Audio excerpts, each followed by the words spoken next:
3年口罩，全球战乱，各国失业率不断拔高，民生经济陷入前所未有的困境。一款跨时代的神秘游戏《星域 3.0》却是横空出世，更是得到了全球各国政府的联合大力推广，各种猜测自然也是席卷所有网络平台。家人们，这款游戏据说可是100%全息拟真，这是小说映入现实吗？这种技术居然真的实现了！管它呢，明天就开始发售，我已经下单了。一个游戏头盔才999元，要是真有那么好，真心不贵啊！是啊，全球各国政府联合推广星域 3.0， 绝对是新的经济赛道，必定会成为继新能源汽车后的另一个财富爆点，机不可失啊！兄弟们，有打算抱团发展的点我头像加群啊！楼上废话，我还是第一次见各国官方如此大力推广一个项目，更别说娱乐至上的游戏了。各大高校据说还免费发放头盔呢，明显就是要大力扶持这款游戏啊！的确是超乎想象，今天全球股市的游戏板块直接就来了个大跳水，简直堪比一次大股灾。无论这款游戏能否令人满意，就这推广扶持力度，也没有其他游戏公司的活路啊！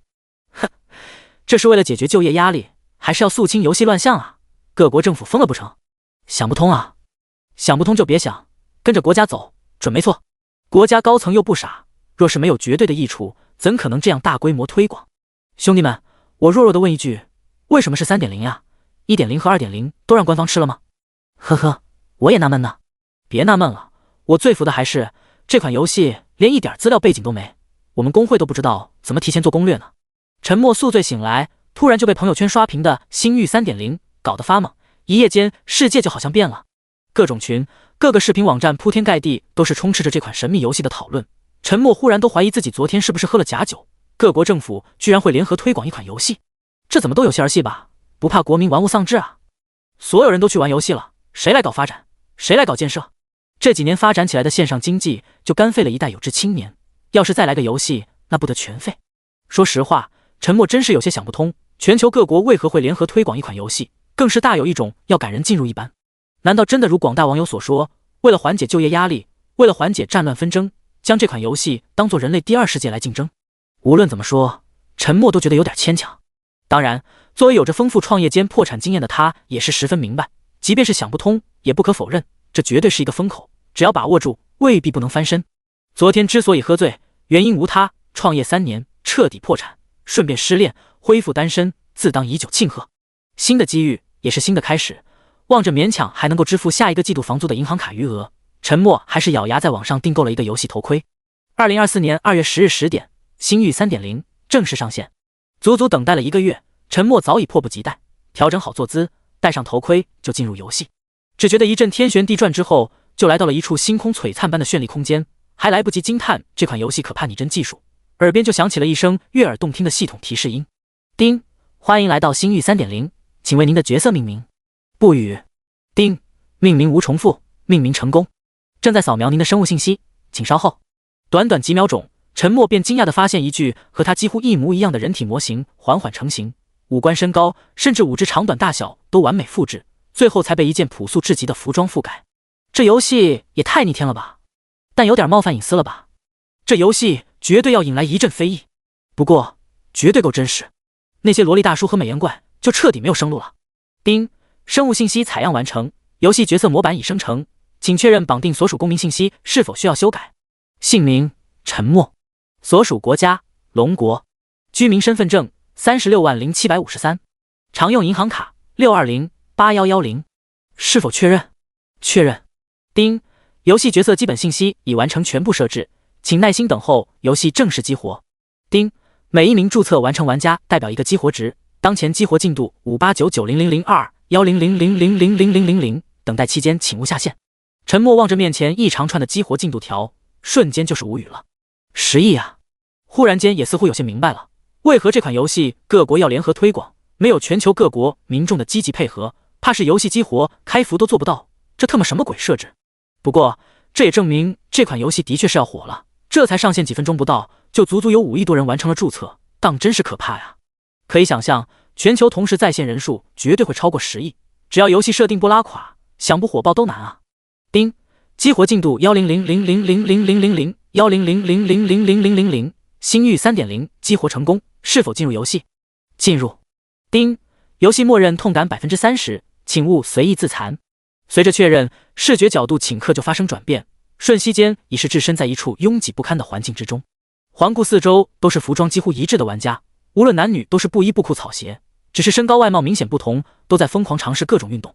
操，这也太真实了吧！特么怎么感觉身体比我现实还要灵活？还真有点痛呢，要是被怪物咬一口，不得爽死！叉，哪个 LSP 的咸猪手，别让老娘抓到！听着周遭繁杂的议论声，陈默也是惊奇的抬起自己的左手右手不断活动，原地更是轻松自如，做出几个跳跃，完全没有一点点生疏迟滞，当真是100%全心拟真啊！若非耳边传来的系统提示音，他都分不清自己是在游戏还是现实。叮，玩家不语已成功进入1000191新手村，玩家天赋抽取中，请勿下线。叮，新手手册已发放，请玩家自行查看。叮，天赋抽取成功，玩家属性面板自动生成，请玩家自行查看。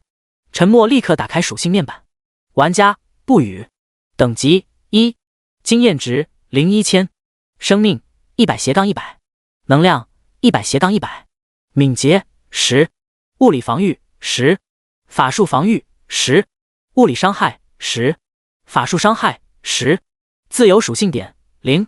注：生命及能量属性获得自由属性点10倍增幅。所有玩家初始7维属性统一分配。天赋：古神诅咒。品级：黑铁级，可成长。来自无上古神的庇护，敌对目标受到玩家攻击伤害，将额外叠加一层古神诅咒。基础属性：每秒造成负1点真实伤害，持续100秒，诅咒期间恢复增益型技能无效。隐藏属性：击杀精英及以上怪物可持续提升真实伤害，击杀 BOSS 级怪物可持续提升天赋品级。哪怕已是多年没有正儿八经玩游戏，陈默也忽然发觉自己游戏角色的天赋貌似不简单。黑铁级的天赋属性或许看起来有些垃圾，但若是到了后期，随着真实伤害的不断提升，那可就极其可怕了。毕竟真实伤害可是无视任何防御的。更加恶心的还有，诅咒期间恢复增益型技能无效。对于很多自身拥有恢复增益型技能的 BOSS 来说，简直就是先天克制。就算是玩家之间战斗时，一样也要头皮发麻，除了氪金嗑药也别无他法。但若是生命恢复型药品都扛不住时，那就只能眼睁睁看着自己慢慢死亡。这才是真正的残忍。而且天赋品级后面可是标注着可成长，只要触发天赋的隐藏属性，不仅仅基础属性能够得到持续提升，品级也会继续提升，说不定还有其他惊喜呢。这游戏大有搞头啊！只是不知道其他人的天赋是否也可成长，还是固定的。第2章，满满恶意。陈默最终也懒得再多想，快速查阅了一下刚刚发放的新手指引手册，内容简单至极，只是普及了一些基本游戏常识，不能说有大用，但也不能说没卵用。随后就迅速扒拉开人群，看看新手村其他地方有没有任务可接。只是他还没走多久，就被拥挤的玩家撞得怀疑人生，有几个明显是 NPC 的人物也被围得满满当当，想要靠近，怕是不排上个把小时都进不了 NPC 身边，甚至还会被不断插队。这里可没有人会抢先来后到。算了，还是去村外看看，也不在这浪费时间了。按照以往的游戏经验，前期的时间可是相当宝贵。不过也正是这种热闹非凡的场景，更是证明了这款游戏的火爆程度。陈默可以肯定，就冲着堪比现实的100%拟真度，持续加入的玩家绝对还会越来越多，或许还真的会缓解许多社会问题，真的会成为新的财富爆点。想到这里，更是加快了出村的脚步。他的信用卡已经快逾期了半年，再不赚到钱，就真的要成黑户了。能不能翻身，可全靠这款游戏了。来到村口，入墓地是一片绿油油的草地，草地上有许多半人高2-3米长的巨型昆虫在游荡，毛茸茸一蹦一蹦的。与此同时，也不断有玩家冲向这些明显是怪物的巨型昆虫。不过随即便是时不时有红光亮起，证明有玩家已经魂归复活点。绿毛虫，等级1，品阶普通，生命250，物理伤害16，物理防御7，法术防御7，敏捷12，技能无。怪物只要进入玩家视线，就可以查看不高于自身10级的怪物属性。这些虫子看起来还挺可爱，就是有点凶啊。绿毛虫属性明显高当前玩家一截，不组队根本就打不过。不仅生命值高出玩家1倍多，物理伤害也高得离谱，最恶心敏捷还比玩家高一截，怕是连逃跑的机会都没。若非物理防御和法术防御稍微低一点，还有被击杀的希望，这怪物就没法打了。但没有几人组队，也是绝对无法战胜。陈默看着绿毛虫的属性，自然是无语。这狗策划也不怕被寄刀片。也正是因为如此，边上不断有咒骂声响起，都是在不断问候狗策划全家。操，特么鬼设计啊！新手怪啊，哪有这种玩的？艾玛还特么好痛，这破游戏搞毛线啊！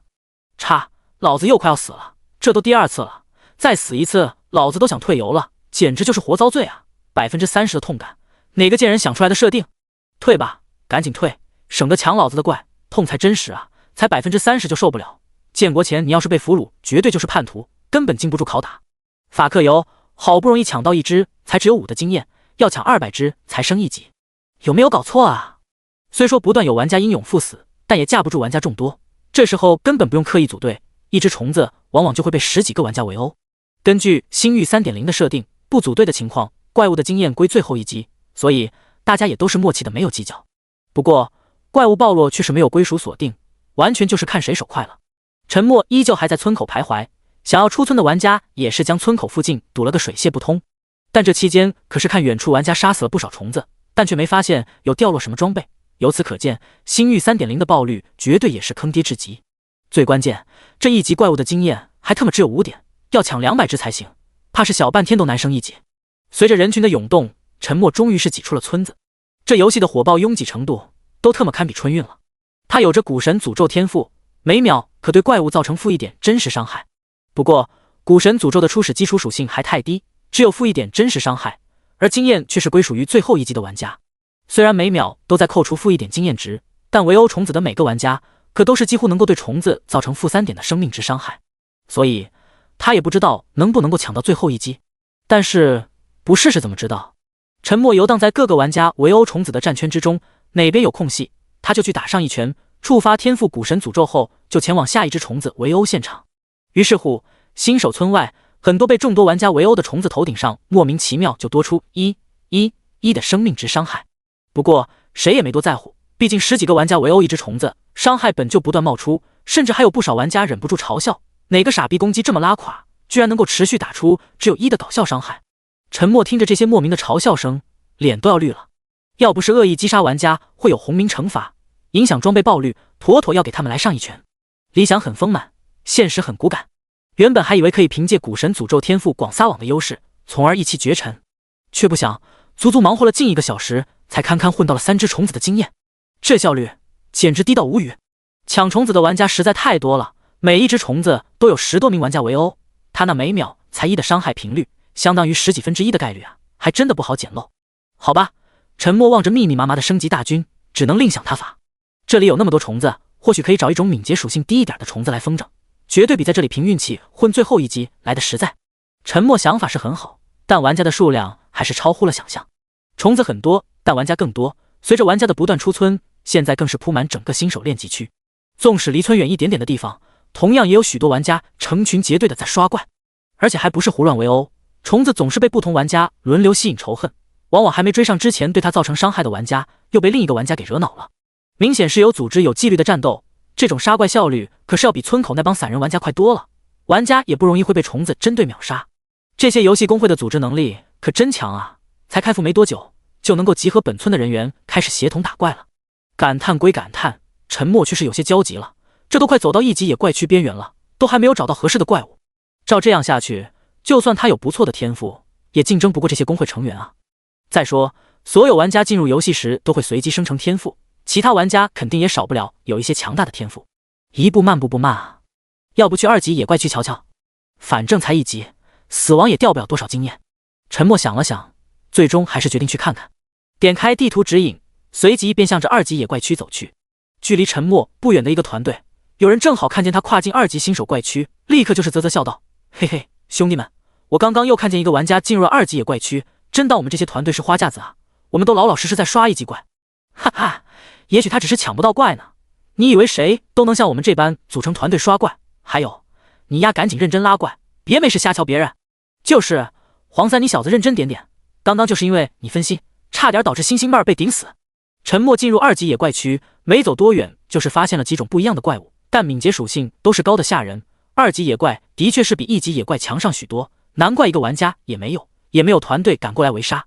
红眼蜘蛛，等级2，品阶普通，生命320，物理伤害22，物理防御13，敏捷17，技能无。2级野怪属性基本上都是和红眼蜘蛛一般，比一级野怪的综合属性高上30%左右。特别是敏捷属性已经高达17，一旦招惹，指定连逃跑的机会都没。幸好2级野怪比较分散，否则陈默这会儿估计都死回新手村了。也就是野怪都有一定的主动攻击范围，只要玩家不做死招惹，还是能够远远看一眼就避开的。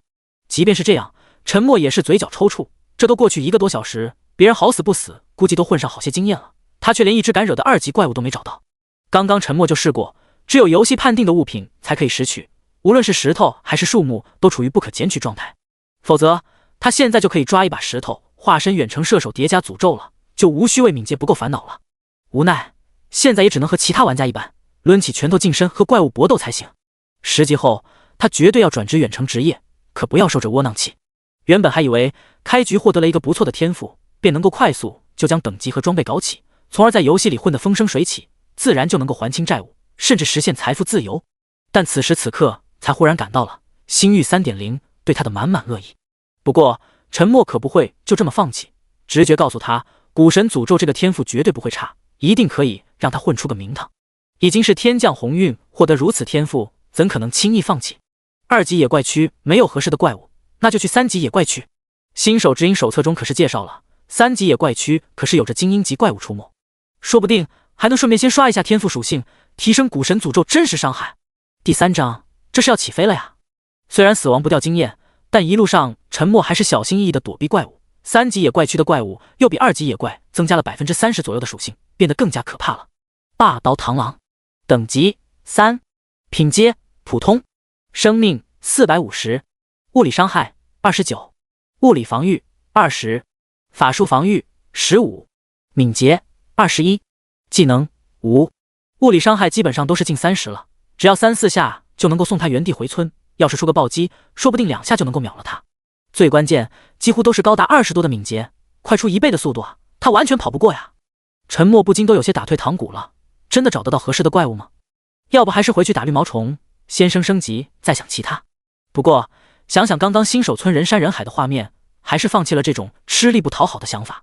最不济大不了迟上几天，让这批玩家先走一步，空出新手村野怪物区后，凭借他的天赋单挑绿毛虫还是没问题的，等级也迟早能够赶上，然后再找一些精英怪将天赋也刷上，那才是他的逆袭时刻。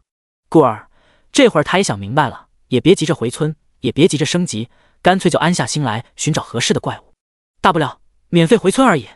给自己做好心理建设，陈默便又一次开始小心谨慎的寻怪之旅。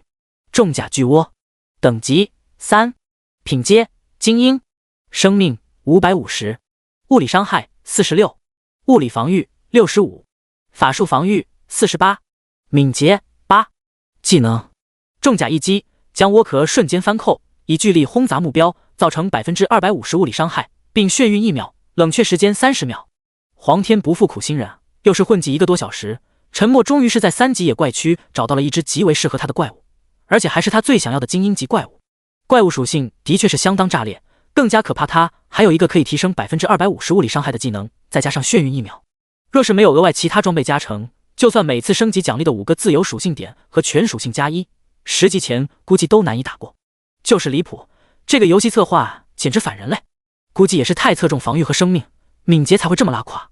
若非只要发出攻击不破防也能判定为敌对状态，进而可以成功触发古神诅咒天赋，否则就算找到了一只敏捷这么低的怪物，陈默也只得无能为力。不得不说，这只怪物对于很多玩家来讲短期内是无解的，但对陈默来说却是量身定制。确定好拉怪路线，陈默便迅速向重甲巨窝后背靠近，还不等他回过脑袋，举手就是一拳砸在他的后尾上。叮，敌对状态触发，敌对目标附加一层古神诅咒。一个大大的 Mace 先是在重甲巨窝头顶飘过，紧随其后又是一个个1不断冒出。敏捷只有8的重甲巨窝随后才反应过来，立刻就是调转身形，一挪的向陈默追去。敏捷本就为实的陈默自然是可以远远甩开，带着犹如小轿车一般大小的愤怒重甲巨窝绕着周边大树肆意乱窜，完全没有技术可言，这就是最无耻的风筝流。古神诅咒的持续时间是100秒，也就是说陈默至少需要施展6次攻击才能将一只生命高达550的重甲巨窝磨死。期间陈默还尽量不能被重甲巨窝攻击到，普攻还好，要是不幸碰上重甲一击技能就可以直接免费回村。星域 3.0 中无论怪物还是玩家，除非拥有疗愈型技能，否则只有在脱离战斗状态时才能自行恢复生命值，每秒恢复1%。故而，陈默宁愿多花费一些时间，也不愿意轻易靠近暴怒的重甲巨窝。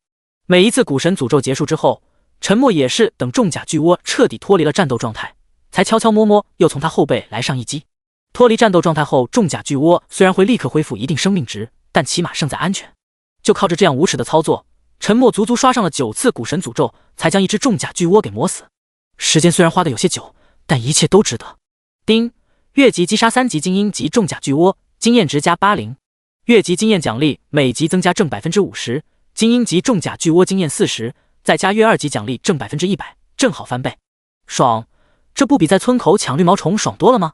这得抢16只啊！丁，击杀精英级怪物，成功触发蛊神诅咒隐藏属性，真实伤害提升加1，当前每秒造成-2点真实伤害。哈哈，果然能行，每秒2的真实伤害，芜湖，这要起飞了呀！陈默查看完新的属性版变化，立刻就是兴奋不已。之前寻怪的种种郁闷，瞬息也都是烟消云散。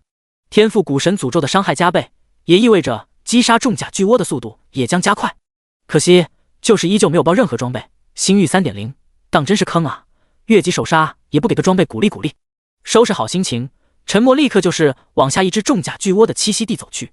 精英级怪物已经有明显的领地意识，都有着自己的一片领地，但好在这片区域都是重甲巨窝的地盘。陈默没走多久，便再次找到了一只重甲巨窝，又是同样的操作，绕到背后就是一拳，然后撒腿就跑。只不过这一次重甲巨窝头上却是不断冒出2的真实伤害，伤害加大，这只重甲巨窝明显是更加愤怒，但奈何速度就是这么慢，怎么也追不上前面狂跑的陈默。有了第一次击杀的经验，再加上真实伤害的翻倍，这次的击杀速度也快了几乎一半，只用8分多钟就彻底磨死了第2只重甲巨窝。丁，越级击杀3级精英级重甲巨窝，经验值加80。丁，击杀精英级怪物，成功触发蛊神诅咒隐藏属性，真实伤害提升加1，当前每秒造成-3点真实伤害。依旧没有爆任何装备，陈默也真是服了。不过蛊神诅咒天赋的真实伤害已经高达3每秒，这又是一大提升啊！陈默也不再多想，立刻就是寻找下一个目标。这时候他只期盼重甲巨窝可要多几只啊！第4章终于爆装了。接下来的时间，陈默不断的寻找重甲巨窝击杀，天赋蛊神诅咒的真实伤害也是在不断提升，击杀重甲巨窝的时间也越来越快。终于，陈默在击杀第11只重甲巨窝时，居然破天荒的暴露了一件装备：巨窝重甲黑铁级，生命加30，物理防御加3，法术防御加2，佩戴要求无。好吧，装备属性朴实无华，简直可以说简朴。不过可别小看，这也是足足相当于8个自由属性点的加成，增加生命值30点，相当于3个自由属性点的加成；物理防御加3级法术防御加2，相当于5个属性点加成。因此，陈默其实还是很爽的，最起码终于是开张了。星域 3.0 里装备的品级由低到高，分别是黑铁级、青铜级、白银级、黄金级、暗金级、传奇级、史诗级、神话级、不朽级，一共9个品级。就算是最低级的黑铁级，交易平台上也没有一件挂售，足以见得星域 3.0 的爆率有多么低，装备有多么紧缺。虽然还没有具体成交价做参考，陈默敢保证，只要他挂单销售，立刻就会引来哄抢，成交价绝对不会低。当然，陈默虽然缺钱，但也不会做出杀鸡取卵的蠢事，起码有一件巨窝重甲在身，也能够多几分生存能力。在击杀第5只重甲巨窝时，陈默当时大概有些飘了，一不小心就被重甲巨窝来了一个啃咬，当场就掉了1/3的生命值，要不是及时脱身，随后重甲巨窝的技能就能将他秒回新手村。故而如今只要有能装备上的装备，他肯定是优先给自己装备上的，多余出来的才会考虑拿出来售卖。其实若非越级击杀有着一定爆率加成的缘故，陈默估计击杀11只重甲巨窝也别想爆出装备。但有了第1件，陈默就开始惦记着第2件了，立刻又是开始寻找起重甲巨窝。丁，越级击杀3级精英级重甲巨窝，经验值加80。丁，击杀精英级怪物，成功触发蛊神诅咒隐藏属性，真实伤害提升加1，当前每秒造成-14点真实伤害。丁，等级提升至2级，全属性加1，自由属性点加5。终于是升级了，玩家不语。等级2，经验值402,000，生命110加30除以110加30，能量110，敏捷16，物理防御11加3，法术防御11加2，物理伤害11，法术伤害11，自由属性点0，天赋古神诅咒，品级黑铁级，可成长。来自无上古神的庇护，敌对目标受到玩家攻击伤害，将额外叠加一层古神诅咒。基础属性每秒造成-14点真实伤害，持续100秒，诅咒期间恢复增益型技能无效。隐藏属性击杀精英及以上怪物可持续提升真实伤害，击杀 BOSS 级怪物可持续提升天赋等级。装备栏巨窝重甲黑铁级，生命加30，物理防御加3，法术防御加2，佩戴要求无。沉默想都没多想，就将升级所得的5个自由属性点全部加在了敏捷上面。现阶段他只要跑得够快就足够了，高达16的敏捷，超越重甲巨窝1倍的速度，完全就是可以虐杀呀！丁，越级击杀3级精英及重甲巨窝，经验值加60。丁，击杀精英级怪物，成功触发古神诅咒隐藏属性，真实伤害提升加1，当前每秒造成-15点真实伤害。沉默等级提升到了2级，越级奖励也只剩下50%，一只重甲巨窝的经验也变成60，经验少是少了一些，但可比新手村那群苦逼玩家舒爽。沉默估摸着，现在能够升到2级的玩家其实也不多。敏捷虽然提升到了16，但3级野怪区的普通怪的敏捷属性可基本上都是大体相近。沉默暂时也没打算换其他怪物来刷等级，毕竟重甲巨窝可是精英级怪物，可是能够顺便提升他的天赋伤害。目前来说，已然初步品尝到古神诅咒天赋的甜头。沉默自是明白，眼下最主要的目标也并非快速升级，而是想办法提升天赋才是最快变强的关键啊！此时此刻，沉默只希望重甲巨窝能够多刷新一点，起码能够让他再多提升一些天赋。沉默可不清楚，哪怕他早先因为寻找怪物而耽误了许多时间，但他的升级速度其实依旧是拔尖的。毕竟1级野怪的经验只有5，要想升级可是需要200只。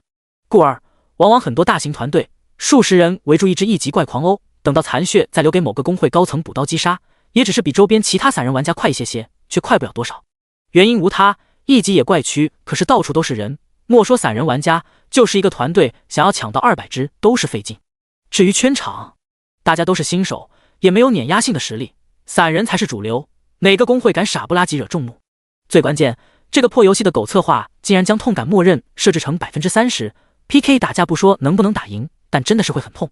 所以也没有多少玩家愿意轻易挑起是非，打怪都够受罪了，何必要再起争端呢？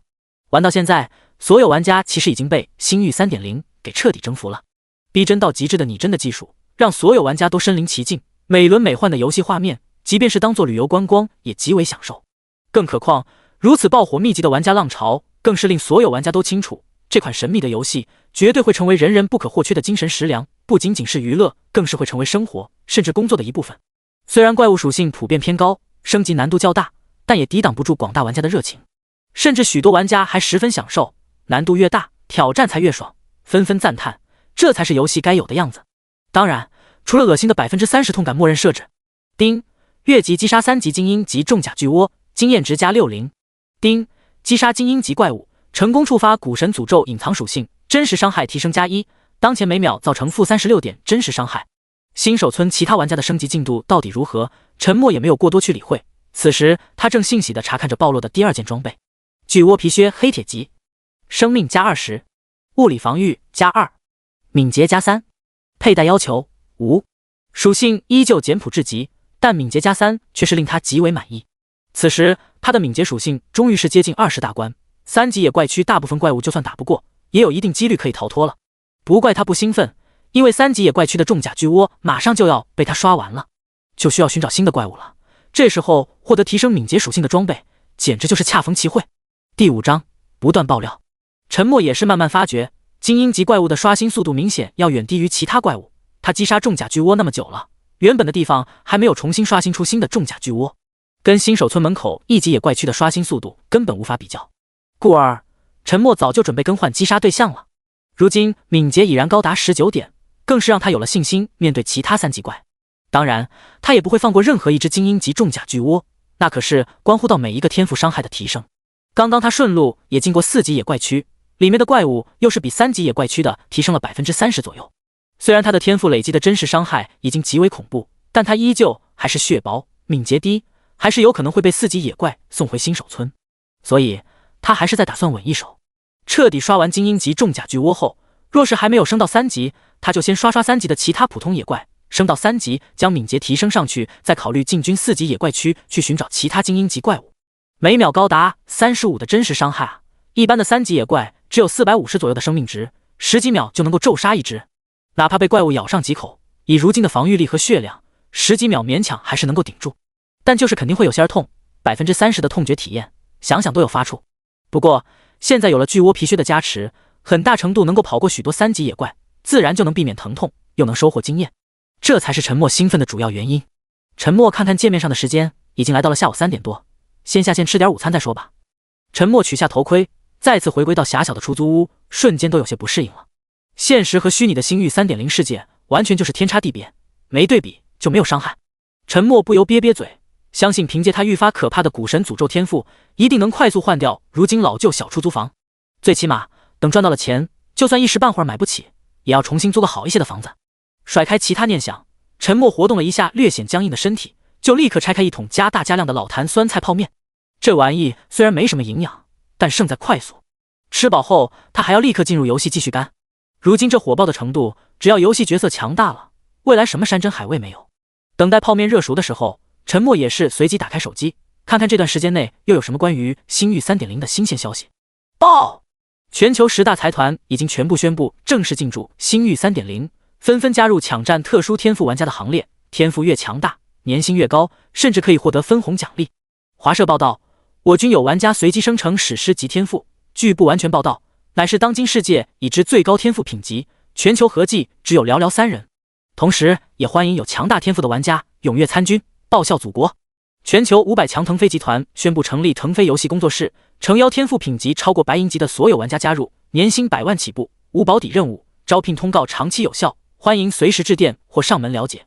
老牌游戏公会华天竞技正式开放招聘通道，诚邀白银级以上天赋的玩家踊跃报名。华天竞技20多年游戏竞技经营经验，团队常年稳定，国际一流，游戏高手带队升级，天赋卓越者可享受诸多特权服务。陈默端着泡面的手都有些僵了，星域 3.0 对世界的影响要远超过他的想象啊。不过陈默也可以理解，前面游戏没有激活，据说就连各国高层也不清楚游戏具体的情况。如今怕是也同样被游戏里恐怖的拟真技术给惊到了，哪能不全力开发？更别说嗅觉灵敏的各大财团和集团公司怎可能积极参与？很多信息是等候游戏激活前的1个月里不断爆出的惊天大料，更是有说星域 3.0 乃是外星文明的产物，早在上个世纪就被各国联合科考队在南极冰层深处发掘。若非承载着星域 3.0 的特殊仪器，有着未激活的自毁时间限制，知情的各国政府估计都还会隐藏起来默默研究。想到之前的种种泄密报道，陈默忽然也是明白了许多，激活的条件需要高达10亿玩家同时在线注册，单独几个国家根本就无法达成，还不如大大方方拿出来全球共享。看来这款神秘的星域 3.0 游戏或许是真的有可能是外星文明产物，也难怪各国政府会如此上心，各大财团也会如此不留余力参与其中。抛却游戏带来的各种体验，若是能够借机破解出这款游戏的某些科技，绝对会带来科技新一轮的质的飞跃。陈默吸吮着泡面汤汁，眼中顿时金芒乍现。华社刚刚可是报道，目前全球已知的最高天赋品级也只是史诗级，而且人数还如此稀少，就证明高级的天赋玩家必然不会太多。或许这个数据还有很大水分，但估计也不会相差太多。那么他的古神诅咒天赋后期可是有机会成长为最高的不朽级，甚至超越不朽级。只要稳步发育，未来游戏巅峰未必没有他的一席之地，甚至独领风骚。只不过陈默还是很好奇，目前最高品级的史诗级天赋会有多么强大。刚刚论坛上他也刷到了许多其他玩家自爆的天赋，很多黑铁级和青铜级的天赋也只是某项属性或多项属性额外增加几点属性，倒是与他黑铁级古神诅咒初始基础属性相当。不过白银级和黄金级的天赋却是有些改变，会单独增幅某方面技能的属性或某职业的加成，甚至暴击率和暴落率等等。估计这些天赋怕是要到后期转职，学到技能后才能发挥出相应的威力。前期估计都还不如黑铁级和青铜级天赋增加某项属性来的实际。不过凡事还是要长远考虑，这也是很多大型集团公司只招白银级天赋以上的玩家主要原因。好吧，哪怕游戏世界也注定离不开阶级划分了，强者恒强，弱者永弱。没有高级的天赋，怕是在星域 3.0 也难以出头啊。随手清理完泡面残渣，陈默立刻就是戴上头盔进入游戏。下线半小时，了解到了更多星域 3.0 的信息，他就更加要把握好如此难得的机缘。说实话，他至今都有些懵逼，坎坷人生35年了，诸事不顺的，居然会如此有幸随机到这般强大天赋。未来定要坑害过他的诸多狐朋狗友忏悔，未来定要嫌弃过他的诸多前女友深深后悔，未来也定要还在一直包容他的父母家人以及兄弟朋友感到骄傲。第6章，挂单竞拍，蝶天赋猛升级，沉默进入游戏顷刻就进入状态，高达20的敏捷使得他寻找怪物的更加快速，路上哪怕遇见其他3级普通野怪也是顺手就灭了。短短半个小时，沉默就彻底刷完了3级野怪区的精英级重甲巨窝，天赋真实伤害已经叠加到了每秒44，对于很多3级普通野怪来说完全就是噩梦。古神诅咒的持续时间可是高达100秒，而每秒高达44的真实伤害，沉默只要碰见敏捷不会完全碾压的特殊怪物，上去就是一拳，触发了古神诅咒就是撒腿就跑。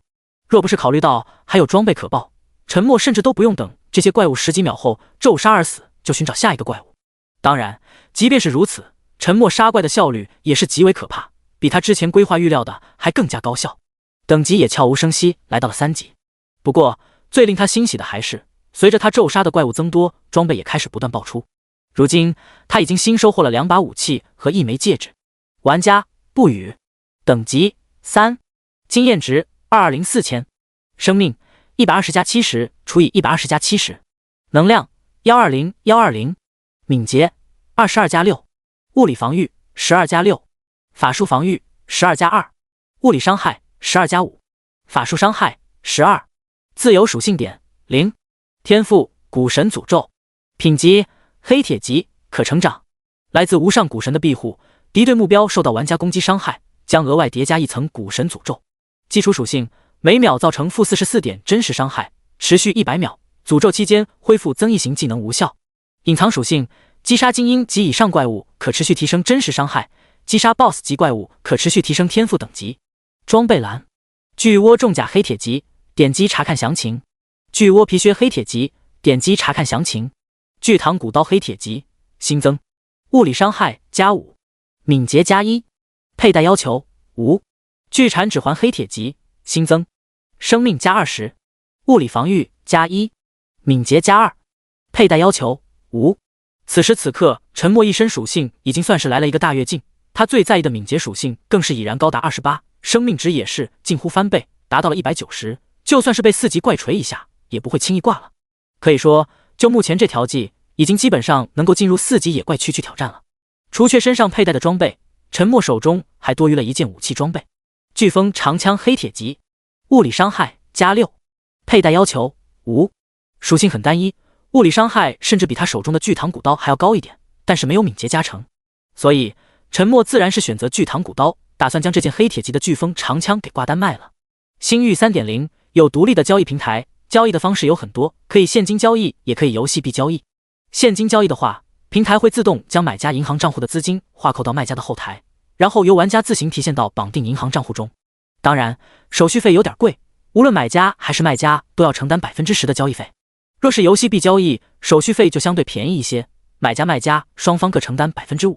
不过游戏币只有在做任务时才有可能从 NPC 手中获取，必然也是紧缺资源，所以现在本就缺钱的沉默也没有想通过游戏币交易，反正现金交易也具有隐私保护，并非玩家直对玩家，大不了交易完成后先不提现，等后期玩家交易频繁后再进行后台提现，省得被有心人监管。刚刚下线在论坛看了那么多帖子，有多条帖子都是强烈告诫玩家，若是没有足够强大的背景庇护，莫要轻易泄露个人隐私信息，特别是天赋强大者，否则可能会被某些非法组织掳掠圈禁。故而哪怕是涉及到银行转账信息，沉默暂时也不敢进行后台提款。星域 3.0 或许会保护玩家隐私，但银行可不会啊。想到这里，沉默也是打算回到新手村，也要立刻从商店中购买一副面具作为遮挡。游戏角色的容貌可是和他本人一模一样，若是不慎被某些玩家记录，到时候想哭都没地方哭。游戏平台的交易模式也有好几种，由于不清楚具体的市场价格，沉默直接就是选择了定时竞拍模式，低价设置了1万，1小时价高者得。虽然有些心大，一件属性平平的最低级新手装备，沉默也敢标价1万，这个价格已经远超了以往很多游戏之中的高级装备交易价，但沉默觉得星域 3.0 可不能用常规眼光来看待，里面的装备自然也不能用往常的价格来衡量，更何况星域 3.0的杀怪难度和升级难度可是远超其他游戏设定，再加上如此火爆的在线人数，装备定价贵一些也合情合理吧。只不过陈默却还是低估了一件黑铁级装备对于新手期玩家的刺激，他的装备一上架，立刻就是引来了无数玩家的围观。若不是交易平台有着区域限制，只能够在卖家所在的新手村区域交易，短短几分钟的竞价，估计都能够突破10万。李少，咱们村交易平台上架了一件黑铁级武器装备，物理伤害+6，要不要竞拍啊？废话，赶紧给我竞拍！李少，这件装备已经高达8万多了，咱们还参与吗？蠢货，对于本少来说，钱算是吗？只管给我加，我看看1000191新手村有谁能跟我抢，不惜一切代价也要拿下这件武器。我已经受够如今的升级速度。小野姐，太可怕，这件武器只是新手期装备啊，现在已经竞拍到了23万了，这才半个多小时啊，咱们还要继续吗？继续。刚刚下线后，父亲给我交代了，家族将全力以赴入驻星域 3.0， 我们作为先头部队，务必要抢占一切先机，有了这件武器，升级速度绝对会有质的提升。好吧，真是难以想象啊，一件新手期装备居然能够拍出如此高价，星域 3.0 是真的要火了啊！爸，价格已经高达32万了，咱们还继续加吗？暂时别加了，等最后1秒钟时，立刻在原有价格上给我加个100万，我就不相信拿不下这件装备。爸会不会太过火了？一件新手期装备而已，没必要吧？你小子懂什么？这不仅仅是件新手期装备，更是先机，区区100万而已，没拿下才会后悔。星域 3.0 的装备爆率低到发指，就算是有玩家侥幸暴露了，肯拿出来交易的，这还是第一件。哼，估计是哪个屌丝穷鬼走了狗屎运，根本就没有想那么远。这会儿他估计快要兴奋死了。部长，对方没有回复信息，添加好友也没有成功，估计是屏蔽了所有陌生人信息骚扰。还是保持定时间隔联系。这件装备已经高达43万的竞拍价格了，估计我们部门是拿不下来了，最后几秒肯定会有人出手大幅提高价格投机抢拍的。不同的地点，不同的人物，却是发生着类似的事件。第7章逆天高价，一件新手期的黑铁级装备竞拍，彻底是将星域 3.0 火爆程度给完美呈现。得到消息的其他新手村玩家只能羡慕讨论，更是有玩家纷纷发言在线高价收购装备，线下各个平台还有人专门实时报道这则盛况。陈默则是再次猛了，一件最低级的新手期装备而已，至于吗？星域 3.0 的火爆程度当真是撑爆了他的脑容量，本就高看这款游戏潜力的陈默一时都不知道说什么好了。事情的发展完全超脱了他的规划和预料，一件装备就快将他3年所欠下的债务给解决了，而且现在高达58万的竞拍价还不是最终成交价。这一刻陈默也是妈了，从天灵盖到尾椎骨都是一阵舒爽，简直就是天降横财啊！还有最后5分钟，望着依旧在缓慢提升的竞拍价格，陈默一时间也是无心拉怪升级了。他也想看看这件新手期的装备到底会以多少价格成交。同样紧张关注的人有许多，竞拍平台上在时间走完的最后几秒，眼尖的玩家立刻就是瞬间滚动出几个骇人的数字：167万、187万、193万、255万、323万。最终这件新手期装备竟然会以一个超乎绝大数人想象的高价成交，足足323万啊！龙国一片哗然，甚至在国外都引起了轰动，线下各个论坛和平台也是彻底刷屏这则劲爆消息。天呐，我的天呐，要不要这么恐怖？一件新手期装备，最低级的黑铁级装备啊，居然拍出了323万，都可以在我们这里买套小别墅了。不行了，我也要进星域 3.0 去打装备。啧，特么哪是打装备啊，这简直就是抢钱啊！不过我不得不告诉兄弟们，星域 3.0 的爆率是相当低，低到令人发指。咱们新手村目前还没有听说有哪个玩家或团队爆出过装备，要不是真有这次装备竞拍，我都怀疑这游戏是不是不爆装备的。哦豁，完蛋，这种报复的事件一刺激，星域 3.0 怕是又要引来更多人的加入。新手村门口现在都堵得不行，求求你们别冲动啊，缓缓再说一样的。呵呵，谁能不急？这哪是一夜暴富，特么简直就是1小时暴富。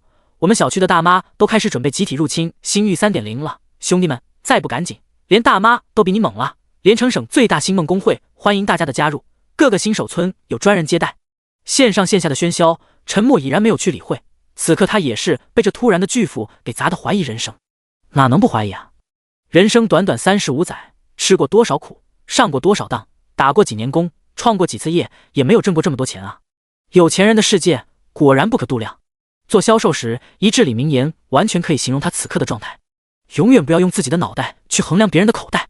陈默坐在一棵大树下，望着后台账户扣除手续费还有290.7万的余额，不禁都想要落泪。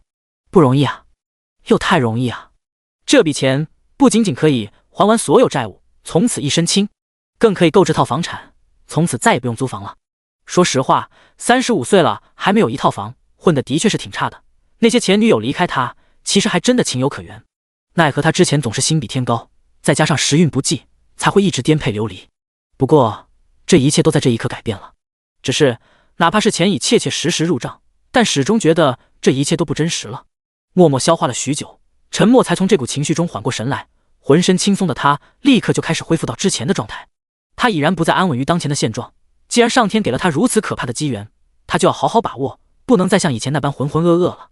而今敏捷属性已经高达28点，生命值也有190点，3级野怪区已经没有任何一只精英级的重甲巨窝，那就向4级野怪区挑战吧。通过这件装备的售卖，陈默更加清楚了他的古神诅咒天赋有多重要。故而陈默当下重中之重也是最想将天赋的属性再刷上一些。时间匆匆而过，陈默没有轻易招惹其他4级普通野怪，不是打不过，而是有些费时，不是很划算。通过刚刚在3级野怪区碾压的经验，只要天赋古神诅咒刷上去了，再回来刷这些野怪，那才是真正轻松，效率也会直线拔高。4级野怪区明显又是比3级野怪区大了数倍，花费了2个多小时，陈默才从4级野怪区的深处发现了精英怪的领地。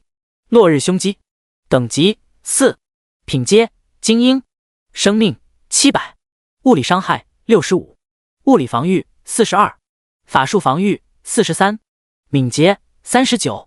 技能尖嘴狂击，利用尖锐的鸡嘴疯狂啄击目标，啄击速度瞬间提升，造成150%，物理伤害提升150%，持续5秒，冷却时间30秒。凌空飞跃，使用短小有力的翅膀奋力一扇，获得短时间飞跃能力，移动速度提升200%，持续时间3秒，冷却时间15秒。地方是找到了，精英怪也是就在眼前，但陈默看了看落日凶击的属性，还是咽了咽口水，特么惹不起啊！首先就是跑不过，再加上他能够临时飞跃的能力，绝对是敏捷型玩家的克星。只要被追上，触发一次尖嘴狂击，基本上就完蛋了，完全没有挑战的资格。郁闷的陈默只能再次绕开这片区域，寻找其他精英级野怪。4级野怪区那么大，精英级4级怪物应该不止这一种。陈默只希望还能再找到一只靠谱一点点的精英级怪物，否则只能老老实实先刷一些普通的4级野怪升级再说。至于5级的野怪，按照这游戏的尿性，估计他此刻还惹不起，更莫说5级的精英级怪物。有一点陈默却是清楚，每一种怪物都有不同的特性，比如说重甲巨窝就是侧重于攻击和防御，敏捷才会拉胯，而落日凶击却是拥有敏捷优势，就连技能都是偏向于敏捷特性，但生命值和防御却是不咋样。所以陈默相信，只要4级野怪区还能够找到另一只精英级怪物，多半也不是敏捷型怪物，他就很有机会可以刷一次天赋。单单从伤害来说，完全是可以横扫4级野怪区的，只要不会被轻易搞死，就有机会。不过这也让陈默再次认识到，他还不够强，真的不能飘。天赋再高，也要一步步成长。就在陈默都准备先下线解决掉晚餐时，一只新的精英级怪物出现了。第8章第2事件，月下凶蝉，等级4，品阶精英，生命850，物理伤害70，法术伤害68，物理防御48，法术防御50，敏捷33。技能弹射一次，瞬间弹射出舌头刺激目标，弹射距离3米，物理伤害提升300%，冷却时间30秒。毒囊缠身，受到攻击触发爆裂效果，箭射毒汁自动反击，攻击目标受到毒素伤害，每秒造成-6点生命值损伤，持续30秒。月下凶蝉的属性绝对比落日凶击还要恐怖，两个技能，一个可以瞬秒，一个属于被动持续输出，就算是有实力的团队作战，肯定也会被搞得损失惨重。对于团队来说，这样的怪物最恶心了，但对于陈默来说还是有搞头的。毕竟弹射一次属于主动技能，几乎不可能第一时间就会触发，即便是必将会受到一次毒囊缠身技能伤害，最终也只是扣除180点生命值，而陈默如今刚好有着190点生命值，还是能够扛得住。当然前提是中途不能再受任何一次攻击了，哪怕普攻也不行。月下凶蝉的敏捷属性虽然比他还要高出5点，但星域 3.0 的游戏机制却不单纯是看数值对比的，并非简单的回合制游戏，还要看战斗所属的环境，这是陈默这几个小时总结出来的经验。若是在新手村平坦的草地上遇见这种怪物，陈默想都不想就会放弃。但这里是丛林，四周都是树木，虽然不会影响到月下凶蝉的正常活动，却是无法真正提起速度的，密集的植被覆盖更是会影响弹射一次的弹射攻击。而且月下凶蝉可是有着小轿车大小，对于怪物来说，体型巨大虽然是好处极多，但在茂密的丛林之中追起人来，自然是要受到很大的限制。故而，陈默规划好路线，做好一切准备，迅速绕到月下凶蝉身后，便是直接一刀，然后立刻抽身而退。不过，哪怕陈默退得再快，月下凶蝉的毒囊缠身乃是被动技能，一层绿雾瞬间就是缠在了他的身上，脑袋上也立刻飘出666的毒素伤害。与此同时，30%的痛感设定再次让陈默问候骑狗策划了，满身都有着灼烧般的刺痛刺激，甚至他逃跑的速度都受到一定的影响。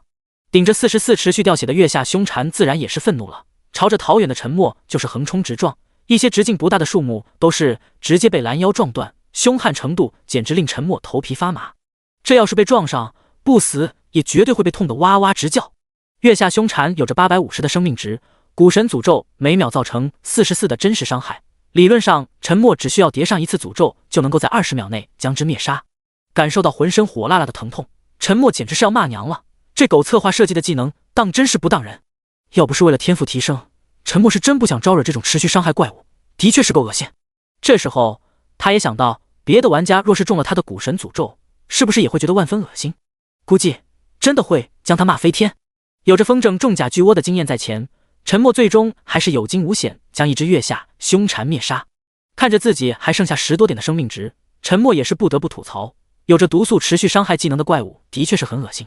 莫名觉得好像一不小心也把自己骂了，自己的古神诅咒天赋绝对是比毒素持续伤害还恶心，以后怕是别的玩家也会这么吐槽他吧。丁，越级击杀4级精英级月下凶蝉，经验值加105。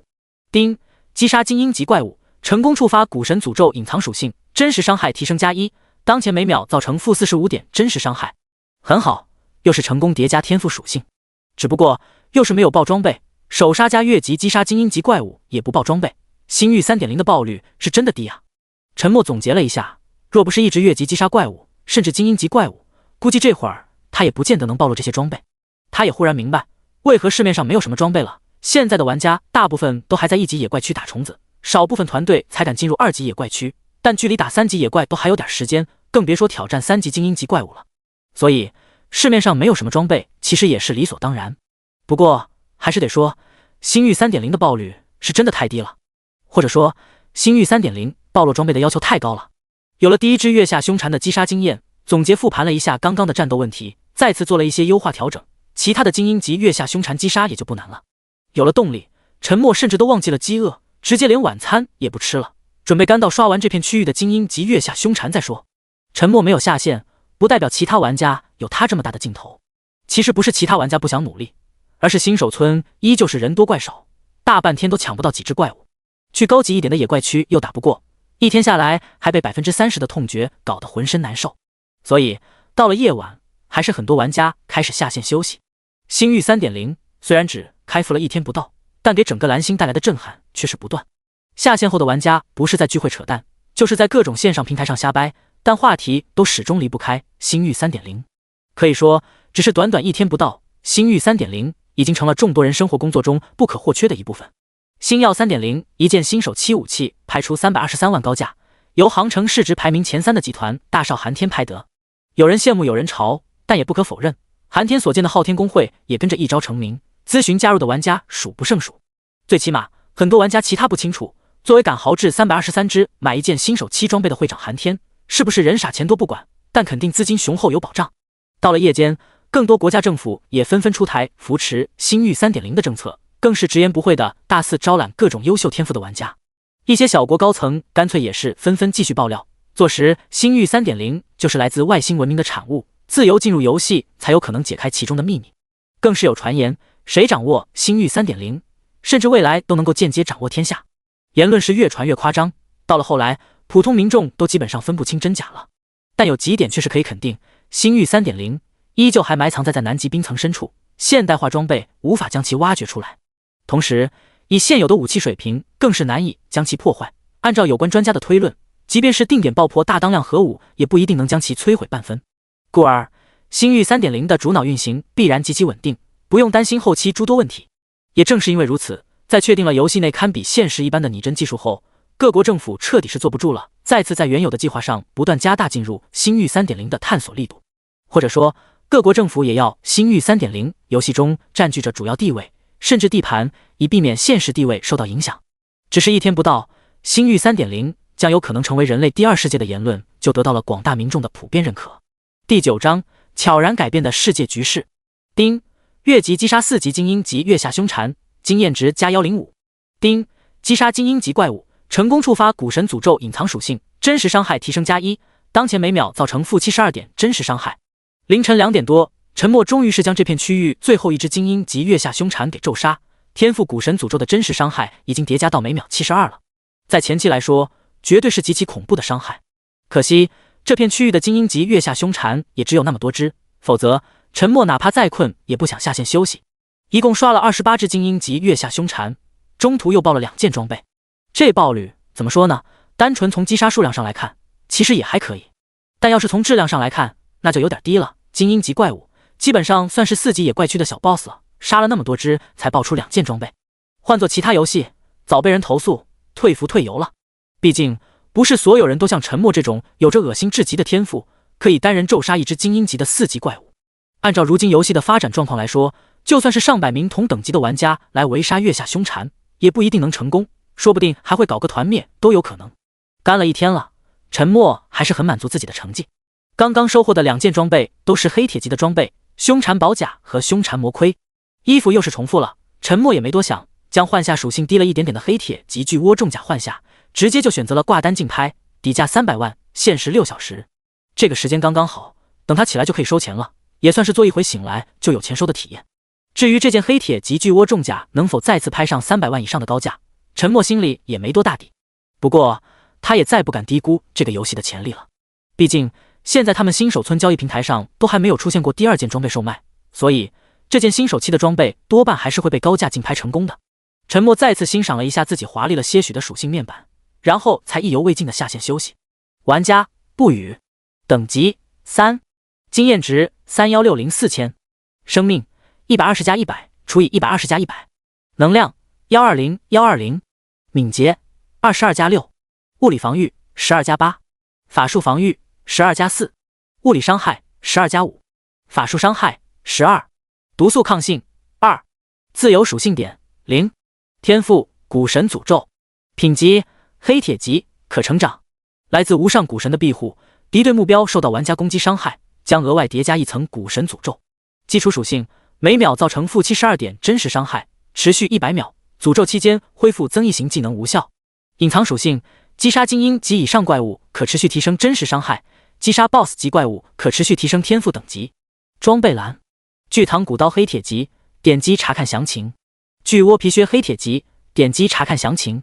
巨蝉指环黑铁级，点击查看详情。凶蝉宝甲黑铁级新增，生命+40，物理防御+3，法术防御+2，毒素抗性+1。佩戴要求无。凶蝉魔盔黑铁级新增，生命+20，物理防御+2，法术防御+2，毒素抗性+1。佩戴要求无。陈默安然下线休息，可是将其他玩家给折腾坏了。又是一件黑铁级装备上架交易平台，也是第2件挂单竞拍的新手期装备，而且还是侧重防御和加生命值的装备，瞬间又是引来一大堆玩家围观。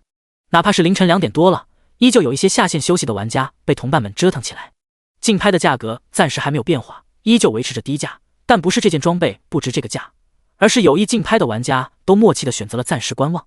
毕竟这时候竞拍只会将这件装备提升到更高的价格。1000191新手村虽然只是个村，但每个村的上线人数可是高达50万，其中随机分配到的有实力玩家还是不少的。所以很多夜猫子看着交易平台上竞拍价格一动没动，反而是着急了。论坛上各种猜测的帖子也是层出不穷，吃瓜群众的热情永远不分昼夜。几个小时惊心动魄的风筝月下凶蝉，陈默早已经累了的快不行了，摘下头盔，甚至连澡都没洗，蒙头就是大睡。时间悄然而过，陈默一觉睡到中午，这一觉可谓是他10几年来睡得最轻松的一次，无债一身轻啊。陈默起床洗个澡后，点了个外卖就开始刷起手机。虽然游戏后台有着290.7万巨款，但却不是现在合适提现的，所以他也没有先提出来还账，根本不需要戴头盔进入游戏，点开朋友圈就知道了他第2件装备竟拍出了多少钱。果然没有让他失望，第第二件装备直接被某神秘买家以550万的价格最后1秒钟偷鸡拿下，难以想象的暴富啊！也不可理喻的有钱人世界，管他呢。总之，最终受益者还不照样是他。陈默继续刷了刷视频以及各种论坛，清一色也都是关于星域 3.0 的讨论。有一点比较有意思，原本处于战乱的诸多国家竟然真的宣布了临时停火协议，纷纷加入了星域 3.0 的竞争之中。怎么说呢？星域 3.0 真的在悄然改变现有的世界局势。吃完一份加量的豪华外卖，陈默便马不停蹄地戴上头盔进入游戏。陈默依旧出现在4级野怪区精英级月下凶残的区域，但令他失望的却是月下凶残并没有刷新。精英级怪物的刷新速度明显要比普通怪要慢得多。陈默也不想干等，还是打算先将等级刷上去再说。他距离升到4级已经很快了，再升1级，他的敏捷属性也将会再次拔高，然后再补充一些装备，说不定就能够挑战5级野怪区的怪物了。天赋古神诅咒高达每秒72的真实伤害，就算是4级野怪也架不住陈默的折腾。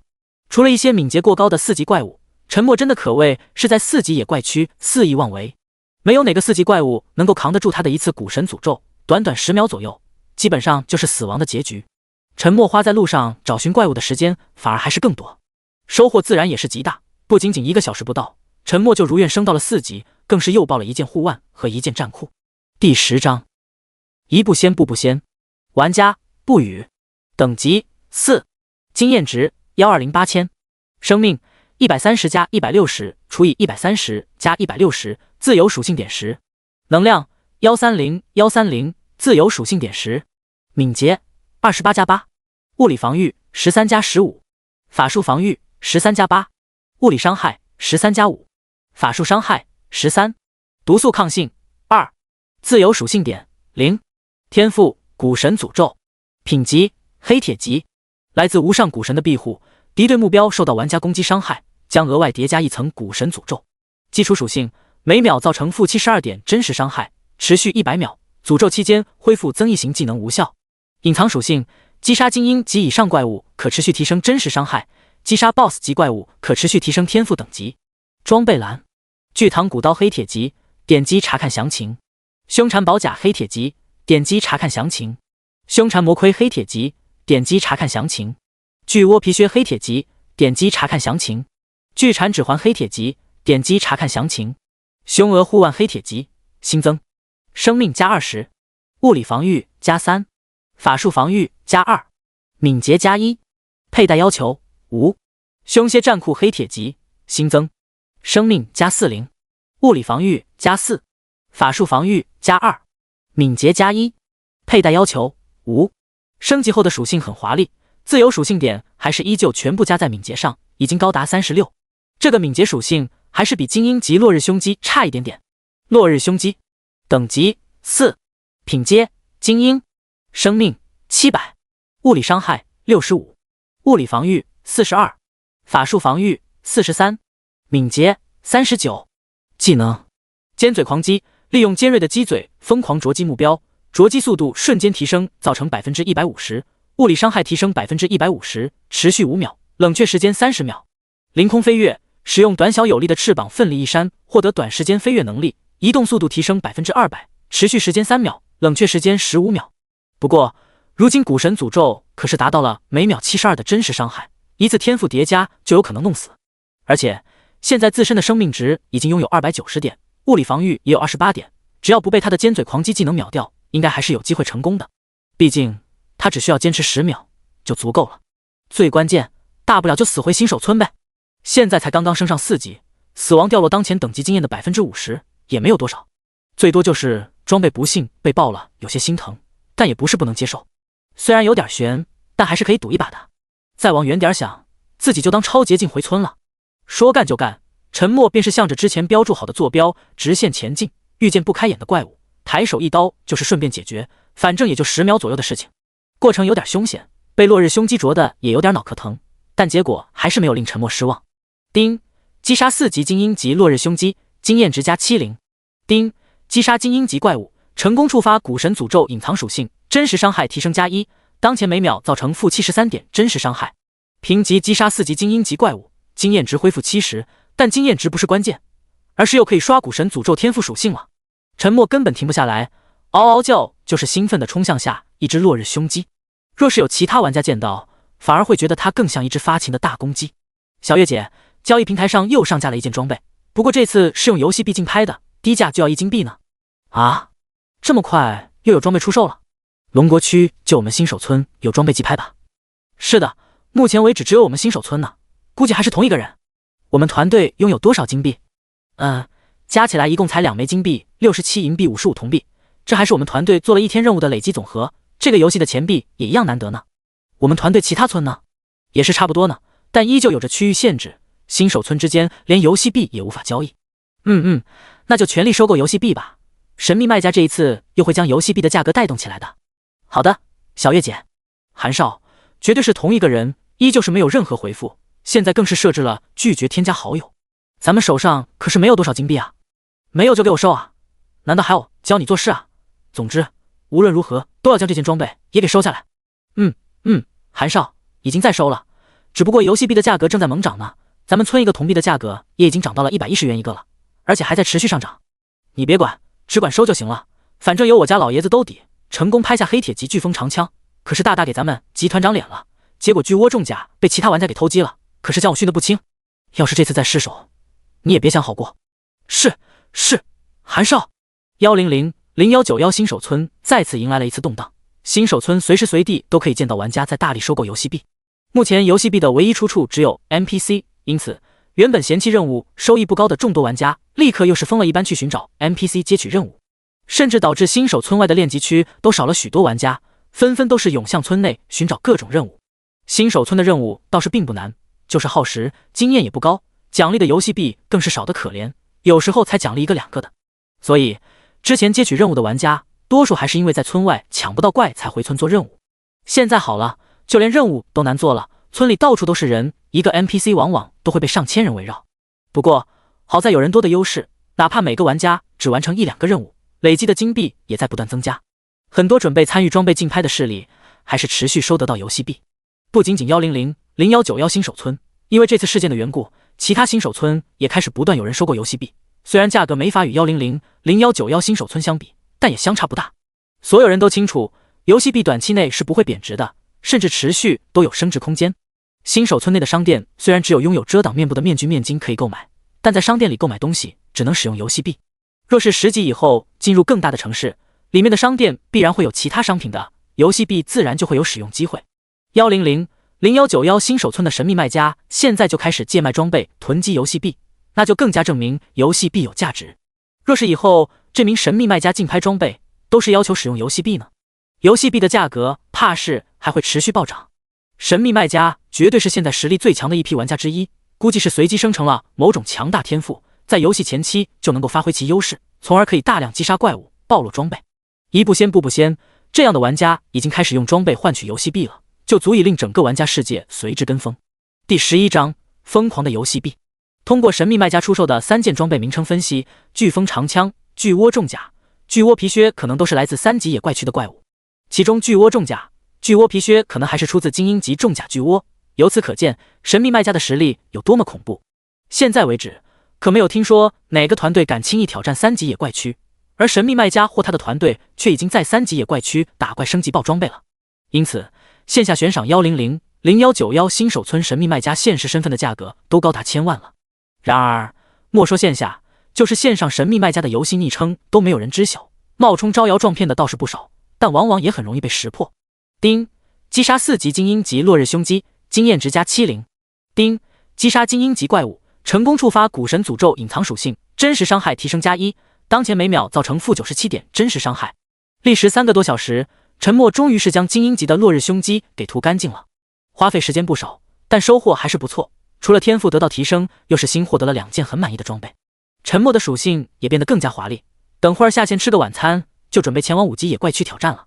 玩家不语，等级4，经验值2170800，生命130加190除以130加190，能量130130，敏捷28加12，物理防御13加17，法术防御13加8，物理伤害13加7，法术伤害13，毒素抗性2，自由属性点0，天赋古神诅咒，品级黑铁级，来自无上古神的庇护，敌对目标受到玩家攻击伤害，将额外叠加一层古神诅咒。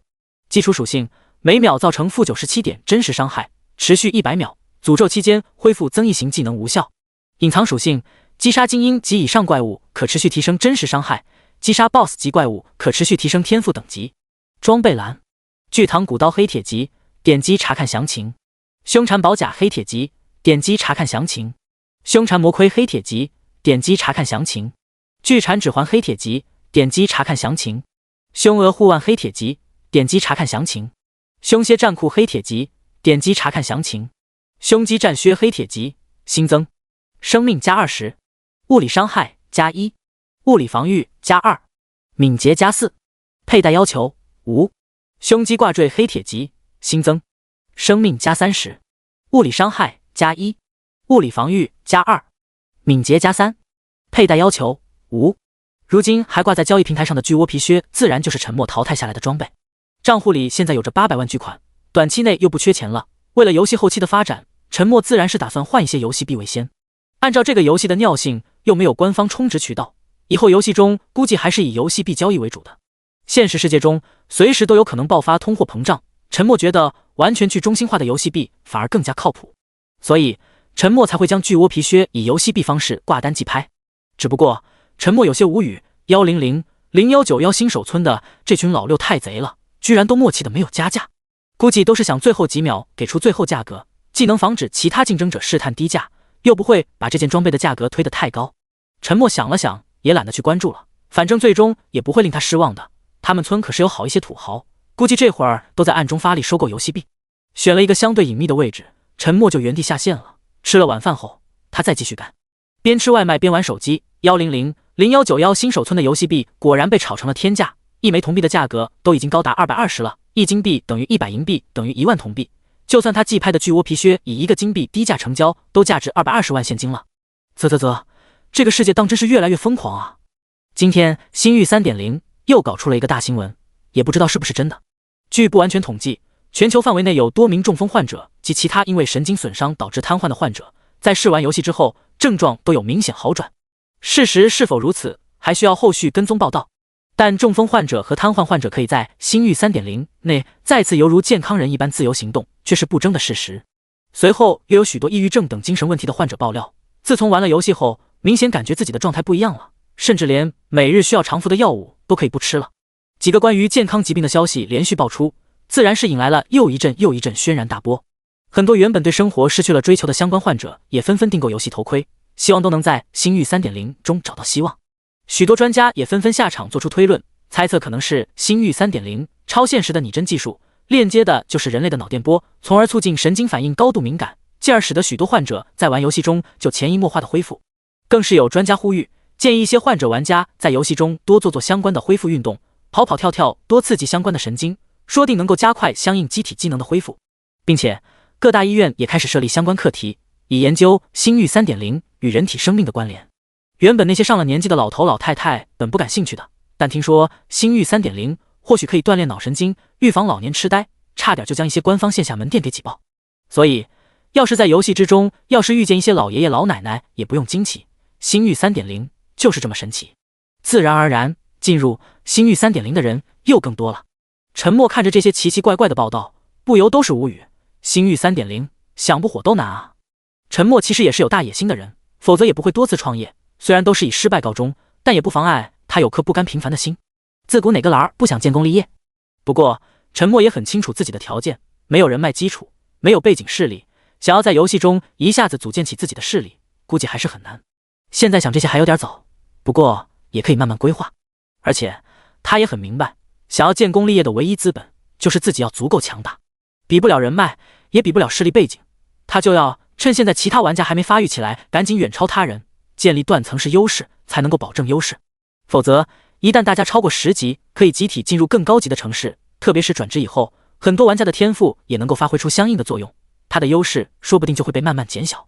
习惯了这几天领先众人的爽感，沉默可接受不了再次被其他人超越的不爽。想到这里，沉默只觉得特意订购的超豪华外卖又不香了，赶紧上线升级打怪爆装备刷天赋才是王道。吃麻麦批呀，吃，赶紧上线！给自己打了管鸡血，抛下美食，戴起头盔，立刻再次上线。第12章，区域频道开启。上线之后，陈默先是回到精英级月下凶残的刷新点去看了看，很无奈，居然还没有刷新。而之前沿途击杀的其他4级普通怪可是刷新了不少，难道精英级怪物死亡后就不会刷新了？还是精英级怪物的刷新时间的确是要很久？陈默心有疑问，立刻就决定回到3级野怪区精英级重甲巨窝刷新点去看看。昨天沿途被他清理掉的3级野怪倒是刷出了好多，只不过这时候他在击杀时获得的经验简直低到无语。越级击杀经验值每级才加成 50%， 而跨级击杀低级怪物竟然只有保底的1点经验，简直是不当人啊！无良狗策划就是要逼得所有玩家不断挑战高级怪物，连想在低级区域厮混的机会都不给。故而陈默便是干脆全力赶路，沿途看见怪物连碰都懒得碰一下了。没有花费多久时间就来到了之前的标记的坐标，很可惜精英级重甲巨窝也是没有刷新。看来一时半会儿想要重新刷这些3、4级的精英级怪物是没戏了。陈默也没有纠结，强大没有捷径可走，那就勇往直前。5级野怪区在陈默以一条直线推进的方式行进时，还是很快到达。才进入5级野怪区，入目的就是一只更加巨大怪物——狂暴枯木战士，等级5，品阶普通，生命900，物理伤害82，物理防御56，法术防御57，敏捷41。技能：枯木重斩，使用巨大的枯木武器跳跃至半空奋力斩下，造成目标 300% 的物理伤害，伤害范围3米，有一定几率造成眩晕状态，冷却时间50秒。5级怪果然更加牛批，只是普通怪就有技能了，和4级精英怪都不相上下了。最关键，这还算是群体范围攻击。团队遇见这种怪物是最头疼的。陈默估算了一下自己的敏捷和生命值，立刻就做出了判断，可以搞。通过5级普通怪物的属性，大体也可以推算出5级精英怪物有多么恐怖。现在即便是找到了，估计也没多大把握。陈默打算刷一些5级普通级怪物，先把等级提升上5级，再加一些敏捷，然后爆一些装备武装一下自己，再去挑战5级精英级怪物。每秒高达-97点的真实伤害，在5级野怪区大体也是够了。就算找到5级精英级怪物，估计也不会太多，并不能提高多少天赋伤害。所以若是现在不幸被挂回新手村，反而会影响他高效提升的进度。反正刷怪时也是在寻找5级精英级怪物，也不算耽误。时间匆匆而过，又是几个小时过去，陈默在密林中肆意躲闪跳跃，高达40的敏捷，使得他可以随意做出许多现实中难以做出来的夸张动作。陈默在前面逃得潇洒自在，身后紧追着的怪物却是眼红愤怒，头上更是不停冒出97、97、97的持续伤害。丁，越级击杀5级狂暴绿野盾卫，经验值加150。丁，等级提升至5级，全属性加1，自由属性点加5。丁，有玩家等级突破5级，1000191新手村区域频道开启。陈默还来不及欣赏自己新提升的属性面板，就被最后一道系统提示音吸引。随后新开启的区域频道就被一阵密密麻麻的发言刷屏。膜拜大佬，哪位大佬突破5级了呀？小弟才1级啊，请问是否需要挂件啊？膜拜大佬，小女子年方18，前有大阳台，后有大花园，容貌绝佳上等，可新手村验明真身真容，可线下约哦，求大佬带带我啊！肯定是传说中的神秘卖家大佬，果然是可怕呀！这才开服1天多就高达5级了，难怪有那么多装备售卖。大佬，小弟黄金级天赋，收小弟吗？我愿意跟你混啊！看到随时联系我啊！大佬牛逼！现在全服最高等级就是5级吧？居然是在咱们村，倍感荣幸啊！膜拜大佬，还有装备可以私聊，本人愿意比市场价还高 20% 收装备，玩家相互交易还免手续费啊！大佬出售装备时不妨考虑考虑我啊！清一色恭维话刷屏，看得陈默都是极其无语。大家都是陌生人，何必呢？陈默干脆暂时不去查看，这会儿区域频道内估计也没有什么有用信息。再次将升级得到的5个自由属性点加在敏捷上，陈默感觉自己又行了。玩家不语，等级5，经验值60160000，生命140加190除以140加190，自由属性点10，能量140，自由属性点10，敏捷34加12，物理防御14加17，法术防御14加8，物理伤害14加7，法术伤害14，毒素抗性2，自由属性点0，天赋古神诅咒，品级黑铁级，来自无上古神的庇护，敌对目标受到玩家攻击伤害将额外叠加1层古神诅咒。基础属性每秒造成负97点真实伤害，持续100秒，诅咒期间恢复增益型技能无效。隐藏属性：击杀精英及以上怪物可持续提升真实伤害，击杀 BOSS 级怪物可持续提升天赋等级。装备栏：巨唐古刀黑铁级，点击查看详情。凶残宝甲黑铁级，点击查看详情。凶残魔盔黑铁级，点击查看详情。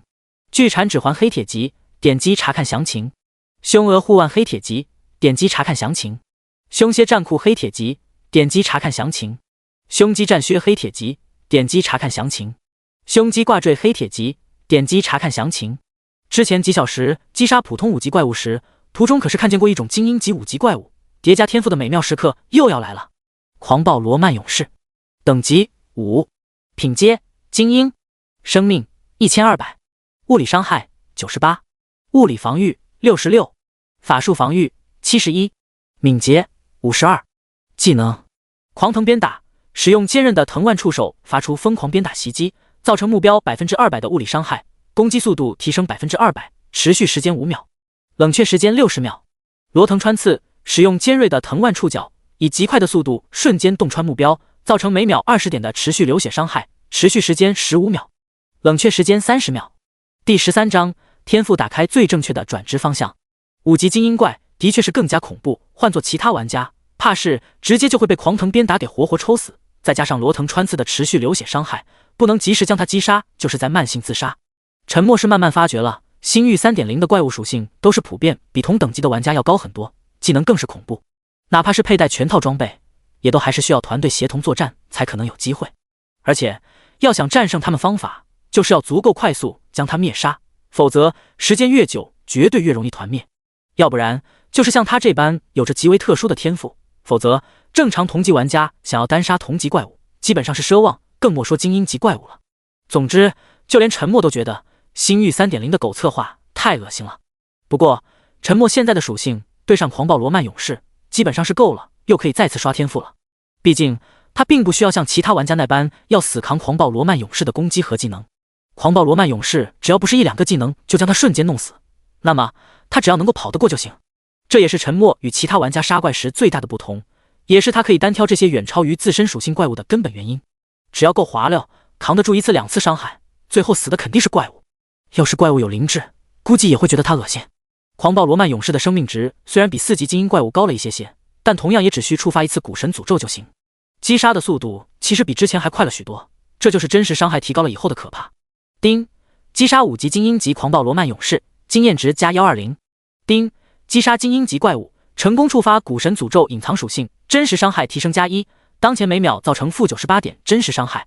嘿嘿，又可以成功叠加天赋伤害了，距离每秒伤害破100已经不远了。最可怕，这还是完全无视任何防御的真实伤害。照这样不断提升下去，是真的要起飞啊！莫说现在的玩家，就是后期，估计也没有多少玩家能够扛得住他的古神诅咒吧。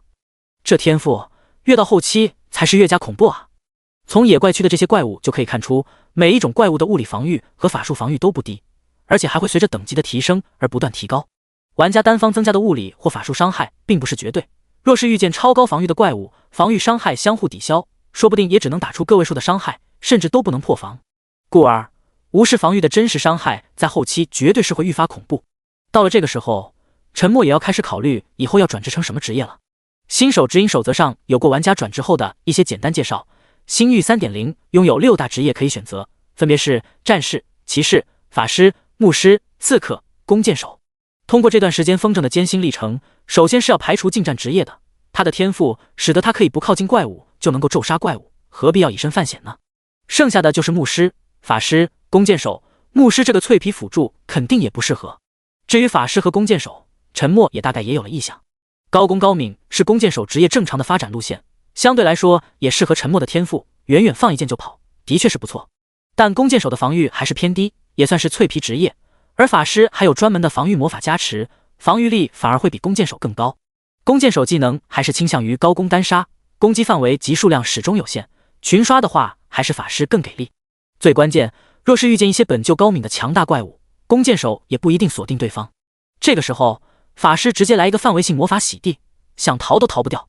因此古神诅咒天赋若是配合大范围的群攻魔法，才是真正的打开方式吧。沉默觉得只要将他的天赋不断提升上去，怕是没有哪个职业的技能能够媲美他的伤害吧。到了后期，大家估计都是拥有各种高防的装备，只有真实伤害才是避无可避的最恐怖伤害。所以，哪怕法师群攻魔法对个体造成的伤害有限，但又有何妨呢？至于敏捷问题，转职法师后可是能够学习一门瞬闪技能，用来逃命绝对是上上之选。毕竟他可不同于其他法师玩家，根本不需要持续维持输出，只需要在古神诅咒持续时间结束以后，再及时叠一下一次古神诅咒就行。所以他其实多数时间做好闪避逃避就行。越想越是这个理，想的沉默都恨不得立刻就升到10级，然后转职法师。那么他就不用像现在这般苦逼之际的不断风筝了。而且转职成法师以后，基本上能避免直接和怪物硬扛，那就不用承受伤害了，就不用总是遭受高达 30% 的痛觉虐待了。所以沉默更是想要转职成法师。估计就冲这一条，全球转职成法师等远攻职业的玩家估计都不会少。升级的动力又更大了，瞬间连瞌睡都消除了不少。干，继续干！清除完这片区域的5级精英及狂暴罗曼勇士在睡觉。虽然已是午夜时分，但游戏外却是忽然乱成一团。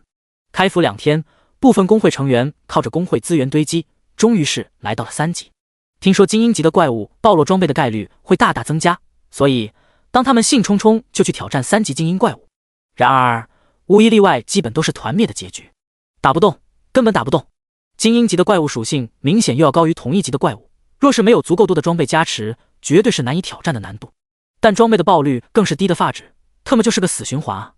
这个游戏击杀怪物的难度设置太特么有违常理了，几乎是无法单挑同等级怪物，但若是降级击杀低级怪物，又只能收获保底经验，就问恶不恶心？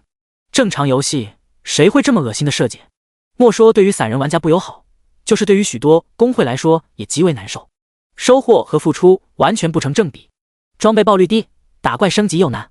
星域 3.0 主打的一个基调就是难，若不是这款神秘的游戏实在有太多秘密值得人去发掘，正常的游戏爱好者估计早就弃游了。毕竟 30% 的痛觉设定加上高难度的打怪升级体验，纯属找虐的感官。最怕就是对比1000191新手村的神秘卖家，第一个突破5级的未知玩家，自然是惹来了许多玩家的质疑，纷纷都是在各大平台发表质疑和不满的言论，羡慕嫉妒恨几乎是充斥满所有平台。这货绝对是开挂了，否则怎可能如此遥遥领先？若非星域 3.0 没有投诉热线，不然绝对要被打爆。最后就连一些龙国顶尖游戏工会也出声发表不满，更是再次强调，按照星域 3.0 的升级难度，就算全工会上万玩家集中在一个新手村为其独立服务，也难以达到这样的升级进度。当然，理智些的玩家则是猜测，这名玩家绝对是随机生成了某种强大至极的天赋，更是可以在前期就发挥强大作用。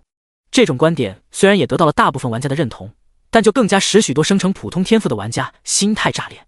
虽然初始7维属性都是一样，但天赋一出就注定没有公平可言。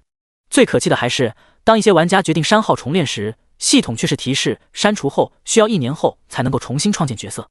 当场就有许多想要删号的玩家快要气得吐血。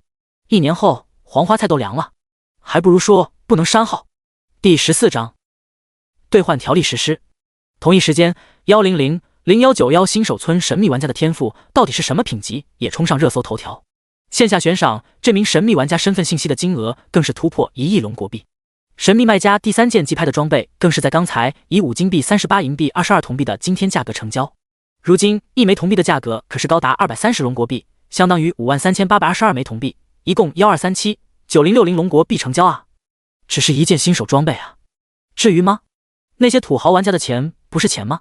短短开服2天，这名神秘玩家就依靠游戏装备就获得了2000多万的巨款，这不比中彩票还更让人疯狂。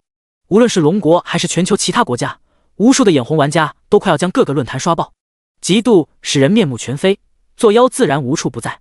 于是不断有玩家开始大喊，要求游戏公平公正，要么允许删号快速重建，要么剔除游戏天赋功能，否则将进行联合抵制。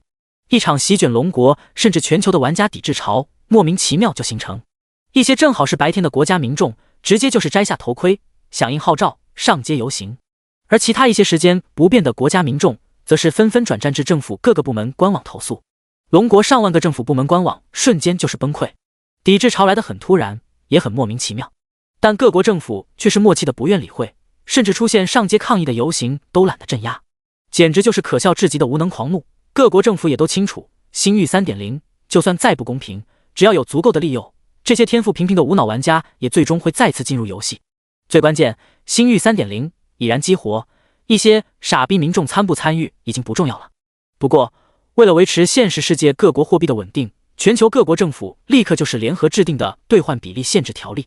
以龙国为例，一枚铜币的最高兑换比例不得超过200龙国币，恶意违规抬价者将处于交易额的10倍罚款，并且冻结所有关联银行账户，举报者获得交易额的3倍奖励。同时，更是呼吁各个集团及游戏公会莫要过度竞拍游戏装备，以免过度拉高游戏装备价值，造成游戏泡沫。无数还在吃瓜的玩家瞬间就是被手机弹窗信息惊得合不拢嘴。星域 3.0 当真是恐怖啊！很明显，游戏币的疯狂涨价定然是已经影响到了现实中货币的稳定，否则各国政府也不会连夜制定兑换条例，更是全网及时推送。这也再次证明星域 3.0 的潜力无限，兑换条例很有效，特别是从小就遵纪守法的龙国民众，原本还要疯涨的游戏铜币立刻就是跌回200龙国币每枚。即便是如此，依旧是有价无货。官方明面上虽然已经将兑换价格给限死，但在这个行情之下，铤而走险的玩家同样不在少数，黑市的交易价格依旧居高不下。不过已经比之前好了许多，毕竟这种条例的出现对于许多财团和游戏公会来说也是好处大于坏处。否则游戏币若是继续疯涨下去，很多规模小一些的游戏公会和财团也扛不住，游戏币的疯涨反而会削减各个财团和游戏公会的优势，反而便宜了许多以打金为生的散人玩家。故而各国政府的兑换条例还是得到了众多财团和游戏公会的支持。至于各国政府的竞拍呼吁，谁也没当一回事。星域 3.0 的装备除了稀少，还极为难产。最关键，装备的加持对游戏前期的影响实在太大了，没有哪个公会和财团会愿意让步的。新手村100万零191成功拍得装备的2名玩家，都是现实中有名有号人物，升级进度也明显加快了许多。可以说，这钱花的绝对不冤枉。众多有实力的玩家只恨自己新手村没有装备竞拍，否则他们说不定更加疯狂。各国政府兑换条例和竞拍呼吁的新闻一出，刚刚兴起的抵制潮直接就成了笑话。原本还想积极参与抗议游行的玩家，甚至都会被一些理智的同伴嘲讽傻逼。游戏外的风云变化，干得快吐血的沉默都没有去了解。为了防止刷怪分心，他连区域频道的暂时关闭了。原本他在刷完所有5级精英及狂暴罗曼勇士就准备愉快下线睡觉的，但刚刚刷新的一只 BOSS 却是让他眼红不已。狂暴罗曼统领，等级5，品阶 BOSS， 生命3200，物理伤害128，物理防御76，法术防御82，敏捷65。技能狂腾鞭击，使用坚韧的藤蔓触手发出疯狂鞭打袭击，造成目标 300% 的物理伤害，攻击速度提升 300%， 持续时间7秒，冷却时间60秒。罗藤穿刺，使用尖锐的藤蔓触角，以极快的速度瞬间洞穿目标，造成每秒30点的持续流血伤害，持续时间15秒，冷却时间30秒。藤蔓盔甲，当生命值跌至 20% 时，自动激活藤蔓盔甲，防御力额外提升 100%， 生命值每秒恢复 1%， 持续时间20秒。此时此刻，他的天赋古神诅咒的真实伤害已经高达每秒126，绝对是一个恐怖至极的伤害。然而这只 BOSS 他还真的扛不住，以他这么变态的天赋伤害，都拿这只 BOSS 没有办法，其他玩家估计更是没辙。星域 3.0 的设定完全就不考虑游戏难度，沉默觉得就算5级玩家及其全套装备都不一定能够干得过这个 BOSS。 超高的基础属性不谈，3个技能就是现阶段无敌的存在。沉默都怀疑游戏设定是不是搞错了，这难度跨度也太大了一点吧，跑不过，打不了，扛不住。说实话，沉默真的很想用古神诅咒弄死这只 BOSS。 按照古神诅咒的隐藏属性描述，击杀 BOSS 级怪物是很有可能会提升天赋等级的，只是黑铁级的古神诅咒天赋就已经足够变态，要是升级以后又会变得如何恐怖，沉默是真的很想知道，奈何实力有限啊，所以沉默才会眼红的不想下线。不过沉默也很清楚，即便是再不甘，他也只能暂时放弃。反正其他玩家现在即便是发现了这只 BOSS， 估计比他还要绝望。第15章隐藏破防设置，沉默最终还是无奈的选择下线，看着也只能干瞪眼。现在已是凌晨3点多，根本就没有精力再去关注其他资讯，随便洗漱一番倒头就睡。就在大部分龙国玩家下线休息的时候，星域 3.0 忽然发出一则系统提示：丁，注册玩家突破30亿，商店功能解锁更多商品，请自行查看。兴奋冲进系统商店的玩家，惊奇地发现购买栏里多了7种药剂。生命恢复药剂黑铁级，售价250铜币，使用后每秒恢复10点生命值，持续时间10秒。能量恢复药剂黑铁级，售价250铜币，使用后每秒恢复10点能量值，持续时间10秒。敏捷提升药剂黑铁级，售价250铜币，使用后额外增加10点敏捷，持续时间10秒。物理伤害提升药剂黑铁级，售价250铜币，使用后额外增加10点物理伤害，持续时间10秒。法术伤害提升药剂黑铁级，售价250铜币，使用后额外增加10点法术伤害，持续时间10秒。物理防御提升药剂黑铁级，售价250铜币，使用后额外增加10点物理防御，持续时间10秒。法术防御提升药剂黑铁级，售价250铜币，使用后额外增加10点法术防御，持续时间10秒。这些药剂对应的就是7为基础属性的提升药剂。有了这些药剂，很多不能打的怪物立刻就变得能打了。这才是游戏正确的打开方式吗？只不过这就是明显要逼玩家氪金啊！即便是如此，全球玩家也立刻疯狂了。游戏币的价格忽然又是疯涨，吓得各国政府立刻再次强调刚刚发布的兑换条例，并且明确表示各国将严厉持续执行。事情爆发得很突然，各国政府高层也很后怕，这事若是没有处理好，现实的货币体系甚至都可能崩溃。纵使各国政府及银行体系下场监督，各国黑市上1枚铜币的价格也在不受限制的疯涨。龙国地下黑市的铜币成交价已然突破300大关，比之兑换条例发布前还要更高，简直就是无法压制的疯狂。全球刚刚兴起的抵制潮瞬间就是自动瓦解，还抗一个毛线，还不如快点上线做任务，刷铜币才是正确的选择。新手村的许多基础任务其实都不难，很多也不需要打怪就可以完成，帮一些 NPC 完成砍柴、除草、收粮、搬砖、挑水等等日常琐事即可。当然，这些基础任务花费的时间都是有点久，往往需要2个小时才能获得1枚铜币。若非每个玩家每天可以接取基础任务的次数有限，许多玩家就敢24小时不间断完成，绝对能干爆服务器。爆了！新手村再次爆了！原本许多冲出新手村杀怪的玩家再次返回了新手村，哪怕许多 NPC 已被围得不见人影，也抵挡不住玩家淘金的热情。许多普通玩家也想得开，眼下做任务获得铜币才是他们最佳的游戏打开方式。至于买药剂打怪升级，那都是大财团、大公会、大势力才有的待遇。前期绝对是游戏币火热的暴利期，绝对要把握住。若是后期游戏币泛滥，可不一定有这么好的机会。所以，只是短短几小时，很多玩家都开始重新自我定位，都能在游戏中找到最适合当下的发展方向。沉默定了9点的闹钟，一觉醒来，例行打开手机查看每日资讯，人都傻了。就一个晚上，咋又发生了这么多变故？先是忽然掀起的抵制潮，而后又是突如其来的兑换条例，最后又是系统商店功能解锁更多商品。若非官方新闻一一证实，沉默都不敢相信这只是几个小时的风云变化。沉默也不得不再次感叹，星域 3.0 搅风搅雨的能力超乎想象的强，对于现实的影响已经到了各国政府必须时刻及时应对的地步。通过各个论坛，沉默已经知晓系统商店解锁了7为属性提升的药剂，相信众多工会势力已经开始发力，他自然也不能落后。随便吃了一顿早餐就立马上线，望着不远处随意游荡的狂暴罗曼统领，沉默也没继续停留，沿着新手村的方向往回赶。能够提升7为属性的药剂，沉默也想尝试一番。磨刀不误砍柴工，即便是使用了这些药剂，以如今的属性也扛不住狂暴罗曼统领，但却是可以用来对付其他5级精英级怪物。每秒可以恢复10生命值和增加10点物理防御，就是生命的保障，再加上10点敏捷加持，再遇见其他5级精英级怪物也更加容易轻松解决。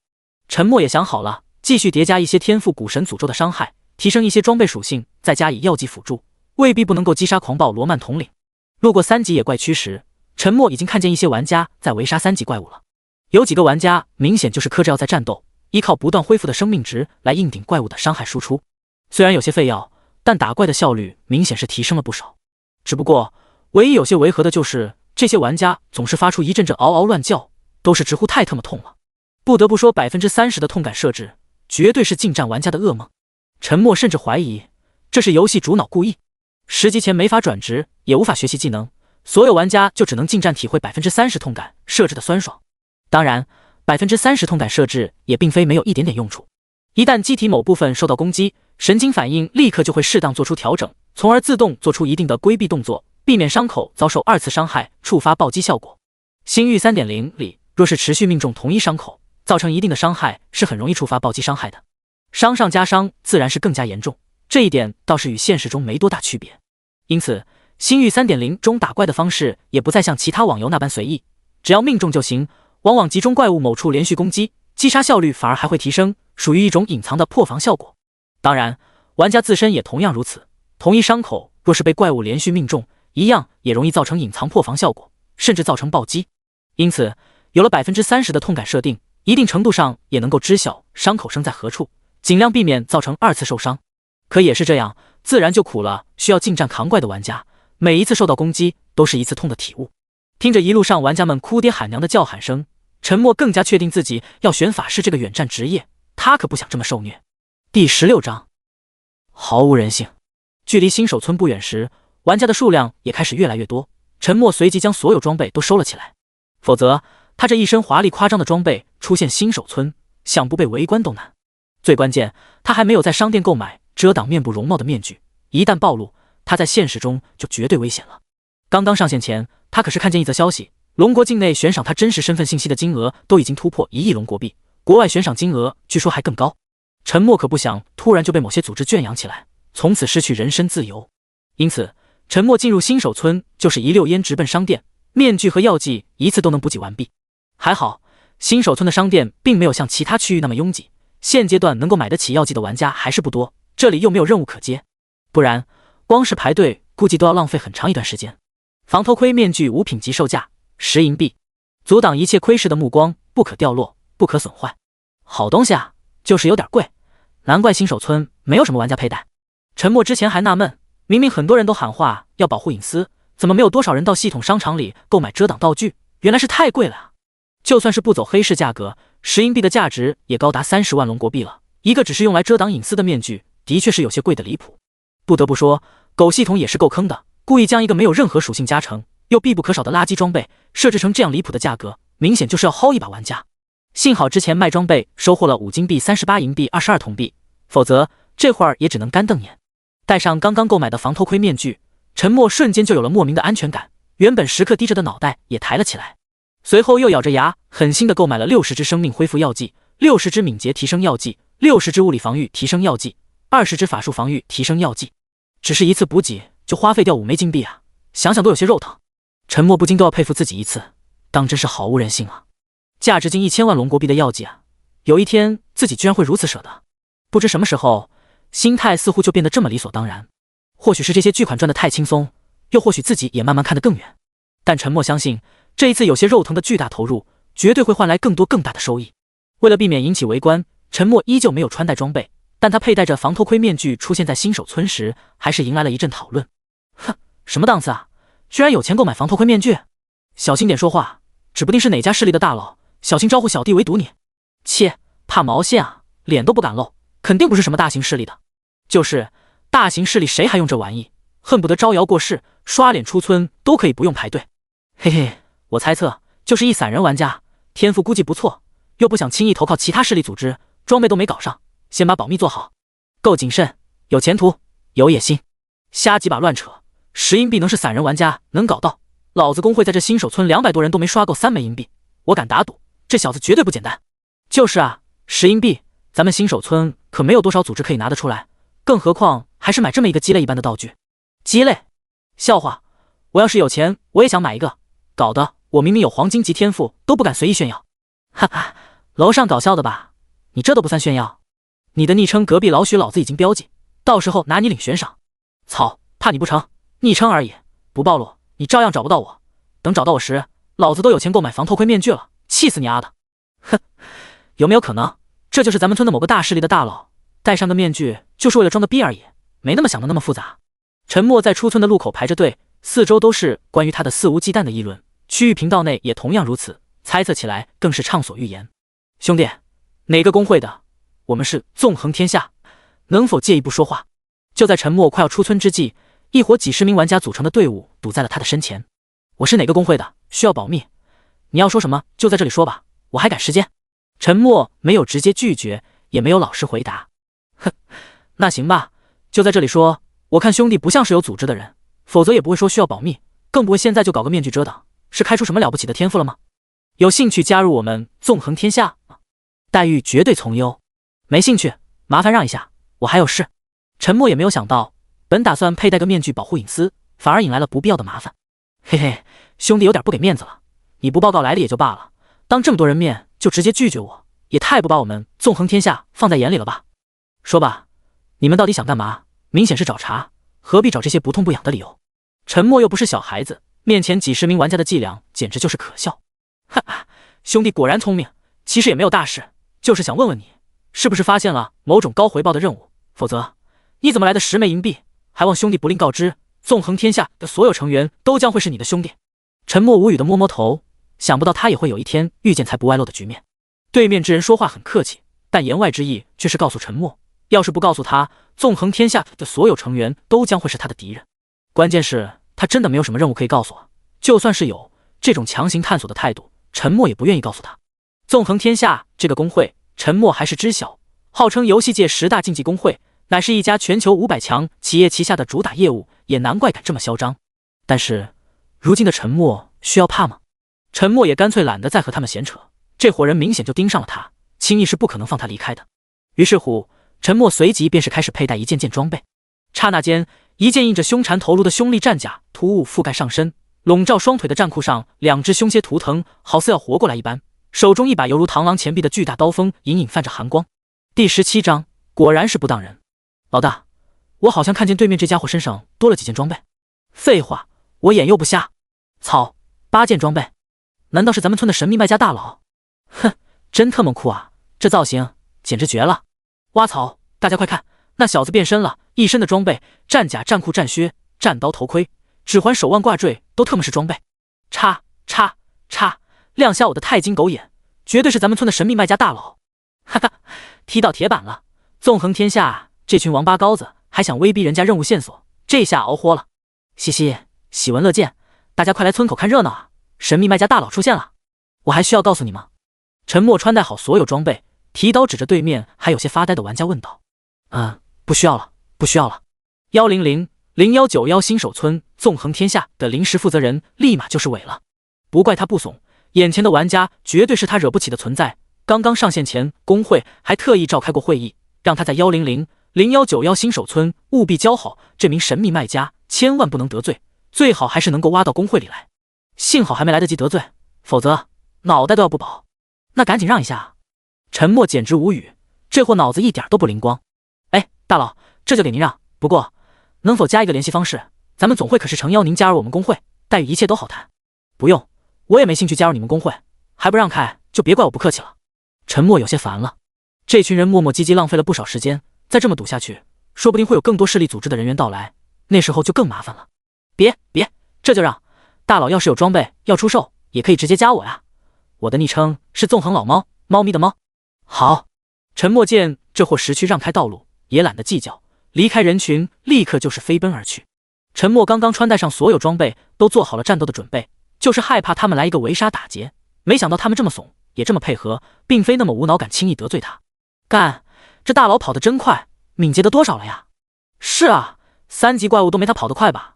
大佬不愧是大佬。纵横天下这帮废物也不敢拦下他，怎么样也要检验一下他的成色啊！这么多人还怕个毛线？呵呵，楼上的说的轻松，一共8件装备，虽然看不见具体属性，但吊打这里所有玩家估计都没问题，甚至咱们连防御都破不了。好好奇啊，他到底随机生成了什么恐怖天赋？不仅仅等级高达5级遥遥领先，还有这么多装备，行走的亿万装备。哼，有啥好好奇的？说不定只是前期牛逼而已。转职以后，许多强大天赋的玩家必然会崛起，到时候说不定都没他什么事。笑死，楼上就是柠檬精，妥妥的眼红病。有没有组队打劫大佬的？咱们一起上，只要弄死他一次，最少也能爆1件装备啊！发财有望啊！楼上傻逼，大佬也能看见区域频道，小心他见你一次杀你一次。陈默也是心累，还是野外待着舒坦。若非必要，现阶段他还真的不想回新手村了。进村出村都要排队，人挤人，浪费大把时间。最关键，他也没想到佩戴防偷窥面具反而会引来这么多麻烦。还好跑得快，区域频道内这时候都不断有玩家在呼叫他。陈默敢保证，刚刚若是他不走，绝对会被新手村各大组织的负责人给围堵，不是邀他入会，就是想要购买装备。说实话，他暂时并不想和这些组织有任何联系，也无需什么合作。有装备直接寄拍官方平台即可，哪怕多缴纳一点手续费也无所谓，安全、省心、可靠，有何不好？故而陈默就更不愿与他们有过多联系，也避免不小心透露什么，从而导致现实身份泄露。虽然有了药剂加持，但距离灭杀 BOSS 及怪物狂暴罗曼统领还有些距离，故而陈默选择的也是另外一条线路，前往5级野怪区的其他方位。他打算再找其他精英级野怪刷一下天赋属性。陈默也想看看之前3级的精英级重甲巨窝有没有刷新，有标记过坐标，没有花费多久，陈默就在重甲巨窝刷新的区域再次找到了一只重甲巨窝。还好，精英级的怪物还是会刷新，只是刷新的时间久了一点点。但坏消息却是让陈默有些猝不及防，再次击杀重甲巨窝，却没有获得天赋古神诅咒属性叠加。不死心的陈默再次寻找了几只重甲巨窝，结果依然如此，除了一点经验值安慰，什么都没有。隐隐的陈默有了猜测，估计只有击杀同级及以上的精英级怪物，才有可能获得古神诅咒的天赋叠加。若是如此，他可要难受了，快速升级与天赋叠加必将会形成冲突。事实的确如陈默猜测，击杀落日凶鸡和月下凶蝉也依然没有获得天赋叠加。很明显，坑爹的狗策划还暗地里藏有许多特殊的隐藏设定，都是需要玩家自己去慢慢发掘。你以为是增加游戏的体验感吗？陈默脸都黑了，是毛线啊！这绝对是狗策划的恶趣味，就好像击杀低于自身等级的怪物，都敢只给那区一点的保底经验，直接就是令许多想要利用高级玩家带队低级玩家快速提升的想法破灭。这条设定据说当时就令很多老牌公会组织集体破防。高玩低带一直都是游戏界常用的升级模式，突然不好使了，哪能好受？完全是变相的削减他们这些公会组织的一大竞争优势。这是逼着所有玩家必须去挑战更高难度的怪物，最少也必须是同级。说实话，正常的游戏哪敢这样设定，服务器都敢被玩家给炸了。只能说这破游戏不愧是外星文明开发的，果然是不当人。不过也好，这样他只要正常击杀精英级怪物，自然堆积到升级后再寻找下一个等级的精英级怪物就行。否则他还要纠结是不是要在低级野怪区一直刷到可以秒天秒地秒一切 BOSS 再出新手村，那样子游戏体验就太差了。不过想到这里，陈默瞬间又是棒住了。他猜测击杀 BOSS 级怪物升级天赋品级，或许也是需要评级或是越级才行。也就是说，他此刻除了只能够击杀精英级怪物，还要憋屈的控制经验值，绝对不能够提前升上6级。否则即便是成功击杀了5级 BOSS 级怪物狂暴罗曼统领，都有可能是白忙活啊。狗策划果然是够狗啊，把一切都算计得死死的，让他连一点漏都难捡啊。现在陈默只期盼接下来的精英级怪物能够暴露几件能够提升更高属性的装备，否则真的是要干瞪眼。5级野怪区很大，比4级野怪区又是大了几倍不止。陈默控制着经验，并没有过多击杀其他5级普通怪物。历时5个多小时，有着几种药剂的加成，陈默额外又找到了2种5级精英级怪物，并且全部成功击杀。天赋古神诅咒的真实伤害也叠加到了恐怖的每秒186。现在的玩家基本上随便被他小拳拳捶一下就得完蛋，根本扛不住。但令陈默无语的是，装备的爆率依旧低得发指，杀了那么多精英级怪物，总共才爆了2件，还不如之前。第18章特别警告，玩家不语。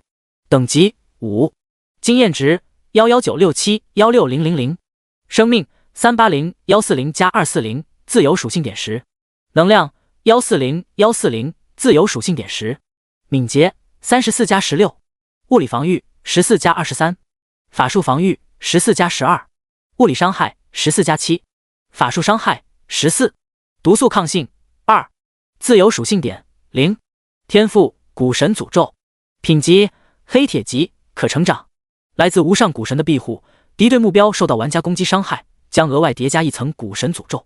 基础属性每秒造成-186点真实伤害，持续100秒，诅咒期间恢复增益型技能无效。隐藏属性击杀精英及以上怪物可持续提升真实伤害，击杀 BOSS 级怪物可持续提升天赋等级。装备栏巨唐古刀黑铁级，点击查看详情。凶残宝甲黑铁级，点击查看详情。凶残魔盔黑铁级，点击查看详情。巨蝉指环黑铁级，点击查看详情。凶鹅护腕黑铁级，点击查看详情。凶蝎战裤黑铁级，点击查看详情。凶击战靴黑铁级，点击查看详情。凶击挂坠黑铁级，点击查看详情。罗曼战腕黑铁级新增，生命加30，物理防御加3，法术防御加2，敏捷加2。佩戴要求无。枯荣文章黑铁级新增，生命加20，物理防御加2，法术防御加2，敏捷加2。佩戴要求无。虽然新增的2件装备都没有重复，可以直接佩戴，但黑铁级的装备提升的属性也都有限，想要对付属性爆表的狂暴罗曼统领还是很牵强。现在沉默可不想轻易死亡了，没有绝对把握，是绝对不会轻易出手的。同时，更加令沉默纠结的反而是经验值。之前是担心升级太慢，现在则是忧心升级过快。毕竟有着逆天的古神诅咒天赋，自然是在每一级都能够刷到极致是最佳了。就算是现在，沉默都有些后悔自己升级过快了，浪费了3级4级重复刷精英级怪物的机会。要不然古神诅咒天赋的真实伤害都还要更高一个层次，想想都是惋惜不已。眼下新增装备的增幅并没有达到预期，估计自己得另想他法才行。沉默预估着自己的经验，计划还能够重复再刷33只5级精英级怪物，可以将古神诅咒真实伤害叠加到219。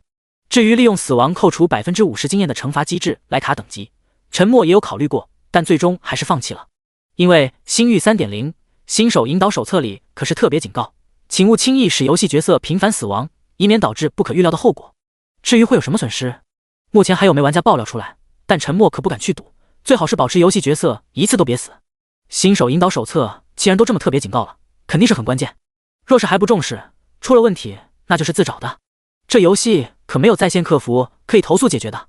最关键，沉默现在对于天赋古神诅咒可是极为满意，他可不想因为游戏角色死亡而出现任何变故。开始时他还没有那么在意，甚至之前都想过利用死亡来当做回村捷径，但如今切实体会到游戏天赋古神诅咒的强大，他可不敢去冒哪怕一丝丝风险了。怎么才算作频繁死亡？暂时也没有数据可以参考，沉默也不想去尝试。这几天论坛里也有许多关于这则特别警告的各种分析帖子，其中有一条猜测可是将沉默下的不轻，频繁死亡可能会导致游戏角色天赋受损或者丢失，就跟死亡爆装备一样，但死多了就开始爆天赋了，还是那种爆了就捡不回来的那种最糟糕情况，想想都可怕。猜测自然是不需要根据，也没有理由可以确定这个猜测就是准确，但沉默信了，甚至可以说是怕了。要是因为游戏角色频繁死亡而把古神诅咒天赋给搞废了或弄没了，那就得哭死。这种糟糕至极的情况有没有可能发生，谁也不清楚。毕竟不可预料的后果才是最不可控的致命威胁。所以沉默现在打心底是不愿意游戏角色轻易出现任何一次死亡，这样就能最大几率避免发生不可预料的后果。故而沉默宁可被逼的升级，也绝对不愿意利用死亡机制来卡等级叠天赋。这也是沉默不敢去轻易招惹5级 BOSS 及怪物狂暴罗曼统领的原因，连尝试都不敢。现在的他比刚进入游戏那会儿可更加惜命了，或者说更加怕死了。当然5级 BOSS 级狂暴罗曼统领他也不会放弃，心中已然大概有了计划，只不过也要等到2天后将5级的精英怪刷够才行。精英级怪物的刷新时间有点久，按照3级4级精英怪刷新的时间推算，可能至少是需要48小时。接下来2天就不能去打怪升级了，就算能直接去刷6级的精英级怪物，明显也会间接损失好多天赋属性叠加的机会。已经不幸损失了3级4级叠加天赋的不少良机，这可是沉默无法接受的。只是2天而已，就目前玩家的升级速度，估计都追不上他。天赋古神诅咒才是他立身根本，不能因小失大，务必要把握好每一级的天赋刷到极致才行。而且就算系统商店有了药剂售卖，但随着等级越高，星域 3.0 里的怪物属性可是越强，打起来更加费劲。故而沉默也不是很着急，也不是很担心其他玩家会轻易将他超越。大概想清楚短期内规划的沉默，忽然便觉得时间有些充盈了，正好可以将现实的一些琐事顺便处理一番。下线前，沉默在区域频道特意花1枚银币和24枚银币保障金发布了一个任务悬赏贴。星域 3.0 任务悬赏贴只需要花费1个银币，谁都可以发布，接取任务的悬赏金则是由发布者自己制定。沉默发布的任务悬赏贴里面明码标价就是3枚铜币每人，任务名称敢死队招募，发布者不语。任务要求2天后下午16点参与 BOSS 围剿，听从安排配合走位，做人墙堵怪物，只需赴死1次，悬赏金额3铜币每人。任务判定发布者沉默发布的任务悬赏贴很快就在新手村10000191区域频道内引起了轰动。第19章，游戏改变命运。不语是哪个大佬？这就敢打 BOSS 了？不会是神秘卖家大佬吧？卧槽，24枚银币保障金，这是要招募800人，大手笔啊！3铜币死一次，最少600龙国币到手，我参与啊！什么600龙国币？你到时候私下卖我们工会400亿没收。支持大家踊跃参与，参与发大财啊！参与个毛线，没看见任务判定是发不准吗？要是他最后故意判定任务失败，咱们不白死一次？就是啊，这种设定最坑了，妈蛋，这货还设置了放弃任务扣除1铜币，大家别上当啊！操你大爷，不语，别让我逮着你！法克，老子也手贱接取了任务，忘了看放弃机制了。妹的，老子现在连1铜币都没。不至于，都能拿出24枚银币做保障金，还至于坑你们这点小钱？哼，说不定这24银币都是通过各种手段坑来的。哎，网上就是杠精多，自己愿意参与就参与，不愿意参与就别参与啊！说这些风凉话，在现实中就是恶意重伤，恶意抹黑。要是这个不语大佬真的只是想招募一些敢死队呢？就是，反正我是报名了，大不了白死一次而已，还能够提前领略一下星域 3.0 里的 BOSS 风采。白死一次，新手引导手册可是特别警告了，请勿轻易使游戏角色频繁死亡，以免导致不可预料的后果。我敢保证，这绝对是狗策划的一个坑。说实话，3铜币死一次，哪怕没有经验扣除，也不值得。是啊，我也觉得，大家谨慎啊！新手引导手册可是特别警告的，要是出现什么后果，哭都没地方哭。切，怕毛线，老子开服到现在都死了5次了，照样没啥事。什么叫做频繁死亡？1次2次肯定不算的，担心个毛线？就是啊，游戏主脑肯定也是怕我们自己不断作死，过度消耗他复活池的能量，才特别发出的警告。1次2次肯定不算数的，楼上大哥都死5次了都没事，那我还怕毛线？现在就报名，支持大佬完成 BOSS 首杀，咱们新手村也能跟着出名。哈哈，我也报名了，怕毛线？说不定就是咱们新手村神秘卖家大佬呢。上午可听说他一身都有8件装备了，打个 BOSS 也不稀奇吧？我有 99.99% 把握敢肯定，不语就是神秘卖家大佬。很有可能啊，咱们新手村最有可能攻略 BOSS 的就是神秘卖家大佬了。要是不语就是这个大佬，难道还怕他赖账？说实话，24枚银币对他来说绝对是洒水。瞎鸡儿乱猜，谁告诉你们不语就是神秘卖家大佬的？他自个都没有发话，一群舔狗。沉默也没有多想，更没有故意拿自己名头去做保证。3铜币死一次的任务，算是很轻松的高回报了。想要参与的玩家肯定很多，死亡掉落当前等级 50% 的经验，这个完全不算什么。好多玩家只在村里做任务，甚至至今都没有任何一点点经验，连一只怪物都没杀过。沉默要的就是这样的炮灰，反正炮灰等级再高也扛不住 BOSS 的一击，只要能够稍微拖住 BOSS 行动就行。说句不好听的，沉默就是要将无赖进行到底。正常对付不了 BOSS， 他就用人海战术，哪怕延缓 BOSS 一点点的行动，一切就有可能。至于新手引导手册里的特别警告，请勿轻易使游戏角色频繁死亡，以免导致不可预料的后果。或许有玩家会在意，但不在意的玩家肯定更多。那些生成垃圾天赋不得不选择摆烂的玩家，那还不是能捞一笔就捞一笔？做这任务明显比在村里接 NPC 只有1个铜币的繁琐任务轻松，报酬还更丰富。所以沉默根本就没考虑过这次任务会没人接。下线之后，沉默出于谨慎，还是只提现了200万，不算多，刚刚好够用就行。即便是银行监测到，也不会被太过着重标记。这段时间因为游戏币的疯狂，200万的提现流水也没有多么稀奇。只要没有人举报，银行还不至于会大费周章去调查这笔只有200万的提现。地下黑市交易游戏币都是点对点的交易，线下转线下，游戏内转游戏内，甚至很多都是面对面用现金交易，既能节约手续费，又能够规避许多监控风险。当然，若是遇见钓鱼执法举报，那就另当别论了。总之，各国政府推行兑换条例也只能够起到一定的限制能力，愿意搬砖赚差价的游戏币倒卖者大有人在。上有政策下有对策，只要存在利益，就有获取的无数手段。当然，若是没有兑换条例的限制，现实世界的货币体系是真的很容易崩溃。所以也不能说兑换条例的发布没有半点作用。看着银行卡里的200万余额，心中顿觉舒爽无比。前段时间快要被各种债务压垮的烦闷竟是一扫而清。游戏改变命运，从此他将步入另一种生活。沉默也懒得和银行协商各种减免政策，之前逾期的信用卡都是统统还上，然后立刻就是注销。信用卡他是再也不想用了，无限放大消费欲望，控制不住就是无尽的债务。随后沉默又给所有借过他钱的朋友亲戚把欠款结清，顺便还都额外给了 20% 左右的利息。不是他小气不愿意多给，而是给多了他们也不会要的，所以沉默才控制在 20% 左右的利息作为感谢。未来这些帮助过他的朋友亲戚，他都会想办法以其他方式慢慢报答。至于父母那里，陈默直接赚了10万过去，并且告知他们自己最近赚了一些钱，把所有债务都还清了，让他们不用担心。就连小妹那里，陈默也是赚了2万过去做零花钱，只把那丫头高兴坏了，还说不要告诉爸妈，这可是他的私房钱。下午时分，刚刚才分手几天的前女友，不知道从哪里得到了他突然又有钱还债的消息，竟打来电话约他一起逛街吃饭。想都不用想，这女人肯定是又想再榨干他一次。之前好几张信用卡就是被他偷偷刷爆的，还是明知道他创业阶段急需用钱的情况下，这种只能同甘不能共苦的女人，他可不敢再招惹了。一套拉黑流程处理，心气不禁都顺了很多。这就是有钱才能够拥有的快乐。各种杂七杂八的琐事，耗费了好几个小时才堪堪处理完，自然也是很费心神。但陈默此刻却是觉得精神抖擞，无比畅快，前所未有的轻松，甚至都未感到一丝丝疲惫。当真是无债一身轻啊！这种难以形容的舒爽，估计只有久欠难偿的负债者，一朝清空所有债务后才能够深深体会。第20章，谨小慎微。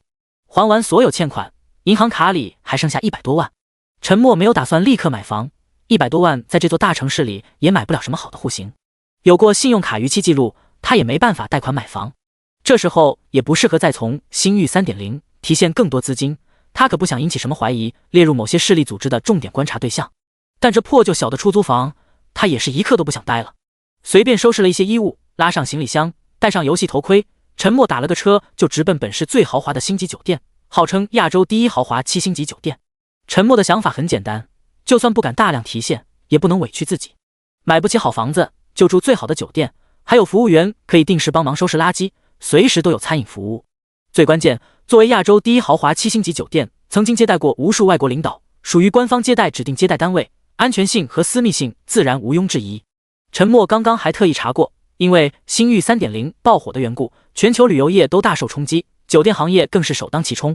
故而原本几万元一晚的豪华行政套房，一室一厅一卫，还带一个巨大的观景阳台，如今只需要999元。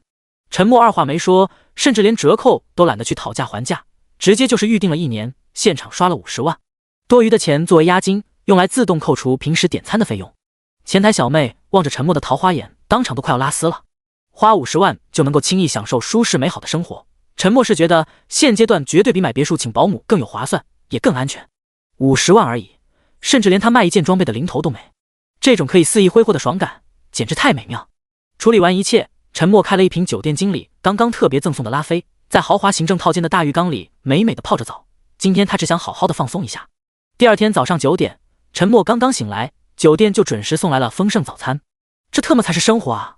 直到美美饱餐一顿，陈默才不紧不慢进入游戏。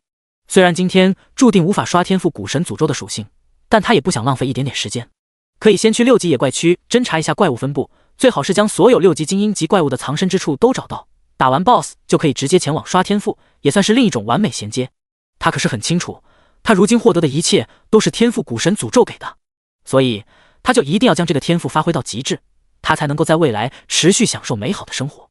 昨晚他在浴缸里泡澡，就想好了一切，绝对不会轻易浪费任何一级叠加天赋属性的机会，若非必要，甚至都不会轻易去击杀普通怪物，省得经验过度积累导致天赋没刷够，等级却晋升了的尴尬境地。当然，陈默也不会过度去压制等级，要是同等级精英级怪物实在太少，刷新时间又太久，那还不如去寻找更高等级的精英级怪物击杀。毕竟总不可能为了刷天赋，别人都升20级了，他都还在10级内停留，那就太不合适了。新手指引手册有介绍过，一些副本可是有着等级限制的，没有足够的等级，那连进入的资格都没有。有着超高的敏捷，陈默只要不作死，即便是在6级野怪区也能够肆意游走。短短1天时间，陈默几乎是逛遍了整个6级野怪区。很幸运，6级野怪区同样有3种精英级野怪，使用药剂很大程度他都能够解决，但他没有出手，这是要留到收拾完5级 BOSS 以后来收割的。唯一让陈默有些遗憾的，6级野怪区并没有看见 BOSS 的出没。想来也是， BOSS 级怪物肯定更加稀少。逛完了6级野怪区，并不打算再去7级野怪区折腾，一不小心是有可能悲剧的。他的加点可是有些极端，只是跑得快，但不一定能够扛得住，谁知道7级野怪是否能够秒杀他。通过6级精英级怪物的属性，陈默大体也能够推算出7级野怪不好惹，要是不幸遇见个7级精英级怪物，说不定真能送他免费回城。说实话，陈默现在是很忌讳游戏角色的死亡，论坛上那个帖子的内容有毒，导致他始终都有心理阴影，生怕不幸死亡一次，他的古神诅咒天赋就要离他而去。他也很清楚，这就是越在意越珍惜，越谨小慎微。但这由不得他不在意，如今的美好生活可都是古神诅咒天赋给的，经历过负债累累的悲催生活，就更加怕失去。因此7级野怪区这种没把握的事，要是换做刚刚开服8级9级野怪区，他都敢莽。但现在还是算了吧，死不起，不敢死。6级野怪区探查完毕以后，陈默沿着标记好的位置再次去了一趟5级精英级怪物刷新的地方查看。除了5级 BOSS 及狂暴罗曼统领孤零零在那里无聊狂怒，其他5级精英级怪物都是还没有刷新。陈默也懒得继续在这里干等，先回村将招募敢死队的事给处理一下。敢死队招募贴在发出不到10分钟，其实就已经招募完毕。3枚铜币的诱惑，对于很多散人玩家来说，诱惑可不小。陈默这次回去没有再脱下装备，佩戴着防偷窥面具，本就很容易被人猜到身份。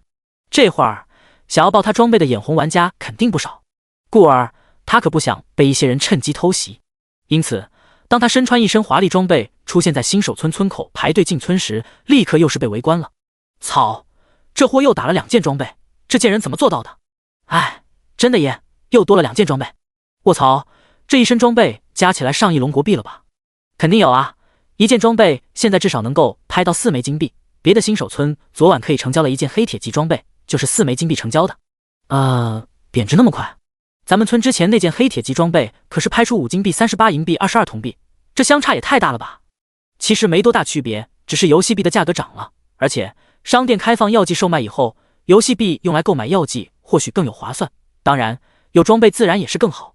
是啊，我也看帖子了，隔壁村那卖家只想卖游戏币，否则用龙国币交易的话，至少都还能提升30%的价格。现在大公会谁会用装备来换龙国币？这件装备售卖，主要还是这个大公会收不到游戏币来买药剂了，才会拿出来交易，否则根本不可能。第21章，伸手不打笑脸人。陈默边排队也边感叹，这都开服几天了，进出村都还需要排队，星域 3.0 是真的火爆啊！若非游戏有着恶意击杀玩家的红名惩罚设置，陈默是真想一刀一个直接杀进村里。每一次回村出村都是10分耽搁时间，不过这也没办法，现在游戏就是这么火爆，他们这个新手村的人数都已经抵达上限。刚刚他也听说，现在一件黑铁级的装备竞拍价已经跌到了4枚金币左右，药剂对装备的冲击还是很大，这倒是可以理解。对于很多大型公会来说，现阶段游戏币用来购买药剂打怪升级，其实比购买一件黑铁级装备来的实在。同样都是临时增幅，黑铁级装备注定就是新手过渡装备，而且只能够提升某一个玩家，但黑铁级药剂却是可以提升一个团队。所以若是优先考虑，的确是将游戏币用俩购买药剂更有划算。最关键，每一个新手村每一天能够任务产出的铜币都是有限，但收购铜币的工会势力可是有很多，就注定铜币不够分的。所以黑铁级装备若是拿来换龙国币，估计还是能够拍出惊人的价格，但若是想要兑换游戏币，那就不好说了。陈默也有预感，估计再过一下子，等大家等级再提升一些，爆了更多装备后，黑铁级装备的竞拍游戏币的价格怕是还要再跌。当然也不可能跌到哪里，这破游戏的装备爆率就是低。若是游戏没有什么变化调整，很长一点时间，很多普通玩家可能都体会不到穿上装备的爽感。嘿，哥们，你是不语大佬吗？就是咱们新手村第一个卖装备的大佬。正当陈默老老实实排队想试时，边上一个满头绿毛的瘦子玩家大大咧咧地喊道。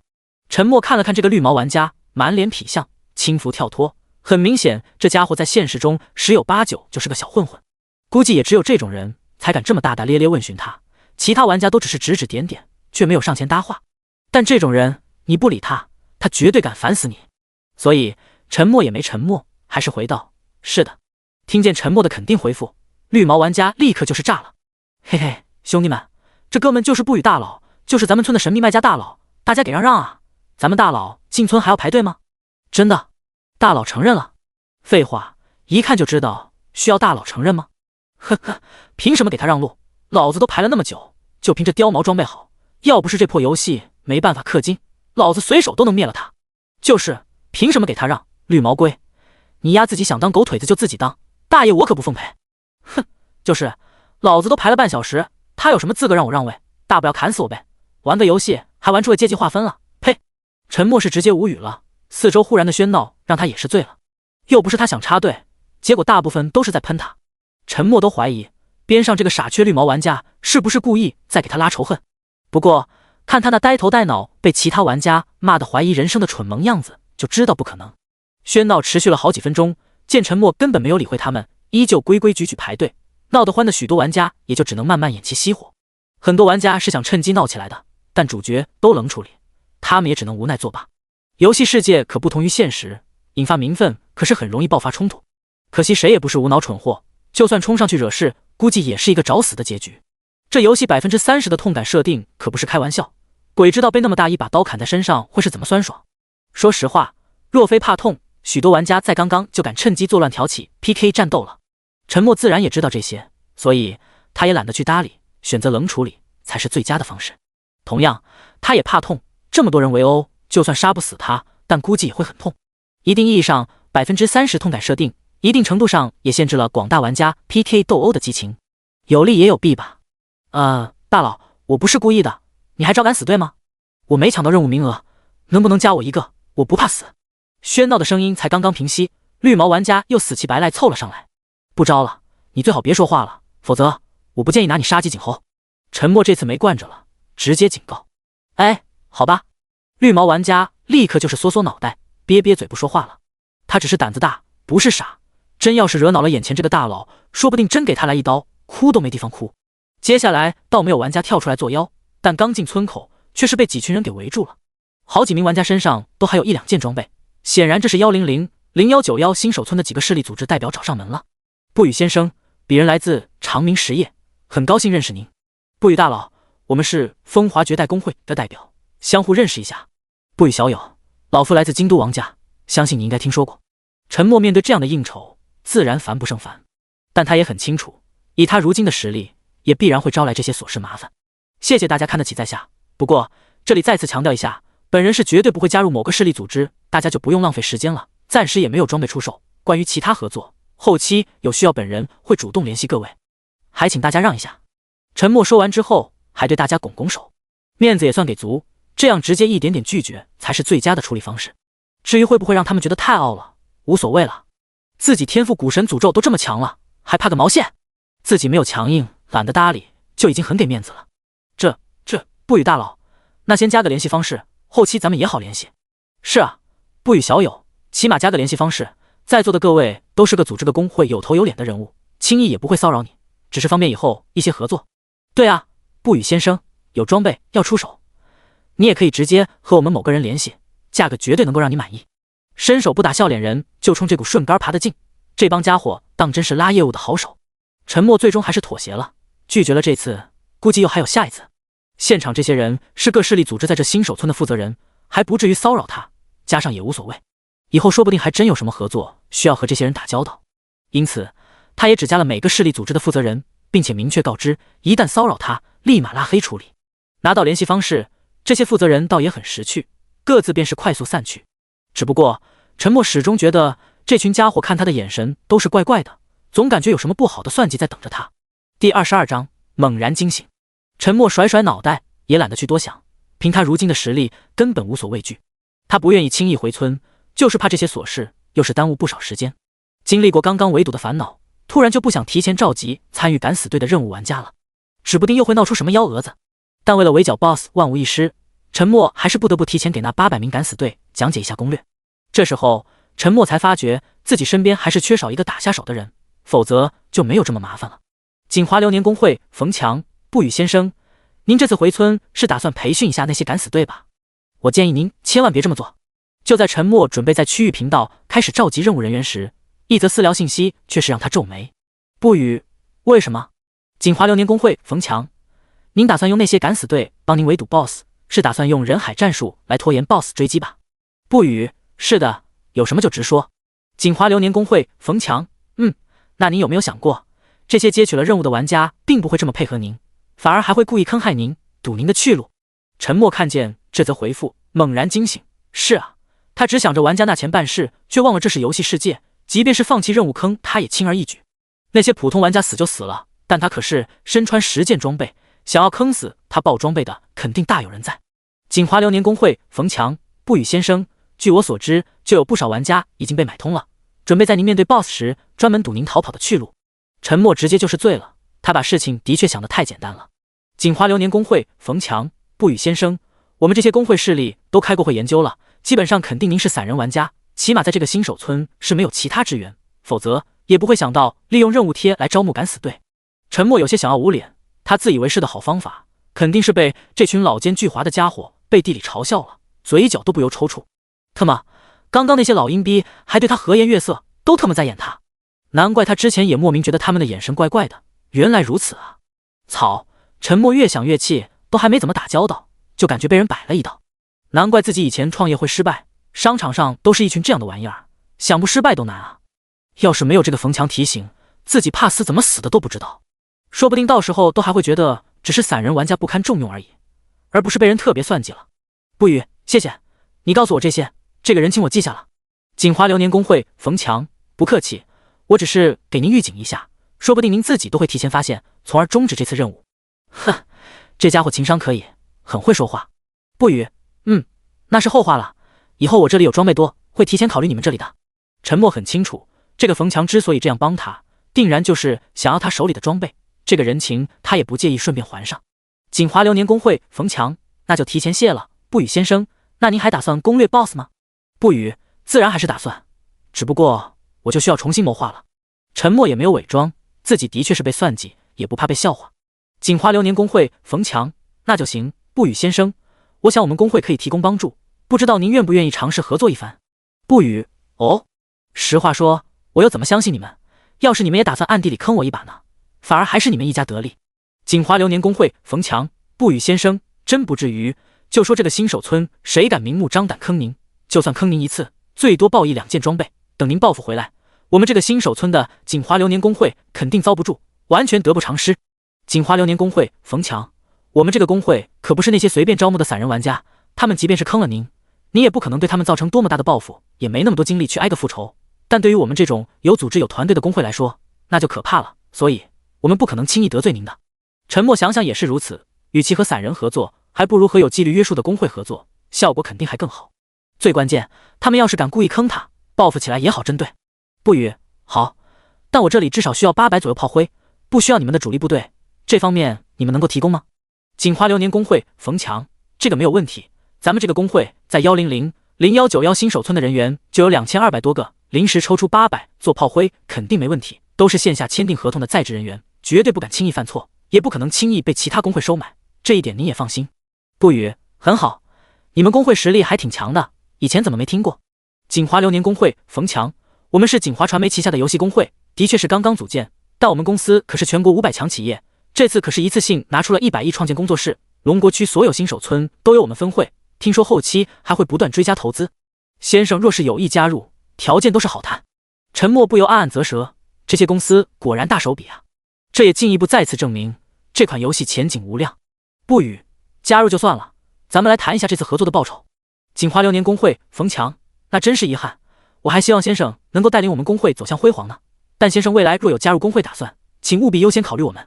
锦华流年工会冯强，至于这次合作的报酬，咱们总经理说了，为表诚意，这一次咱们锦华流年工会免费帮不语先生一次，但就希望 BOSS 若是报了先生用不着的装备，可以先出售给我们。陈默也没有多想，对于这些大公司来说，就算是他给一个金币也不算什么。既然他们想示好，那就让他们表现了。不语，好，我答应了，但你们至少要出800人左右，否则我没有把握击杀 BOSS。锦华流年工会冯强，没问题，真的只需要炮灰吗？需不需要我们主力部队协助？不语，不用，半个小时后，新手村西北角空地能安排先演练一下吗？锦华流年工会冯强，好的，不语先生，这就给您安排，待会儿我会亲自带队，保证不让您失望。不语，好。第23章，红名与黑名。新手村西北角乃是一片巨大演武场，并没有什么作用，也没有 NPC 可以接取任务，所以玩家也懒得来这里。半个小时后，陆陆续续却是来了整整1000名玩家，都是1级初始玩家。不语先生，您好，在下冯强，为了有备无患，我特意调遣了1000名玩家，希望您能满意。一名长相颇为成熟的中年人随着人流来到了陈默身前。很好，人海战术自然是人越多越好，我先跟你说下我的要求，你来指挥他们演练一下即可。陈默的确是很满意，这个冯强很会办事。好的，不语先生，您说。演练没有持续多久，配合甚至极为简单。陈默随后就在冯强有些懵懂的眼神中离开了。冯主管，这大佬的人海战术也太粗糙了吧？我也纳闷啊，这算什么战术啊？简直就是过家家。是啊，这真能够推倒 BOSS。我怀疑他是故意让我们这些炮灰玩家去送死啊！是不是咱们所有玩家被 BOSS 横推了，会触发某种任务？别瞎猜，你们只管配合好就行。总部刚刚可是发话了，这次若是真能成功配合，不与大佬拿下 BOSS， 除了死亡补贴500外，每人再奖励888。要是谁敢出错，导致任务失败，公司肯定会告得他倾家荡产，听见没有？好的，冯主管。虽然这战术有点粗糙，但你带着再练半小时，务必达到声道动作的，没有一丝错误。也把奖励和惩罚跟大家说一下，让大家积极配合。我先下线去汇报一下情况。陈默没有急着出村，需要去装备铺那里保养一下装备。直到上线前，陈默才意外获知装备居然有磨损度这个隐藏属性，这还是他前几天卖出去的巨窝重甲的买家在网上爆料的。装备频繁使用会导致装备出现磨损状态，磨损状态低于 50%， 装备综合属性将下降 50%， 继续使用将有可能报废。狗策划当真是会薅羊毛，明摆着要玩家在后期持续装备保养。为了不出现意外，陈默自然也是要在对阵 BOSS 前对装备进行保养，否则突然哪件装备磨损度跌到 5%， 那就郁闷了。这也是他选择这时候回村的又一原因。狗策划很狗，游戏系统很黑，装备铺里的 NPC 当真是奸商，一共10件装备保养，逼得陈默撤销了敢死队招募任务贴，拿回了部分保障金才够支付保养费，总计花费了17枚银币33枚铜币，没有半点折扣。边上围观的一群玩家都是目瞪口呆，直呼大佬豪横，修一次装备都要花费30多万龙国币，这还是按照兑换条例最低价200龙国币来计算的，要是当做黑市来评估，这都可以算一次性花费了60多万。陈默不禁无语，没体会过现实豪车保养的坑，却尝试了游戏装备养护的奢侈。陈默忽然取消任务悬赏贴，所有接取敢死队任务的玩家同时都接到消息，同样获得了1个铜币的补偿。这是悬赏任务贴默认的惩罚机制，发布者取消任务帖同样也会有对等惩罚，发布费用1银币不予退还，同时扣除每人1铜币作为违约赔偿。一下子损失8个银币，即便是陈默也是有些肉疼。忽然就收到1铜币的诸多任务玩家，自然是在区域频道内万分感谢不语大佬。陈默为了避免引起其他猜测，故意是在区域频道内发了一则声明，因资金欠缺无法保养装备，暂时取消围剿 BOSS 的计划，感谢大家的积极参与。至于有没有人信，这就不关他的事了。之前加上的那些工会负责人立刻就是不断有私信发来，陈默看都懒得看。这群老阴逼，他是真的不愿意过多理会。出村又是花费了接近半个小时，若非必要，陈默是真的不想进出村了。新手村的村口只有5米宽，还用栅栏将整个村子隔了起来，上面应该附加有某种禁止，玩家根本翻越不了，只能选择从村口进出。游戏火爆是好事，但这样拥堵却是极大影响游戏体验。刚刚开服时也发生过好几起因为插队而导致的斗殴事件，但双方都是没有得到任何便宜。说句不好听的，在这游戏里谁怕谁，但 30% 的痛感设定却是切身体会过好几回，最终也没有多少玩家愿意轻易发生冲突，更是有许多工会势力联合呼吁，无论任何玩家进出都是需要排队，插队者将受到所有工会通缉追杀，所以村口才能那么默契的老老实实排队。玩家们也极为配合，毕竟谁也不想被别人插队，这样的有序排队，村口的交通进出才能够通畅。当然还有最关键的一点，现在所有玩家基本上都在同一起跑线，实力相差都不大，没有办法形成碾压性的优势，就没有哪个工会势力能够搞特权。陈默的实力的确足以搞特权，但他不想被围殴，也不想红名。星域 3.0 里若是恶意击杀玩家导致红名，玩家红名状态期间打怪的爆率将下降 50%， 自身死亡的爆率将提高 100%。 若是持续恶意击杀玩家，红名转化成黑名状态，打怪的爆率将下降 90%， 自身死亡的爆率将提高 1000%。 故而若非必要，陈默可不愿意自己变成红名，这样可是会耽误他发财爆装备。当然这也是各大工会那么老实，没有轻易掀起战斗的主要原因。总之现阶段无故 PK 战斗没有一点点好处。离开新手村，陈默直接就是沿着标记好的路线前往5级精英怪刷新的区域。按照时间推算，5级精英级狂暴罗曼勇士差不多就要刷新了，他可以先过去等着。陈默猜测的的确没错，精英级的怪物刷新时间的确是48小时。等到他赶到刷新区域时，正巧看见一只5级精英级狂暴罗曼勇士在游荡。陈默根本不需要准备什么，连药剂都没喝，直接就是绕到他的背后偷袭一刀就跑。其实用不用刀都一样，陈默极端的加属性方式，注定他的攻击连防御都破不了。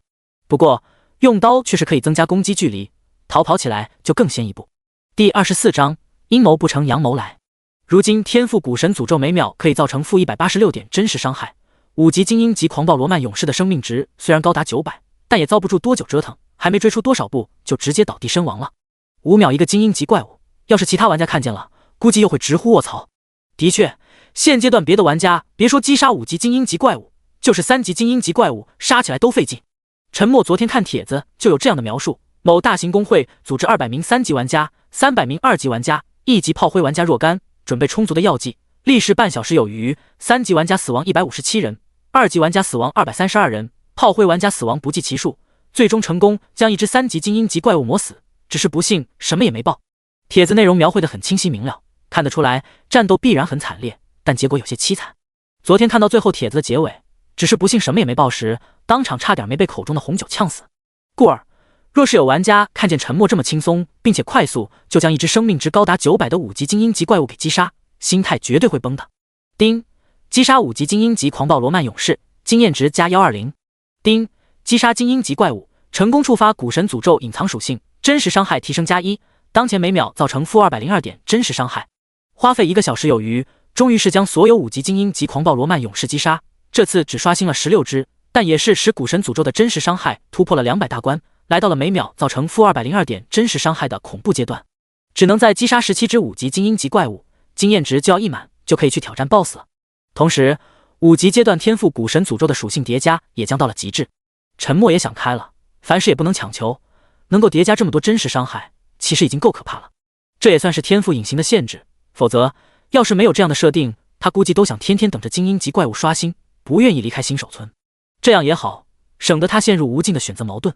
时间匆匆而过，比陈默预计的时间还早了一些。下午2点多，他就成功将刷新的17只5级精英级怪物击杀，天赋古神诅咒真实伤害成功叠加到每秒219。为了 BOSS， 陈默可是已经耽误了不少时间，立刻就是联系好了冯强。陈默则是需要前往4级野怪区与3级野怪区的边缘等待。这一段路，他们这么多人根本闯不过，所以陈默需要为他们护航才行。沿途遇见的4级野怪，陈默顺手就是全部清理，经验值只有保底1点，他还是敢击杀的。不过等陈默来到冯强身边时，现场却是远远不止1000玩家，更有好些是佩戴了1-2件装备的高级玩家。不语先生，不好意思，您可能没看我发您的私信，这群家伙是自己跟上来的，我们也没办法。冯强见着陈默到来，立刻就是赶忙上前解释。陈默的确是没看私信，刚刚一直在赶路，还没来得及查看。不语先生，还请见谅，我们这是不请自来，主要还是想膜拜一下您击杀 BOSS 的风采，绝对不会给您造成任何麻烦的。同时我们霸者公会还会全程配合维持秩序，杜绝其他玩家捣乱。不语先生，我们东方建工集团同样保证，绝对不会影响您击杀 BOSS， 我们只是旁观，并且也会配合维护现场秩序。是啊，不语大佬，您放心，我们都是有头有脸的工会组织，不会乱来的，我们只是想来学习一下，还希望您能够包涵。现场立刻就是恭维声四起，显然都是想赖着不走。陈默眉头直皱，知晓这般老阴逼也不会轻易放弃他击杀 BOSS 的机会，但却没想到他们阴谋不成，直接就是来阳谋。他若是不允许呢，这帮家伙估计照样会在附近盯着。这样也好，省得他们背地里搞小动作。陈默也清楚，主要还是5级 BOSS 不是他们现在能够攻略的，甚至好长一段时间都是难以攻克，否则怎可能那么好说话。1000191新手村5级 BOSS 级狂暴罗曼统领的属性，早就被他们安排玩家冒死探寻到了。狂暴罗曼统领，等级5，品阶 BOSS， 生命3200，物理伤害128，物理防御76，法术防御82，敏捷65。技能狂腾鞭击，使用坚韧的藤蔓触手发出疯狂鞭打袭击，造成目标300%的物理伤害，攻击速度提升300%，持续时间7秒，冷却时间60秒。罗藤穿刺，使用尖锐的藤蔓触角，以极快的速度瞬间洞穿目标，造成每秒30点的持续流血伤害，持续时间15秒，冷却时间30秒。藤蔓盔甲，当生命值跌至20%时，自动激活藤蔓盔甲，防御力额外提升100%，生命值每秒恢复1%，持续时间20秒。别说3大变态技能，就是基础属性都是令现在所有玩家绝望。所以他们也的确想亲自看看是否真的能够横推这样一个恐怖的 BOSS， 同时又能够借机查看一下不语这个神秘玩家的战力到底有多强。说实话，他们是真的难以想象，现阶段有玩家能够硬扛5级 BOSS 级狂暴罗曼统领，它的属性都不能用华丽来修饰，简直就是恐怖的代名词。好，有言在先，围观可以。若是你们之中有哪个玩家影响了我的计划，哪怕红名甚至黑名，我都绝对会让你们及背后的势力组织后悔。哈哈，没问题，不语先生请放心。呵呵，谢谢，不语大佬，我们肯定会做好现场维护的。我们也想见证全服5级 BOSS 的首杀。是啊，首杀出自咱们新手村，也是与有荣焉。事已至此，陈默也不再废话，相信这些老阴逼这时候了也不敢轻易使阴招。最关键，陈默击杀 BOSS 的手段也完全会超乎他们的想象，等他们想要来阴招时，估计都来不及了。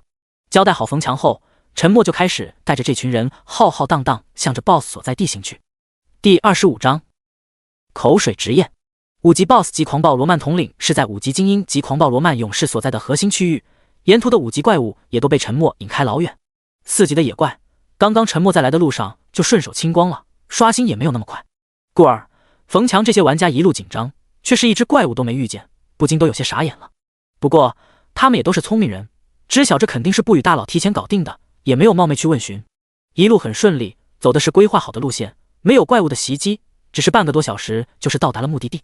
好了，一切都按原计划执行，还是分成5队，每队200人。等会儿我说开始，全体就往 BOSS 那里冲锋，一定要保持队形，预留出一个行走的通道，然后听好口令，配合执行就行。好，不语先生，您放心就好。您走后，我们又加班演练了许久，绝对不会出错。很好。其他工会的人员，我再次强调一遍，你们最好离得远一些，不要影响了我们的走位。收到，不语大佬，绝对不会影响，我们也不敢离得近啊，要是被误伤了，那就是找死。是啊，您放心就好，绝对不会给您添麻烦。陈默在收获一堆保证后，便开始着手准备攻略这只 BOSS 了。5级 BOSS 级狂暴罗曼统领的生命值是3200，天赋古神诅咒的真实伤害是每秒219，持续 100S。 他的藤蔓枯甲技能，当生命值跌至 20% 时，自动激活藤蔓枯甲，防御力额外提升 100%， 生命值每秒恢复 1%， 持续时间20秒。这技能遇上了古神诅咒天赋，直接就废了。古神诅咒还有一个特性，诅咒期间恢复增益型技能无效，所以这个技能对于其他团队来讲可能是最恶心的存在，但对于古神诅咒天赋来说就是个摆设。也就是说，他只需要一次叠加诅咒就可以将这个大家伙搞定。陈默最怕的还是他的狂藤鞭击技能，使用坚韧的藤蔓触手发出疯狂鞭打袭击，造成目标 300% 的物理伤害，攻击速度提升 300%， 持续时间7秒，冷却时间60秒。狂暴罗曼统领的物理伤害高达128，配合这个技能，陈默也要被秒杀，连嗑药都没机会。攻击速度还提升 300%， 即便是第一次侥幸逃脱，接下来也是难逃一死。这个技能绝对是现阶段无敌的存在，所以他要在狂暴罗曼统领使用完这个技能后，才敢进前去叠加古神诅咒。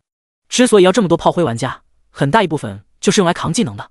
就在陈默这里开始准备时，远远躲在外围的其他工会组织的玩家却是在打赌。韩少，没想到你也来了，怎么样？干看着也没意思，我做庄？切，我来很稀奇嘛，毕竟我可是这个不语的第一个买家。还有，凭什么你做庄？我没实力做庄吗？哼，好运而已，要不是我卡顿了，哪有你什么事？哈哈，特么还卡顿，小气就是小气。你以为其他网游啊还卡顿？张少你就别搞笑了。哼，搞你妹啊！有本事待会儿开启工会战，看我不爆了你的武器。谁怕谁，打就打，不打是孙子。两位莫伤和气，都是咱们杭城有头有脸的人物，没必要意气之争。你们2位的长辈可是特意交代了我，在游戏里可不许你们胡来。行，给胡叔一个面子。韩少，等未来有机会再约。好，要不是看在胡叔的面子上，你怕是会输的，被你老头子锤死。好了，小韩，别再放混话了，老胡我来做庄吧，你们都来下注，来一个文斗玩玩。嘿嘿，老胡，你丫是真会做生意啊，这都能趁机把小贝开的庄给抢了。哼，哪里的事，这2个小家伙闹得欢，从小就是谁都不服谁，免得争执，我在区域频道设置一下赌盘，在座的各位自己看着买哈。老胡，你是真的敢想啊？击杀 BOSS，3分钟内1赔10， 10分钟内1赔5， 20分钟内1赔2，半小时内1赔 1.1， 1小时内1赔 0.5， 失败1赔3。啧，老胡，你心机很重啊，但这时间怎么算？从炮灰开打开始，还是不语第一次攻击开始？废话，肯定从不语大佬第一攻击开始啊，要不然这时间肯定没法算。好，就从不语先生第一次攻击开始算，大家赶紧下注，那边马上就要开打了。所有炮灰按照计划排列好方阵，随时等待命令。进攻！随着沉默一声叫喊，手一挥，所有炮灰就是一往无前的快速冲向远处的 BOSS。1000炮灰的集体冲锋，动静自然很大。还没接近 BOSS 就开始先发起了攻击。只见狂暴罗曼统领犹如猛虎出山一般冲向人群，沿途立刻就是冒起一个个死亡的血色光华，就好像烟花一样璀璨。注意分散，不要慌，死就死，本来就是要死，别躲。3队注意，绕着他跑，你们负责骚扰。2队，赶紧绕到他后面去啊。4队只管跑就行，其他队伍适时跟上，别让他离开你们的包围。冯强的指挥声和炮灰玩家们的惨叫声连绵不绝。沉默这时候没有上场，看着狂暴罗曼统领大杀四方，心中都不禁有些咂舌，真特么狂暴啊！除了2只健壮的手臂挥舞着巨大的木棍在不断收割玩家，背后还有6根不断飘飞的触手藤蔓木刺，好似毒蛇一般，时不时就会穿透一名玩家。一个冲撞就能带走一连串玩家，一个横扫就能血涂一片炮灰。4米多高的魁梧身躯，一脚都可以踩死2-3个玩家，随便一踢就能将玩家踢上天。要不是玩家死亡会自动形成血色红光消失不见，这会儿树杈上估计都挂满了玩家的尸体。若不是炮灰玩家早就有赴死的觉悟，这般惨烈战况估计早就跑路了。远处观望的其他公会玩家这会儿也是惊得口水直咽，被彻底震撼到了。这 BOSS 简直无敌，攻击方式也极其炸裂，许多玩家不是被踩爆就是被打爆，不是在泥土里消亡就是在空中解体，完全是碾压性的打击。这种 BOSS 也能够存在，星域 3.0 的狗策划是不是太高看咱们地球人了？短短1分多钟，死亡人数就过200了。沉默脸色都有些难看了，这 BOSS 比他想象中还要恐怖啊！第26章起脸输出，冲，给我冲，一定要把他的技能逼出来。冯强莫名也是急眼了，更是被眼前的惨烈给刺激到了。就算是炮灰也都是他的手下，这样被屠戮他也不好受。要是任务还没完成，那就更加不能接受。所有炮灰玩家此时也是打出了真火，就算只是同事也不是真死，但也算是战友了。这么眼睁睁看着其他战友被活生生打爆，他们心中的火气也莫名升起。听见冯强的口号，瞬间也变得更加疯狂。一些身手好的玩家更是趁机从背后爬上了 BOSS 的身上，能拔他身上一片藤叶就是一片藤叶，还有些更是对着他的下阴就是一记千年杀。沉默甚至看见一名玩家侥幸爬上了他的脑袋，沿着他的巨大耳洞，整个手臂都捅了进去。场面有些辣眼睛，但效果却是不错，只把狂暴罗曼统领惹得怒吼连连。狂暴罗曼统领战力再恐怖，没有群攻大招也杀伤量有限，更是受不了这般恶心的起脸输出。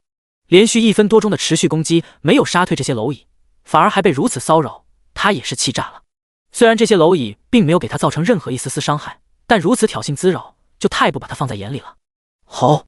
狂暴罗曼统领忽然就是再次狂暴，身后的6根触手藤蔓木刺开始陡然暴涨1倍有余，然后疯狂向着四周鞭打。6根触手藤蔓像是螺旋桨一样，速度快的都形成了残影。跑，全给我往外面跑，远离他！冯强心中立刻大喜，很明显，这 BOSS 也不经挑逗，期盼的技能就被骗出来了。狂腾鞭击这个技能算是小范围大招，如今这种局面，狂暴罗曼统领优选使用出来也是理所当然。沉默见此，同样也是欣喜。狂腾鞭击持续时间7秒，冷却时间60s，只要过了这7秒，沉默就打算找机会上去叠诅咒了。虽然还有一个罗藤穿刺技能，使用尖锐的藤蔓触角，以极快的速度瞬间洞穿目标，造成每秒30点的持续流血伤害，持续时间15秒，冷却时间30秒，确实也极为可怕。但现在有着生命恢复药剂，应该还是能够扛得住的。沉默主要担心，期间要是没有再骗出这个罗藤穿刺技能，狂腾鞭击这个技能的冷却时间又到了，那就悲剧了。冯强，执行 B 计划。好，所有人 ，BOSS 技能即将完毕了，恢复之前队列，有序走位，留出通道。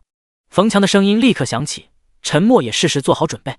所有炮灰玩家原本还在四下奔逃的步伐立刻停顿，然后向着之前演练的队列集合。现场还剩下500多人，刚刚 BOSS 一个7秒的技能爆发，就屠戮了200多玩家，的确是可怕呀。500多人临近相互组队，每20就组成一个排列，每个排列间隔一个身位通道，向着 BOSS 再次包围而去。这一次就没有玩家紧逼 BOSS 了，反而有意和 BOSS 保持一定距离，避免再次惹怒 BOSS， 释放技能。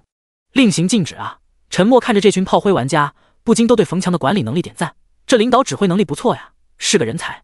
这群炮灰玩家也靠谱，不愧是线下签了合同的工作室玩家，工作起来尽心尽力。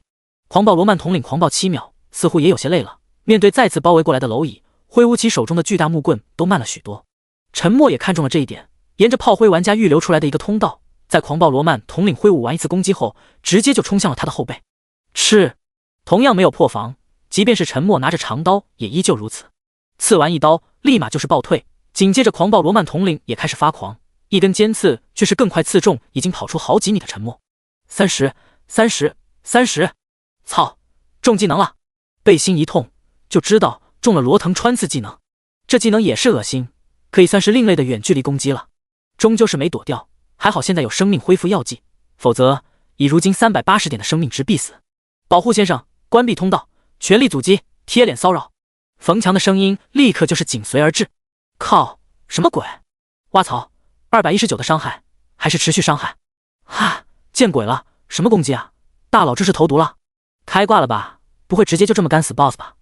炮灰玩家望着狂暴的 BOSS 头顶一个个冒出的219、忍不住都是发出惊叫，简直无法想象这是什么攻击方式，完全出乎了他们的想象。别叫了，堵住 BOSS， 赶紧给我冲，往 BOSS 身上爬，使劲骚扰他，胜利就在眼前了，坚持住。冯强虽然也很惊讶，更是也惊呆了片刻，但良好的心理素质还是让他快速恢复冷静，立刻又是指挥起来。听见冯强的怒吼，因为吃惊而分心的炮灰玩家立刻又是恢复状态，同时也变得更加疯狂起来，不要命似的往 BOSS 身上撞去，一个就跟猿猴起跳一般，想要挂在 BOSS 身上。没办法不疯狂啊！前面所有玩家也清楚神秘的不语大佬会如何击杀这么恐怖的 BOSS， 甚至刚刚都怀疑这次任务只是一次试探。但现在 BOSS 头上每秒219的生命值扣除，却是实实在在告诉他们，这 BOSS 真的有可能要完蛋。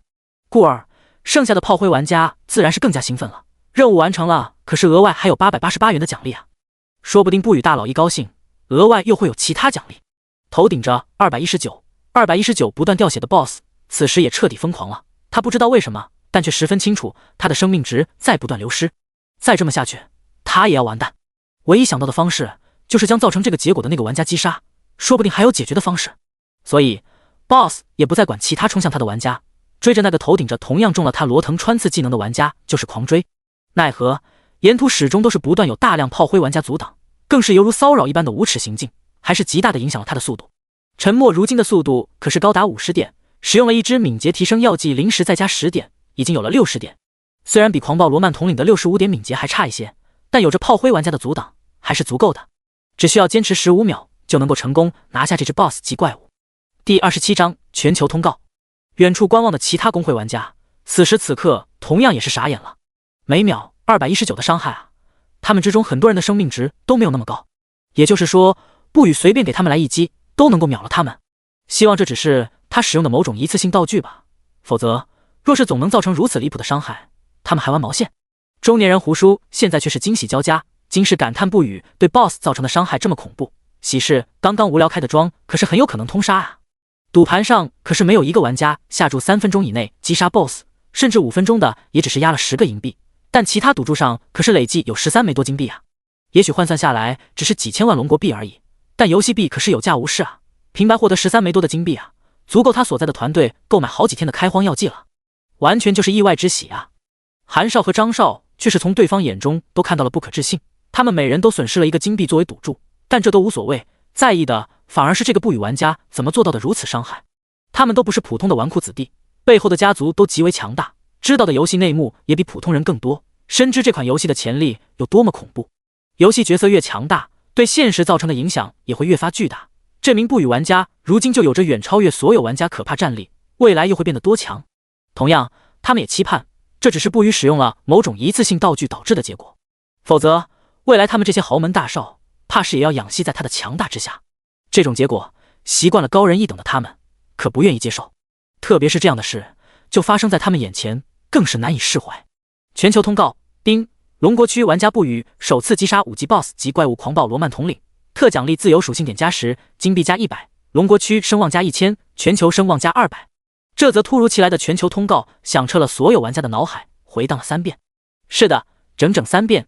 全球通告 X3， 而且就这么直接突兀出现在所有玩家的脑海之中，不想要知道都不行。所有玩家的脑袋瞬间都是嗡嗡的，一些正在紧张打怪的玩家差点都被怪物趁机偷袭致死。狗策划简直不当人！全球通报而已，本就是令人眼红的事，还要这么大张旗鼓，不就明摆着想要给主角拉仇恨吗？全球玩家在震惊的同时，也彻底骂开了，质疑声更是连绵不绝。法克，这狗系统有毛病啊！这绝对是恶意骚扰，我要去投诉！怎么可能？龙国人怎可能这么强大？我们这里连3级精英级怪物都打不过。不，这绝对是作弊！龙国玩家怎可能领先我们这么多？一定是巧合，一定是发现了某种漏洞。对，就是 bug。龙国这个不语玩家必须交出游戏 bug， 否则他将是阻挡全球科技快速崛起的罪人。哈哈，刚刚证实，不语大佬就是我们龙国区1000191新手村的神秘卖家，也是全服第一个到达5级的玩家。嘿嘿，雄起啊！国服再次领先全球，还是这么一款全球化极高的游戏，牛逼啊！新消息，新消息，刚刚得到的第一手消息，这次不语大佬只是聚集了1000炮灰玩家就完成5级 BOSS 的首杀，全程几乎是他一人造成的伤害。最新消息，不语大佬从出手到结束只用了15S 就成功拿下 BOSS， 简直就是开挂啊！楼上为了热点简直不要脸了，什么都敢吹，真他妈会瞎扯！真不是瞎扯，我也可以作证，我刚刚就在现场亲眼目睹，吓得我这会儿立马下线跟上头汇报情况，不和你们说了，老板护我了，绝对震撼！不仅5级 BOSS 超乎想象的恐怖，不语大佬的伤害更是有些违规，每秒219的持续伤害，3200生命值的 BOSS 坚持了15秒，连恢复型技能都莫名失效，直接被无情搞死。首杀奖励啊，就没人关注吗？特么加10个自由属性点啊！更恐怖的还是100枚金币奖励，狗系统居然这么大气，换算成龙国币至少2亿啊！玩这破游戏真能暴富啊！操，简直就是诛心啊！嫉妒到我眼都要爆了。随着更多 BOSS 击杀现场情况被披露，全球玩家更是不淡定了。这还不是开挂是什么？现阶段怎可能这么高伤害？而且还是持续伤害。最关键，这可是面对高防御的 BOSS 啊，怎可能有这么恐怖的伤害？当然，也有许多玩家纷纷猜测，玩家不语为了成功击杀5级 BOSS， 特意使用了某种一次性高伤害道具，才达到这样的效果。这种猜测也立刻得到了广大玩家的认可，否则谁也难以接受，这是一个新手玩家能够造成的可怕伤害。一时之间，全球各国玩家之间是质疑声与惊叹声不断，眼红嫉妒更是难以言表。线下悬赏龙国玩家不语身份的金额更是突破3亿美元，各大势力组织都是发力在寻找神秘的玩家不语。若是说之前1000191神秘卖家领先众人获得不少装备售卖，或许只是侥幸而已，稍微引来了一些势力关注，那么现在玩家不语游戏角色的价值可就难以估量了。因此，为了找到玩家不语现实身份的所有情报组织都是彻底疯狂了。外界的纷纷扰扰，沉默根本无暇理会。这会儿他正全心全意查看这次的所有收获。在 BOSS 即将要死亡的最后几秒，沉默可是随时做好了捡取装备的准备。怪物死亡暴露的装备可没有捡取限制，谁都可以捡取。因此，在 BOSS 死亡的瞬间，沉默哪有心情理会系统不断跳出的系统提示音，冲到 BOSS 身边就是一阵快速扫荡。高达60的敏捷加持，速度之快简直超乎所有炮灰玩家的想象。炮灰玩家自然是被下了死命令，禁止抢夺 BOSS 掉落的装备，但就算是允许，他们都觉得抢不过。只是一瞬间，他们就感觉 BOSS 暴露的几件物品就被不语大佬给拾取，快到他们甚至都没看清楚暴露物品的形状。不得不说，敏捷高了就是有优势，抢装备都能快上一手。第28章不可置信，合作关系才刚刚建立，沉默可没办法完全相信冯强他们。如今装备的价值可是难以估量，更何况还是 BOSS 首杀暴露，品质肯定有所不同。要是被他们哪个炮灰玩家手贱抢到，价值有实在太大，鬼知道他们愿不愿意退回。故而沉默才会那么紧张的返回来抢装备。还好计算无误，在 BOSS 死亡的瞬间就立刻返回，成功捡取了所有物品。BOSS 暴露的物品虽然很重要，但成功更加在意的其实还是击杀 BOSS 后触发的天赋升级。丁，击杀5级 BOSS 级怪物狂暴罗曼统领，经验值加1000。丁，击杀 BOSS 级怪物，成功触发古神诅咒隐藏属性，天赋品级提升至青铜级。丁，等级提升至6级，全属性加1，自由属性点加5。全球通告：丁，龙国区玩家不语首次击杀5级 BOSS 级怪物狂暴罗曼统领，特奖励自由属性点加10，金币加100，龙国区声望加1000，全球声望加200。丁，玩家不语成为首个击杀 BOSS 级怪物的玩家，获得无上存在的赏识奖励征服者称号。天赋古神诅咒，品级青铜级，可成长。来自无上古神的庇护，敌对目标受到玩家攻击伤害，将额外叠加2层古神诅咒。基础属性每秒造成-219点真实伤害，持续100秒，诅咒期间恢复增益型技能无效，隐匿型技能无效。隐藏属性击杀精英及以上怪物可持续提升真实伤害，击杀 BOSS 级怪物可持续提升天赋品级。强，超乎上限的强。沉默是完全没想到，晋升青铜级的古神诅咒天赋会是这样一种蜕变，一次性可以叠加2层古神诅咒，相当于就是双倍的真实伤害啊！每秒扣除负438点生命值，真特么吉利的数字。同时还多了一个隐匿型技能无效的属性，这个属性也是极好啊！法师职业最怕的就是刺客，有这个堪比破影效果的属性加成，刺客职业遇见他都是倒血没了。未来若是哪个刺客敢偷袭他，反手给他叠个古神诅咒，绝对会现场麻瓜，想要隐身跑路都不可能。这还是青铜级，提升就这么喜人，未来品级继续提高，那还不知道又会带来多大惊喜。征服者称号，击杀 BOSS 级怪物时，有一定几率窃取 BOSS 一项被动技能。这个称号也好牛逼啊，就是不知道窃取的几率有多大。BOSS 的被动技能怎么样都不会差，最关键，被动技能也无需自己额外操作，自动触发就行。要是哪次运气好，窃取了一个逆天的被动技能，更是会原地起飞。这一波血赚啊！首杀奖励除了自由属性点加10奖励，还额外获得了100枚金币。狗系统这一次当真是大方啊！妥妥至少价值2亿龙国币，绝对是历届游戏之最。龙国区声望和全球声望必然也是大有用处，后期肯定会体现出来。查看完首杀奖励，那就要好好来瞧瞧这次 BOSS 暴露了什么物品。罗曼披风青铜级，生命加80，能量加80，物理防御加10，法术防御加10，敏捷加7，佩戴要求5级，狂暴罗曼战甲白银级，生命加180，能量加120，物理防御加26，法术防御加23，毒素抗性加3。附加属性：生命值低于 50% 时，生命值恢复速度提升 50%。佩戴要求5级，罗曼战盔黑铁级，生命加30，物理防御加3，法术防御加3，敏捷加1。佩戴要求5。基础属性反馈卡黑铁级，使用后玩家可获得游戏角色正1%基础属性叠加，每晋升1级反馈自动更新。BOSS 暴露的装备自然是品质更高，首杀或许有额外加成，居然是直接暴露了一件白银级装备。青铜级装备的属性虽然比黑铁级装备的属性高了一大截，但白银级装备却是多了附加属性，装备的增幅加持能力才是真的大幅提升。别看只是生命值低于 50% 时，生命值恢复速度提升 50%， 但关键时刻这可是能够保命的。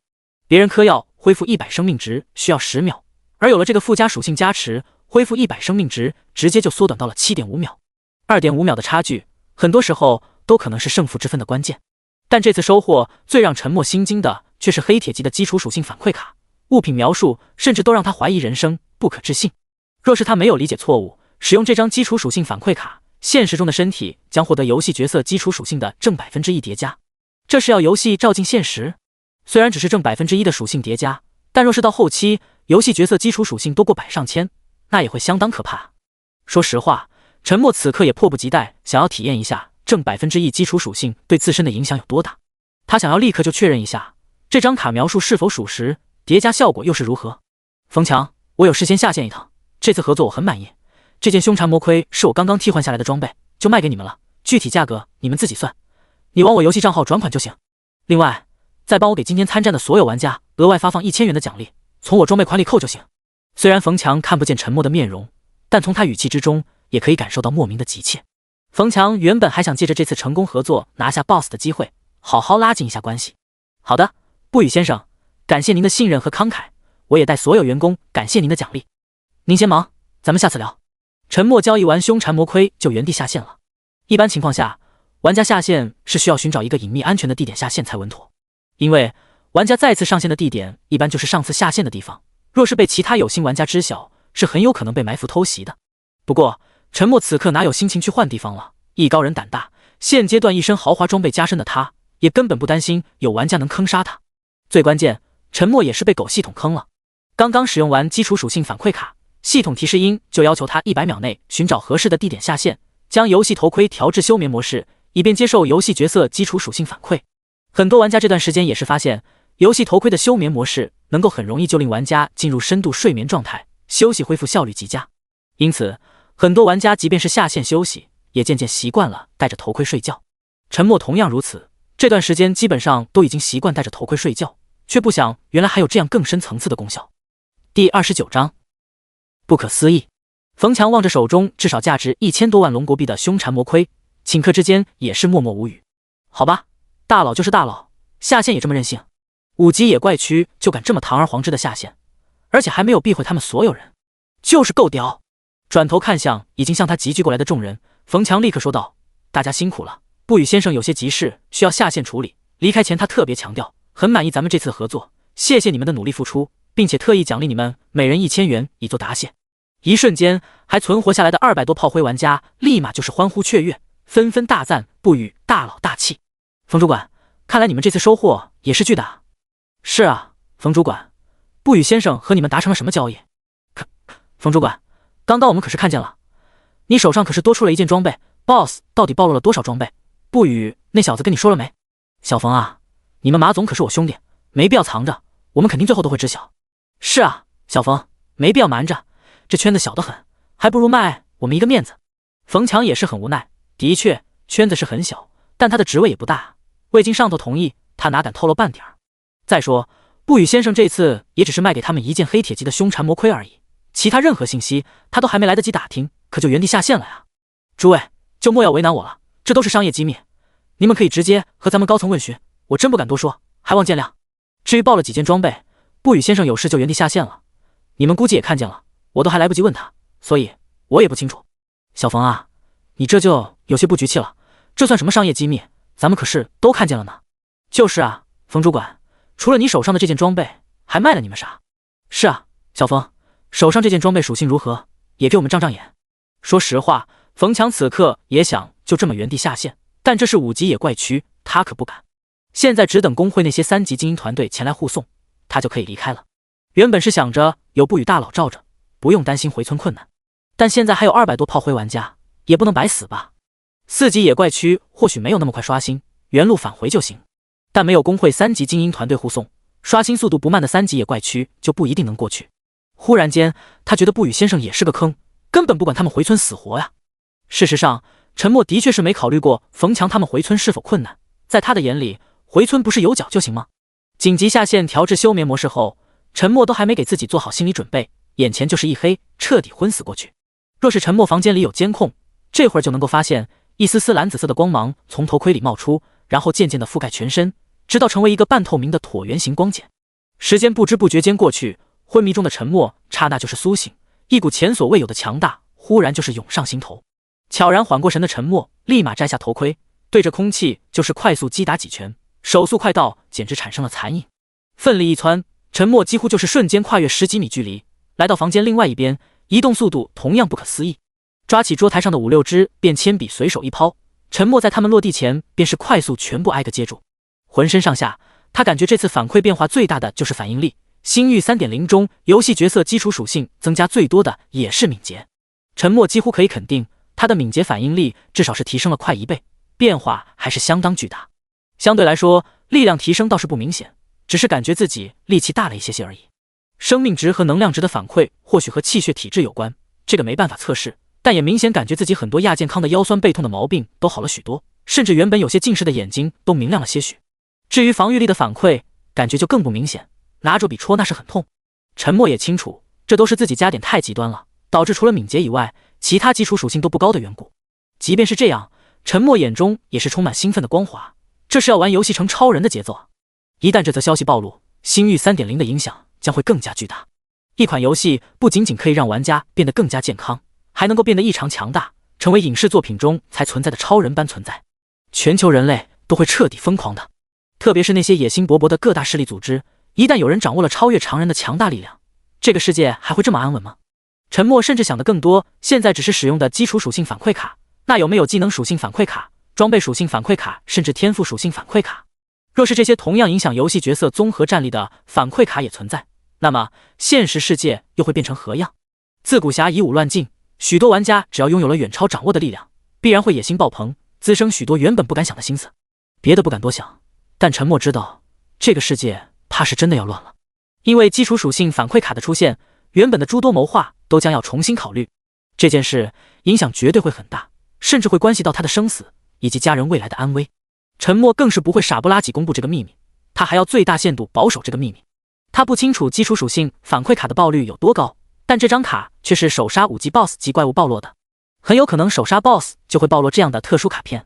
那么他就一定要把下一个级别的 BOSS 级怪物首杀抢到，以免又一张这样的反馈卡出现在世人面前，或者能够造成全球通告体的事件都要给尽量抢到，才能最大限度避免这样的反馈卡现世，而影响如今相对安稳的局势。这也是对自己及家人的一种变相保护。如今的他还不够强大，乱世来了，即便是有着正1%游戏属性的加成，在热武器面前也依旧犹如蝼蚁。除非他能够获得更多这样的卡片，游戏角色也更加强大，知道反馈在现实的实力也无惧任何挑战。原本愉快惊喜的美丽心情，转眼又是忧思交加，充满踌躇。本来陈默还想趁着击杀爆后的优势，给自己放半天假，享受一下如今美好的生活以作奖励，但现在显然又是不可能了。即便是给自己放假，也必然无心玩耍。第30章简直离谱。等到陈默再次上线，5级野怪区也再没有其他玩家驻留。所有玩家都知道，如今不语的属性已经远超普通玩家，即便是埋伏再多人，也难讨便宜。而且5级野怪区也不是一个偷袭埋伏的好地方，一不小心刷新个5级怪物在身边，都有可能导致团灭。团灭都是小事，最可怕是将之得罪。玩家不语，等级6，经验值970-64000，生命620-150+470，自由属性点10，能量350-150+200，自由属性点10，敏捷50+24，物理防御15+54，法术防御15+44，物理伤害15+7，法术伤害15，毒素抗性5，自由属性点0，天赋古神诅咒，品级青铜级，可成长。来自无上古神的庇护，敌对目标受到玩家攻击伤害，将额外叠加2层古神诅咒。基础属性，每秒造成-219点真实伤害，持续100秒。诅咒期间恢复增益型技能无效，隐匿型技能无效。隐藏属性，击杀精英及以上怪物可持续提升真实伤害，击杀 BOSS 级怪物可持续提升天赋等级。称号征服者，击杀 BOSS 级怪物时有一定几率窃取 BOSS 一项被动技能。装备栏，巨唐古刀黑铁级，点击查看详情。狂暴罗曼战甲白银级新增，点击查看详情。罗曼战盔黑铁级新增，点击查看详情。巨蝉指环黑铁级，点击查看详情。凶鹅护腕黑铁级，点击查看详情。凶蝎战裤黑铁级，点击查看详情。凶击战靴黑铁级，点击查看详情。凶击挂坠黑铁级，点击查看详情。罗曼战腕黑铁级，点击查看详情。枯荣文章黑铁级，点击查看详情。罗曼披风青铜级新增，点击查看详情。陈默看着自己的属性面板，顿时就是豪情万丈。这属性可是比之前要强上好大一截，就算是去挑战7级精英级怪物都是有信心了。造成这样巨大变化的，主要还是白银级狂暴罗曼战甲的加成，装备到了白银级，属性可是相较于黑铁级提升了好几倍。再加上新增了一件青铜级披风和加10自由属性点的首杀奖励，一下子就把陈默的属性给拔高许多。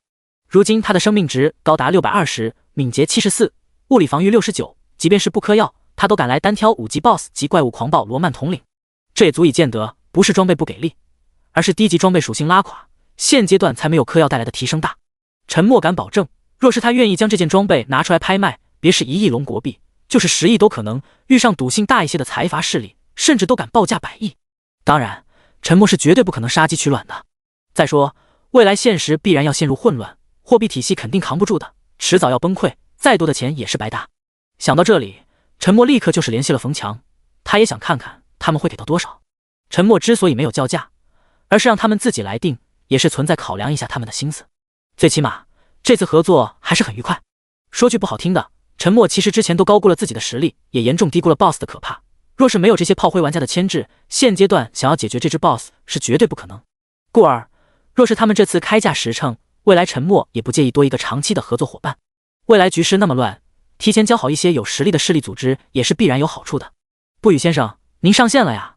凶残魔盔我们以1500万龙国币收购，您看合适吗？冯强在接到陈默私信第一时间就立刻回复：好的，没问题。我这里还有一件黑铁级战甲，你们需不需要？我把属性也发你，但我这次只换游戏币，可以优惠一些给你们都行。陈默还是很满意这个价格，一件黑铁级装备也就前期吃香一点，能够卖到1500万龙国币已经算是超级天价了。当然，这也是目前装备兑换龙国币的大体价格，只高不低。所以陈默也觉得冯强他们并不傻，诚意也够，故而他才愿意拿出另一件淘汰下来的凶残宝甲做交易。或许将凶残宝甲挂上平台上交易，能够竞拍到更高的价格，但也绝对不会相差多少。毕竟他要的是游戏币，整个新手村的购买力度都有限，都是要在药剂和装备之间权衡，还不如直接卖人情于冯强他们，顺便也算是扶持一下他们，方便以后更好合作。好的，感谢先生，我们肯定是需要，我这就下线和总部商量一下，稍后就给您回复。明天中午前给我答案都行，明天我正好要回村购买药剂，或者到时候你们帮我买好药剂再交易也行。陈默忽然想到，现在回村进出村都要排队，相当浪费时间，还不如叫他们购买好药剂用来交易即可，省时省力。好的，先生，没有问题，到时候您把药剂订单发我就行。好，果然有人帮忙跑腿就是不一样，心情不禁都好了许多。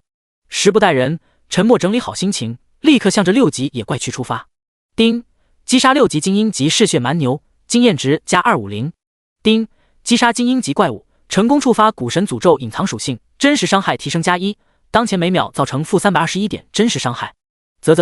陈默看着自己每秒321的真实伤害，叠加2层就是高达每秒扣除负642点生命值，简直离谱。他都有点想举报自己了，当真是太特么违规了。也就这是自己的天赋，若是别人的，他指定要在区域频道内每10分钟就骂一遍，有投诉热线他就敢打到客户一语。现阶段任何玩家遇上他，怕是都要被秒杀吧。如今敏捷高达74点，基本上就无惧6级的精英级怪物，反正他只要不被秒杀，还能跑得过就行。古神诅咒天赋因为叠加2层的缘故，击杀起6级精英级怪物自然就更加轻而易举。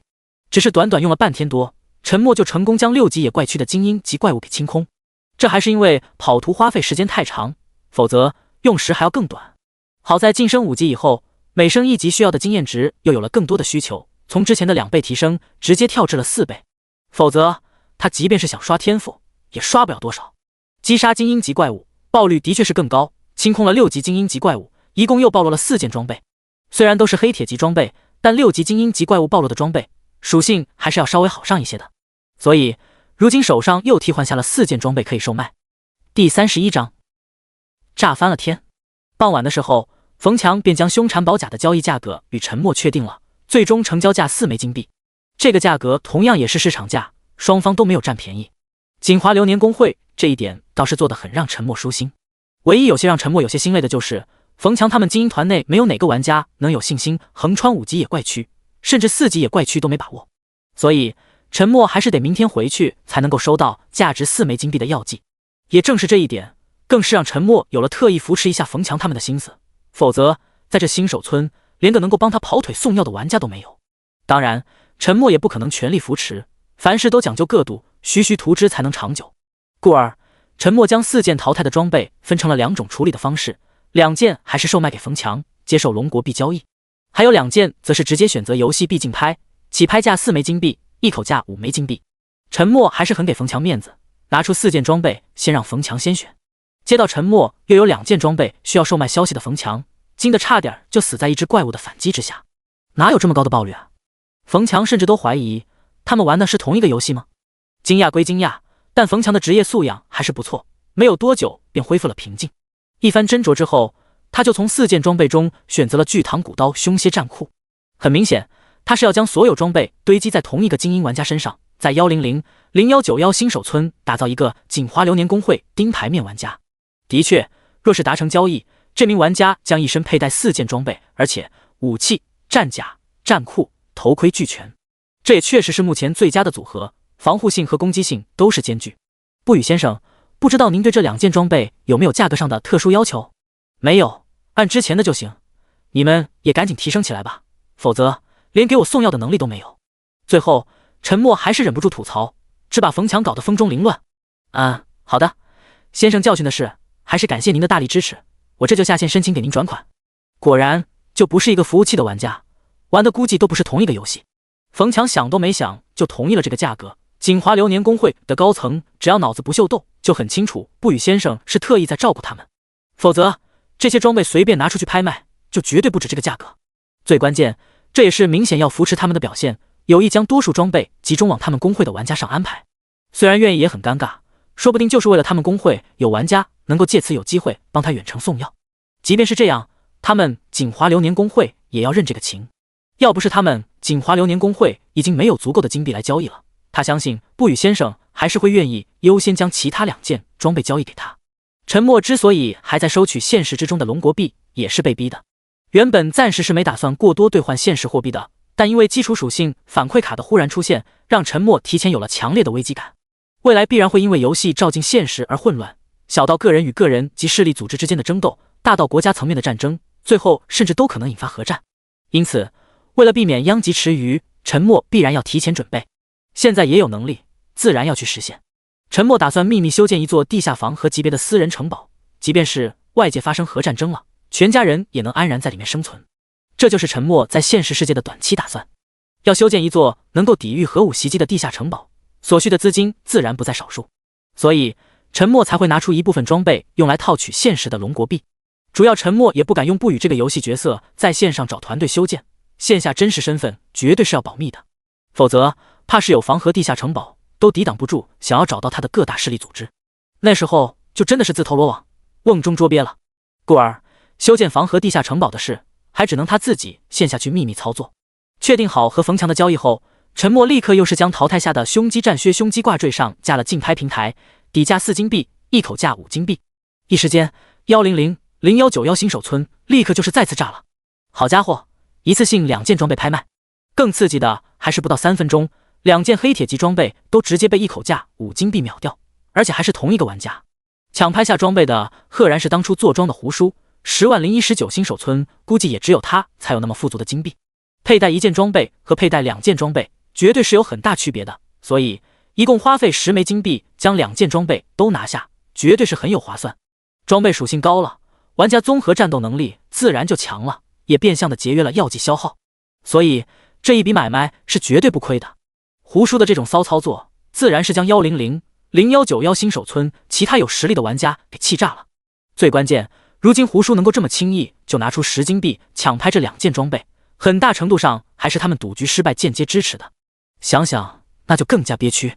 紧接着又是有确切消息传出，不语大佬今天除了拍卖了2件装备之外，还额外将4件装备私下里卖给了锦华流年工会，使得锦华流年工会一名精英玩家全身穿戴了4件装备，还是战甲战裤战盔战刀最佳的攻防兼备组合。刹那间眼红嫉妒的玩家更是不计其数，有羡慕锦华流年工会精英玩家的，但更多的则是嫉妒不语大佬的打金能力。一共6件装备啊，又是价值接近1个亿的龙国币收获呀，再加上昨天全球首杀 BOSS 的100金币奖励，一些玩家甚至心态都要失衡了，眼红的脖子青筋都要爆裂。100011911新手村区域频道已然被彻底刷屏，都是关于这件事的热议。现实中各大论坛平台同样也是炸翻了天。第32章迫害妄想症。不行了，忍不了了，我要去投诉，这也太不公平了。老子现在都还在2级不说，咱们新手村连装备的影子我都没见过，不语这个挂逼都可以大甩卖了。操，你都升到2级了，小爷我都还在1级20%经验徘徊，咱们村还有一帮疯批，没事还喜欢虐杀玩家玩，老子都被杀了3次了，也没人管。楼上1000281村的吧，我这里也是，这群疯批简直犯人类，特么30%痛感啊，差点没把我虐出心理阴影，我都报警了，根本没用啊。哈哈，特么你也是人才，还报警，有毛线用啊，就算警察查到他们线下身份，那又能怎样？还没见过玩游戏 PK 被杀报警的，笑死我了。楼歪了呀，这是吐槽声讨不语这挂逼的，打死挂逼，封杀挂逼，坚决抵制一切和挂逼不语有关的合作交易。特么的，楼上是不是脑子被门夹了？现在各大势力哪个不想和不语合作？你在这里喊口号有毛用啊？就是傻逼一个，没看锦华流年工会直接原地起飞啊！那个幸运的精英玩家身穿4件装备，据说现在都能够硬扛3级精英级怪物，这是一步仙步步仙啊！锦华流年工会绝对要崛起来啊！是啊，我也好想要啊！听说那个负责对接不语合作交易的冯强貂毛直接官升1级，相当于分公司经理级别。锦华传媒集团更是大气的奖励了他一辆100万豪车和100万现金。啧，嫉妒使我面目全非，老娘特么都不敢照镜子了。呵呵，我点开楼上头像一看，说实话，请别给自己的丑强行找个理由。哈哈，这贴里都特么是秀儿。网上逗逼多，但线下各方势力组织却是紧急召开会议，会议主题都是出奇的统一，如何找到玩家不语的真实身份。各方势力组织都是急了，或者说都想要从玩家不语这个领先者中找到破局的关键。最关键，若是让不语这个神秘玩家继续一骑绝尘下去，未来谁还能制衡他？这种情况是任何资本、任何势力都绝对不愿意见到的。所有势力组织可以接受一起发展缓慢，但却绝对接受不了有不受控的玩家遥遥领先。无论政府组织还是私人势力，都是无法容忍。因此，玩家不语的真实身份的全球悬赏金再次突破了天际，已然高达10亿美元。拿到冯强转账钱后，刚刚下线的陈默就被手机上这些信息给搞得无语。怎么也没有想到，有一天他居然会这么值钱。世事变得太快啊！前几天他还在为几十万欠款而急得焦头烂额，这会儿只是他的真实身份就价值10亿美元了。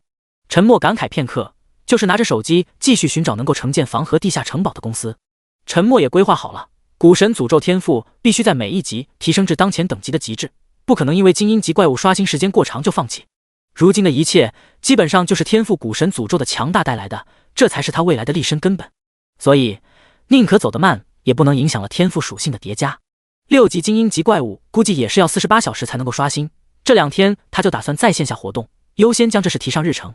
自从清晰感受到基础属性反馈卡的逆天功效后，陈默就有了强烈的危机感，或者说莫名就患上了迫害妄想症。乱局随时可来，越早解决越是安心。若不然，未来即便是在这安全系数极高的7星级酒店里玩游戏也难以安心。别说核武，就是一枚导弹误射都有可能将它轰成渣渣。花费2-3个小时，陈默终于是找到了一家靠谱的建筑公司。这家金盾末日安防建筑公司本身就是专注于末日避难所的打造，专门为许多有末日幻想症的有钱人服务，成功建造的案例也有好几例。总体来看，陈默还是很满意。确定了公司之后，现在最麻烦的还是提现问题。提现金额一旦过大，是很容易引来一些特殊组织的关注，但若是金额过小，想要建造防河级别的地下城堡，估计定金都不够。纠结也没用，陈默首先是在网络上下单了几个真皮面具，头颈全套式的。等待期间，陈默又是取了10几万现金和购买了几件新的衣服和帽子。同城物流就是快速，虽然费用也高得离谱，都快赶上几个真皮面具的价格了。陈默把真皮面具、帽子和几件新衣服都装进背后的登山包里，便是出门了。七拐八拐，还特意避开了一些摄像头，走到了一处极为偏僻的小道里，陈默才将真皮面具和帽子穿上，然后又将新衣服给层层套上。幸好现在是冬天，否则还不方便行事。登山包也给重新套上了一个布袋，仔细再整理一番后，陈默才小心翼翼重新回到街道。陈默在这座城市生活了许多年，三教九流都有接触，因此他也知道这里的地下黑市在哪。在地下黑市，只要有钱就没有解决不了的事情。有着金钱开道，只是短短半个小时，陈默就拿到了3张不记名手机卡和不记名银行卡。陈默将不记名手机卡装在一个新手机上，然后打开变声器，便是和金盾末日安防建筑公司取得了联系。陈默将自己所有要求表述明白，包括帮忙匿名购买一座荒山作为建设基地和委托申请各种建设事宜，一共需要3亿龙国币。不是金盾末日安防建筑公司喊价太高，而是陈默要求太高，工期也不能太长。这还是陈默建筑面积无需太大，否则同等情况下价格只会更高。陈默也不愿意过多浪费时间，钱都是小事，只要安防等级达标就行。约定后天支付1000万龙国币后就立刻走流程，工期一共9个月，半年后再支付60%工程款，完工验收后再结清40%余款。当然，这1000万基本上就只够搭一个框架，所有防河级别材料都是在半年后支付完60%工程款后才会配备，否则定金也不会只有区1000万。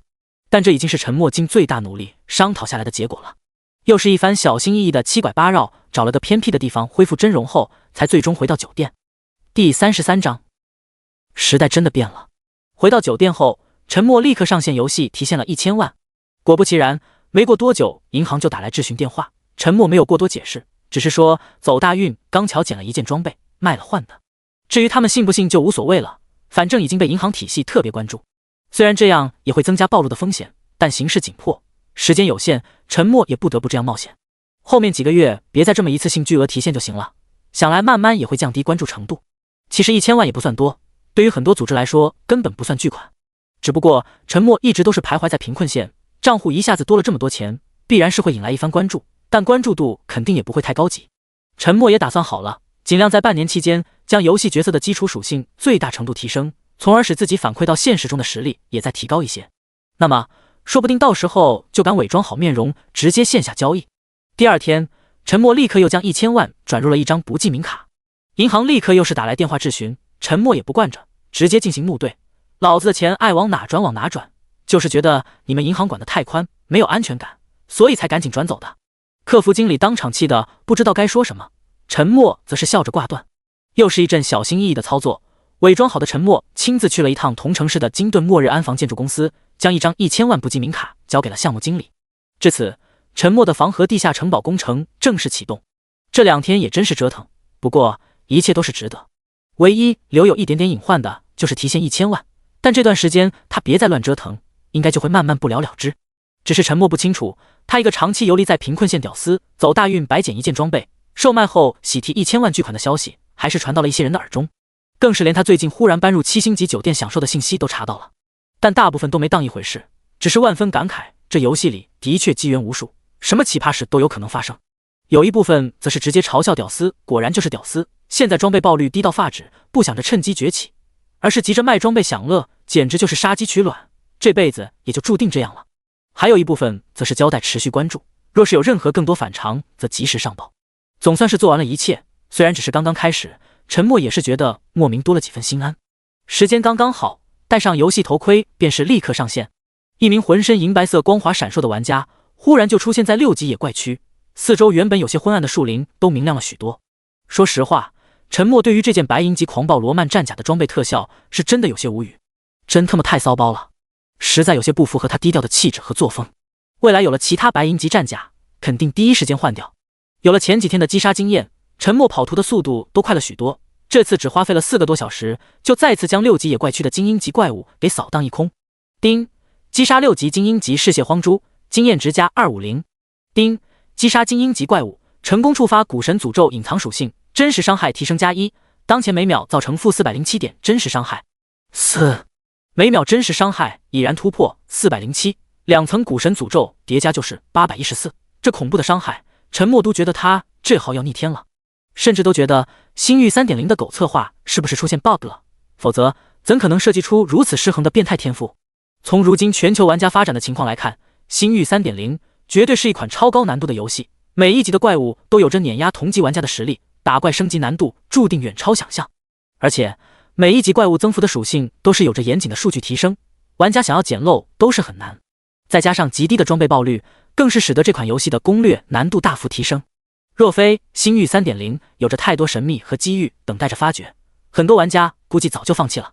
但就是这么一款普遍认为极难的游戏，在古神诅咒天赋面前，似乎都将成为笑话。陈默看了看自己479706400经验值，按每只6级精英怪物250的经验计算，确实还可以再刷64只。这是要让自己再等个48小时刷新啊！唉，如今就是这一点不好，极大的影响了他快速提升等级的速率。不过等级越到后期，提升的难度也是越大，这会儿全球最高的等级都还没有突破5级的。全球唯一开通了区域频道的也只有1000191新手村，故而陈默也不是真的急，只是有些感慨而已。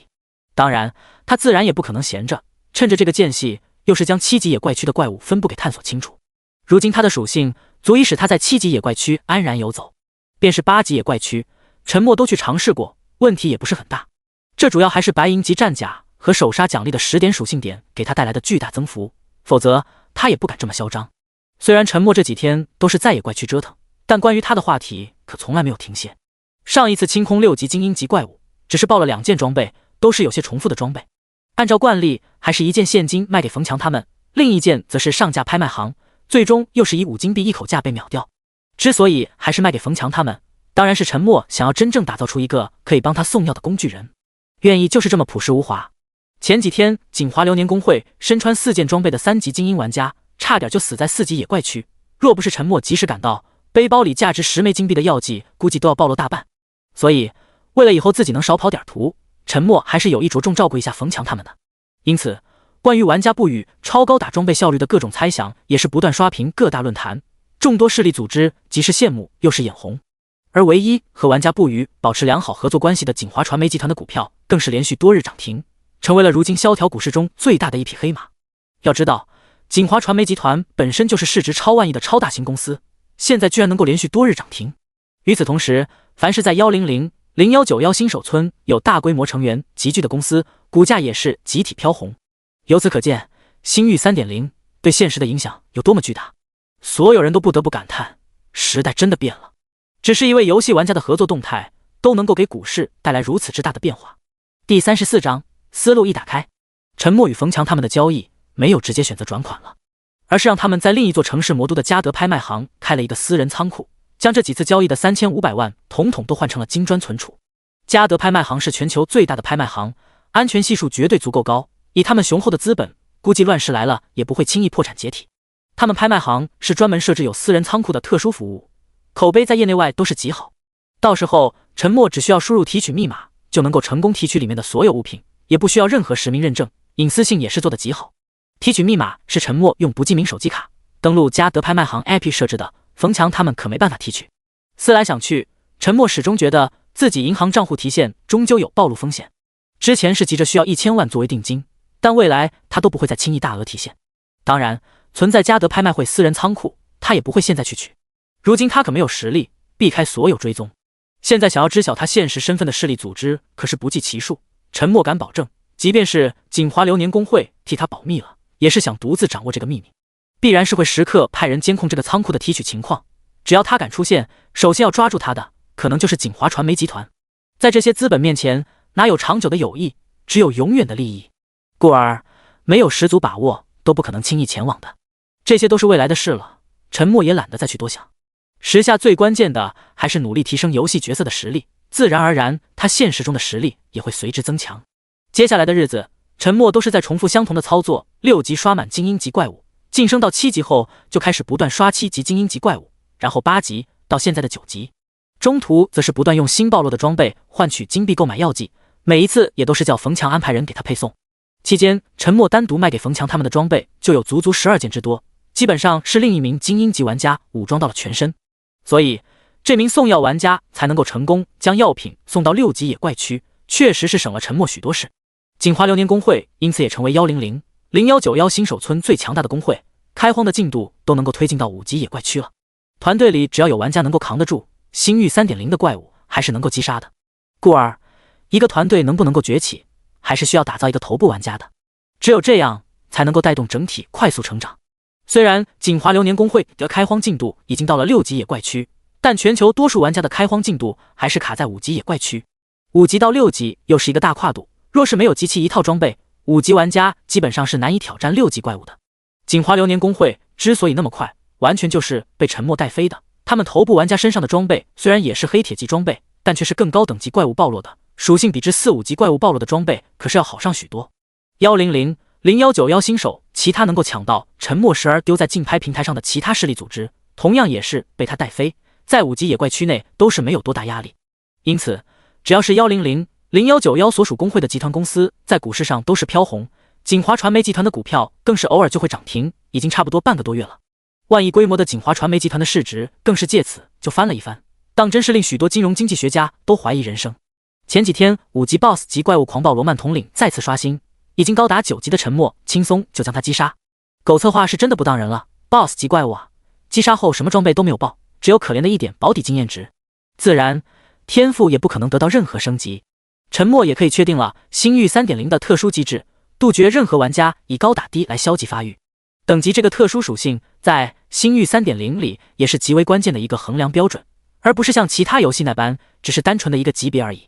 在星域 3.0 里，差一级可能会相差许多的差距。每次升级全属性加1和5个自由属性点奖励，便会造成一共12个属性值的差距，在没有多少装备加持的情况下，差距的确是会很明显。以星域 3.0 的超低爆率，就注定这种差距会在大部分玩家之间存在。装备在星域 3.0 之中绝对是属于顶尖奢侈品，基本上只属于部分顶尖势力所有，比之现实中的超跑豪宅稀缺度更盛，有些东西只属于某一顶尖层次。开服了29天，全球范围内星域 3.0 里能够凑齐双戒指、双护腕、头盔、项链、纹章、披风、战甲、战裤、战刀的全套玩家都是寥寥无几。由此可见星域 3.0 的装备爆率有多么恶心。不过全球玩家也开始慢慢接受了这种设定，知道这款游戏又不是以往的氪金游戏，装备道具可以泛滥成灾，有则锦上添花，无则老是刷怪，一样也会慢慢提升。经过玩家不与协同炮灰玩家击杀 BOSS 的战术启发，全球玩家也彻底打开了击杀怪物的各种方式。这款星域 3.0 比任何一款游戏都更讲究战术配合，可以施展的动作也完全没有限制之说。好的战术配合甚至能够起到决定性的作用。以前都是能打能抗的，都是站在前排吸引仇恨，抵挡怪物输出，其他玩家则是趁机输出。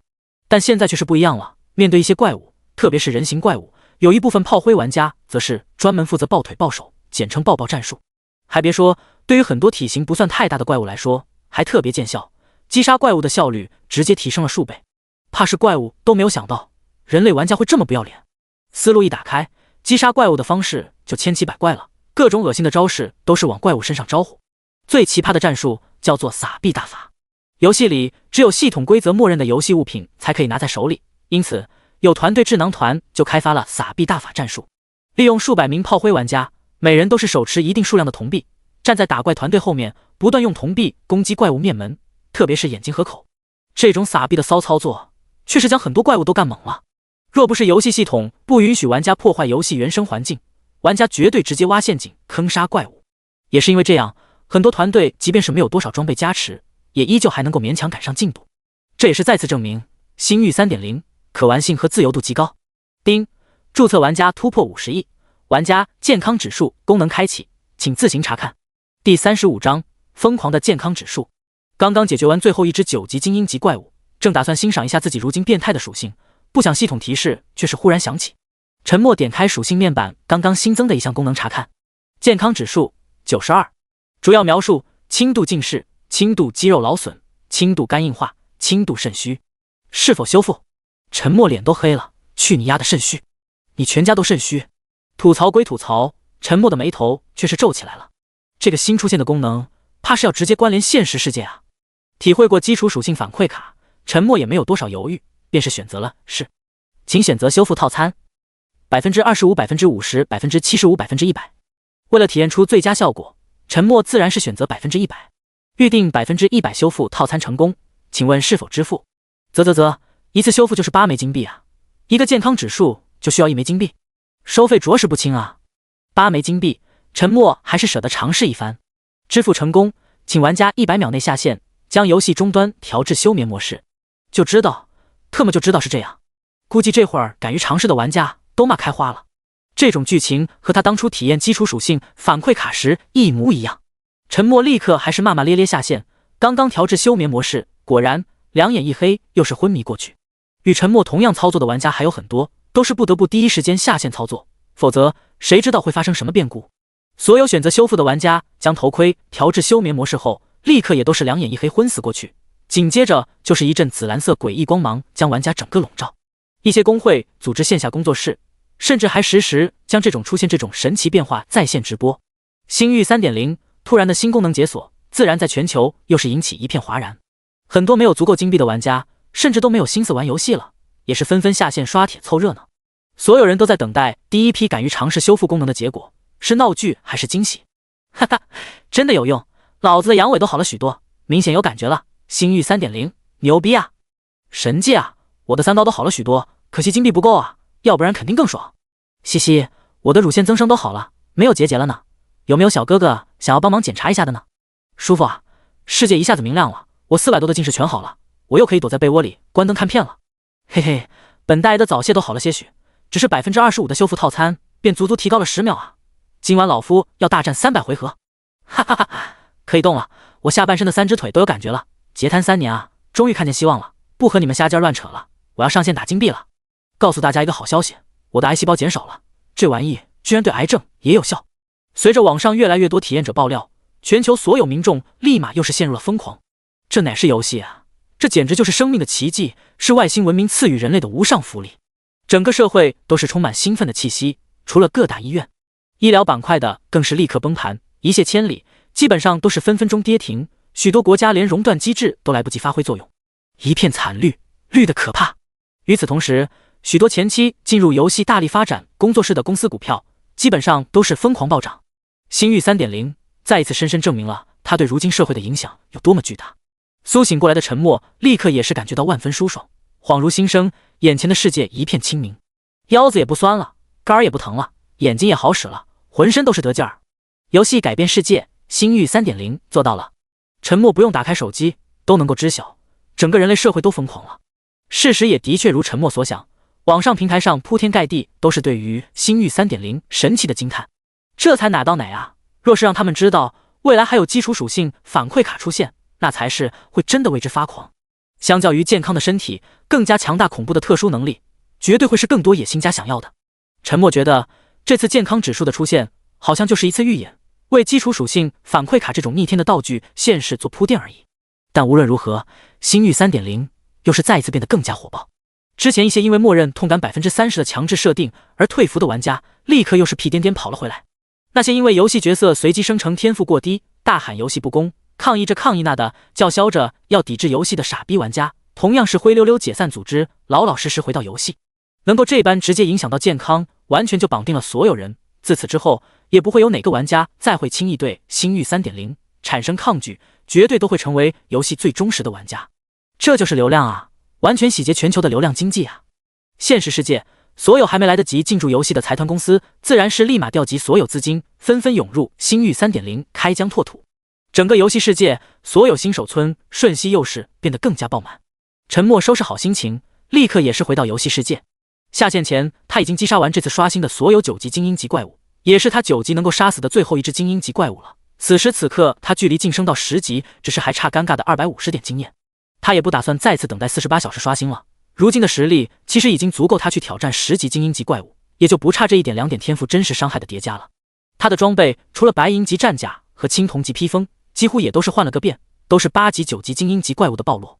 虽然依旧还是黑铁级，但属性都是同比之前的黑铁级装备要好上许多。但更加可怕的还是天赋古神诅咒，单层真实伤害已经每秒831，两层叠加以后，每秒的真实伤害可就高达1662。陈默都觉得万分离谱，若是再次面对生命值只有3200的5级 BOSS 级怪物狂暴罗曼统领，只需要2秒，跟秒杀无异。即便是如今的9级精英怪，生命值也只是28000，照样扛不住多久。陈默最近才切实深深感觉到，古神诅咒天赋越到后期越可怕，是怎样一种真正的恐怖。第36章先驱者。望着自己远超其他玩家的变态属性面板，对于近段时间的稳步发展，陈默还是很满意。下一步那就是快速晋升10级，然后前往城镇转职，去寻找更多的精英级怪物和 BOSS。 丁，击杀10级精英级恶欲魔熊，经验值加31550。丁，击杀精英级怪物，成功触发古神诅咒隐藏属性，真实伤害提升加1，当前每秒造成负832点真实伤害。丁，等级提升至10级，全属性加1，自由属性点加5。全球通告：丁，龙国区玩家不语成为第一个晋升10级的玩家，特奖励自由属性点加10，金币加100，龙国区声望加1000，全球声望加500。丁，玩家不语成为首个晋升10级的玩家，获得无上存在的赏识，奖励先驱者称号。嘿嘿，陈默虽然有预估第一个冲上10级会有奖励，却是没有想到奖励会那么丰厚。除却自由属性点加10，金币加100以及声望，陈默最欢喜的还是称号奖励。先驱者称号，技能释放速度永久提升正 30%。 这个奖励现在玩家都还没转职，还没有学习职业技能，展现不出它的具体价值。但转职后，若是敏捷相同的2个玩家 PK 战斗，有着先驱者称号技能释放速度永久提升正 30% 的加持，总是抢先一步释放技能，胜负结果可想而知。星域 3.0 这次总算没闹幺蛾子，先驱者称号、征服者称号是可以同时叠加生效，不像有的游戏给了一大堆乱七八糟的称号，却只能佩戴一个称号，纯恶心人。丁1000191新手村有玩家达到10级，新手村晋升任务开启。还在欣赏自己奖励的陈默，忽然又是被一则新的系统提示给搞懵。新手村晋升任务，难道不是像其他玩家猜测那般前往其他更高级的城镇？与此同时，游戏里游戏外早就乱成一团了。知道玩家不语牛逼，但却不想他居然不声不响都冲上10级了。要知道，如今全球最顶尖的一批玩家，也只有少数是达到了6级，普遍都还是5级，而大多数甚至可以说占了 95% 以上的玩家，等级都是在4级以下。后期等级的提升明显是更难，但不语却是如此这般一枝独秀，当真是秀翻了全球。不玩了，特么老子3级升4级都出动了几百人给我服务，他凭什么升这么快？哎，人和人果然是没有可比性的，就连玩个游戏都相差那么大。举报，老子要投诉啊！这样玩还有毛意思啊？差距简直不可想象，我们上千人的团队连个5级精英级怪物都拿不下，他却已经升到10级了，这游戏绝对有 bug。由世界10大财团联名线下悬赏不予真实身份的金额都已经达到了100亿美元，居然还是没有人能够找到，这家伙也太狗了吧！哈哈，我翻墙去外网看过了，国外玩家早就嫉妒的面目全非，都是投诉抗议，甚至还有绝食的，真他妈都是一群傻逼。嘿嘿，国外都是这样，管他有用没用，他们就爱抗议，就爱瞎折腾。哼，要我说，悬赏金额再多有毛用？这帮家伙就是傻逼，这样反而吓得不语藏得更深。是啊，一群瓜娃子，瞎尖乱悬赏。游戏外纷纷扰扰，但游戏内100、0191新手村的区域频道却是彻底嗨翻了。不语大佬牛逼啊，全球第1个10级，大大扬我龙国之威啊！嘿嘿，我们好像要被不语大佬带飞了呢。村里好多 NPC 都开启了新手村晋升任务，咱们都可以接啊，任务奖励还很丰富呢。哈哈，是呢，我刚刚接到一个砍树的任务，发了我一把斧头，正在前往砍树的途中。老子刚刚接到搬砖的任务，这是要我们自己建成啊，老子现实是建筑工，没想到进入了游戏，还是回到老本行了。嘻嘻，我接到编绳任务，这会儿正和上百个玩家在新手村西北角的大广场编绳子呢。还别说，这游戏还真实，我感觉游戏里在 NPC 学到的编绳技巧也能够在现实中使用呢。哼，这游戏再怎么神奇，我都不惊讶，说不定哪天咱们都可能从游戏中学会技能，然后在现实中用出来呢。怎可能？想啥呢？要是能用出来，不变魔幻世界了，一点都不科学。有啥不可能？这就是科学，更先进的科学而已。健康指数这么神奇的功能都实现了，把我们变得更强大一些，也未必不可能啊。是啊，咱们也别以地球人的角度去看待事物啊，说不定在外星文明面前，这一切都是小意思了。有道理，有道理，但大家别光聊天，赶紧做任务啊！不语大佬发话了，10级 BOSS 的能量核心他会搞定，但这些木材、矿材类的资源物资收集以及建设，可是需要咱们齐心协力的。是啊，大家赶紧的，新手村晋升城镇，绝对有好处的。对的，完全没想到，竟然是新手村晋升，而不是迁往别的城镇，这样对于咱们来说可是太好了。我还以为不语大佬要丢下咱们一个去高级地图玩呢。嘿嘿，这样好啊，妥妥带飞啊！其他新手村玩家想要升到10级都不知道什么时候，怎么村只要尽快完成晋升，杠杆得领先一大截啊！哈哈，我再也不嫉妒不语大佬了，巴不得他继续这样大口吃肉，咱们也好跟着喝汤就行。其他新手村玩家都快馋死了。嘿嘿，我刚刚下线看了一下，如今各个论坛都是炸了，都是纷纷怒斥不公的，现在更是好多人都坐不住了。以前只有不语大佬一人飞，现在明显是要带着我们全村飞啊！哈哈哈哈，是的，我也下线看了，爽得很。据说凡是属于咱们新手村的玩家，现在的签约金都是在不断增长。我一个最低级的黑铁级天赋，现在都有工作室100万年薪挖我，只因为我是1000191新手村的。啧，格局小了，我刚刚都被人300万年薪挖了。我们工作室就我一人有幸随机到1000191新手村，可把我那些老同事眼红坏了。嘎嘎嘎，老子青铜级天赋，已经有财团1000万年薪挖我了，瞬间翻身啊！3年口罩的负债都可以一步到位解决了。我说，大家还是要感谢不语大佬啊，没有他，咱们新手村啥都不是，咱们也不可能被所有公司财团如此高价抢占。感恩不语大佬。X999，沉默此刻也在窥屏，望着区域频道内忽然刷屏的感谢话语，他也是很恍惚。说实话，他是真没想到，只是因为他的缘故，1000191新手村的玩家也跟着成为各大财团的香饽饽了。沉默也不得不再次感叹，这些财团资本都是一群眼光犀利的家伙，商业嗅觉也是极其敏感。他们很清楚，一旦1000191新手村晋升成功，所有的玩家都会因此受益。按照如今的升级难度预测，1000191新手村玩家很长一段时间都可能会享受到领先一步的高级资源。一步先，步步先。故而，每一个有幸随机成为1000191新手村的玩家，其本身具有的商业价值也将不断持续提升。第37章，攻城灭地。沉默依旧没有回村，新手村晋升任务，他通过冯强已经具体获知。晋升任务分为2个阶段，第一个阶段是收集城镇建设物资，配合 NPC 以新手村为中心向外扩建，形成新的城镇。这一部分主要是需要全村所有玩家积极配合完成的。新的城镇建设完毕后，则是进入第2阶段，会招来10级 BOSS 及怪物战争巨兽傀儡，攻城灭地。只有击杀来犯的远古战争巨兽，取得它体内的核心，放置在晋升祭坛上，才能够获得无上存在的赐福，彻底将新手村晋升为城镇，从而解锁更多的游戏功能。若是没有扛住战争巨兽傀儡的破城袭击，新建设的城镇破坏率超过 80%， 新手村晋升任务失败。即便是后来击杀了远古战争巨兽，也于事无补。需要等待3个月后才能够再次开启新手村晋升任务。所以，很多玩家其实心中也有些打鼓，认为大家可以暂缓新手村晋升任务的第1阶段，等大家等级提升起来再一起攻克战争巨兽傀儡。只不过，这样的反对意见只是少数。如今100、0191新手村所有玩家都明白，提早1步新手村晋升对大家绝对是好处良多。既然不语大佬都发话了，说明他是真有信心拿下10级 BOSS 战争巨兽傀儡，那就信任他呗。再说，就算是失败了，也就是延迟3个月再挑战，又有何妨？所以100、0191新手村大部分的玩家可谓是超级积极配合，各大工会组织也是踊跃响应，吩咐自己工作室的玩家都是积极参与，还额外发放任务奖金。本身新手村晋升任务在 NPC 那领取的任务奖励就比其他普通任务要高，线下工作室还会额外发放奖励，自然是将许多没有随机分配到100、0191新手的诸多玩家给羡慕坏了。同样是玩游戏，花费同样的时间，收获却是天差地别。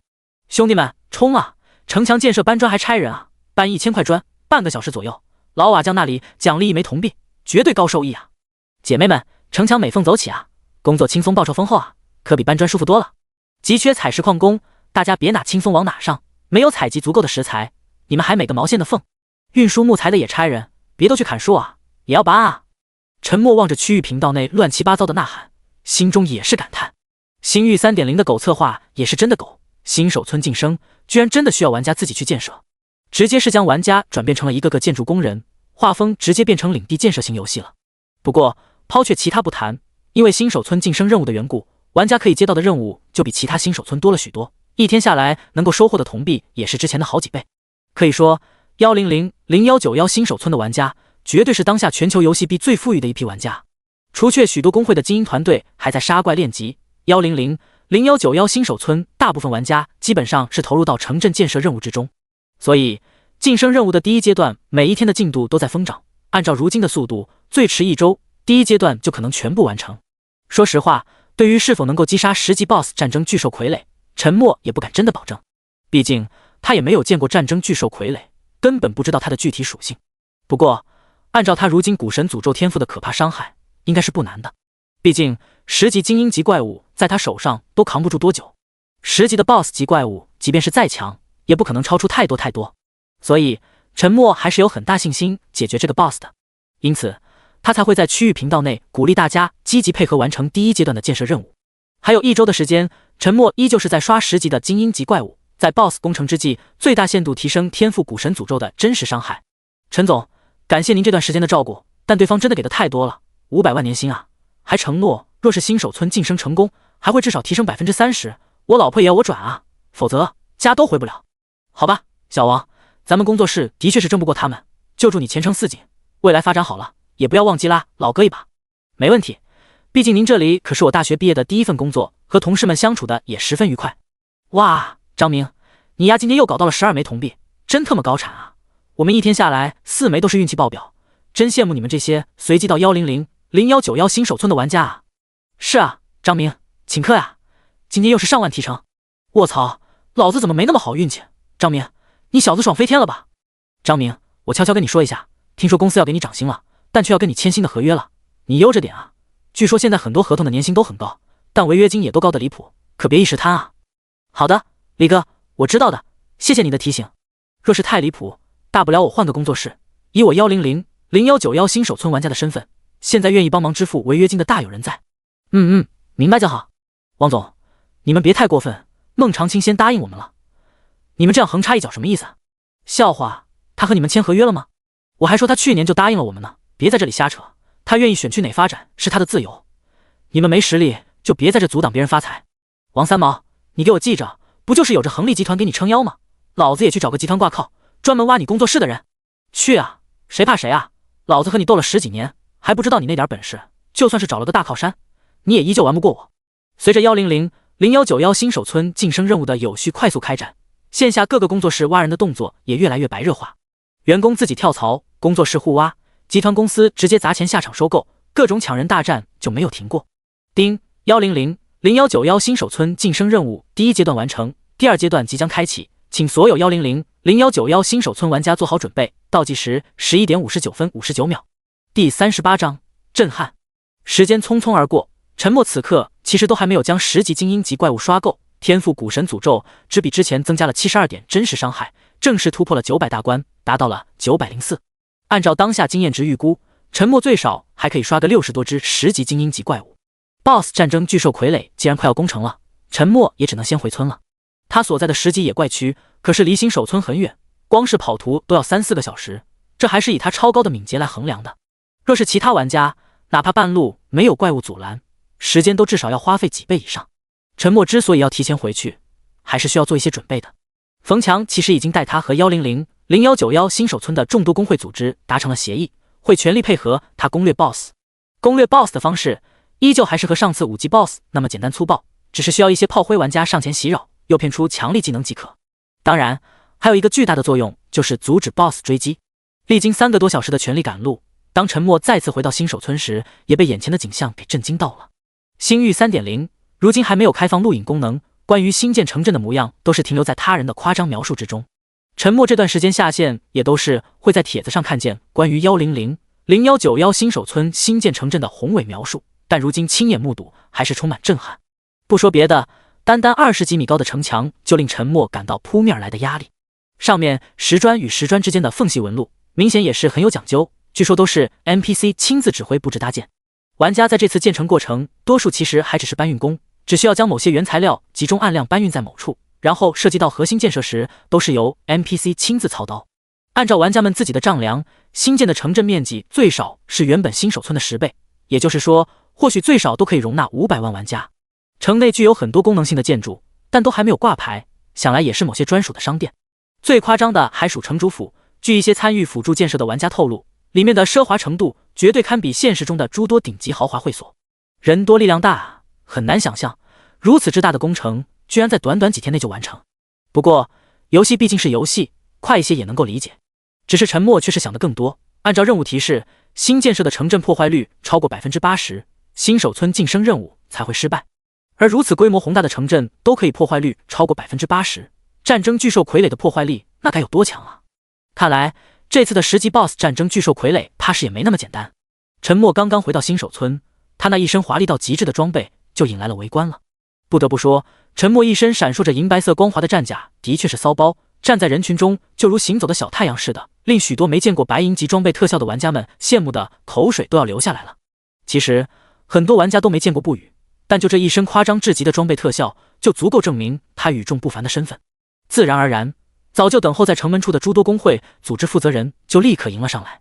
不语先生，很高兴再次见面，我是三江实业的小何，这次我来了3000炮灰玩家，全力协助您攻略 BOSS， 都是线下签过协议的工作室成员。哈哈，不语大佬，您的装备实在是太华丽，完全出乎我们的想象啊！我是龙腾工会的龙腾阿勇，久仰大名。不愧是不语先生，这种泛着银白色光滑的装备特效应该是白银级装备吧？您真是厉害啊！鄙人丰都矿业彭怀明亲自率2000炮灰玩家给您助阵，都是咱们矿业签过协议的矿工，用着绝对安全放心。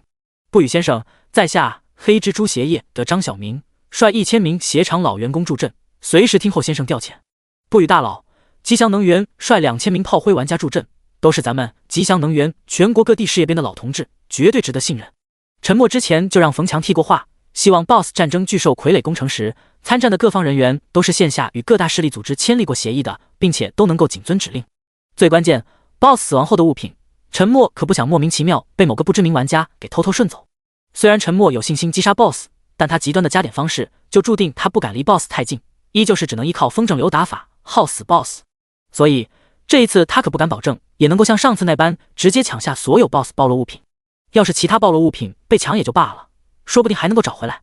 但若是类似于基础属性反馈卡这类特殊物品被别的玩家捡去，即便是后期还回来了，这则至关重要的隐秘也会曝光。沉默之所以特别要求参战的工会组织成员都是线下签过协议，且能够忠实执行命令，就是这个原因。各位，不语在这里先谢谢大家的支援和配合，我的要求你们都已经知晓，但我还是要强调一遍，你们前来支援的这一批员工要绝对可信，绝对服从命令，特别是严禁捡取任何一件 BOSS 暴露的装备，哪怕后面愿意归还，我也将对他及所属势力发布游戏追杀悬赏和线下刺杀悬赏，我并不是开玩笑。沉默严肃的话语刚落，四周立马就是响起一堆附和的声音。放心，不语先生，既然您都说的这么严重了，我们怎可能去冒险？为了几件 BOSS 掉落的物品得罪您，咱们公司可不敢。就是啊，不语大佬，如今游戏世界内谁敢招惹您？没有哪家公司敢做出这种事情的，除非他们脑子有包。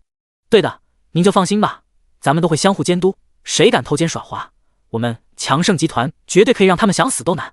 是啊，虽然眼下阶段装备价值非凡，特别是10级 BOSS 暴露的装备更是注定不凡，但我们都是背后深靠大型企业，不会因为眼前一时的利益而贸然得罪您的。好，希望大家能够做到，记住，是捡取都不能够捡取，哪怕是后期想要归还也不行。我可不想我未来需要穿戴的装备属性会暴露出去。沉默还是故意解释一下原因，以免引起更多的怀疑。这一种解释也很容易说服人，毕竟谁也不想自己的装备属性轻易被别的玩家知晓，特别是他这种顶尖玩家更是需要保密。所以大家其实对于他提出这种苛刻到极致的要求都表示十分理解。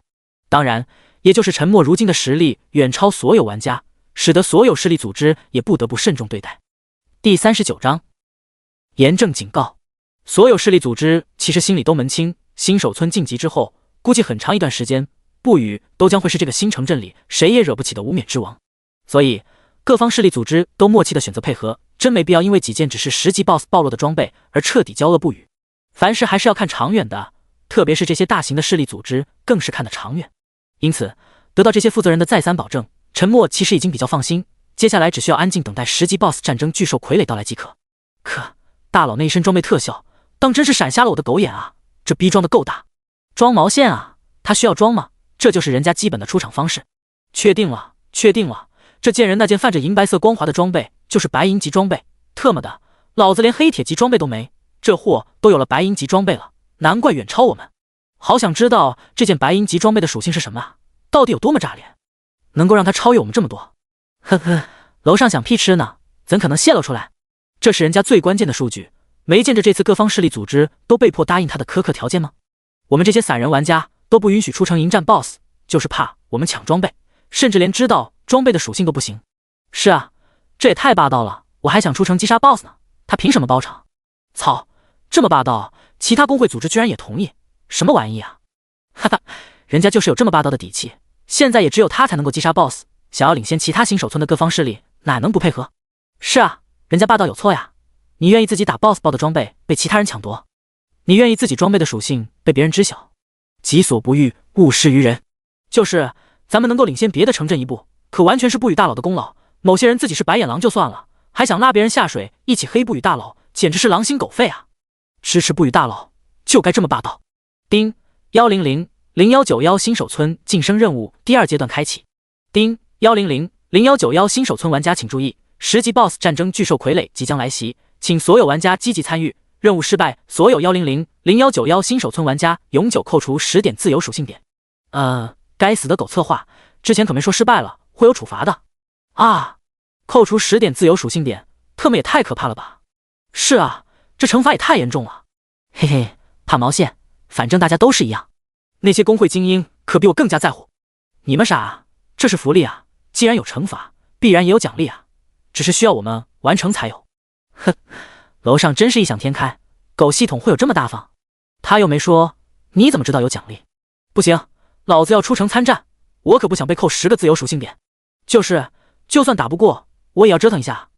你们这群废物就别瞎起哄了，不与大佬发话了，他有十足把握，大家尽管积极配合就行。切，他说有信心就有啊 ，BOSS 都还没出现，他怎么就敢断言？真他妈搞笑，这时候了还画大饼，他啃得动吗？是啊，现在我也发现这家伙也是在吹牛逼，BOSS 都没见着，他就敢堂而皇之说能够搞定。之前我还没在意，这会儿才发现他是在画大饼啊！哦豁，那我们这次不是要完蛋了？要是真的扣除10点自由属性点，妥妥会沦为全游戏最垃圾新手村啊！玩家总是善变，一有点风吹草动就摇摆不定，一股恐慌立刻就是在1000191新手村蔓延。不语先生，现在整个新手村都乱了，您要不再发句话？是啊，不语大佬，整个新手村都乱糟糟的，很多都打算亲自参战呢，我们都快压不住了。特么这群狗娘养的傻逼散人玩家参战个毛线，这有什么好凑热闹的？就是啊，任务都还没开启，恐慌的毛线，真特么无语了。哼，特么就想有机会趁乱捡装备，想得美呢。我们都不敢想，他们倒是胆子肥啊。不语先生，您就再发句话吧，否则等会儿 BOSS 出来了，场面就不好搞了。沉默也是醉了，散人玩家果然是不堪大用，结果都还没出来就知道起哄，当真是缺心眼。不过他也很清楚，肯定是很多玩家或者势力想通过舆论压力掺和一脚，最好就是能够抢到 BOSS 掉落装备，因为他们知晓，即便是他们如此作为，不语也还是会去击杀 BOSS， 毕竟永久扣除10点自由属性点的惩罚也损害到他本人，故而很多玩家还是很眼红 BOSS 暴露的装备的，要是能够趁乱抢走，那不发了。所以起哄想要到城外参战的玩家才会这么多。虽然有些无语，但陈默还是在区域频道内连续发出3声严正警告，奉劝所有想要参战的傻逼玩家，非各大公会邀请玩家请勿出城参战，限5分钟内全部返回城镇，若是没有做到，本人将放弃此次任务，反正本人也不差这10点自由属性点，本人说到做到，绝不食言。陈默警告一出，首先傻眼的是各大公会，特么要是真的放弃了此次任务，最惨的可是他们啊！10点自由属性点的永久扣除，几乎2级的属性差距，他们绝对会沦为最废的新手村玩家。最关键，他们可是清楚，不语这货是完全有可能干得出来啊！他原本就享受过2次全球通告奖励，本就比别的玩家多了20点自由属性点，即便是任务失败，他也就扣除10点自由属性点而已，但他们可扣不起啊！所以100、0191新手村的所有势力组织首先是慌了，立刻要求刚刚闹事出城的散人玩家返回城镇，否则无论线下还是游戏内都将受到他们所有势力组织的追杀通缉。原本想趁乱捞一笔的许多玩家脑子也是嗡嗡的，这贱人完全不讲武德呀，宁可自损800也不让别人占一丝便宜，够绝也够狠。陈默也不是故意吓唬人，他是真的干得出来，他宁可任务失败也不想 BOSS 暴落被其他人抢走。如今这个社会肯定经不起类似基础属性反馈卡的刺激，他也不敢确定10级 BOSS 战争巨兽傀儡是否会暴露这些特殊卡片，但他赌不起。或许他已经有了一定的自保能力，但想要庇护父母和妹妹确实还差很多。最起码他现实中的防河地下城堡没有建设完毕前，他都不愿意社会轻易出现更大的动荡。因此他刚刚发出的警告绝对不是单纯的恐吓，而是切实的严正警告，绝对说到做到。第40章倒吸一大口凉气。迫于不语的强硬姿态，所有势力组织都不敢赌，刚刚头脑发热的许多散人玩家也只能灰溜溜返回城中，有一些还想趁机闹事的玩家则是被其他玩家当场联合锤死。这个关键时期谁也不敢去赌不语是否会说到做到，现在所有玩家也只能寄希望于不语真的能够击杀 BOSS， 否则100、0191新手村就要从天堂跌落地狱了。不语先生，所有玩家都返回了城中，并且各大公会也在城门口和城墙上都布置了数万精英团队，以防再次出现骚乱。冯强自然是作为各大势力组织与陈默的直接联络人。很好，现在我们就出城吧。陈默说完就向着城外走去，各方势力组织的负责人则是站在20几米高的城墙上看着。在如此高的城墙上看向地表上人群时，已经变得很渺小了。王总，你说这小子能击杀 BOSS 吗？很难说，但我是觉得没问题的。我也觉得没问题，他既然敢3番5次做出保证，必然是有着绝对的信心。哎，同样是玩游戏，怎么差距就这么大呢？我真的好好奇他到底自己生成了什么属性，居然能够领先我们这么多。呵呵，谁不好奇呢？不过这也无所谓，一个人再强又如何，很多时候还是需要团队的，就像现在这样。是啊，我看他也不敢轻易暴露身份，那么团队建设就成问题，未来发展也终究是有限。对的，他也就占着前期优势，我们的装备等级都没提升上来，还无法对他造成伤害。若是后期，我们必然会让他明白什么叫做蚂蚁吞象，就算是巨龙也得给我们盘着。哈哈，也就是咱们的好多强大的天赋都是需要转职后才能够发挥出来，否则哪有他一家独霸的机会，早把他给镇压了。是啊，就算他如今建立了超前的领先优势，但后期我们完全可以通过人数来弥补。伟人说过，人多力量大，绝对是不会错的。我还不相信未来他还能够这样一人镇压所有。好了，你们也别瞎逼逼了，说句不好听的，你们也都是一群白眼狼，若不是他领先一步，哪有咱们新手村如今的与众不同，在座哪一个没有享受到这个福利？嘻嘻，杨哥，还是你敢说，本小姐早就看不惯他们这些嘴脸了，没有不语这么强大的爆发，你们这些高管负责人会有现在的超高待遇，真是一群白眼狼。你陈小姐，别以为你是西河集团的2小姐就敢这般羞辱我等，小心我们联合起来抵制你们。嘻嘻，急了，你急了，被我戳心窝子了。特别是你王有福，原本只是一个王氏集团地级县的小经理，要不是有幸分配到100、0191新手村，现在1个月的工资怕是都没过万吧。如今呢，最少10万以上吧。你扪心自问，没有不语的间接原因，可能吗？傻逼玩意，没点数。哈哈，骂得好，就算是要编排不语这货，也是我们这些真正的家族子弟才有资格，哪轮得到你们这些打工仔瞎逼逼，还他妈好一副指点江山的模样，搞得我还以为你们是各大势力组织的真正话事人呢。哼，看不清自己身份的一群废物。各大家族子弟都是有自己的骄傲，他们有资格编排不语各种是非，但下面的员工可没有。不可否认，突兀出现的独行侠玩家不语是狠狠打了各大势力组织的脸面，但他们也不得不佩服不语如今取得的惊人成绩。所以他们圈子内可以编排不语的各种是非，但这群打工仔明显是间接受了不语的不少好处，现在还在这里瞎逼逼，就连他们都看不下去了。不懂感恩的狗，同样也是他们这些高高在上的家族子弟最厌恶的奴才。众多集团公司的负责人这会儿的确是被几个公子哥给训斥得面红耳赤，一时也无法反驳。丁1000191新手村晋升任务第2阶段开启，请所有1000191新手村玩家做好准备，10级 BOSS 战争巨兽傀儡降临。站在城墙上负责境界的众多势力组织的精英玩家，立刻看见一道巨大的光束从天而降，一只体型庞大、足足有10几米高的象形机械怪物便突兀地出现在城门外不远处。双目泛着骇人的红光，一对金属象牙犹如2柄巨大弯刀，浑身银白色的机械骨骼纵横交错。更加可怕的还是那硕长巨大的机械象鼻，时不时还会在空中抽出一阵爆鸣。哞！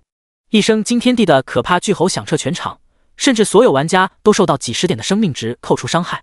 战争巨兽傀儡，等级10，品阶 BOSS， 生命10万，物理伤害219，物理防御106，法术防御112，敏捷88，技能战争蛮冲，瞬间爆发巨大蛮力，对前方目标造成不可抗拒的冲撞伤害，造成目标400%的物理伤害。冲撞期间目标无法移动，持续时间3秒，冷却时间15秒。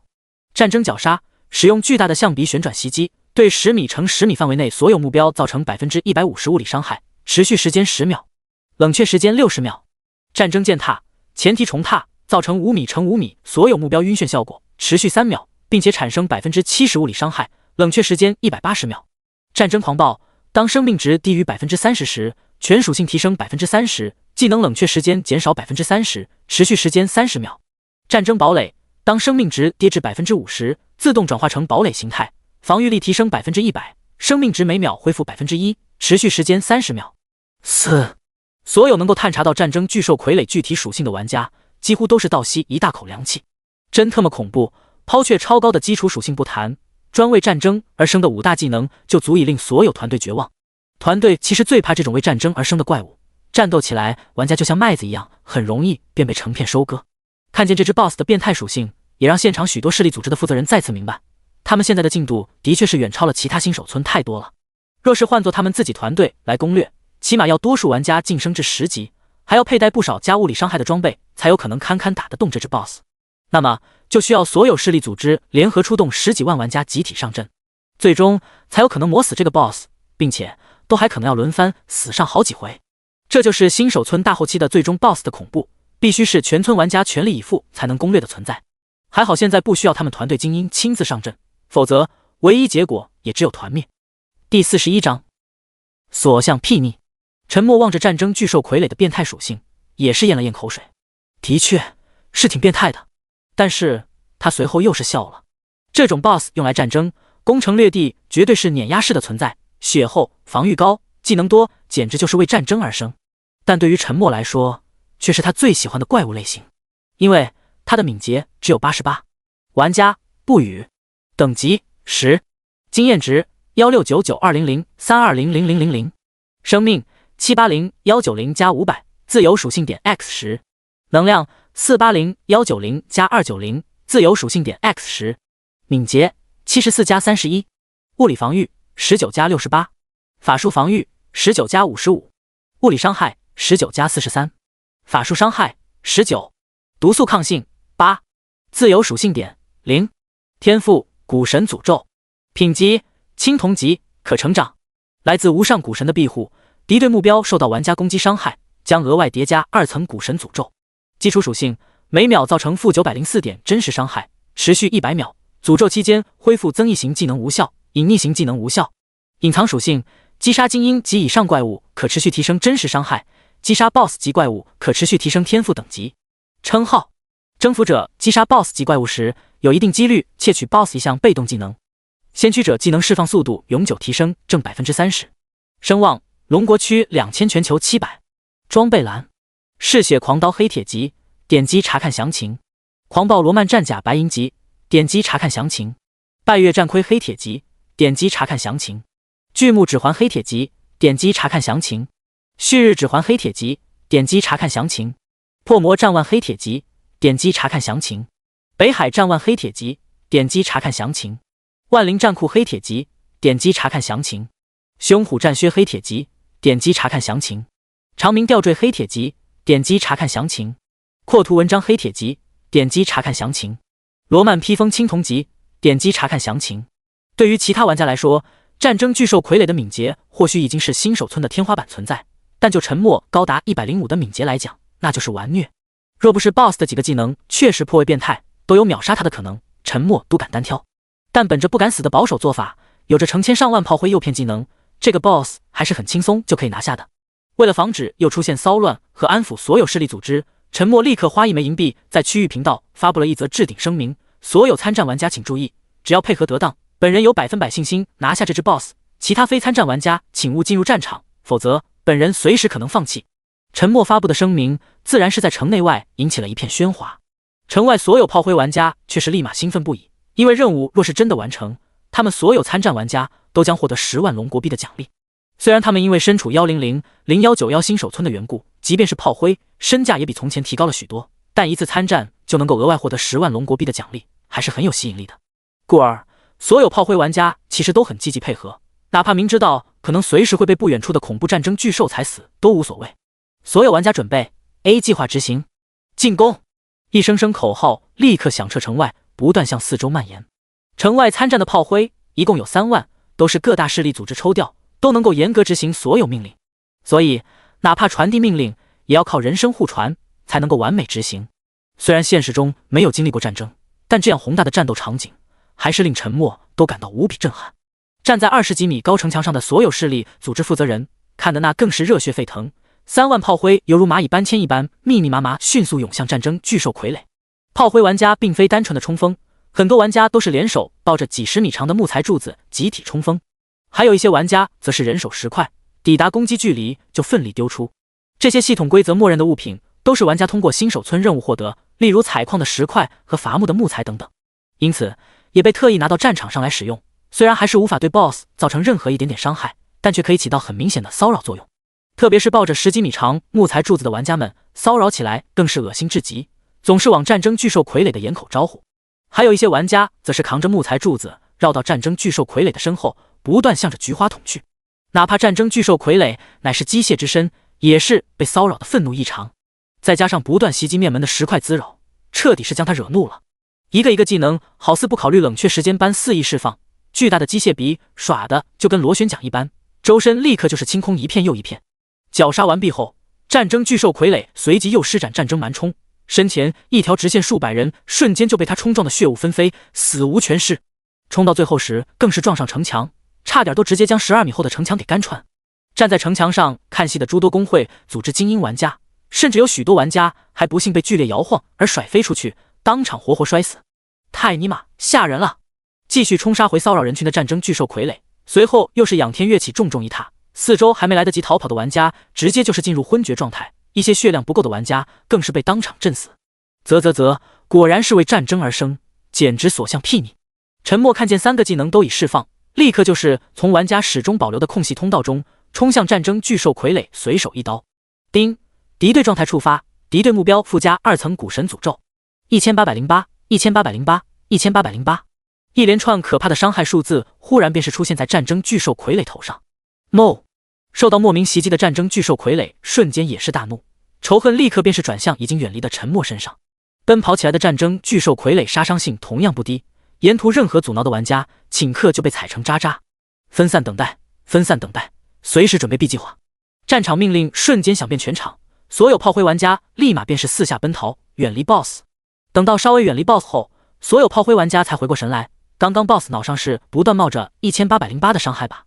几乎是瞬间，所有玩家都有些怀疑自己是不是看错。第42章，血淋淋的残忍。然而现实却是那么真实。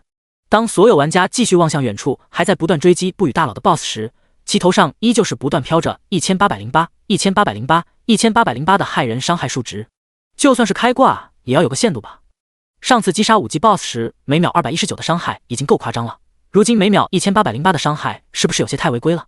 哪怕是习惯躺平的炮灰玩家们，都觉得极其不公和难以接受，更何况在城墙上那一批自诩为人上人的存在。此时此刻，他们内心都崩溃的。上次他们揣测过，那种造成持续伤害的手段，或许只是一次性道具所为，但这一次 BOSS 之战却是再次告诉他们，或许真的有可能是不语的独门手段，而非是什么一次性道具，并且每秒造成的伤害比之上次还要翻上了好几倍，达到了恐怖的1808，那么就证明未来或许还会不断增强。若是真的坐实这则消息，谁还能在游戏里治得了他？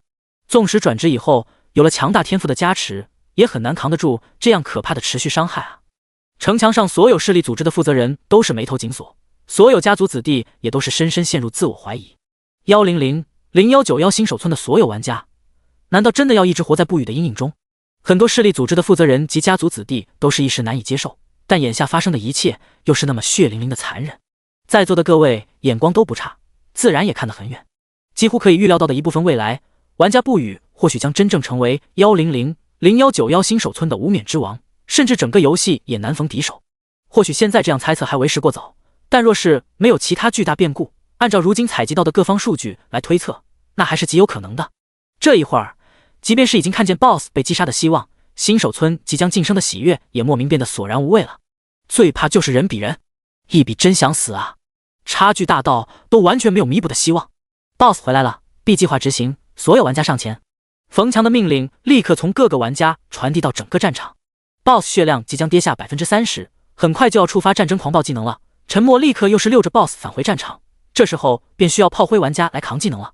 还好这些线下和各个公司签订过协议的炮灰玩家，始终都能够严格执行工会命令，积极配合。遭遇残暴无比的战争巨兽傀儡肆意冲撞践踏，也能够一往无前英勇面对。当 BOSS 血量低于 30% 时，自动激发了战争狂暴技能，全属性瞬间提高 30%。狂暴后的 BOSS 即便是沉默也扛不住的，根本不敢单方面逃跑，所以也只能让炮灰玩家分担仇恨。战争狂暴技能加持中的 BOSS 彻底是杀疯了，随便践踏都能踩死数十个玩家。全属性提升 30%， 更是让战争蛮冲技能的威力大增，冲撞线路上化作血雾的玩家顷刻过千，甚至连宽厚的城墙都洞穿。再加上冷却时间 30% 的缩短，战争绞杀刚好无缝衔接，轻易便能横扫一大片又一大片蜂拥而至的勇猛玩家。只是短短10几秒的狂暴时间，便足足有上万炮灰玩家死亡，由此可见这个 BOSS 的杀伤力有多么可怕。还好有众多玩家的阻挡，否则敏捷瞬间也拔高 30% 的 BOSS 或许还真能够瞬间弄死沉默。根本不需要完全追到，拉近一定距离以后，只要随便来上一个战争蛮冲、战争绞杀或是战争践踏，都是有可能远距离弄死沉默。其实 BOSS 最后一个战争堡垒技能也十分恶心，其他任何一个团队遇见都要骂娘，但对于古神诅咒天赋来说，依旧是完美天克。无论是瞬间提升防御，还是每秒 1% 的生命值恢复，都是被古神诅咒附加效果克得死死的。所以过程虽然有些坎坷，战死的炮灰玩家更是不在少数，但总算是将这只恐怖的 BOSS 生生耗死。BOSS 战争巨兽傀儡的确是死得有些憋屈，若不是古神诅咒天赋的真实伤害足够恐怖，让 BOSS 最后的 30% 血量连维持狂暴30秒的机会都没，现场未必还能剩下多少炮灰玩家。最关键，没有炮灰玩家的英勇阻挡，沉默还真的不一定能够在狂暴状态中的 BOSS 追杀下逃脱。所以战斗过程看似很短很简单，其实也是充满了惊险。丁，击杀10级 BOSS 级怪物战争巨兽傀儡，经验值加1200000。丁，击杀 BOSS 级怪物，成功触发古神诅咒隐藏属性，天赋品级升级中。全球通告：丁，龙国区玩家不语首次击杀10级 BOSS 级怪物战争巨兽傀儡，特奖励自由属性点加10，金币加100，龙国区声望加1000，全球声望加500。看着轰然倒地的庞大 BOSS 身影，听着耳边响起的全球通告，站在城墙上的所有家族子弟的面色都不是太好。玩家不语的实际战力完全是超乎了他们的想象，更是彻底脱离了他们的掌控。哪怕此刻新手村晋升任务已经完成，他们的心情也依旧沉重。倒是所有势力组织在100、0191新手村的负责人，此刻却是乐开了花。他们虽然也看不惯不语一家独大，甚至骑在他们头上，但不可否认，新手村晋级任务完成，对他们这些打工仔来说，可就是天大的机缘。一旦新城镇的功能远超其他新手村，100、0191新手村的所有玩家可是要首先获益，身价必然也会随之暴涨。更何况他们这些100、0191新手村所属工会建设的负责人，定然也是要水涨船高。的确，他们是真的没有资格非议玩家不语，若是没有他的遥遥领先，哪有他们如今的非凡待遇？至于不语的有违常理的恐怖持续伤害，又有何妨？反正他们也只是打工的，不语越厉害，短时间内来说，对于他们这些打工仔来说，绝对是利大于弊。沉默在 BOSS 身死的瞬间就出现在了他的尸体身边，立刻便是将一张不显眼的卡牌收入其中，随后他才快速将其他掉落物品捡取。沉默也很欣慰 ，BOSS 死亡后，距离他尸体不远的玩家都老实的没上前抢夺暴露物品。很显然，他之前发出的严正警告还是很管用的。此时此刻，他最想做的事自然是立马查看收获。第43章，神秘祝福。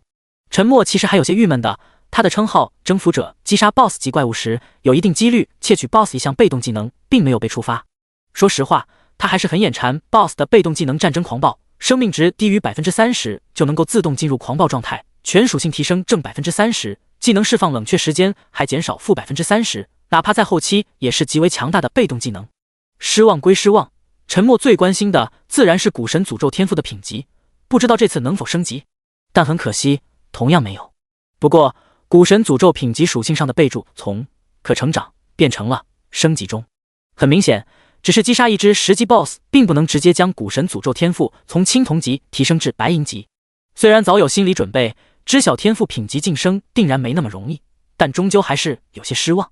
BOSS 新暴露的卡片并不是基础属性反馈卡，而是另外一种特殊卡片，装备巨献卡黑铁级。使用后，玩家可指定巨献一件黑铁级装备。虽然与之前猜想的装备属性反馈卡有些相似，但功效却是有很大差异。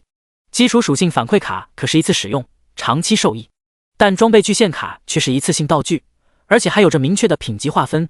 黑铁级装备巨献卡只能够巨献黑铁级装备，不能说不好，但与想象中的还是有着不小差距，价值更是不能相提并论。最关键，后期若是想要巨献更高级的装备，必然也需要使用更高级的装备巨献卡，这玩意估计也会在未来炒上天价。沉默想了想，暂时也没有哪一件黑铁级装备值得使用，即便是巨献了，对自身战力的提升也高不了多少，只能暂且留着。这种黑铁级的特殊卡片虽然有些鸡肋，巨献的只是属性不高的黑铁级装备，但也不可否认它的珍贵，同样不适合过早出现在人们视野，否则一样也会被有心之人推测出许多影响社会动荡的恐怖猜想。战争腰牌白银级，生命加280，能量加170，物理伤害加20，法术伤害加18，物理防御加26，法术防御加23，敏捷加12。附加属性：释放范围型技能时额外增加正 30% 伤害范围。佩戴要求10级。BOSS 这次同样掉落了一件白银级装备，属性比之白银级狂暴罗曼战甲可是要好上太多。不愧是可以攻城略地的战争巨兽傀儡暴露的装备，这种可以增加杀伤范围的属性的确是最适合战争。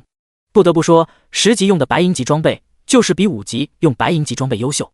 这种属于腰牌类的装备又是一种新的装备类型，只需要挂在腰间就能够生效，而且一次性还是7维属性全加，提升不可谓不大。最关键，白银级装备都会有附加属性，这块腰牌的附加属性释放范围型技能时额外增加正 30% 伤害范围，对于即将要转职法师职业的沉默来说绝对是十分契合。沉默之所以想要转职法师职业，看重的就是其技能的范围效果，故而这件腰牌的属性总算是令沉默心情有所好转。否则天赋品级未晋升，征服者称号属性没触发，黑铁级装备巨献卡还那么鸡肋，真的会让沉默怀疑是不是狗系统有意打压他。当然他也很清楚，哪怕征服者称号属性再逆天，也需要看几率，若是第一次就触发了，反而还会让他觉得不可思议。毕竟他又不是狗系统的亲儿子。战争巨兽傀儡核心任务物品，内含强大的神秘能量，乃是祭献诸神最好的典型。除了这个任务物品，其他2件都是黑铁级装备，和他身上其他10级的黑铁级装备也相差无几。这一次收获整体来说也还可以，但也说不上多满意，可能是自己之前奢望太大，与预期还是有些差距。若是别人知晓他如今的这些巨大收获，嫉妒的眼睛都会爆炸。人呐，就是始终不会满足。随手将白银级腰牌挂上，身上银白色的光芒又是加重几分。四周围观的所有炮灰玩家立马也觉得眼睛都快要被晃瞎了。沉默嘴角都是忍不住抽搐，狗系统设计装备特效也太骚包恶心了。最关键，这游戏还没有选项可以自主选择关闭装备特效。没办法，生性想要低调的陈默也没法低调。不过这也没多大事，游戏外他或许还需要再苟一段时间，游戏内他完全没必要，甚至都可以肆意浪起，否则都愧对他这身极品装备和逆天属性。收拾好心情，陈默随后便在冯强他们的护送下返回城镇，然后前往新手村晋升任务最后一环的祭坛处。此时此刻，不仅仅是众多玩家围在祭坛边上，100、0191新手村的所有 NPC 也都来到了祭坛。每一个 NPC 都各自站在祭坛的某个节点上，神情前所未有的肃穆。尊敬的玩家不语，请您亲自将战争巨兽傀儡核心放置在祭坛中央石台之上。陈默刚刚走进祭坛，年迈的 NPC 村长竟然在祭坛上方直接招呼，还要求陈默亲自将战争巨兽傀儡核心放入祭坛中央。可能是 NPC 村长自动检索到了战争巨兽傀儡核心在他身上，陈默也懒得多想，亲自就亲自，这时候也不可能无辜害他。陈默拿着战争巨兽傀儡核心，便一步一步走向祭坛中央。当陈默将战争巨兽傀儡核心放入祭坛中央石台上瞬间，一道璀璨之极的光华刹那冲天起，极致闪耀的光华使得陈默也不禁闭眼，差点闪瞎他的迷人双眸，内心更是麻麦批吐槽狗系统瞎搞特效。丁100、0191新手村玩家不与祭献战争巨兽傀儡核心，无上存在倍感欢愉，特赐神秘祝福生命羁绊。丁100、0191新手村晋升任务成功完成，即将进行全面升级，请所有100、0191新手村玩家尽快下线，升级时长12小时。3、2、1。该死的狗系统！祭坛四周立刻便是一阵喧闹怒骂，又是这么突然袭击，短短3秒钟逼人下线，这与强制下线有毛区别啊！陈默甚至都来不及查看新获得的生命羁绊，便是眼前一黑就被强制下线。陈默也没想到，最后自己亲自将战争巨兽傀儡核心放入祭坛，还有额外奖励。幸好之前谨慎心作祟，难得没有嫌弃麻烦，否则刚刚若是偷懒把任务物品交给冯强他们处理，那不就与这个神秘奖励无缘了？狗系统当真是处处埋坑啊，一不小心就容易遭。只是真的有些好奇，无上存在特赐的神秘祝福生命羁绊到底是什么？是否会有大惊喜？狗系统也真是的，就不能等他稍微查看完属性后再替他下线，太他妈吊人胃口了。第44章大肆抢人。随着100、0191新手村玩家集体下线，游戏外的世界也彻底沸腾了。哥们，真他妈羡慕死你们啊！马上就能够享受更高的福利了。是啊，战争巨兽傀儡这种10级 BOSS， 按照我们新手村如今的进度来算，最少也要半年才有可能推到啊，说不定还要更久都有可能。马德，这该死的破游戏，连转村的选项都没，差评！不语，这贱人绝对开挂了，哪可能有这么恐怖的伤害，简直没法玩了。是啊，每秒1808持续伤害，据说持续时间还长达100秒，相当于一次攻击就能够造成180800伤害，特么谁能扛得住？就是啊，根本没法比，就算有药剂补充，也特么能够喝穷。药剂，除非每秒能够补充上千生命值的高级别药剂，否则照样看扛不住。你们有没有想过，每秒1808伤害都可以直接秒杀许多玩家了，哪还有机会喝药？傻逼，我说的是后期，现在谁扛得住？楼上才是傻逼。我还想要告诉大家一个不好的消息，不语，这贱人在杀5级 BOSS 时，每秒才造成219的伤害，而如今才过多久，每秒伤害已经提升到了1808了。所以，你以为的后期只是你们的后期吗？后期怕是这家伙的伤害更加恐怖。玩毛线啊！全服第一现在就内定了，有毛意思啊！哎，说实话，若不是这游戏的确是神奇，还能够治好老子的腰痛，我他妈现在就退服了。哼，都是些嘴炮王者，这游戏根本不缺玩家，你们爱退就退，别在这里鼓捣别人退游，自己却悄咪咪玩得飞起。你们这些糟老头子，坏得很。网上闹得很欢，线下同样闹得很。无论是国家组织还是其他势力组织，都是在明目张胆大肆抢人。一些还没加入任何势力组织的100、0191新手村散人玩家，甚至直接被有关部门特招。说是特招，其实和抢征没多大区别，完全就是另类的抢人行为。当然，很多隶属工作室的100、0191新手村玩家，同样是再一次成为各方势力组织及有关部门争抢的对象，甚至大白天就开始上演抢人行为。很多势力组织为此还不断发生大规模械斗，最后各地还是出动了大量武装部队，才将这样的骚乱稍微压制。任何有实力的组织都知道，现在就是抢夺新手村100、0191玩家最佳的时刻，谁也不愿意轻易妥协放弃。若是100、0191新手村晋升完毕，必然会有一些更高级福利展现，竞争也将会更加激烈。这还是各方势力尽量压制的结果，否则局势还会更加混乱。小型的工作室根本留不住100、0191新手村的玩家，所有100、0191新手村的玩家，要么被挖到大型势力组织旗下工作室，要么就是被有关部门特招。即便是大型势力组织旗下的工作室，安保力量也是提升了好几个档次，就是为了防止其他势力组织抢人。为了预防100、0191新手村玩家受到家人安全的影响，很多势力组织更是不惜大费周章，将这些玩家的家人也一并安排保护。只是短短几个小时，各方势力似乎就默契地做了同样的安排。任何势力组织都不敢轻易让100、0191新手村玩家外出，生怕就被别的势力组织给抢掠。100、0191新手村玩家在拿到高薪待遇的同时，几乎也是失去了人身自由，起码在很长一段时间估计都会。沉默窝在酒店里，看着网上各大平台的报道以及吃瓜网友的爆料，心中也是极为不安。现在就连100、0191新手村的普通玩家都将会遭遇如此对待，这个社会离彻底失控是越来越近了啊！100、0191新手村的玩家虽然都会获得高薪待遇，但却是完全没有人身自由了，彻底将沦为各大势力组织的打工人。最关键，现在有关部门都直接下场抢人，就可见形势有多么严峻。沉默愈发觉得时间紧迫，他也不知道自己能够隐瞒多久，恨不得现在就搬进安全系数更高的防河地下城堡。因为星域 3.0 可以治疗疾病的缘故，父母和小妹那里也早都积极玩起了游戏。但为了预防万一，沉默更是强制要求他们辞职归家，安心在家玩游戏就行。唯独小妹那里暂时也不好要求退学，沉默也只能特别交代，尽量留在学校里，千万别到处乱跑。还好100、0191新手村早就满员了，他们这些后来加入的玩家都不可能随机到100、0191新手村，否则这会儿也是个大麻烦。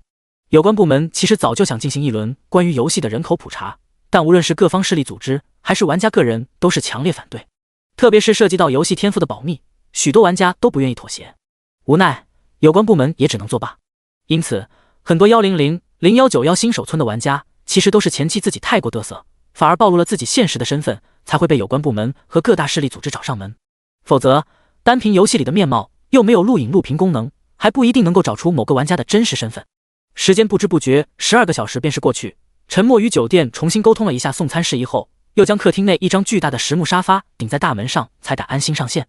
沉默不得不小心，谁知道有没有哪个势力组织会不会突发奇想来排查一下他的游戏角色。沉默是踩着时间点上线的，依旧还是身处在祭坛上，同一时间上线的玩家也是络绎不绝。没什么变化，难道还没有晋升完毕？有啊，你们看地面，好像有着某些光滑纹路显现。是啊，地面上好像通电了一样，隐隐都在发光。我也看见了，你们快看，城墙那边也是在莫名发光，真的像通电了一般。啧，我们离开的时间，这群 NPC 似乎真的搞出了什么大动作啊？难道还没升级成功？狗系统强制我们下线的时间是卡得死死的，怎么升级时间却延后？哈哈，一切解释全归狗系统所有。这个游戏咱们可是没有一点人权的，连投诉的通道都没。就算是明天才升级完毕，你又能怎样？随着玩家不断上线，整个祭坛附近立刻就是炸开了锅，吵个没完没了。看着依旧在隐隐闪烁光芒的地面，沉默也不是很着急，可能真的还没有升级完毕吧。眼下赶紧研究一下新获得的生命羁绊才是关键。第45章，极度生烟。生命羁绊使用后，生命属性可与其他任意属性绑定，获得同等基础属性点加成效果。沉默看着介绍，眼瞳都瞪大了，是他想的那样吗？是否选择绑定属性？沉默根本没有犹豫，立刻就是选择绑定敏捷。丁，生命羁绊触发，生命属性成功绑定敏捷属性，生命基础属性永久同等敏捷基础属性。随着系统提示音的响起，沉默立刻便看见自己生命属性上的数值在狂升。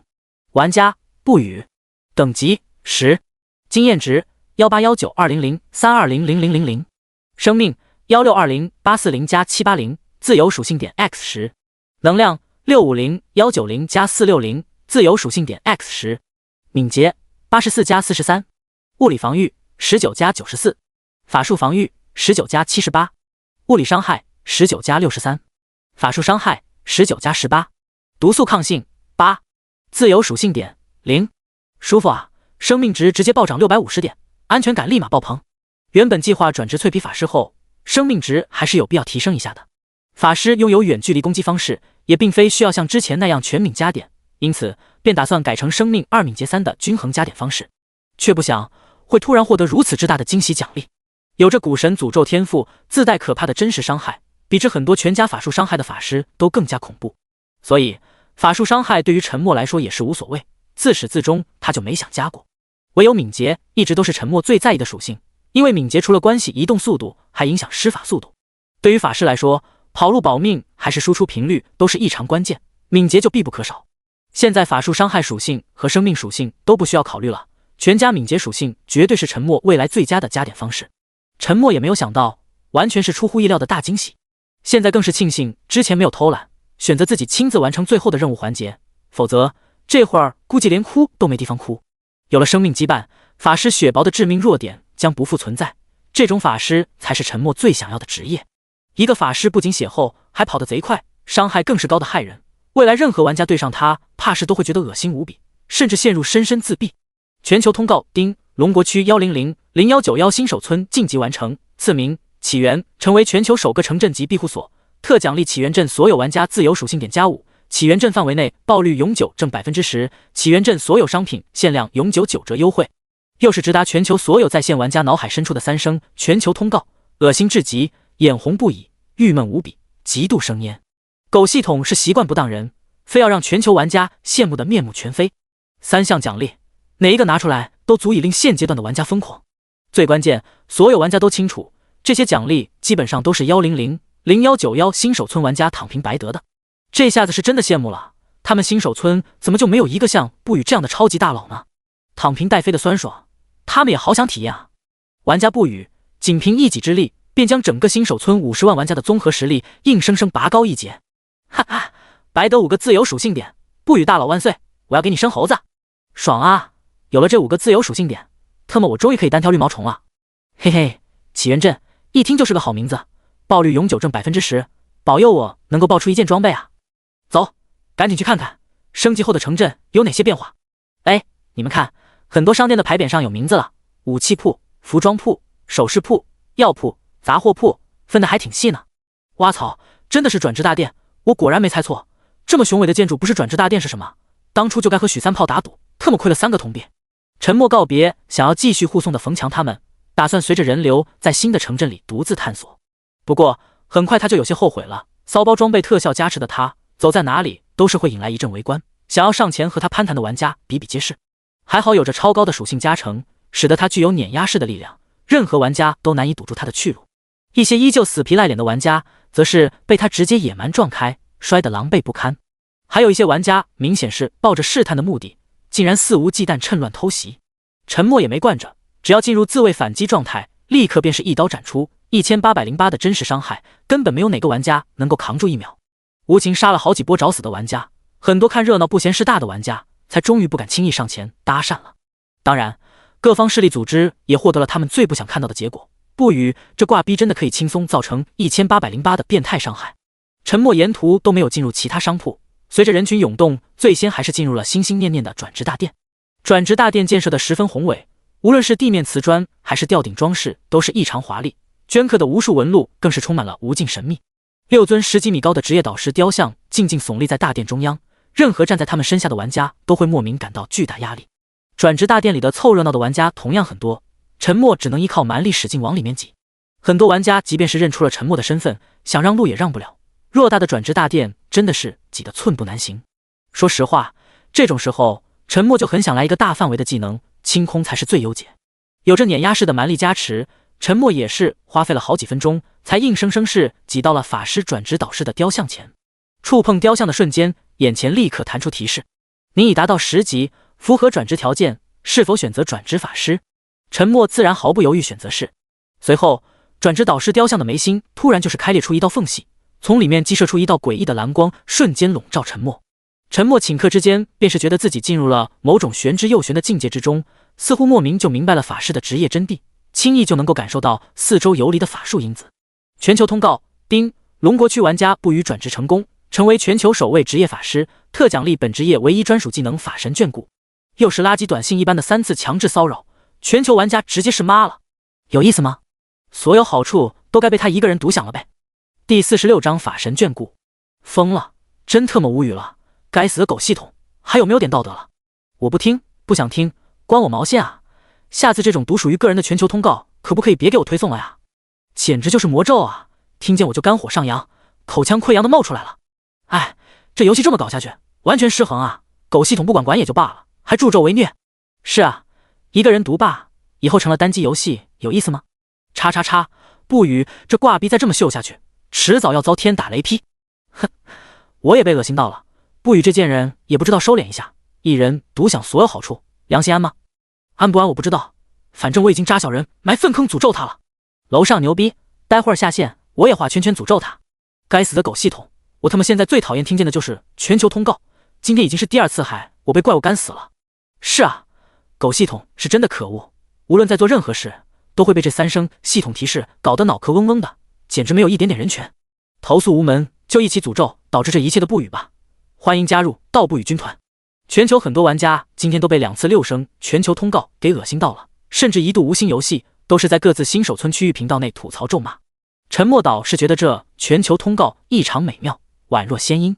今天绝对是他的幸运日，妥妥的惊喜连连。全球第一个转职的玩家，果然是额外有奖励。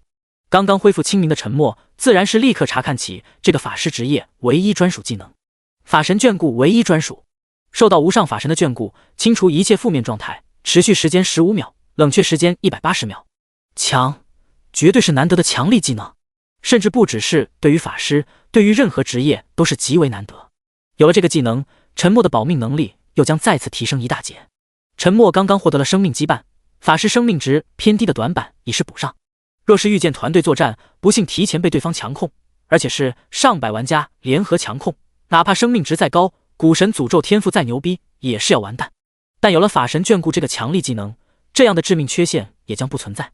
实在打不过，起码还跑得掉。若论保命能力，法神眷顾有时候甚至比生命羁绊还要关键。沉默都要忍不住要赞美一下狗系统，全球通告出品必属精品，没有一个鸡肋。除了防御略低，现在生命保障上几乎是没有什么太大短板了。查看完法神眷顾技能，沉默还可以从法师转职导师雕像这里学习一门技能，这是所有新手法师的福利。当然，狗系统依旧不当人，每门技能还需要花费1枚金币，价格绝对不算便宜。如今1枚金币可是相当于好几百万龙国币，而且还是有价无市。可想而知，哪怕转职成功，未来也不是所有玩家都有资格获得技能。原因无他，学不起。就目前发展的火爆趋势，金币的价值必然还会不断拔高。说句不好听的，各国政府联合制定的兑换条例，现在几乎都成为了笑话。当然，也不能说完全没用，最起码各国政府可是拿着鸡毛当令箭，将之作为法律依据，还是可以做很多事的。火球术黑铁级，凝聚火元素，形成一枚炙热的高温火球，命中目标后造成150%法术伤害，并造成持续灼烧伤害，攻击极限速度10米每秒，攻击极限距离5米，冷却时间15秒。风刃术黑铁级，凝聚风元素，形成一道无形的旋转风刃，命中目标后造成120%法术伤害，并造成轻微撕裂伤害，攻击极限速度20米每秒，攻击极限距离10米，冷却时间15秒。冰剑术黑铁级，凝聚冰元素，形成一支冰冻的锋利长剑，命中目标后造成130%法术伤害，并造成轻微冰冻伤害，攻击极限速度13秒每秒，攻击极限距离8米，冷却时间15秒。土墙术黑铁级，凝聚土元素，构建一道巨大的坚固土墙，获得50%法术伤害，转化形成综合防御效果，持续极限时间10秒，冷却时间15秒。法师转职导师雕像有4种黑铁级法术可以选择，每一种法术都有着其鲜明的优缺点。火球术伤害高，攻击速度慢，攻击距离短，造成持续灼烧伤害。风刃术伤害低，攻击速度快，攻击距离远，造成轻微破防撕裂效果。冰剑术伤害适中，攻击速度及距离适中，但拥有一定控制能力。土墙术防御一般，没有多大亮点。沉默手先便排除了火球术和土墙术，最终还是选择了风刃术。沉默很清楚自己的优劣之势，他的法术伤害毕竟不高，冰剑术的冰冻效果肯定和法术伤害有关。他后期也不打算额外加一点点法术伤害，未来想要凭借冰剑术控制他人和怪物，估计是没戏。还不如继续发挥他的优势，将攻击距离拉长，攻击速度加快，就能最大限度发挥出古神诅咒天赋的威力。所以风刃术整体上还是令他极为满意的。唯一有些可惜的还是法师转职导师雕像这里的初始技能并没有范围型群攻技能。学习完技能自然是很想立马出去浪一下的，但城镇的诸多新功能沉默也还没来得及了解，只能先按下躁动的心，先探索一番再说。这时候他不禁都有些后悔了，之前就不该杀那么果决，导致现在都没有哪个玩家敢轻易挑衅他了。考虑到红名机制，陈默最终还是暂时放下实验风认输的诱人想法。出了拥挤的转职大殿，外面的街道已经没有那么拥堵了。启源镇毕竟是比原来的新手村大上了许多，除了各种功能性建筑附近以外，其他地方还是可以勉强行走的。陈默也没有乱走，而是站在街边刷新区域频道。与其没头没脑的瞎探索，还不如查看区域频道内的玩家发言来得快速。区域频道内的热心玩家自然是不会令陈默失望，只是刷新了短短一会儿，大体就明白了城镇所具有的诸多新功能。说实话，惊喜比想象中的多，其他新手村的玩家怕是又要闹翻天了。第47章，玩的是真溜啊！1000191新手村晋升为起源镇后，城镇中多出了许多种商铺、武器铺、首饰铺、服装铺、杂货铺、药剂铺等等，种类繁多，应有尽有。每一种店铺里都拥有相应的物品售卖，玩家最在意的武器铺、首饰铺、服装铺竟然也都有装备售卖，只不过都是黑铁级，当然价格自然不低，一件黑铁级的装备就需要5枚金币。看着这个眼熟价格，陈默甚至都觉得狗系统是做过市场调研的，他售卖的好几件黑铁级装备都是在平台上一口价5金币成交的。星域 3.0 的爆率是出了名的低，很多大型公会至今都还没有凑够几套装备，不是买不起，完全是没得买。当然超过5枚金币也是很有可能可以高价收购到，但具体成效还不如购买大量黑铁级药剂来的实际。而如今起源镇的各大装备铺里却堂而皇之拥有黑铁级装备售卖，哪能不叫各方势力惊喜？最关键，只要拥有足够的金币就能够一次性买全。一件黑铁级的装备增幅的确不大，但若是一套呢，意义可就完全不一样了。这种提升绝对比花大价钱购买药剂来的划算，特别是对于很多势力组织而言，全套黑铁级的装备可是能够互相借用的，短时间内都不存在淘汰问题，绝对能够极大提升团队整体的实力。陈默脸有点黑，这狗系统明摆着就是抢他的生意。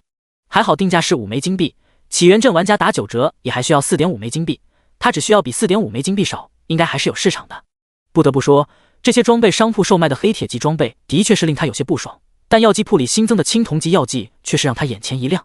生命恢复药剂青铜级，售价880铜币，使用后每秒恢复20点生命值，持续时间10秒。敏捷提升药剂青铜级，售价880铜币，使用后额外增加20点敏捷，持续时间10秒。同样是7种适用于7维属性的药剂，只不过品级都提升成了青铜级，但效果却是天差地别。看上去青铜级药剂的数据效果只比黑铁级大了1倍，但价格却是贵了3倍还多。但账是不能这么算的，特别是不能以恢复总量来计算。以生命恢复药剂为例，青铜级每秒恢复20点生命值，黑铁级每秒恢复10点生命值，战斗时怪物和敌人可不会等你慢慢恢复。因此若论保命能力，黑铁级恢复药剂的功效根本不能与青铜级恢复药剂相比，故而这两种药剂最正确的使用方式便是战斗时用恢复效率更高的青铜级药剂，哪怕贵一些也值得。而战斗结束后就完全可以用黑铁级药剂恢复就行，这样就更省钱了。其实青铜级与黑铁级药剂最大的差别其实还是在提升型药剂上面，单项属性从一次性10点提升增加到20点提升，完全是质的跨越。很多玩家即便是不用装备，使用多种青铜级药剂以后，都能够开始单挑同级别的怪物了。只要有着足够多的金币，升级效率绝对会大幅提升。陈默严重怀疑狗系统就是故意的，将所有怪物属性都刻意拉高，爆率又无限拉低，然后再逼得所有玩家嗑药买装备才能愉快轻松杀怪。狗系统这一手完美的游戏闭环，玩的是真溜啊！除了药剂铺给了陈默惊喜，杂货铺里上架的2种道具也是让他极为满意，都是迫切需要的物品。回城卷轴售价1金币，非战斗状态使用后形成一个临时私人空间通道，进入其中可以立马返回起源镇。随机传送券售价1银币，非战斗状态使用后瞬间撕裂空间，随机出现在当前地图任何位置。价格虽然有些不美丽，但2件道具却是极为实用，可以节约很多跑图时间，特别是对于经常需要远离城镇的陈默来说更是必不可少。深深体会过回城需要3个多小时的赶路艰辛，绝对是宁愿花费1个金币也不愿意再这样浪费时间了。有这时间说不定都能再爆几件装备了，不禁都感觉血亏几个金币。故而陈默想都没想，立马便储备了5张回城卷轴。如今财大气粗的陈默更是打算用随机传送券来赶路，所以还特意一口气购置了200张随机传送券。有了随机传送券，就再也不用担心城门口拥堵了，使用1个就能直接随机出城。当然使用随机传送券是有一定风险的，区域频道内就有玩家一时间玩嗨了，随机到了10级野怪区，刚刚从传送黑市中恢复，立马就被10级怪物给一脚踩成渣渣，遭遇有些残忍。那名玩家回忆起来都是声泪俱下。陈默则无需担心这些，因为起源镇暂时也只开放了1至10级野怪区，所以陈默甚至可以随心所欲使用随机传送券，若也能直到飞到10级野怪区才是真的爽。不过陈默也不用担心10级以后没有更高级怪物来刷，因为起源镇的另一个惊喜便是在传送广场上拥有3个新地图的传送阵。最新梦幻森林传送费用1金币，血月恶魔巢穴传送费用5金币，曜日信徒圣城传送费用9金币。很显然，根据传送费用的高低，大体上也能够判断这些地图的难易程度。陈默并没有急着进入这些新地图探索，不差这点时间。冯强他们这些势力组织已经联合在探查了，应该能够稍微摸清一些里面怪物的基本情况。玩家可以查看不高于自身10级的怪物属性，进入探查的玩家只要有5级，便是可以查看出15级以内怪物的属性。对于陈默来说，其实都已经够了。城镇还有其他一些功能，对于许多普通玩家来说也是极大的福利。例如任务大殿就有接不完的各种基础任务，不用再像之前那般围着 NPC 抢任务了。这样的结果对于很多势力组织来说也是大有好处，铜币的产出就会大大增加，才有足够的游戏币来购置装备和药剂，整体实力的快速提升才会有保障。陈默补充完一批青铜级药剂，再次刷了刷区域频道，实在没有发现什么有意思的新功能后，便是打算使用随机传送券离开城镇。距离11级还差一点，还能够再刷几只10级精英级怪物。最关键，陈默是迫切想尝试一番心心念念的远程战斗有多么美妙。然而他还来不及使用随机传送券，游戏头盔外接的警报器却是突兀响起。第48章提前现世。本就时刻谨慎的陈默在收到警报声的瞬间便立刻下线，只是刚刚迅速摘下头盔，陈默就被眼前的一幕惊呆了。房间里安装的自动消防灭火喷头竟然在奋力工作，喷洒的水花将整个房间都淋透了。门外也是传来了刺耳的消防警报，还有安保人员在门外紧急的呼喊声。稍微一听，陈默的脸瞬间便是黑了。外面的酒店服务人员和保安居然以为他躲在房间里玩火自焚，所以才会触发消防警报。最关键，他们在外面还无法直接进门，明显是被人从房内用重物抵住，更是让他们充满了各种不好的遐想。陈默也是莫名其妙，刚要起身前往门口将他特意堵门的实木沙发移开，却是蓦然发现自己身体上似乎有了某种变化。怎么说呢？就是和在游戏转职成法师时一样的玄妙感觉。念头一动，手中竟真的出现了一丝微弱的气流在旋转。仔细观察，这不就是法术技能锋刃术的衰减版吗？甩手一丢，旋转的气流便是直接射在湿透了的地毯上，顷刻溅起了一连串小水花，威力小得可怜，连地毯的绒毛都没切断。但这确实是游戏中的锋刃术。刹那间，陈默脸色不禁再次巨变。游戏转职竟然会提前将游戏能力反馈到现实世界，能够发挥的威能估计是和现实自身的属性相关，所以刚刚释放的锋刃术才会这么拉垮。但即便是这样，带来的影响也将难以估量。陈默是怎么也想不到，他努力控制基础反馈卡和装备巨献卡的提前现世，却不想会受到来自狗系统的背刺。陈先生，您不要冲动啊，千万不要想不开啊。是啊，陈先生，麻烦您开一下门，是遇见什么困难了吗？我们也很愿意帮忙解决的。小伙子，你没事吧？赶紧开一下门啊。陈先生，我是酒店经理何明啊，还给你送过红酒的，咱们可是相谈甚欢啊。你要有什么事都可以跟我说啊，老哥能帮上的绝对给你解决，不能帮上的也想办法帮你，你可千万别冲动啊。门外更加急切高昂的呼叫声立刻是打断了陈默的深思。好吧，眼下也不是思考这些的时候。陈默赶紧将堵在门口的实木沙发挪开，门外数十安保人员便一窝蜂涌了进来。看见浑身湿哒哒、面色极其愤怒的陈默，酒店经理何明大大的眼睛里充满了无尽的疑惑。何经理，你们先别说话，我不得不先向你们投诉。你们看看那个插座，想想怎么解决吧。高达7星级的酒店居然会有这么严重的漏电起火隐患。陈默几乎是瞬间便是大概明白发生了，先来一个恶人先告状稳住情况再说。可能就是他在游戏转职以后，游戏头盔在现实也同步利用电能一点点缓慢改造他的身体，从而导致耗电过载，一不小心烧毁了插座，引发了火灾警报。陈默其实也暗自庆幸，还好是在有自动消防灭火装置的酒店，否则若是在他那破旧拥挤的出租房，一旦发生火灾，这会儿估计都成炭条了。酒店和经理人也是傻了，竟然不是自杀，反而是他们酒店自身的电路隐患问题。这事要是传出去，现在惨淡的生意绝对会更加雪上加霜。和经理甚至都无暇问及陈默为何要将实木沙发堵门了，毕竟在这行业做了那么久，什么样的奇葩客户没见过。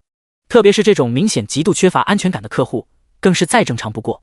最终，陈默放弃了向有关部门投诉，如愿地获得了酒店特意准备的补偿。原本居住的房型即刻升级为酒店最高级别的总统套房，并且自动延长1年。对于何经理来说，这根本不算什么。如今的行情，总统套房几乎都是在空着，还不如拿出来当做封口赔偿。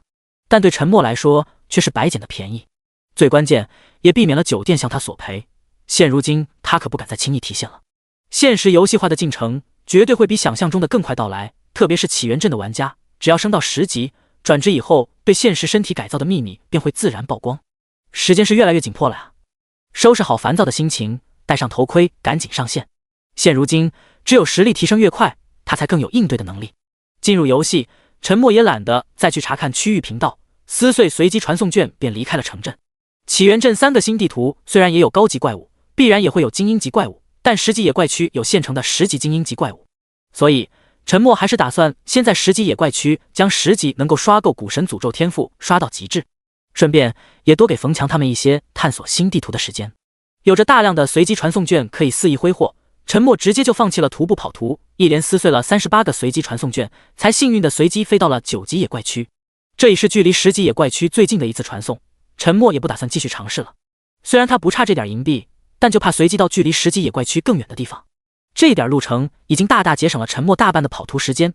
不得不说，随机传送卷就是大大的好用，值得5星好评。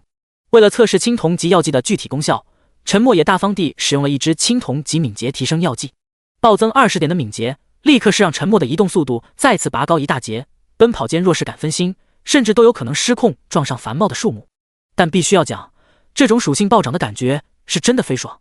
只是短短10几分钟，陈默便从9级野怪区冲进了10级野怪区，一些普通的9级怪物甚至都还来不及反应，陈默便一溜烟从他们身边经过。接下来的刷怪之旅更是彻底让陈默体会到了远程职业的舒爽。陈默凝聚一道旋转锋刃，便是随手丢出，距离8、9米远的10级精英级怪物的头顶上便立刻不断冒出1808、1808、1808。有点尴尬，他那可怜的法术伤害并没有对10级精英级厄运魔狼造成任何一点法术伤害。不过这都不重要，反正有着古神诅咒可怕的真实伤害就足够了。最关键，此刻他根本无需再像之前那般狼狈逃离，8、9米的距离足够他闲情逸致的潇洒腾挪，然后静待怪物慢慢死去即可。这一份从容洒脱才是法师职业该有的样子，同时也再一次证明转职法师绝对是他最佳的选择。第49章定向属性点。有了法术加成，远距离就能轻易击杀10级精英级怪物，陈默的击杀效率又是再次拔高。若不是需要等待怪物死后装备暴露，这种效率只会更高。新掌握的锋刃术技能在不断被熟练，命中率也是持续提高。陈默期间还做过测试，锋刃术的凝聚释放速度是与敏捷属性挂钩，现在需要3秒左右。若是将全身加敏捷的装备全部卸载，释放速度则提升至5秒左右。而之前在现实中完全凝聚释放锋刃术的时间更是长达10几秒钟，具体多久前面也忘记详细记录了。果然，敏捷的确是影响技能释放速度的关键因素。锋刃术的法术伤害则是与自身法术伤害大小息息相关。陈默的装备都是10级以内的新手期装备，增加法术伤害的很少，因此才会造成锋刃术的杀伤性很小，甚至连怪物的防御都破不了的尴尬。星域 3.0 是一款自由度极高的游戏，很多操作其实都需要玩家自身去调节适应。法术技能能不能击杀敌人，除了法术伤害和释放速度，最重要还与命中有关。若是一个技能都不能打中怪物，自然就难以造成伤害，而且打中怪物的不同位置也同样会造成不一样的效果。故而陈默在使用锋刃术的同时，也不断在掌控攻击准头。同一时间，升级经验也在练习使用锋刃术击杀怪物中慢慢提升。丁，击杀10级精英级厄运魔狼，经验值加31550。丁，击杀精英级怪物，成功触发古神诅咒隐藏属性，真实伤害提升加1，当前每秒造成负948点真实伤害。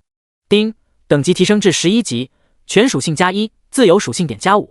丁，等级提升1级，额外获得法师职业定向属性点加5。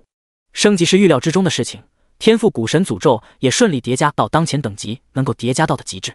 但等级提升1级，额外获得法师职业定向属性点加5，却是令陈默没想到。立马打开自己的属性面板，上面果然标注出了一行新的属性项目：定向属性点5。新属性项目的注释也让陈默明白了这5个定向属性点的如何使用。法师职业定向属性点只能够在与法师职业主要相关的5种属性使用：生命、能量、敏捷、法术伤害、法术防御。这也是法师职业最主要的5种属性，也是几种法师未来侧重发展的加点关键。侧重加生命可以不再血薄，大大提高生存能力；侧重加能量可以成为炮台，法术技能尽情释放；侧重加敏捷可以灵敏飘逸，风筝流与逃命必备；侧重加法术伤害可以伤害爆棚，主打高伤输出；侧重加法术防御可以防御爆表，主打高防辅助。当然，也可以在5种属性上均衡加点，成为综合性的法师。之中的利弊全看玩家自己未来的发展规划。其他5大职业的定向属性点肯定也有所不同，沉默无法得知，也懒得过多去想。此刻他只知道，这对于他来说完全又是出乎意料的惊喜。原来转职后和转职前还会有这样的不同，并不仅仅只是可以学习相应的职业技能。估计这也是不同职业后期发展开始形成差别的转折点。对于别的玩家来说，可能只是又多出了5点属性，对于有着生命羁绊祝福的沉默来说，可是相当于10点啊。故而沉默根本没有犹豫，自然又是将这5点职业定向属性点加在了敏捷上面。与此同时，他的生命属性也相应提高。一个字，爽！沉默最喜欢这种忽然的惊喜了，巴不得多来一些。等级已升，天赋也到极限，10级野怪区也没有继续待下去的必要了。于是心情大好的沉默立刻便是捏碎回城卷轴，一道幽蓝色的私人空间通道瞬间形成。沉默迈步进入，原本需要3个多小时的跑图脚程，只是几秒钟传送黑市，便是立刻回到了起源镇传送广场。这才是游戏该有的样子，省时便捷高效。沉默刚刚回到城里，冯强便是立刻找了上来。不是冯强他们的眼线有多厉害，而是沉默这一身骚包的装备特效太显眼，所以他一回来的瞬间，关于他回城的消息就刷屏了区域频道。沉默其实也在等冯强他们的消息，晋升11级以后，也只有去更高级的地图打怪才行。不语先生，3个地图我们都稍微打探了一些消息，但探索区域都不大，特别是后面2个地图里面的危险不是我们这些低级玩家能够轻易涉足。明白，你详细说说吧。沉默自然明白，也没指望他们能够获得多少探索度。好的，首先是碎星梦幻森林，我们大体上是摸清楚了外围的怪物分布，都是11级、13级的植物系怪物，除了伤害高，很多还都拥有极为难缠的控制型技能，能够轻易捆绑缠绕玩家。森林深处具有诡异的浓雾瘴气，玩家一旦进去就会莫名中毒，哪怕使用青铜级生命恢复药剂也扛不住，所以我们的玩家只是在外围探索，没办法继续深入。沉默闻言立刻打断问道，中毒后会有多少伤害？我们稍微统计了一番，最低都是每秒30点的生命扣除伤害，最高的更是达到每秒80点伤害，持续多少秒这个倒没有统计，因为没有一个玩家能撑过几秒。毒素伤害是有些高，你继续吧。说实话，就连沉默都觉得伤害的确有点高，看来新地图碎星梦幻森林的确不简单。好的，碎星梦幻森林探查到的所有怪物属性和分布情况，待会儿我也会让人整理好再私信给您。很好，若是在里面打到更好的装备，我还是会优先售卖给你们的。虽然都有了默契，但沉默还是要把场面话说一下，对方才会更加卖力。那就提前谢了。血月恶魔巢穴我们连外围都没有探索多少，就被里面强大的怪物给秒了出来，唯有几个幸运的玩家在临死前侥幸探查到了1-2个怪物的信息，都是高达15级的怪物，属性简直逆天，待会儿也会一并发给您。至于耀日信徒圣城，那就更尴尬了，咱们玩家几乎是没有探索到有用的信息，里面是一座巨大的城市，但城门却是始终紧闭，别说进入了，就是稍微靠近都会莫名自燃，系统提示更是显示受到耀日圣城的恩赐，造成每秒负300点净化伤害。需要花费更多金币的2个新地图，果然是更加危险。不过也还好，最起码血月恶魔巢穴他应该还是可以去瞧瞧的，就是不知道新地图的怪物会不会掉落技能书，只有1个法术技能的法师还是有些差强人意的。第50章，这游戏不会被他玩坏吧？如今城镇商铺已经有了黑铁级装备售卖，沉默也就没必要再将装备拿出去竞拍售卖，还是以4枚金币的价格将身上多余的6件黑铁级装备卖给了冯强他们。这个价格绝对是市面上最低的价格了，也是沉默对冯强他们的一种变相扶持。原本沉默也是想卡着装备，不想他们因此快速赶上进度，但狗系统的骚操作实在太多，总是搞出意想不到的事情。原本大家都以为这个游戏极低的爆率注定要有装备荒了，甚至连新手期装备都难凑齐，却不想狗系统竟直接开放装备售卖，每种装备的售卖上限都是999件。这个上限说高不高，说低也不低，或许不能人手一套，但对于一个只有50万玩家的城镇来说，大体也是够了。毕竟能够买得起装备的玩家只占少数。装备虽好，但大型势力组织其实也将大部分资金用来购买药剂。为了快速赶上进度，药剂的加持是绝对少不了。所以起源镇所有负责做基础任务赚取游戏币的玩家，几乎都是在不要命的加班。很多有实力团队的精英玩家，现在不仅仅能够凑齐武器、战甲、战裤、头盔、项链、双手镯、双戒指基础9件套，还能够时刻有着青铜级药剂和黑铁级药剂补充。因此起源镇很多团队的拓荒进度已经进入了7级野怪区，远比其他新手村的开荒进度快了一大截。这样的提升进度自然是陈默之前也没想到的，说是狗系统造成的，也可以说是陈默自己过度提升的结果。本来装备售卖、青铜级药剂这些福利也是像其他新手村那般，等大部分玩家突破10级、攻略10级 BOSS、晋升城镇以后，为其他弱小的玩家准备的福利。现在起源镇的情况完全就成了一人得道鸡犬升天的带飞节奏。不过如果让陈默重新再来一次，他还是会这样选择，唯有自己快速变强才是王道。若非需要考虑古神诅咒天赋叠加的缘故，陈默恨不得再将等级提升的速度加快，才能够更快有实力面对未来的乱局。冯强最终交易了14枚金币，还赊欠10枚金币，陈默也没计较，知道这时候就算是他们这些势力组织也是金币紧张。为了保险起见，又是采购了大把生命、能量、敏捷、物理防御、法术防御青铜级药剂，每一种都是500支，即便是打了9折，也是花费了 191.25 枚金币。若不是有着2次首杀 BOSS 的100枚金币奖励，都难以承担这样巨大的消费。没过多久，陈默又再次收到了冯强他们整理好的新地图怪物数据，稍微查看一下，陈默就有些无语了。新地图的怪物属性虽然强悍，但他们探查到的13级的怪物属性都与10级 BOSS 战争巨兽傀儡相差甚远。里面敏捷最高的一种怪物碎星巨齿草妖的敏捷也只是堪堪突破90大关，连100都没有。技能也只是控制类技能锯齿彻地钉，有些麻烦，释放后可以造成10米乘10米范围敌人受到锯齿彻地钉攻击，并且形成定住3秒的控制效果。陈默再次查看了一下自己变态的属性，发现真的是完全没有压力。玩家不语，职业法师，等级11，经验值740012800000，生命1730950+780，属性点 X10，能量650-200+460，属性点 X10，敏捷95+43，物理防御20+94，法术防御20+78，物理伤害20+63，法术伤害20+18，毒素抗性8，自由属性点0，定向属性点0，天赋古神诅咒，品级青铜级，升级中。来自无上古神的庇护，敌对目标受到玩家攻击伤害将额外叠加2层古神诅咒。基础属性每秒造成负948点真实伤害，持续100秒，诅咒期间恢复增益型技能无效，隐匿型技能无效。隐藏属性击杀精英及以上怪物可持续提升真实伤害，击杀 BOSS 级怪物可持续提升天赋等级。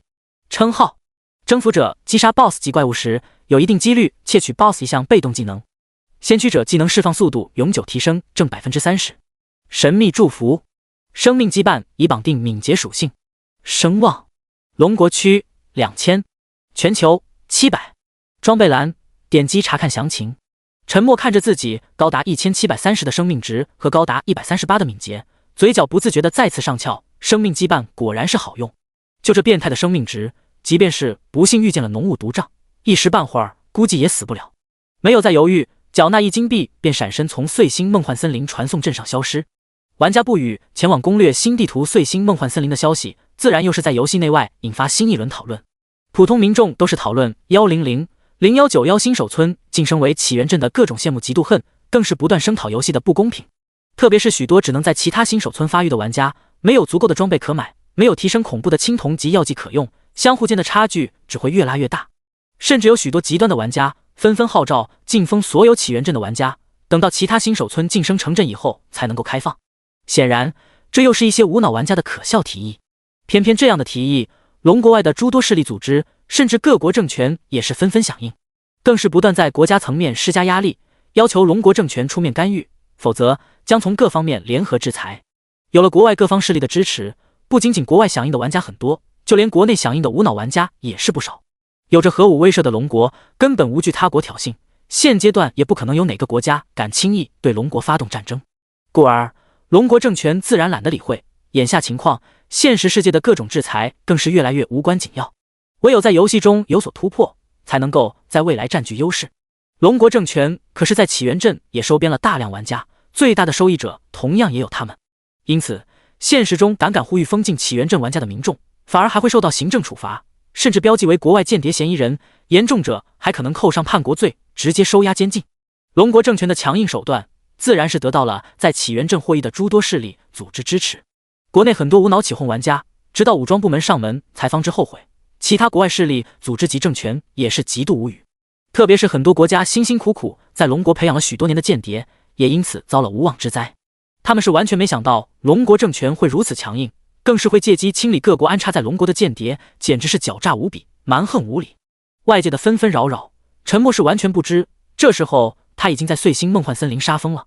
这个新地图比想象中的还更适合他，简直就是为他提升古神诅咒天赋而量身定制的。沉默也没想到狗系统打压了他这么久，居然也会给他开后门，特意如此照顾他。说实话，古神诅咒在这么无休止持续叠加提升，沉默自己不禁都开始有些心惊胆战，这游戏不会被他玩坏吧？第51章，狗系统还怪好了。碎星梦幻森林的面积比10级野怪区大了许多，具体有多大，沉默也还没探索完。这会儿他主要是在11级怪物活动的区域游走，地图更大，怪物更多，精英级怪物同样是数不胜数，而且有些11级的精英级怪物的经验值竟然比10级野怪区的10级精英级怪物还少。沉默大概也猜到了原因，这个地图明显不是主打升级，而是专门暴露各种职业的装备和道具，所以怪物的经验才会普遍不高吧。当然，爆率依旧低的可怜，沉默此刻都血洗了300多11级精英级怪物，也只爆出了7件各种职业的专属装备和1本技能书。这些装备都有着职业限定，只有相应的职业才能够佩戴，增加的属性也是具有鲜明的职业特征，与10级前的新手期装备是完全不同。沉默现在使用的一把武器就是法师职业专属的武器，碎星兰花杖黑铁级，能量加80，法术伤害加35，附加属性法师所有技能效果正 15%， 命中率正 5%。 佩戴要求法师能量加80，法术伤害加35，在黑铁级装备里增加的单项属性是不算少的，一个主管技能释放次数，一个主管技能伤害输出，很明显就是为法师量身定制的武器。高额的法术伤害虽然对沉默没有多大用，但附加属性法师所有技能效果正 15%， 命中率正 5%， 却是极为有用的。风刃术凝聚风元素，形成一道无形的旋转风刃，命中目标后造成 120% 法术伤害，并造成轻微撕裂伤害，攻击极限速度20米每秒，攻击极限距离10米，冷却时间15秒。装备了碎星兰花杖后，冷却时间依旧还是15秒，但攻击极限速度提升到了23米每秒，攻击极限距离也提升到了 11.5 米。法术伤害沉默没有测试出来，估计也是提升了 15%。 职业装备契合度明显更高，沉默才会直接换下原来的武器，立刻使用这件碎星兰花杖。其他职业装备也有类似的职业加成，狗系统明显也开始在装备上做文章了，要让不同职业有着不一样的加成。碎星梦幻森林果然是会暴露技能书，但令沉默有些失望的却是，唯一暴露的一本技能书却是牧师职业的。不过只要有暴露就有希望，刷到法师职业的技能书也只是早晚而已。职业装备和技能书的暴露都是其次，沉默这次最大的收获是天赋古神诅咒的真实伤害得到了大幅提升。现在古神诅咒的真实伤害已经高达每秒1257，两层叠加就是每秒2514生命值的扣除，而自己升级所需的经验值才堪堪过半，也就是说自己都还能够再刷300多只11级的精英级怪物，天赋古神诅咒的真实伤害又能够再次叠加300多。沉默莫名有些慌，就是因为连他自己都觉得古神诅咒的伤害实在太过逆天了。沉默估算过，一名转职成战士的普通玩家，即便是极致增加物理伤害11级，也就是10点原始物理伤害加10点每级自动增加加50点自由属性点加5点职业定向属性点，一共也只是75点基础物理伤害。按照现在他手上几件战士职业专属的黑铁级装备来推算，最多加成也在100左右。即便是加上职业技能以及某个帖子上曝光的高达黄金级天赋的增幅，能够打出的伤害估计也很难超过300。若是遇见高防的怪物，实际能够造成的伤害将会更少。而沉默如今却是可以造成每秒2514生命值扣除的真实伤害，持续时间长达100秒，总计可以造成高达251400的恐怖伤害。而且这还不是极限，随便再刷上几个精英级怪物，真实伤害又将会再次提高。没对比就没有伤害，但现在是完全没有可比性，甚至沉默自己怀疑是不是狗系统出现 bug 了，才会出现这么离谱的天赋。若不是沉默不愿意越级杀怪，很多高级别怪物对他来说也只是土鸡瓦狗，十分轻松便可以横推。若是再这么叠加下去，他是真的要无敌了。沉默之所以莫名有些慌，还是怕狗系统也觉得他太违规了，别到时候一声不吭就把他的号给封了，那就悲剧了。即便不封号，把他这天赋给撤销了，也会极其难受。所以沉默虽然刷得很爽，但内心却是十分坎坷。虽然内心很矛盾，但沉默刷怪的速度还是没有减慢。杞人忧天毕竟是自己的臆想，也不可能因为担忧就放弃了天赋叠加。为什么说碎星梦幻森林特别适合沉默？不仅仅是因为精英级怪物多，还是因为这些植物系的怪物都测着控制类技能。别的玩家或团队估计都是要十分头疼，但对于有着法神眷顾专属技能的沉默来说，却是轻松至极。法神眷顾唯一专属，受到无上法神的眷顾，清除一切负面状态，持续时间15秒，冷却时间180秒。如果真的不幸被11级精英怪物技能控制住，一个法神眷顾便能搞定一切，无论是缠绕在身上的枝条，还是困守在身边的木牢，都会自动解开，更是持续15秒内，这些技能都无法靠近。说实话，现阶段能够在古神诅咒真实伤害下坚持15秒的怪物都很少，因此沉默几乎是在碎星梦幻森林外围无敌，刷起11级精英级怪物来，几乎都是没有一点点风险。丁，玩家不于累计击杀同一等级精英级怪物数量超过500，达到个人击杀警戒上限，严重破坏游戏平衡，启动防失衡机制设定。丁，玩家不予触发防失衡机制设定，任何同一等级精英级怪物有效击杀上限500只，超过数量视作降级杀怪惩罚机制处理，固定获得1点保底经验。丁，玩家不予遭受防失衡机制设定制衡，系统自动开启补偿运算机制，针对性补偿天赋强化卡1张。正刷得起劲的沉默，忽然就被几声连环的系统提示音给干懵了。狗系统果然是有后手等着啊！但沉默是完全没有想到，并不是因为他的天赋太过逆天触发了防失衡机制设定，而是他杀精英级怪物杀得太过火了。不过沉默随后却是不禁如释重负的笑了。防失衡机制设定的触发，从字面文字上理解，肯定会间接对他的天赋提升造成些许限制，但狗系统居然还会自动开启补偿运算机制，又额外针对性补偿了1张天赋强化卡。不得不说，狗系统还怪好了。而且这种情况下，很大程度上便足以证明狗系统是不会或是不能直接抹除他的天赋的。之前一直悬着的心也终于可以放下了。当然沉默也希望狗系统补偿的天赋强化卡不会让他失望，否则那也是亏大了。第52章彻底赚麻了。狗系统这几个系统提示明显不是针对他的变态天赋，而是因为他屠戮某一级的精英级怪物数量超过个人上限。沉默稍微一想便是明白了其中缘由。他这么大规模的击杀精英级怪物，的确是会影响其他玩家的刷怪，特别是装备道具的爆率。之前在新手村野怪区便发现了一个隐藏规则，怪物首杀的爆率最高，怪物死亡再次刷新后的爆率将会大幅下跌。若是没有限制，某一等级所有精英级怪物都被沉默一个人给刷完，的确是会极大影响整个游戏平衡。有500上限的制约，虽然会一定程度限制到古神诅咒天赋的叠加，但却也给了沉默可以放开手脚大杀四方的机会，不用再像之前那般连普通怪物都不敢多杀的畏手畏脚。他只要保证击杀的每一级精英级怪物都在500只有效范围内即可。所以沉默并没有恼怒狗系统的制约，反而还觉得更加轻松。而且狗系统还针对性补偿了1张天赋强化卡，补偿运算机制都自动开启了，想来应该不会太差吧。沉默脱离了战斗状态，找到一个相对安全的树洞隐藏，便打算直接使用天赋强化卡。丁，玩家不予使用天赋强化卡，古神诅咒天赋受到神秘力量影响，获得特殊强化。丁，古神诅咒天赋强化完成，请玩家自行查看。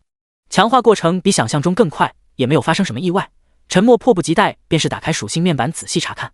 天赋古神诅咒强化+1，品级青铜级，升级中。来自无上古神的庇护，敌对目标受到玩家攻击伤害，将额外叠加2层古神诅咒。基础属性每秒造成-1448点真实伤害，持续100秒。诅咒期间恢复增益型技能无效，隐匿型技能无效，进化型技能无效。隐藏属性击杀精英及以上怪物可随机获得1至10点真实伤害提升，击杀 BOSS 级怪物可持续提升天赋等级。沉默看着强化后的古神诅咒天赋，心中直呼好家伙，这补偿简直太爽了。这哪是强化，简直是变异，变得更加变态。首先基础属性上强化出了一个逆天的特性，诅咒期间进化型技能无效。有了这个特性，任何怪物和玩家的进化型技能都将无效，一旦被他叠加古神诅咒，就只能默默承受这100秒的真实伤害。古神诅咒成了彻底不能清除的负面 buff 了，扛得住还有希望存活，扛不住那就只能等死。就凭这一点，这一次补偿就赚大了。否则，古神诅咒天赋若是遇见拥有进化型技能的怪物和玩家，真实伤害哪怕叠加再高，瞬间就被净化清除，也没任何意义。有了这个变态特性，古神诅咒最大的缺陷隐患算是彻底消除了。所以，陈默都觉得狗系统这哪是制衡他啊，简直就是变相扶持啊！隐藏属性同样也是有了巨大强化，击杀精英级以上怪物可随机获得1至10点真实伤害提升，可比之前击杀精英级怪物只能够获1点真实伤害要强太多啊！虽然有着随机性，但古神诅咒可以获得提升幅度是很有可能比之前还大的。理论上，他击杀500只同一等级精英级怪物的上限只能够叠加提升500真实伤害，但现在的上限可是高达5000。换作之前，哪怕是随他肆意击杀同等级精英级怪物，也可能因为经验值一满升级而抵达叠加提升上限，这个上限也很难高达5000吧。当然，也不可能次次都是加10，但叠加提升上限必然是大幅提升了。原本还担心会对古神诅咒天赋叠加提升造成些许限制，完全就是多余啊！这一波强化补偿，陈默完全是觉得他彻底赚妈了。心情大好的陈默哪还能闲着，立刻便是向着碎星梦幻森林12级精英级怪物区域进发。11级精英级怪物已经达到500有效击杀上限，但晋升12升级所需经验却是还差一些，而且现在每升1级所需的经验值都在成倍大幅提高。然而每一等级只有500精英级怪物的有效击杀上限，根本难以满足升级所需经验的庞大体量，甚至以后都要想办法多击杀普通怪物才能够快速升级。故而陈默才会感觉反而比前面需要精于计算经验值一个一个来规划杀怪来得轻松太多。现在几乎是不用担心经验值提前一满的无奈，使劲杀怪升级便是舒服，好似某种枷锁被打开的轻松。普通怪物的经验本就远低于精英级怪物，彻底释放手脚的陈默自然又杀疯了。沿途遇见的所有怪物几乎都是送上一道锋刃，然后便是看着他们头顶着2896、2896、2896快速死亡。这些只有2-3万生命值的普通怪物，从发现他们释放锋刃到死亡，也只是需要短短10几秒钟。陈默便像是游走在碎星梦幻森林的死神，所过之处都是浮尸一片。普通怪物的爆率虽然没有精英级怪物高，但也是有可能爆出装备道具的，所以陈默往往也会等到怪物死后查看爆落才会远去，否则陈默击杀跑图的速度还要再快一些。这才是游戏该有的样子，可以肆无忌惮的乱杀一通。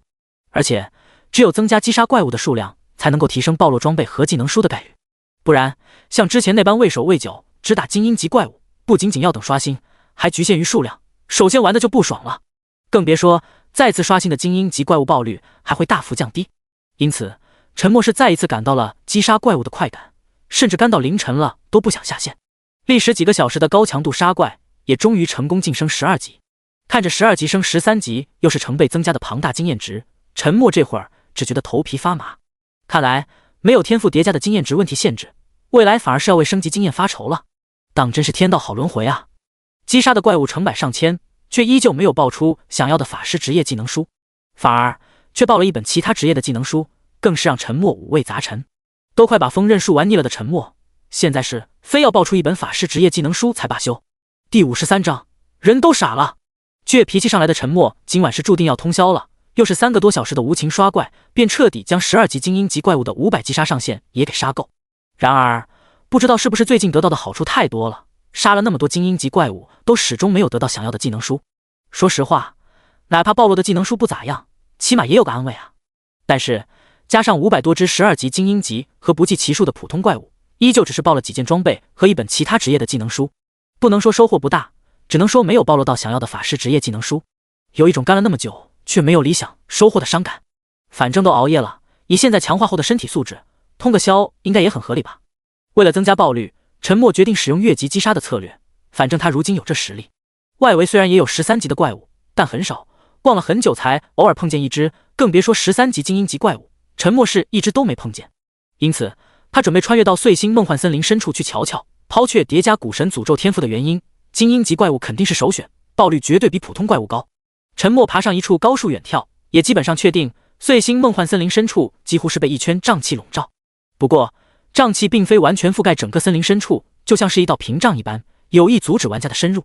碎星梦幻森林的瘴气同样有着轻重之分，陈默通过不断试探，终于找到一处相对稀薄的瘴气，每秒只是造成13生命值的毒素伤害，药剂足够是能够扛得住的。于是铁了心要闯进碎星梦幻森林深处的沉默，磕着药剂急速奔跑了3-4分钟，最终还是成功穿越了毒障，抵达了另一片天地。不得不说，星域 3.0 100%拟真虚拟技术是真的牛逼，近乎真实，使得所有观感都被同步，甚至作用在神经核心理之上。刚刚穿越毒障时，四周都是被一片浓雾笼罩，静寂无声，没有方向，更是生怕有怪物从中偷袭，那种莫名紧张恐慌滋味，当真是不好受。碎星梦幻森林地图里的森林似乎没有白天黑夜之分，始终都有无数的星体笼罩在天空，散发着莫名的光辉。因此，这片森林中其实十分闷热。虽然是游戏，但似乎为了模拟现实世界的一切，玩家长时间处于这种环境之中，一样会造成烦躁的心理状态。沉默穿越过毒障，大概走了半个小时，竟然连一只怪物都没有遇见，确实让他有些懵逼。这和预料中的不符啊。不过，既然进来了，自然是要继续探索的，不然刚刚磕了3-4分钟的药剂不就浪费了？继续小心翼翼行走了10几分钟，前面竟不再是茂密的树木，而是突然出现一片湿地，面积很大，长满类似芦苇的植物，大部分被沼泽覆盖住。湿地面积很大，放眼全是成片的芦苇群，没有高大树木遮挡视线，只要抬头就可以看见繁星点点的天空。有别于刚刚森林里的烦闷，有些清爽的风迎面吹来，让沉默有种豁然开朗的感觉。欣赏了片刻，沉默并没有直接靠近湿地，原因无他，这里实在太安静了，安静的有些可怕。就在沉默谨慎观察的时候，从芦苇里面传来了一些声音，似乎有什么东西在不断的挤开芦苇。从东倒西歪的芦苇来看，它的体型恐怕不小，正在朝这里靠近。沉默嘴角都是一抽一抽的，玩个游戏而已，咋还玩出了荒野冒险的感觉？近处的芦苇都被挤开，似乎立马就要从中钻出来时，诡异的一幕出现了，芦苇里声响竟消失了。沉默退了好几步，才做好战斗准备，却没有见到任何怪物从芦苇中出现，不由都愣住了。沉默没敢轻举妄动，更是不敢轻易上前。大概是怪物首先是忍不住了，大量气泡从水中翻了出来，沉默的瞳孔也骤然收缩。砰！芦苇密布的水面忽然破开，一条20几米长的巨大怪物陡然跃出水面，全身紫黑色的环状花纹，三角形的脑袋吐着信子，冰冷的目光凝视着沉默，身躯比大货车轮胎还粗，特么狗系统有病吧？这是玩家能够击杀的怪物吗？碎星梦幻蟒王，等级15，品阶 BOSS， 生命388000，物理伤害328，物理防御226，法术防御242，敏捷211，技能死亡缠绕，以庞大的身躯瞬间缠住目标，造成每秒120生命值扣除的连续挤压伤害，持续15秒，冷却时间120秒。巨尾横扫，盲尾来回横扫，造成10米乘10米范围内所有目标受到250%物理伤害，持续时间8秒，冷却时间40秒。剧毒之疗，受到獠牙剧毒攻击，造成目标每秒150点的持续中毒伤害，持续时间20秒，冷却时间30秒。狂蟒之灾，发出王者嘶鸣，瞬间召集方圆1000米所有蟒类怪物参与战斗，并且所有蟒类怪物受到30%综合攻击加成，持续60秒，冷却时间500秒。蟒神护体，受到攻击时获得来自远古蟒神的庇佑，自动激活护体神光，减免30%综合伤害，生命值每秒恢复正 1%。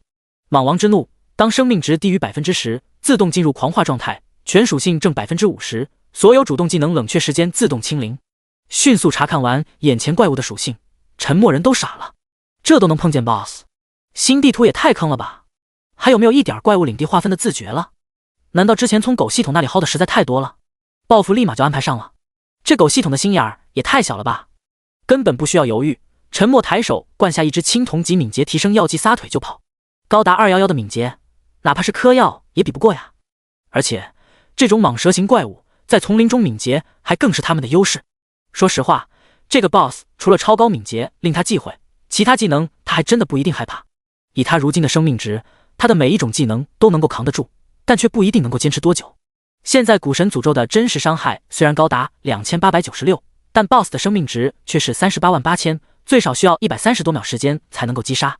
这130多秒内，什么情况都有可能发生，甚至连续普攻都能够活生生将他虐死。最关键，他还有一个保命的蟒王之怒技能，一旦激发，绝对死翘翘。看似有希望用古神诅咒坑杀，但实际上一点机会都没。逃，必须要逃，这个 BOSS 绝对不是他现在能够招惹的。既然已经现身， BOSS 怎可能轻易放弃眼前的猎物？沉默还没窜出多远，身后便是传来巨大的水花声， BOSS 犹如拉满的弓弦，瞬间便是从水中激射而出。沉默不用回头就知道 BOSS 追上来了，内心深处当真是1000万只羊驼送给狗系统，哪有这么玩游戏的？第54章，还要变成一坨翔？夺命狂逃的沉默哪里会是丛林王者巨蟒的对手？最关键，这个 BOSS 的敏捷还高达211。沉默使用了青铜级敏捷提升药剂，也只是区158的敏捷，只是短短10几秒的追逐，沉默便是迎来 BOSS 当头一击，整个人就像沙包一样飞了出去。一个巨大的194的伤害瞬间在沉默头顶冒出，跌落下来时又是受到87的冲撞伤害。还不等沉默缓过神来，一阵腥臭的味道就是弥漫他的身前，恐怖的血盆大口似乎便要一口将他连带泥土都要一起吞下。沉默哪敢半分犹豫，强忍着剧痛一个驴打滚，才堪堪躲过这一击。然而敏捷爆表的 BOSS 怎可能罢休，巨尾随便一甩，沉默便是犹如离弦之箭爆射出去，直到撞断7、8棵树木才跌落倒地。194、88、103、101、122、93、152、133、142一连串冲撞伤害不断在沉默头上冒出，痛，难以想象的痛。这还是沉默玩游戏这么久来第一次感觉到30%痛感是多么恐怖。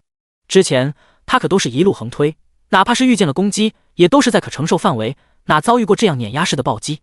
这会儿他是切实体会到30%痛觉设定的可怕，哪怕自己还有生命值，但如今的状态却是极为糟糕，甚至痛的他连逃跑的力气都没了。逃不了，根本逃不了， BOSS 的速度简直就是玩虐他。更何况现在 BOSS 只是普攻，连技能都没有释放一个，就将他虐打的怀疑人生。若不是自己有着生命羁绊的优势，生命值还算较高，这会儿估计在连续撞树的时候就直接嘎了。出师未捷身先死，这次怕是要交代这里了，处女挂是逃不了。果然星域 3.0 还真的不是一款单纯的数据化游戏，还有很多因素会影响战斗结局的走向，就像现在这般，更是接近于现实。一旦遭受这样的蛮力攻击，即便是还没有完全死去，但产生的疼痛绝对会比现在更加恐怖，说不定都会直接痛晕过去。沉默这会儿已经不抱任何逃跑的希望了，反而只想一件事，未来一定要想办法把防御也给提升上来。听说防御高了以后，痛感也会有一定程度的减幅。虽然自己之前横扫怪物时的确吐槽太轻松太无聊了，但现在就这样直接给他上激情，就有些过了吧。沉默直呼受不了啊！碎星梦幻蟒王冰冷的眸子充满戏谑，盘旋在沉默身前，以俯视的角度打量着眼前弱小的玩家。沉默痛的眼泪都快出来了，现在看见 BOSS 竟然还这般用鄙视的眼光看着他，心中更是火气直冒。输人不输阵，沉默对着 BOSS 便是竖起中指，而后便是一道锋刃术瞬间冲向 BOSS。马德，就算是死也要让他脱层皮。 BOSS 自然是发觉了眼前半死不活的弱小猎物反击，但他根本不屑一顾，甚至连一丝躲避都没有。然而接下来他却立马感到自己的生命力在不断飞速流失，这怎么可能？碎星梦幻蟒王整条蟒都不好了。沉默看着 BOSS 头顶上不断飘出的2896、2896、2896，心情瞬间好了许多。 BOSS 是彻底疯狂了，巨大的生命力不断流失，让他感到极度不安，对着眼前这个弱小的人类便是发出一声声响亮的嘶鸣。虽然不知道具体缘由，但他还是大概清楚，绝对和眼前这个小不点有关，肯定是他刚刚打出来的那道攻击造成的。哈哈，臭虫，想要老子死，你也没好果子吃，慢慢享受我给你准备的礼物吧。傻逼玩意，等老子以后成长起来，一定回来拿你煲汤煮蛇羹。操，吼毛线啊！你以为我会怕你啊？几秒后，老子又是一条好汉，迟早要回来虐你100遍，到时候老子也不直接弄死你，找1万个玩家慢慢搞死你。沉默望着愤怒俯视着他的 BOSS， 就是一顿嘲讽怒骂，反正是逃不了，打不过也要口炮输出一番。只是沉默完全没有想到，这只 BOSS 竟然还有灵智一般，竟没有第一时间将他彻底解决，反而是愤怒地望着他不断嘶吼。难得他还指望自己给他解除诅咒，想屁吃呢。 BOSS 似乎真的急了，而且灵智还出乎意料的高，居然对着沉默仰躺的不远处就是几道凶狠的甩尾，直接将那片区域轰得面目全非，然后再极度凶狠地盯着沉默，猩红的眼眸都快要顶到他的脑袋了，似乎是在告诉沉默，再不给他解决，立刻就要将他也轰成渣渣。沉默望着血量都快掉了一半的 BOSS， 嘴角都是抽搐，狗系统也太会玩了，游戏里的怪物要是都这么聪明，未来怕是更加难搞了。哪怕现在他的生命值都快恢复满了，也懒得再逃了，他可不想再遭那么一次惨痛暴击。他也没指望可以依靠古神诅咒天赋坑死这个 BOSS， 虽然这会儿 BOSS 的生命值已经掉了大半，但明显这个 BOSS 也不傻，临死前肯定也会先直接碾死他。与其再挨一次暴虐，还不如多骂几声来得舒爽。嘿嘿，傻大个，干你娘嬉皮的，慢慢享受这种生命力流失的快感吧，不死也让你半残，下次小爷再遇见你，就是你的死期了。哈哈，老子这也是创造了历史，估计还是游戏里第一个指着 BOSS 怒骂的玩家。来来来，老子再送你个好宝贝。操！刚准备再给 BOSS 树根中指嘲弄一番，眼前忽然就是一黑，闻着浓郁至极的腥臭，陈默瞬间明白，他是连泥巴带人，整个都被巨蟒瞬间给一口闷了。好吧，陈默也是气炸了，愤怒至极的 BOSS 估计是将他这个罪魁祸首当做解决问题的唯一方法给吞了。操，难得死一次，还他妈是这种最憋屈的一种死法，死后说不定还要变成一坨翔，说出去估计都会被人笑死。第55章天赐良机。嘶！一阵强烈的刺痛袭来，瞬间就把骂骂咧咧的陈默痛得龇牙咧嘴。叮，受到强烈胃酸腐蚀，每秒造成-56点腐蚀伤害。听见系统忽然响起的提示音，痛得死去活来的陈默却是瞬间是清醒了。BOSS 的胃酸竟然不能够瞬间消化它，胃酸腐蚀的伤害怎么这么低？陈默忽然想到，应该是自己物理防御高达114，磕了青铜级物理防御提升药剂后便是134，抵消了大半腐蚀伤害，所以这会儿才会只造成46的腐蚀伤害。对于别的玩家来说，或许只是每秒46的腐蚀伤害也要绝望，因为 BOSS 的胃壁肯定具有强大的韧性，防御自然不低，否则也不敢轻易吞噬活物。所以想要从内部破开逃出几乎是不可能，除非让他感到足够疼痛自己吐出，或是 BOSS 死亡后可以有足够的时间折腾。但是陈默现在是巴不得停留在他的胃囊里，他或许绝处逢生的翻盘机会。白银级狂暴罗曼战甲的附加属性，生命值低于 50% 时，生命值恢复速度提升 50%， 刚刚就发挥了巨大作用，再加上 BOSS 磨磨唧唧在那里威胁，还没吞进肚子时，陈默岌岌可危的生命值几乎都快恢复了。青铜级生命恢复药剂每秒可以恢复20点生命值，相当于现在每秒只是还会再扣除-26点生命值而已。虽然生命值还没完全恢复，但就算以目前只恢复到1620的生命值来测算，自己完全都可以再坚持62秒啊！刚刚 BOSS 的血量似乎已经掉了大半了吧？他可是还有法神眷顾专属技能，可以清除一切负面状态，持续时间15秒。等血量跌到 50% 以下再使用，这又是能够获得15秒的安全时间，利用恢复药剂还能够快速恢复300-400生命值，又能够再多坚持10几秒。呵呵，现在 BOSS 和他谁先死还不一定了呢，当真是绝处逢生啊！要是没有被吞进肚子里，他反而还没有这样的天赐良机，在外面 BOSS 即便是普攻都将他虐得生不如死，完全就是碾压。然而现在却是不用担心还有其他攻击了，也无需担忧 BOSS 的其他技能伤害， BOSS 总不可能自残吧？唯一令陈默万分不爽的就是挤在莽王胃囊里，不仅仅要承受腐蚀的酸爽，还要享受比过山车还要颠簸的抖动。很显然，这会儿碎星梦幻莽王估计已经在丛林中彻底发疯了，哪怕吞噬了造成这一切的罪魁祸首，他的生命值依旧还在疯狂流失。再这么下去，不用多久，他将会莫名死去。所以，碎星梦幻莽王怎可能不疯狂？但这样可是真的苦了陈默，剧烈的翻滚抖动可谓是将他肚子里的陈默搞得极为难受。特么，这算不算晕吗？陈默根本不敢晕死过去，忍着腐蚀的剧痛，他也要向四周未必不断攻击，时刻触发敌对攻击状态。理论上，他是还需要叠加一次古神诅咒，才能够彻底将 BOSS 搞死。看不见 BOSS 剩余血量的他，唯有如此才能够随时在上一个古神诅咒结束后立马续上。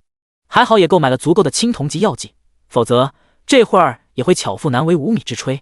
当生命值再次跌到300时，陈默立刻激活了法神眷顾，每秒遭受到-46点腐蚀伤害的负面状态立刻便是神奇消失，同时还有一层暖洋洋的金光突兀包裹陈默全身，就连腐蚀的疼痛也一扫而空。啧，果然是职业专属唯一神技啊！效果就是牛逼。陈默也不敢耽搁，立马便是继续再使用一支青铜级生命恢复药剂。青铜级药剂和黑铁级药剂虽然可以同时使用，但只会发挥青铜级药剂的功效，黑铁级药剂的功效则会被直接覆盖。同样，两支青铜级恢复药剂也可以重复使用，但只会延长使用时间，并不会增加恢复效果。所以陈默也是怕上一支恢复药剂10秒时间到了没有续上，就白白浪费了这么难得的无敌时间。眼下每一秒都是万分珍贵，于是陈默一手不断嗑药续命，一手不断攻击胃壁，还要随时忍着腐蚀剧痛在麻木坚持。丁，越级击杀15级 BOSS 级怪物碎星梦幻莽王，经验值加7500000。丁，击杀 BOSS 级怪物，成功触发古神诅咒隐藏属性，天赋品级提升至白银级。丁，击杀 BOSS 级怪物，触发征服者称号特性，成功窃取 BOSS 被动技能蟒神护体。全球通告：丁，龙国区玩家不语首次击杀15级 BOSS 及怪物碎星梦幻蟒王，特奖励自由属性点加15，金币加150，龙国区声望加1500，全球声望加800。痛得有些昏昏沉沉的沉默，忽然就是被密集响起的系统提示音给惊醒，随即他也感觉到世界终于是静止下来了。叮，受到腐蚀攻击，蟒神护体自动激活。一瞬间，原本还在被胃酸腐蚀的疼痛顷刻就没感觉了。很显然是蟒神护体减免 30% 综合伤害的特效发挥作用了，直接是让胃酸腐蚀都难以破防了。而且自己生命值恢复瞬间又是加快一截，加17，加20，加17，加20，加17，啧，还有每秒恢复 1% 的生命值的加持，这恢复效果简直不要完美。哈哈，又是一个神技啊！当真是想什么来什么，这个增加防御的被动技能绝对是价值难估，完全是白捡的 BOSS 首杀呀！陈默是怎么也没有想到，现在就能够击杀这只15级的 BOSS。以这碎星梦幻蟒王的变态属性，陈默都做好了长久的准备，甚至都计划准备好等其他玩家晋升10级转职以后再来攻略。毕竟这个 BOSS 所在地，光是那些毒障就不是一般玩家能够闯过。最关键，短时间他也不可能凑够足够多的金币，邀请其他炮灰玩家进来一起攻克这个 BOSS。所以完全就是白捡的 BOSS 首杀，绝对出乎意料的惊喜。这都不能用侥幸来形容，简直就是大难不死必有后福的完美写照。虽然已经无惧胃酸的腐蚀，但这种被粘液包裹的滋味可不好受，立刻便是对着胃壁就是释放锋刃术。锋刃术除了法术伤害以外，同样也具有撕裂的附加效果，此时用来切割胃壁可谓是绝配。BOSS 死后，原本难以破坏的坚实胃壁似乎也丧失了大部分活性，韧性和防御都是急剧下降。即便是如此，满身腥臭的陈默也还是花费了近10分钟，才艰难地从 BOSS 的肚子中破膛而出。第56章智德飞跃成功出来以后，陈默不禁都有些后怕，之前竟然遗漏了一个重要的信息。 BOSS 死亡后，他并不能立刻从胃囊中出来，依旧还是会受到胃酸的持续腐蚀。就算是生命恢复药剂足够，他的生命值却是扛不了这么久的，最终必然也是同归于尽的结局。故而这次完全是托征服者称号的福，幸运地窃取了蟒神护体，否则绝对难逃一死。虽然复活后可以再次赶回来捡取装备，但能不死肯定是最佳的完美结局。当然，若是缺少法神眷顾清除一切负面状态的15秒，这次同样也是凶多吉少。基础属性反馈卡青铜级，使用后玩家可获得游戏角色正 5% 基础属性叠加，每晋升1级反馈自动更新。碎星梦幻蟒王袍黄金级，生命加180，能量加230，物理防御加38，法术防御加98，法术伤害加114，敏捷加13，毒素抗性加12。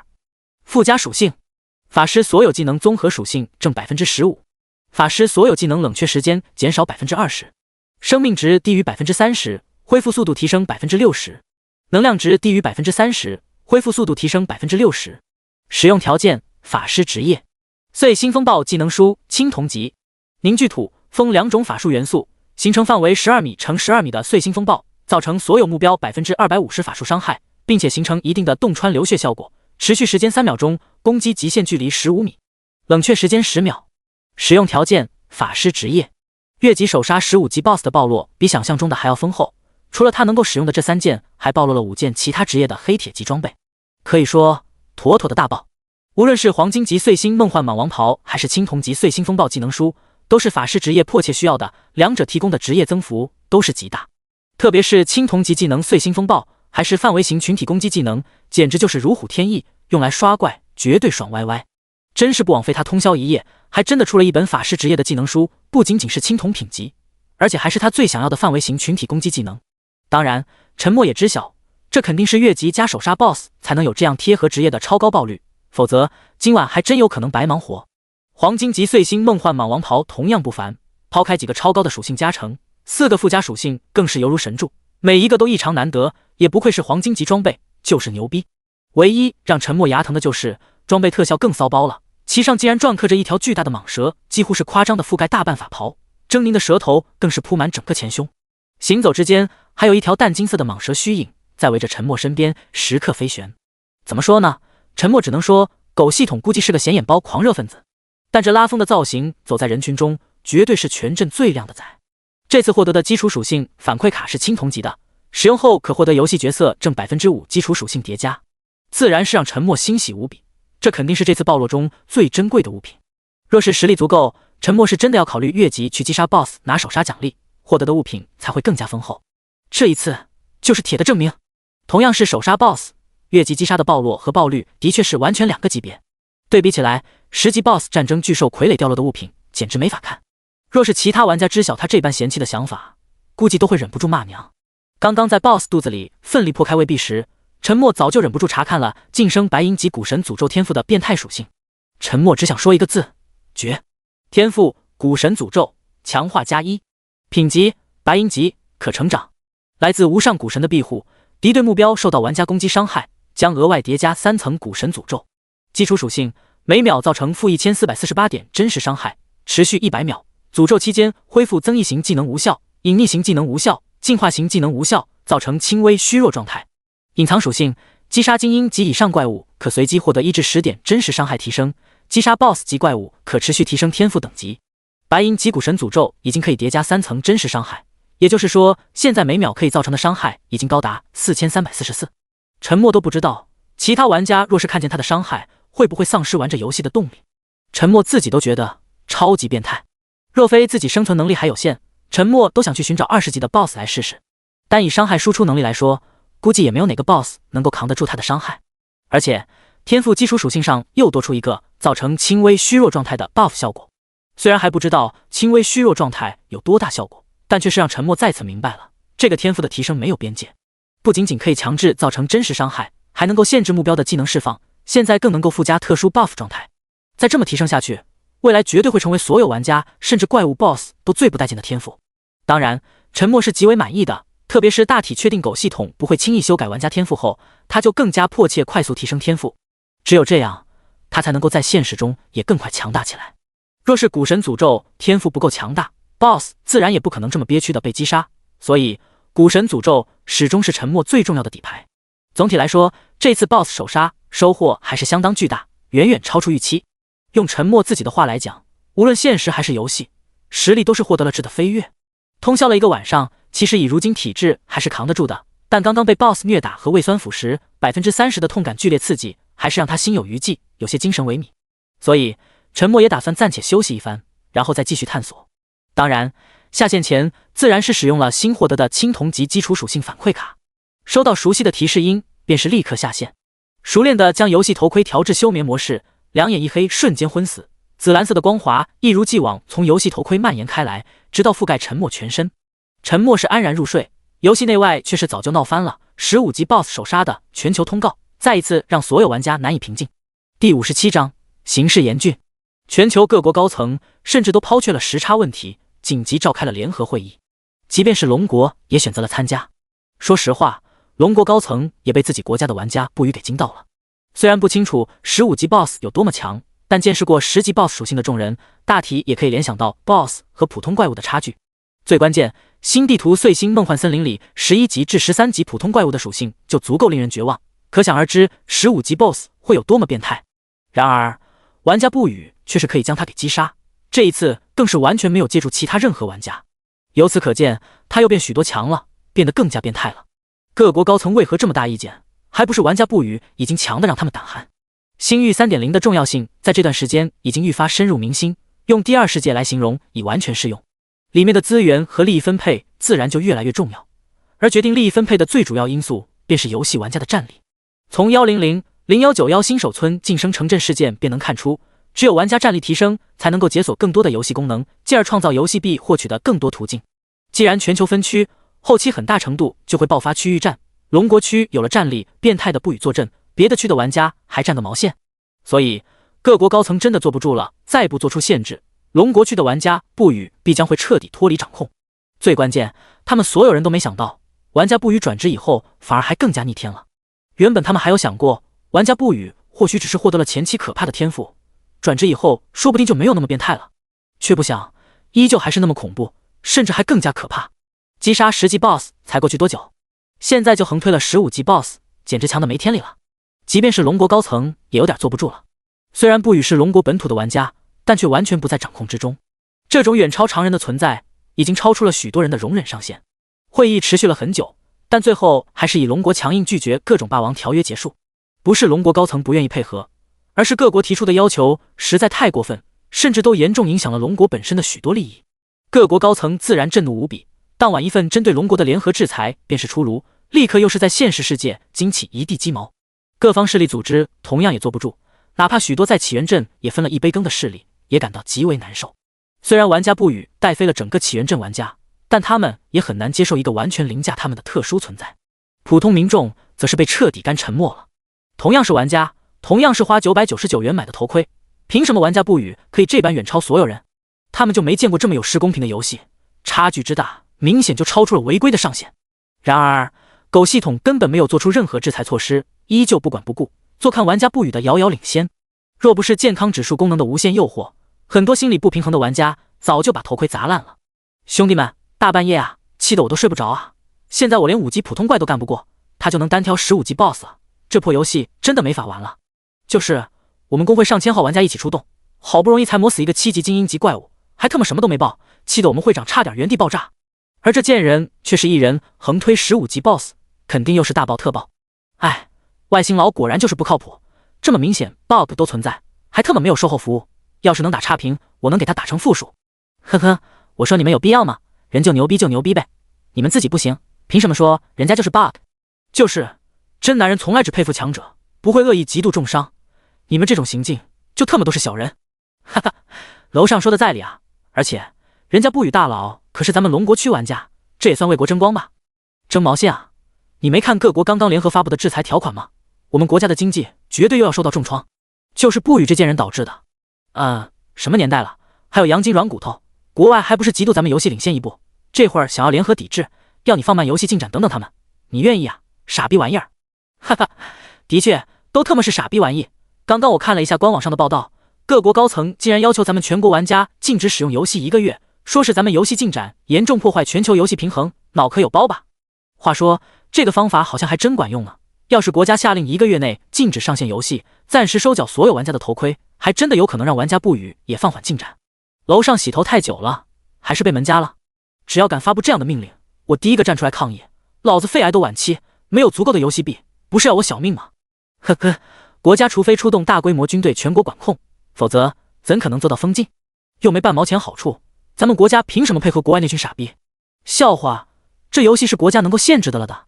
星域 3.0 乃是独立网络，据说覆盖整个地球，一个头盔走天下，只要有电就能连上。你们就说怎么封？就是大不了老子带上100个充电宝，躲在深山老林里，不照样可以继续潇洒？你们怕是想多了吧？国家根本不可能妥协的，咱们和5大国以为是白叫的啊？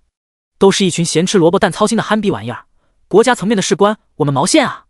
话不能这样说啊，这已经影响到我们正常生活了，要是全球各国都对我们做出制裁，物价又会飙升的。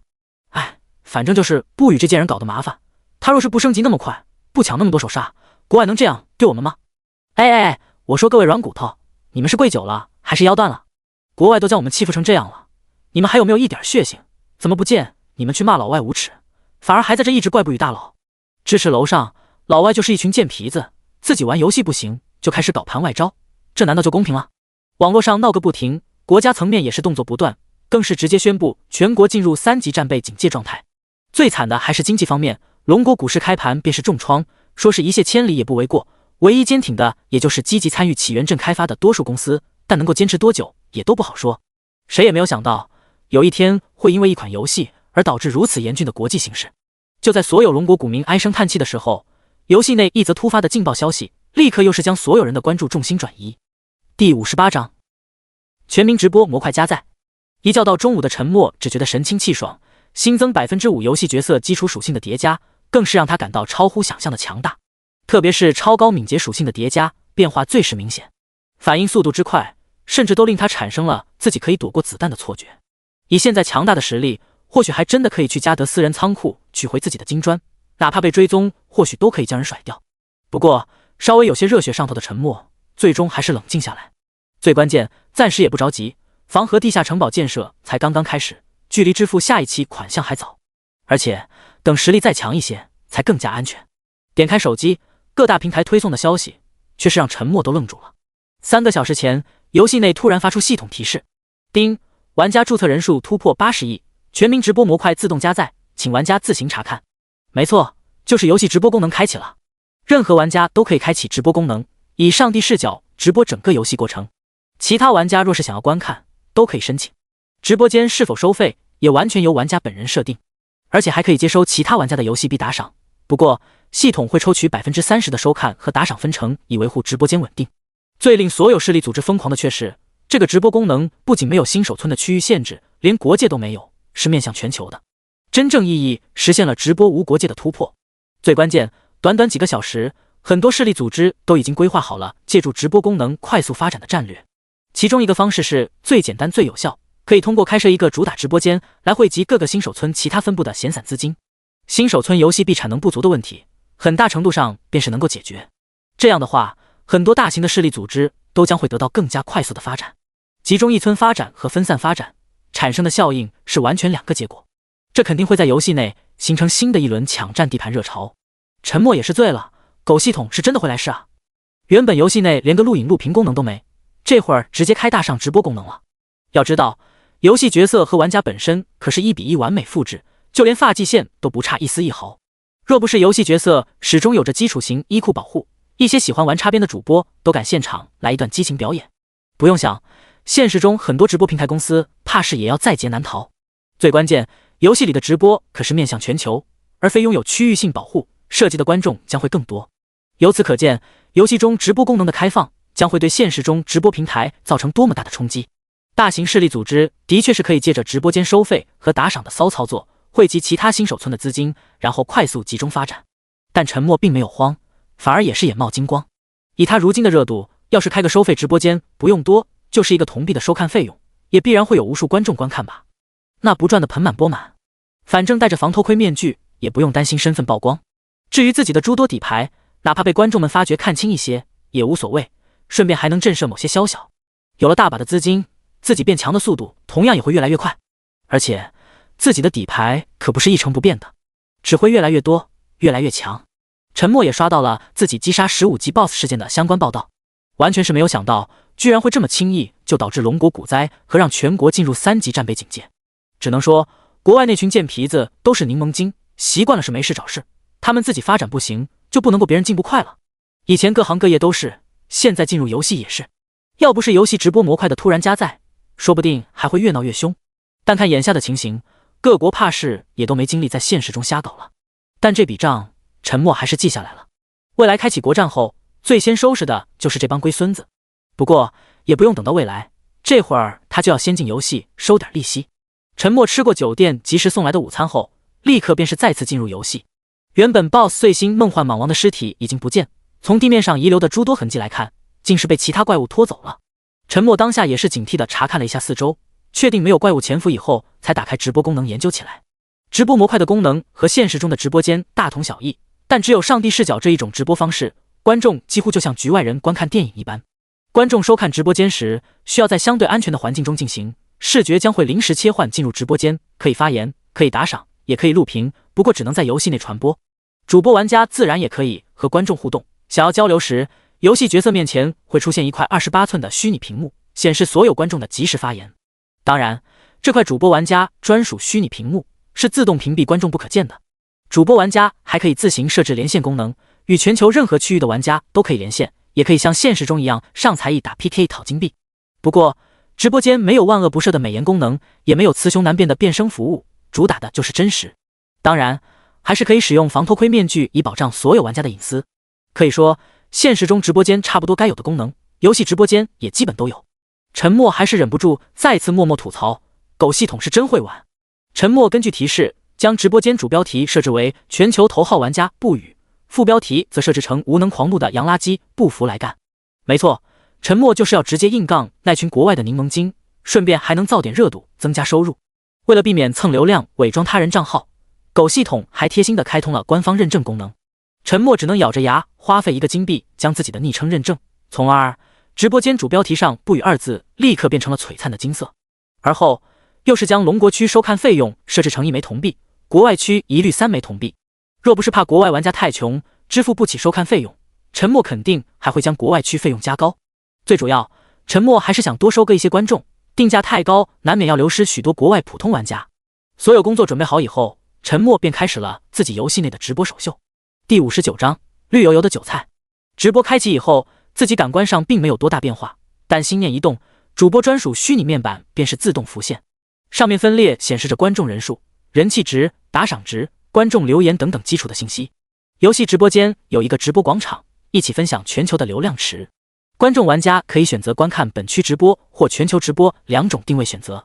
刷到付费直播时，可以临时停留1分钟免费试看，试看结束系统会提示支付费用才能够继续享受观看服务。每次观看时间以主播玩家关闭直播间为准，但付费观众玩家1个小时内都可以随意进出付费后的直播间，超过1小时离开后则需要重新支付。官方认证过昵称的直播间自然享有一定的优先推荐权限。没过多久，便是有玩家刷到了沉默的首秀直播间。卧槽，这逼绝对是不语大佬！你们看看这牛逼的装备特效！废话，名字都是官方认证的金色，难道还有假？膜拜大佬！我见到活的大佬了！靠，亮瞎我的钛金狗眼啊！这金蟒环绕的无上霸气啊！大佬，求带啊！哦，大佬，你有女朋友吗？小女子可盐可甜可润，随时可约。大佬这是在哪哦？是在新地图吗？1分钟试看要结束了，靠！大佬你丫居然收费！大佬吃相也太难看了吧，居然使用付费直播！哼，楼上傻逼，大佬已经很亲民，一个铜币都给不起。你丫不去老老实实做任务，还有资格看直播？这里不欢迎你这种穷逼懒汉。就是支持大佬，而且咱们龙国区只是付费1个铜币，国外可都是一律3铜币呢。良心主播，不语大佬，老子要给你生猴子！傻逼才付费，良心个毛线，就是想割我们的韭菜。看不起滚，又没求你看，必须给不语大佬打赏一波，感谢大佬带领我们起源镇崛起。嘿，还以为遇见起源镇的土豪了呢，才打赏最便宜的价值1铜币气球，你丫也拿得出手？看老子直接一发1银币的火箭！金线土豪1银币啊！就这么说，打赏就打赏，真他妈豪啊！切，老财1枚火箭，嘚瑟个毛线！起源镇不语大佬死忠粉前来支持，10枚火箭送上！哇操，这才是土豪啊！起源镇的玩家就是豪横啊！老子兜里比脸都干净。666，大佬，说话啊！好想听听你的声音啊！哪位土豪来个1金币的宇宙战舰打赏啊？提醒一下主播，我们在收看呢。主播玩家看见的打赏特效只局限在专属虚拟屏幕上面，不会影响到主播玩家的正常操作，而观众玩家看见的打赏特效却是覆盖整个直播间。一时之间，一枚枚气势恢宏的火箭在主播身边轰然升空，无数的气球布满整个直播间。开播短短几分钟，沉默都还在熟悉一些基础功能，便是看见自己的直播间不断进人，留言刷屏快到都看不过来，人气值直线飙升，无数打赏特效铺满整个屏幕。虽然知道自己的热度很高，进入的玩家必然不在少数，却没想到这么疯狂。屏幕右上角显示的付费观看人数已经突破10W加，也就是说，这会儿已经有10万铜币的付费收入了。这钱也太好挣了吧！直播这么顶的吗？虽然现实中大网红也是这样，随便开播一次的收入都是普通民众一辈子都难以挣到，但在这游戏中似乎表现得更加淋漓尽致啊。不过他也知道，其他玩家可没他这热度，但一些本身在现实有名气的玩家，特别是一些明星之类，脑残粉同样很多，还是很容易收割一波红利。无论是现实还是游戏，流量依旧为王啊！直播间的上帝视角可以选择以主播为中心俯瞰整个直播间，也可以随观众玩家自己调节观看角度，哪怕想要从下往上仰望主播大定都行。轻易便收获如此滔天富贵，沉默还是要和大家打一声招呼的，这都是绿油油的韭菜啊！沉默尽量压低嗓音，变成另一种音色。大家好，我是不语，很高兴和大家在直播间里相见。沉默简简单单一句招呼，立刻又是引发了一阵打赏潮，留言刷屏更是密密麻麻。沉默连看都懒得看了，反正也看不清。感谢大家的打赏，也请大家帮我到国外那群傻逼的直播间宣传一下，可劲嘲讽哈！这群龟儿子就晓得玩盘外招，老子最想的还是收割他们一波，也让他们也见识见识什么叫做无法逾越的鸿沟。现在我要调节一下直播后台参数，等下观看人数突破500万，不语便带大家一起探索碎星梦幻森林深处，就是我昨天击杀 BOSS 的地方。现在其他玩家几乎是不可能进入的，绝对不会让你们失望。沉默说完，便没有再理会更加疯狂的刷屏留言和打赏特效。直播间还有许多设置需要玩家自己调节，比如可以选择屏蔽或共享自己的属性面板和物品栏，暴露的装备属性也可以共享或屏蔽。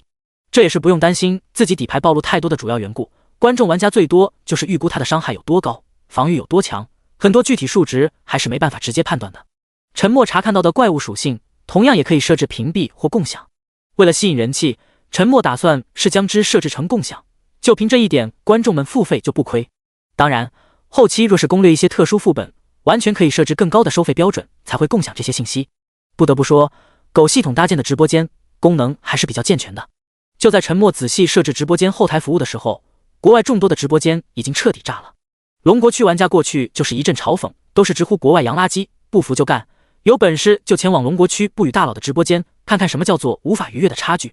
还有更多龙国区玩家则是随便进入国外玩家的直播间，随后便是怒喷国外玩家没品，玩不起就知道搞盘外招，不服就来不语大佬直播间瞧瞧，看看什么叫做实力碾压，什么叫做鸿沟差距。直播间自带极其先进的翻译系统，绝对比现实世界很多 AI 翻译软件还精准，所以龙国区众多玩家跨国挑衅的嘲讽话语立刻便是无障碍蔓延全球。当很多气呼呼的国外玩家涌入不语的直播间时，立马又是被直播间的副标题给整破防，当真是嚣张啊！随后还需要3枚铜币的超高观看费用，更是将他们气得咬牙切齿。看吧，这不明显是凑上去被割韭菜？不看吧，心中又是怒火难消，更是好奇全球头号玩家究竟有多么变态。第60章，还来不及发酵，全球的流量有多大？完全是超乎陈默的想象。系统提示是已经有80亿玩家注册，据不完全统计，全球总共才120亿左右的人口。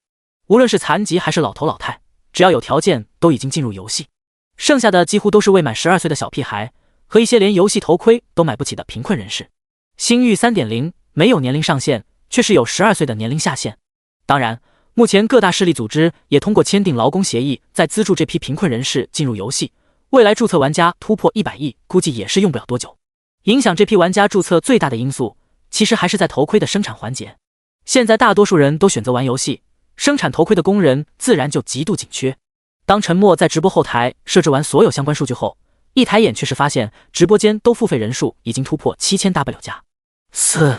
而且国外玩家可是需要支付3枚铜币，可想而知这次直播的收获会有多么恐怖，就连陈默自己不禁都有些暗暗咂舌。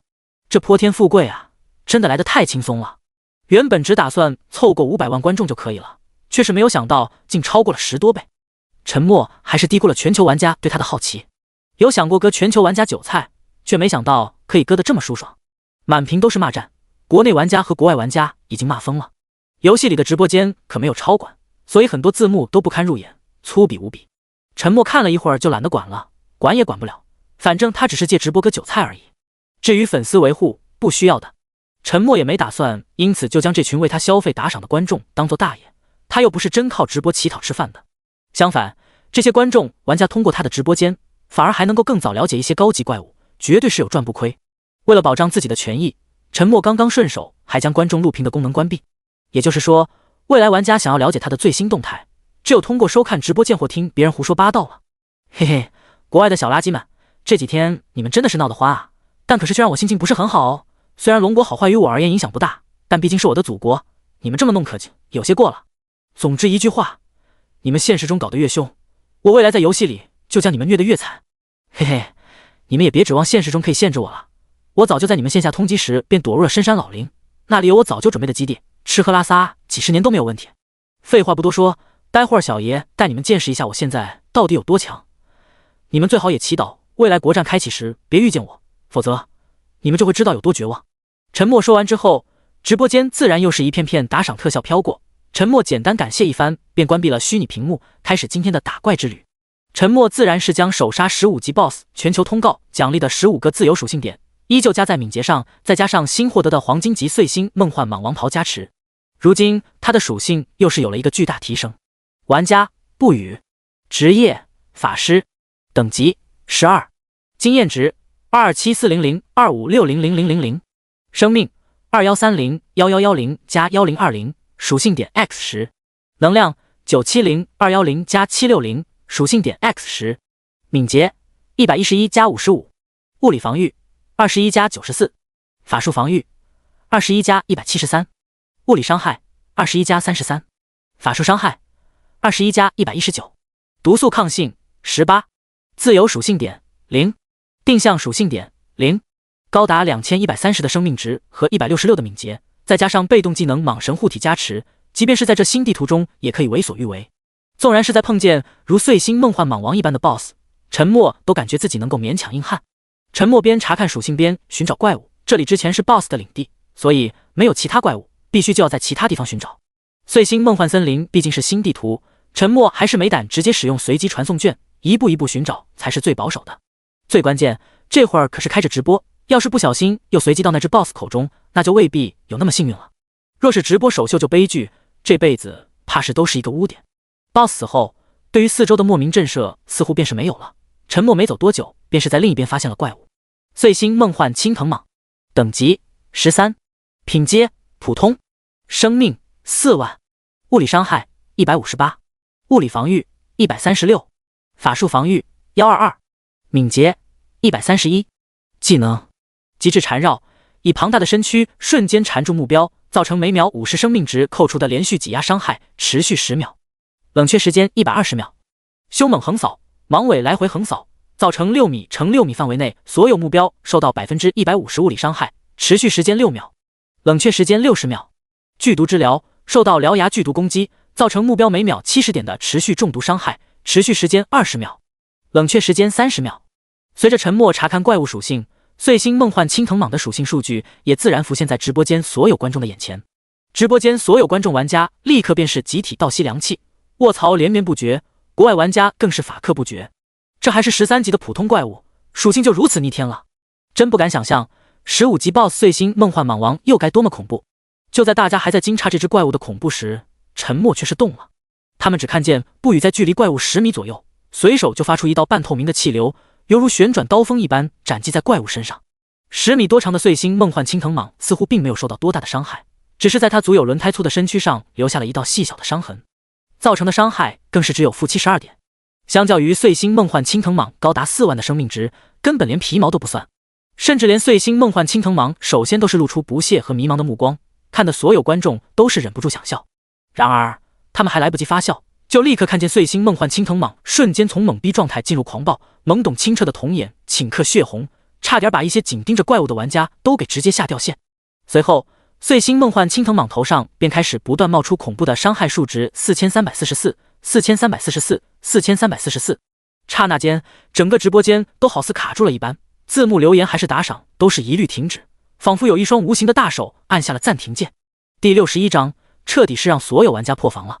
恍若冻结片刻的沉默，密集的弹幕留言瞬间又是铺满整个直播间。操，这是什么鬼伤害 ？Oh my god， 只是出现 bug 了吗？法克，这家伙绝对开挂了！卧槽个草，他们这是玩家能打出来的伤害？散了吧，都散了吧，这家伙玩的是私服，和我们玩的不是一个游戏。有可能哦，他玩的或许是星域 4.0， 比我们更高一个版本。扯尖儿啊，老子现在全套黑铁级装备，物理伤害也才刚刚破100，根本没法玩了。哼，别说让国外玩家绝望，我们国内玩家还不是一样要绝望？他们果然是无法逾越的鸿沟，这种巨大的差距哪是等级和装备可以轻易弥补？我主保佑，降下惩罚吧！这个异教徒绝对作弊了。龙国玩家只会作弊，这样玩有意思吗？哈哈，我们龙国的不语大佬就是牛逼，你们能怎么着？绝望吧！哼，不语思密达很有可能是我们高丽的，他只是觉得龙国市场大，所以才在龙国区玩游戏，迟早他还是会回归的。哼，高丽棒子脑子都他妈坏了吗？什么都你们家的，八嘎，龙国人都该死，龙国一直都是威胁，这个不安稳因素就不该留在世上。法克，你们不用得意，为了民主，我们米国六角大厦是不会允许这样的违规行为存在。所有观众都感觉极其不真实，脑子都是嗡嗡的，怎可能有这么高的伤害？别说持续伤害了，就是单次伤害4344也不是现有玩家能够接受的。这种夸张至极的伤害，彻底是让所有玩家破防了。直播间的暴动，沉默自是无暇理会，也不想理会。他很清楚，当古神诅咒高达4344的伤害呈现在众人眼前时，必然会引发难以接受的嫉妒。这其实也是沉默想要的效果，现实中他可以苟，游戏中却是完全没必要。尽管浪，根本无需顾忌。而且他也会在以后故意立一个极其嚣张张扬嘚瑟的人设，更能够与他现实中老实低调的性格形成对比。这也算是一种变相的伪装。观众玩家或许看不出怪物的具体状态，但沉默却是明显感觉到暴怒的碎星梦幻青藤蟒状态不对，向他冲来时更是有些跌跌撞撞。很显然，古神诅咒额外造成的轻微虚弱状态发挥作用了，而且这种轻微虚弱状态似乎对于怪物的战力影响还是很大。若是 BOSS 被附加这种状态，估计体现还会更加明显。啧，股神诅咒当真是要越来越变态了。10秒左右，生命值高达4万的13级怪物还没有发出一次有效攻击，便是憋屈的死在了沉默几米开外。这一幕更是让所有观众玩家极度无语。再想想他们自己打怪的各种艰辛，瞬间觉得这破游戏真的没法玩了。哎，你们也看到了，不是我不展示其他手段，奈何这只怪物太废了，我们继续找找还有没有其他厉害点的怪物吧，否则这种打怪都对不起你们支付的观看费用，太无聊了。沉默吐槽的话语自然又是将直播间的所有玩家给干沉默了。他这是凡尔赛呢，还是恶心人？这说的是人话吗？沉默直播间里，全球各国高层几乎都是临时登入游戏在收看，他们也想亲自看看这个全球第一玩家到底有多么强大。不是他们不务正业，而是沉默将观众玩家录屏功能给关闭了，也只能逼得他们亲自进入直播间观看才行。无论手下描绘的再准确，也不如亲自看看心里才有数。然而这种巨大的鸿沟差距几乎是令所有国家高层也感到绝望。到了他们这个层面，都有着国家最顶尖一批智囊团的全方面推测辅佐，就更加清楚知道这样的差距有多么可怕。的确就如玩家不语所言，他在游戏里已经彻底遥遥领先了，形成的差距是断层式的，想要在游戏中再制约他几乎是不可能的。但就算是在现实世界中，估计也依旧无法。正如他所言，说不定他真的已经躲入了某个深山老林，短时间想要打压几乎是不现实了。所有国家高层的脸色都极其难看，以他们的思想高度，似乎已经看到了未来一个凌驾于所有玩家之上的特殊存在。很多势力组织的首脑同样也是从百忙之中抽出时间来观看，结果却不是他们想要的。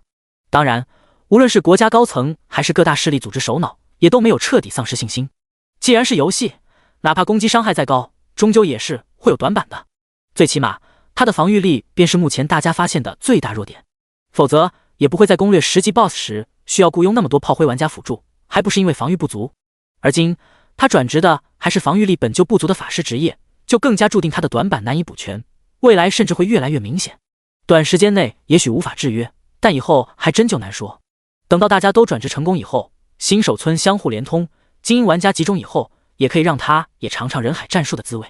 不论国家组织还是私人势力组织，最不差的就是玩家，1万不够就10万，10万不够就100万，总不可能他还能无敌吧？但这样如今就需要好好考虑一下，如今该怎样和他相处才能够获得最大的利益。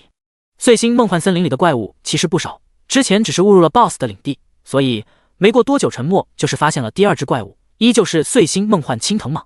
二话不说，立刻又是一道锋刃术攻击，便慢慢看着怪物倒地即可，最后只需要上前查看一下有无暴露。而后一连遇见的10几只怪物都是碎星梦幻青藤蟒，同样的操作，几乎同样的击杀时间，动作行云流水，一成不变，说是潇洒，更像是流水化作业。直播间的观众玩家早就麻木了，只能安慰自己，他们玩的或许不是同一个游戏。就在他们都觉得有些无聊时，一个标红加粗醒目的巨额打赏发言，却是忽然飘过直播间。看清上面触目惊心的内容，所有人是彻底不好了。第62章，烧钱扫图。巨额打赏是一个金币的宇宙战舰特效，犹如从宇宙战场深处横穿而出，凶悍的战争戾气扑面而来。尾随着的巨额打赏发言裹挟在行驶而过的硝烟之中，其上赫然写道：不得不告诉大家一个更加可怕的事实，他打出的4344很可能是真实伤害。标红加粗的文字瞬间直击所有玩家的内心。真实伤害啊，玩游戏的都清楚，就是无视任何防御的伤害才叫做真实伤害。难怪他打每一只怪物都是恒定4344的伤害，原来是无视防御啊！这哪是可能？几乎就是事实，否则怎可能做到每只怪物的伤害都一样？星域 3.0 虽然是数据化游戏，但攻击怪物不同部位获得的伤害都会不一样的。从他每一次施展法术攻击时获得的普通伤害总会不一样就可以证明，但后来紧随而至的4344却是每一次都相同。虽然不知道这是什么诡异攻击造成的伤害，但每一次相同的数值伤害却是可以明确告知所有人，只有无视防御的真实伤害才能够造成这样恒定的伤害数值。每秒4344的伤害很高，但若真的还是真实伤害，那恐怖程度根本无法估量。负4344的普通伤害遇上4000的防御，伤害数值会消减成只有344，这到了后期装备起来是很有可能做到的。但若是4344的真实伤害，哪怕遇上4万的防御又怎样，照样还是要造成4344的恒定真实伤害。最关键，这种诡异攻击似乎还能够持续提升，那后期还有谁能扛住？所有观众玩家都干沉默了，他们就不该来观看这个直播间的，完全是来找虐的。同样是玩家，凭什么他可以这么逆天？各国高层及各方势力组织首脑也不是游戏小白了，很清楚真实伤害与普通伤害的区别，特别是在面对高级 BOSS， 这种真实伤害更是无往不利。特么这家伙简直就是游戏里的人形核弹，很多玩家都有些不想观看了，再看下去他们怕失去玩游戏的乐趣。别人现在就能够随随便便越级击杀高级怪物，而他们需要大费周章，联合数人，更要不断嗑药才能够围杀普通小怪。这种游戏体验简直差到极致。沉默这会儿其实都刷得有些无聊了，这里的怪物实在太分散了，他可是很想试验一下碎星风暴的爽感，总是这样单杀普通怪物也没多大意思。望着延绵不断的茂密森林，沉默最终还是下定决心，懒得跑图找怪了。这附近估计都是13级的普通碎星梦幻青藤蟒，打起来真的没多大意思。自己如今的敏捷已经高达166，磕个青铜级敏捷提升药剂都能够达到188点了。敏捷见长的15级 BOSS 碎星梦幻蟒王的敏捷也才211，所以敏捷方面应该不用太过担心了。防御方面现在可是有着蟒神护体这个神技，也相对放心许多。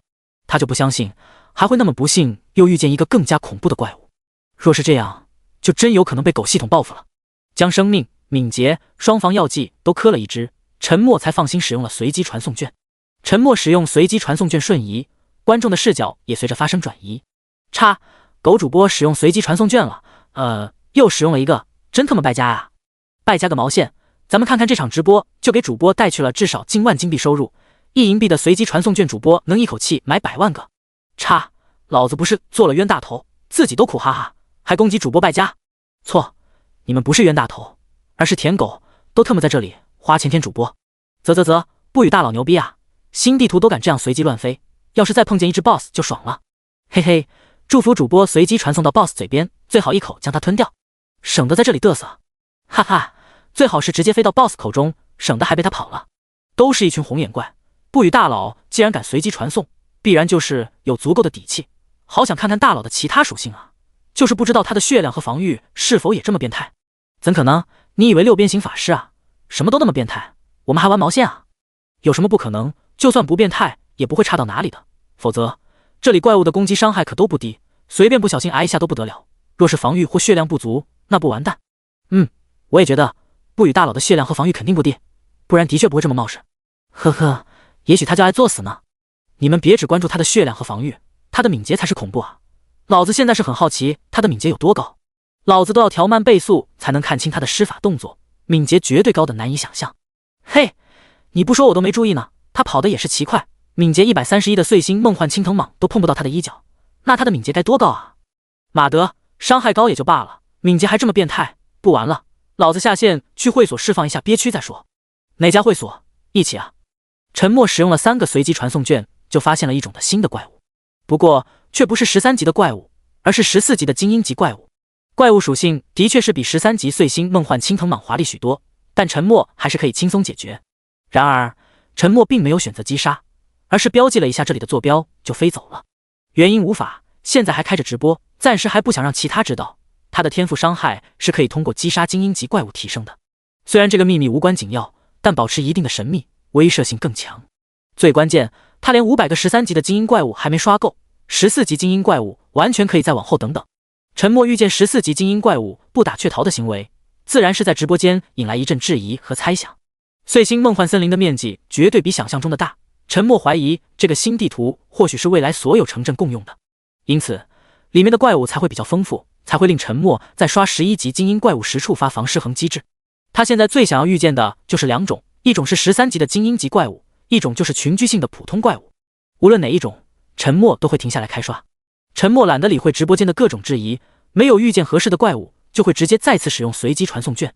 据不完全统计，这会儿都使用100多个随机传送卷了。直播间的观众玩家是看得嘴角直抽，当真是败家，完全就是烧钱扫图啊！沉默的超高敏捷属性，自然是让观众玩家们再次感到无语。每次不小心随机飞到一些怪物身边，眼看怪物的攻击就要降临，却总是被他轻松逃脱。哪怕有一次近身遭遇恐怖的15级精英怪物，也照样拿他没办法。就在沉默都快无聊的有些发狂时，却是忽然随机传送到了一个漆黑黑的巨大洞口前。这难道是传说中的图中图？第63章随分子等吃席。巨大的洞口足有7、8米高，藤蔓垂钓，黑乎乎的深邃无比。陈默没敢直接进入，朝着洞内使用了几道锋刃术试探，始终没有任何反应。兄弟们，你们说我要不要进去看看？说实话，陈默还是有些犹豫的，里面没有半点光线，身上又没有可以照亮的东西，鬼知道里面会有什么怪物在埋伏。冲啊，不语大佬，怕毛线啊！你只要敢冲，立马打赏。大佬，走起啊！来都来了，你不去看看，你睡得着吗？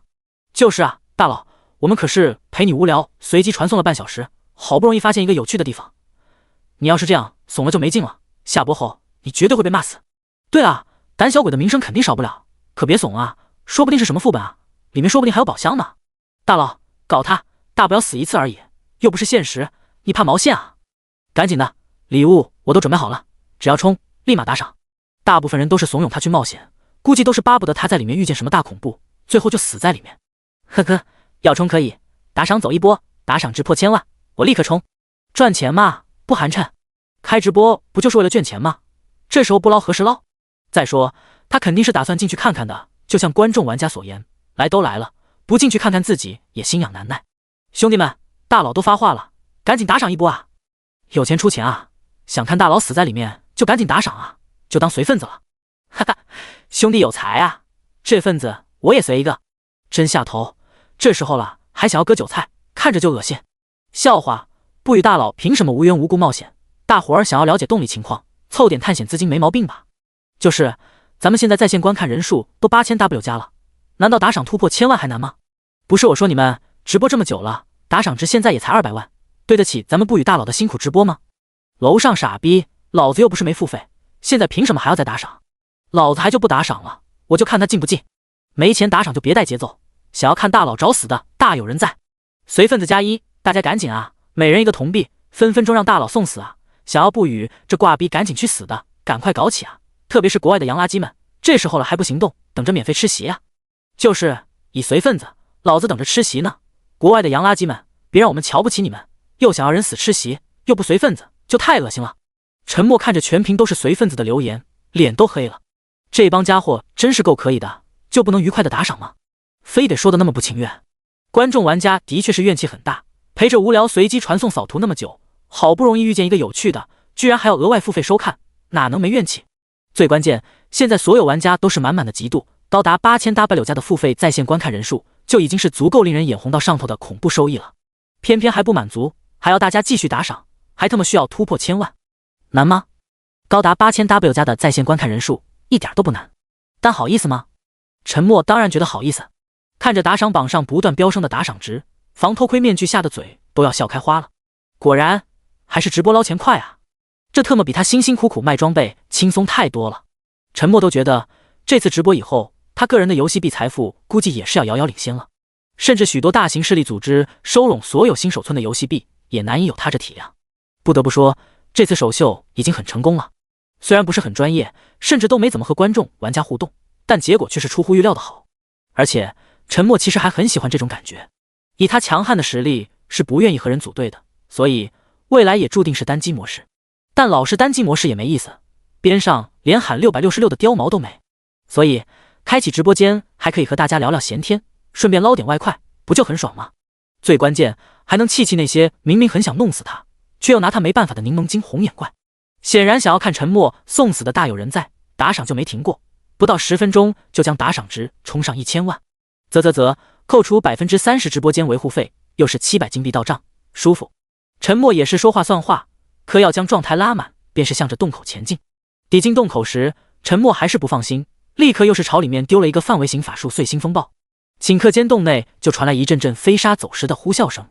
继续等了片刻，确定没有其他反应后，陈默才不再犹豫，向着里面一步步小心探索。就在陈默向里探索了10多米时，忽然一道白光闪过，整个人瞬间消失在原地。叮！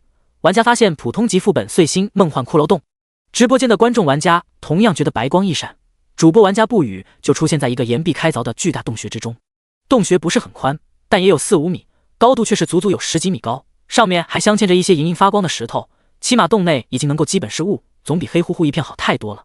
嘿嘿，兄弟们，系统提示这是一个普通级副本碎星梦幻骷髅洞，看我手通一个给你们瞧瞧。哈哈，很有可能我又要拿一个全球通告奖励喽。直播间观众玩家听见陈默兴奋不已的话语，等着吃席的心情顿时又不好了。什么好事情都能够让他碰到。游戏副本肯定是福利宝地，更何况还是手通。不用想，这会儿羡慕他的玩家估计又是气得眼冒金星。陈默愉快地关闭虚拟屏幕，便开始继续小心翼翼向洞穴内探索。前进不到10米，便发现前方不远处半躺着一具惨白白的骷髅，它与人类基本相同，只不过更宽大一些。大概是被惊动，骷髅头的眼眶内燃着幽幽蓝色鬼火，咔咔骨骼摩擦声中，从地上摇摇晃晃站了起来。陈默看见怪物属性数据后，却是明显一愣，这怎么和野外怪物不一样？第64章，特么这不是玩人吗？最新梦幻骷髅大刀兵，生命38000，物理伤害168，物理防御146，法术防御132，敏捷124，技能劈山重斩，挥舞大刀重斩而下，造成目标200%物理伤害，冷却时间20秒，圆月弯刀，扬刀旋转横扫，造成4米乘4米范围内所有目标受到150%物理伤害，持续时间5秒，冷却时间60秒。陈默之所以发愣，是因为这怪物居然没有等级和品阶，那经验怎么算？那不是也没有精英级怪物和 BOSS？ 不仅仅陈默疑惑，直播间里的观众玩家也同样傻眼。这么说，副本怪物和野外怪物是不同的。不待陈默继续细想，高达2米左右的骷髅已经举起大刀冲了上来。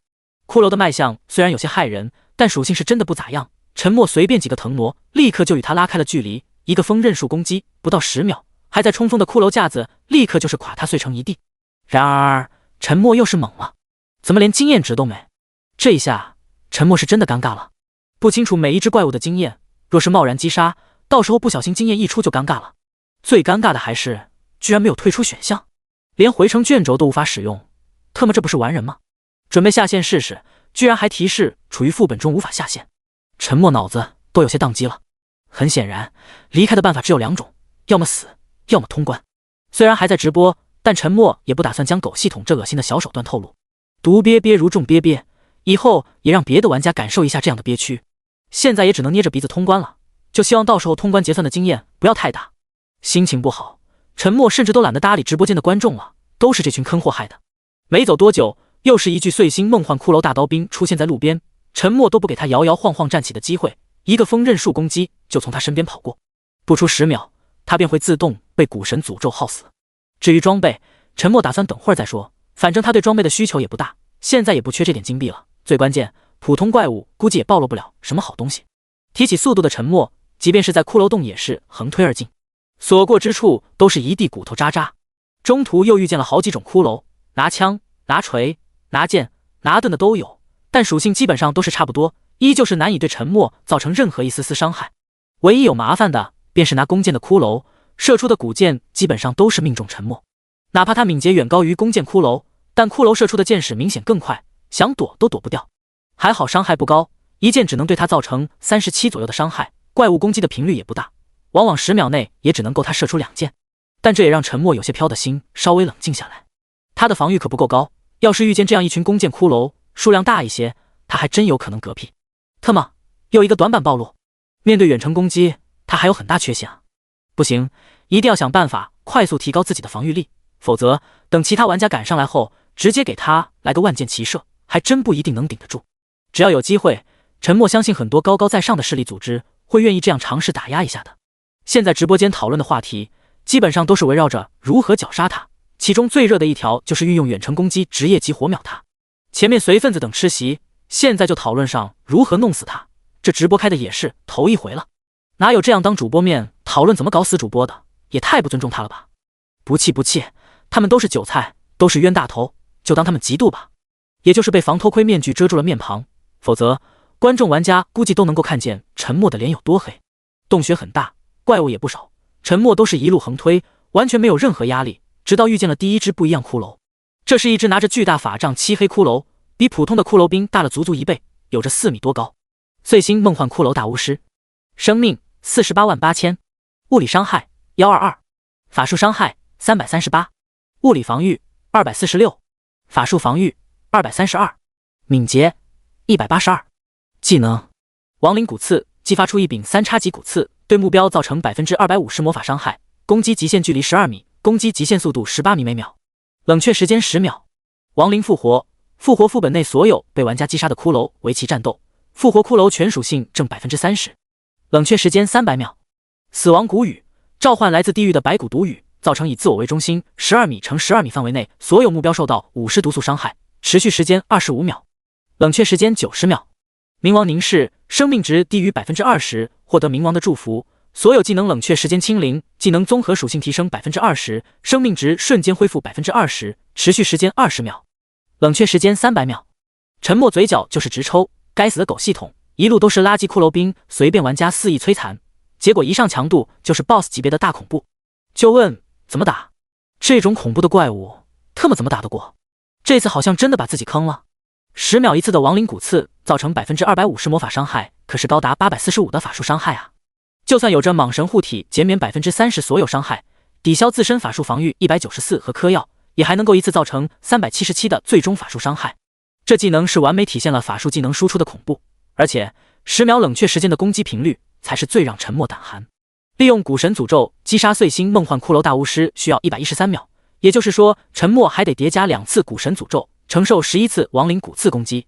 他的2130的生命值总量，即便是有着青铜级生命恢复药剂，也只是勉强能扛住。再加上还有死亡谷雨每秒50的持续毒素伤害，这怪是真的没法打了。更何况还有一个亡灵复活技能，能够复活副本内所有被玩家击杀的骷髅。沉默特么都不记得自己刚刚杀了多少骷髅了，没有500也有300-400了吧？早知道就不杀那么多了，这技能也是够恶心的。还没尝试过人海战术，这副本就先要让他体验一下骷髅海的威力。而且最后生命值低于 20% 时自动激活的冥王凝视，绝对比15级 BOSS 碎星梦幻蟒王的狂暴技能还要难搞。这碎星梦幻骷髅大巫师，沉默是真心感觉打不了。直播间看见碎星梦幻骷髅大巫师属性数据的观众玩家们，瞬间却是乐了。虽然都是惊诧碎星梦幻骷髅大巫师的恐怖，但此刻却是兴奋不已，满屏都是恭喜大佬，坐等吃席。沉默也是苦笑啊，难道还真的要悲剧？不会这么倒霉吧？直播首秀就翻车，那就太尴尬了吧。第65章，这次是彻底不要脸了。碎星梦幻骷髅大巫师此刻正盘坐在一块巨大的石台中央，上面刻画了无数繁杂的法术纹路，显得无比神秘诡异。石台离地有5米高，四周边缘插满了锋利的骨刺，只有1个2米宽的石阶能够直通而上。石台直径有30米，似乎就是为了战斗而特意准备一般。只要上了石台，想要退出也只有石阶一条通道。沉默远远望着碎星梦幻骷髅大巫师，在构思一切可能发生变故。坐以待毙是不可能的，挑战还是要尝试的。胜算虽然不多，但也不是没有一点赢的机会。现在唯一不确定的就是亡灵复活技能的效果到底如何，复活的骷髅会从哪里出来？是直接从石台上冒了出来，还是从洞穴其他通道涌来？这些骷髅可是会极大影响他逃跑。两种情况都是有可能发生，甚至都可能同时出现，应对计划就必然有所不同。直播间的观众玩家看见沉默久久没有行动，立刻又是集体嘲讽起来。嘿嘿，狗主播不会怂了吧？我们还等着吃席呢，都快饿死了。就是别怂啊，杀小怪耀武扬威，遇见大怪就淹了吧唧，不干脆别叫不语了，还不如改叫不举，雄不起啊！搞起啊！看你杀小怪都快无聊死了，好不容易遇见个难搞的，你不会想逃吧？这就对不起我们的打赏了。大佬别听他们的，要是没把握，不如就先退出副本，这又没什么，大不了下次再来攻略。就是大佬，反正也不着急，短时间也没有人能抢你手通，等你再升几级再来，反正这个副本的怪物好像也没有等级限制。支持大佬可别挂了，要是把你装备爆了就亏了，副本里的装备出了副本可未必还能够找回来了。支持个毛线，你们不想吃席就滚，老子可等着开席。你要是敢退出副本，保证你是怂狗的称呼就会响彻全球。是啊，起码挑战一下，宁死也不能放弃，否则这不是让老外看不起吗？对啊，这个直播间可是蹲守着那么多老外，要是就这样放弃了，绝对比死了还要丢脸。哼，一群道德婊，感情死的不是你们，你们就能够随意道德绑架？再说明知不敌而退让，有什么可嘲笑的？要是明知不敌还硬上才是傻逼。千说万说，狗主播就是怂了，赶紧的，否则退我份子钱。退钱+1，退钱，退钱，退钱，退钱，999加。沉默看着虚拟屏上观众玩家们傻逼的发言，不禁都有些发笑，还他妈退钱，退你妹啊！老子收的是份子钱吗？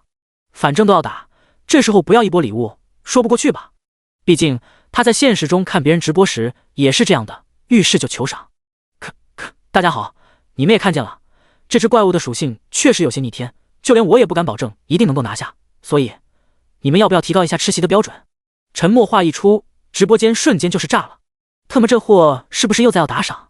呵呵，没错，这一波风险太高，要是10分钟内打赏总额没超过2000万，我决定今天这场直播就暂时到这里了。反正等我再升几级再来，应该也更安全一些。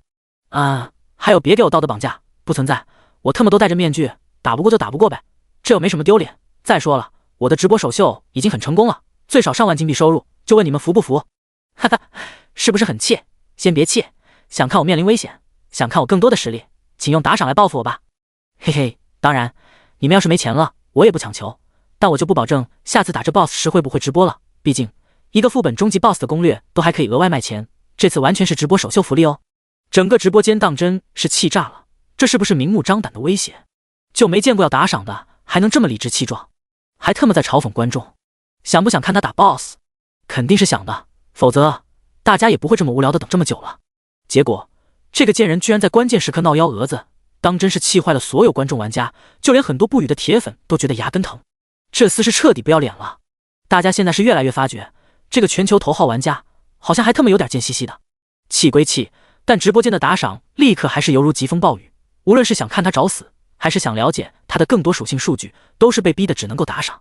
就冲这个贱人的狗中求稳的以往品行，是很有可能真的放弃。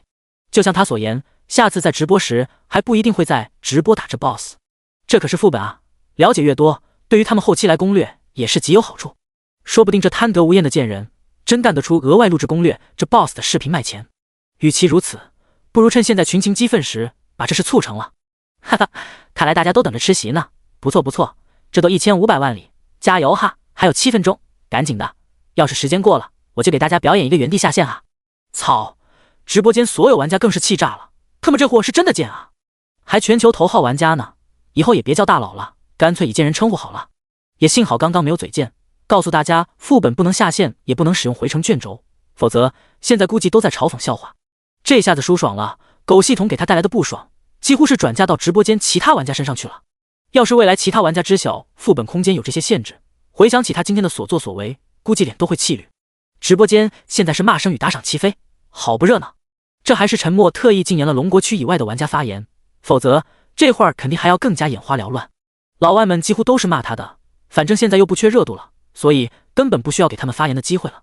因此直播间最憋屈的估计还是那帮外国玩家，无奈打赏的同时还不没法骂他，想想都有点同情他们。想吃席的观众还是很多的，人多就是力量大，只是7-8分钟打赏总额就突破了2000万，哪怕真的不幸要死一次，沉默都觉得心里好受一些了。说了几句同样气死人不偿命的客套话，便关闭了虚拟屏幕。直播间的观众玩家也开始渐渐安静下来，看着直播画面里这贱人连续咳了4种药剂，才开始做贼似的小心翼翼走向台阶。所有观众玩家都是忍不住吐槽，这猥琐的样子哪点当得起全球头号玩家的称号。第66章，还能这样玩？直播间的观众玩家拥有上帝视角，却是比沉默更先发现碎星梦幻骷髅大巫师在他踏上石阶时就咔咔地站了起来，一身血红色的骷髅架子立刻便是开始疯狂挥舞起手中的法杖，还不等沉默登上石台，整个石台上刻画的诡异法术纹路竟是瞬间也变得血红。就在沉默登上石台，刚刚才与碎星梦幻骷髅大巫师对视一眼，轰轰轰，连续3声巨大忽然震响，直播间的观众玩家便是看见整个石台以碎星梦幻骷髅大巫师为中心裂成3半，就好像均匀划分的3块蛋糕。紧接着又是一声巨响，原本身后的石阶竟是瞬间翻起，将唯一的路口给封死。沉默的脸是真的绿了，特么还能这样玩？直播间的所有观众玩家却是彻底乐了，这不就是困兽之斗吗？沉默还来不及做出下一步动作，一只只狰狞恐怖的骷髅便是从石台3道裂缝中不断爬出，比之前击杀的骷髅都要灵敏健壮。很明显，这就是亡灵复活将骷髅复活后全属性挣 30% 的效果。哦豁，要玩？沉默当真是醉了，哪有这么坑的？这种恶心的设计，要是换做其他团队没准备，估计一些成员都还没有走上石台，就被瞬间翻飞的石阶给摔掉半条命。看着越来越多从裂缝中爬出的骷髅，沉默眼皮子那是直抽，直径30米的石台，确定装得下吗？这些新复活的骷髅并没有立马冲向沉默，应该在等待碎星梦幻骷髅大巫师的命令。碎星梦幻骷髅大巫师似乎也不着急，估计是想把所有骷髅都召集出来，才会对胆敢挑衅他的沉默发动攻击。毕竟他也是远程职业，需要有更多骷髅小弟保护，他就能够稳坐钓鱼不断输出。直播间的观众玩家看着密密麻麻不断涌出骷髅，也是在不断感叹，这个 BOSS 的亡灵复活技能好恶心啊！在有限的空间内，不仅要承担所有骷髅的围剿，还可能要不断遭受 BOSS 的技能袭击，难度的确是不一般的大。换做任何一个团队遇见，都会头皮发麻。这种情况下，也只能硬推。无论是近战还是远战职业，在这么狭小的空间又这么密集的骷髅海战术下，根本没有技巧可言。哈哈，坐等吃席，这才是 BOSS 该有的样子。嘿嘿，可惜这贱人戴着面具，这会儿估计脸都气绿了。呜呼，舒服了。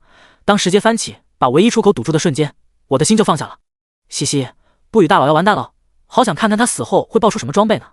可惜直播间在玩家死亡瞬间就会关闭。哎，准备开席了，大家赶紧出来嗑瓜子啊，马上就要收席了。叫这贱人嚣张啊！遇见这么坑的设定，我就看他怎么办。哼，绝对完蛋！这贱人除了伤害高，敏捷就是他最大的优势。在这种环境下，敏捷再高也得歇菜。哈哈，必须的！这种环境简直就是为他量身定制的绝地。我们也可以借鉴，以后也把他骗到一个只进不出的小空间里，也用人海战术轰爆他。可惜是这贱人的直播间，否则这时候我必须打赏走一波，太他妈解气了！碎星梦幻骷髅大巫师是懂我们的。直播间里欢腾一片，望着越聚越多的骷髅架子，防偷窥面具下沉默的嘴角却是不自觉翘了起来。碎星梦幻骷髅大巫师这么做，的确是在最大程度保护自己。对于别的团队来说，平台上复活的骷髅越多，危机就越大，想要靠近 BOSS 的难度就越高。但对于沉默来说，这何尝又不是一次机会？碎星梦幻骷髅大巫师想复活完所有骷髅再攻击，同样，沉默甚至都巴不得将整个平台堆满。骷髅小兵绝对比碎星梦幻骷髅大巫师好对付，哪怕被群殴，都总比被碎星梦幻骷髅大巫师持续攻击要好。想要避开碎星梦幻骷髅大巫师的攻击，自然是脱离他的攻击范围。而这些保护他的骷髅兵，若是利用好，或许还会成为这次攻略他的关键。这些骷髅小兵，哪怕全属性提升正 30%， 其实也难以对沉默造成致命性伤害。本身他就有着蟒神护体这门防御型神技，减免 30% 综合伤害，生命值每秒恢复正 1%。也就是说，他基本上只是承受这些骷髅士兵原本的攻击伤害。他的物理防御115，磕完物理防御提升药剂后，一个骷髅兵最多才给他造成30至50左右的伤害。当然，这是指普通攻击。而他每一秒自动都能够恢复 1% 的生命值，就高达21点，再加上青铜级生命恢复药剂每秒20点生命值恢复，勉强是足够扛下一只骷髅兵的持续性伤害。但账是不能这么算的，骷髅兵的攻击频率可没那么快，很多几秒钟才攻击一下。而以骷髅士兵的宽大体型，沉默身边一次性也最多有5只骷髅兵在围杀他，其他的即便是再多，也只能在外围排队。就算是加上他们偶尔释放的技能，也未必不能扛住。所以短时间造成的伤害应该还能顶得住。至于骷髅弓箭手，沉默首先就会清理掉，造成的伤害也不会太多。这是似乎还有搞头啊！沉默不禁都有些想笑，狗系统设计出品的 BOSS 咋都喜欢给自己留坑。碎星梦幻蟒王直接把他吞了，给了他反杀的机会。而碎星梦幻骷髅大巫师这种围困式的骷髅海战术，同样也是给了沉默机会。碎星梦幻骷髅大巫师这家伙简直太配合了，当真是要复活所有骷髅，铺满整个平台啊！此刻的他都已经被复活的骷髅挤在角落里了。沉默也没有轻举妄动，因为他知晓，他只要敢靠近或攻击，就会立马引来碎星梦幻骷髅大巫师的反击。复活后的骷髅竟出奇的听话，哪怕离他只有几米距离，也没有贸然攻击他。计划能否成功，其实最终还是要看他能不能顶得住身边4、5只骷髅兵的联合攻击。只要顶得住，一切都有可能；要是顶不住，就很悬。沉默静静等待最后的动手时机，直播间的观众玩家却是等不及了。第67章，犹如天助。这傻逼主播是怂了还是吓傻了？这时候不攻击更待何时？等 BOSS 将全部骷髅都复活了，就完全没希望了呀？谁知道呢？估计都准备放弃了。就算这贱人有群弓形法术，也难以清理这么多骷髅啊！嘿嘿，咱们等着吃席就好，急什么呀？哈哈，这碎星梦幻骷髅大巫师也是墨迹，就不能快点吗？要是别的团队早就冲上去了。已经够快了，现在平台上最少都200多只了，这才多久啊？密密麻麻看得我密集恐惧症都要犯了。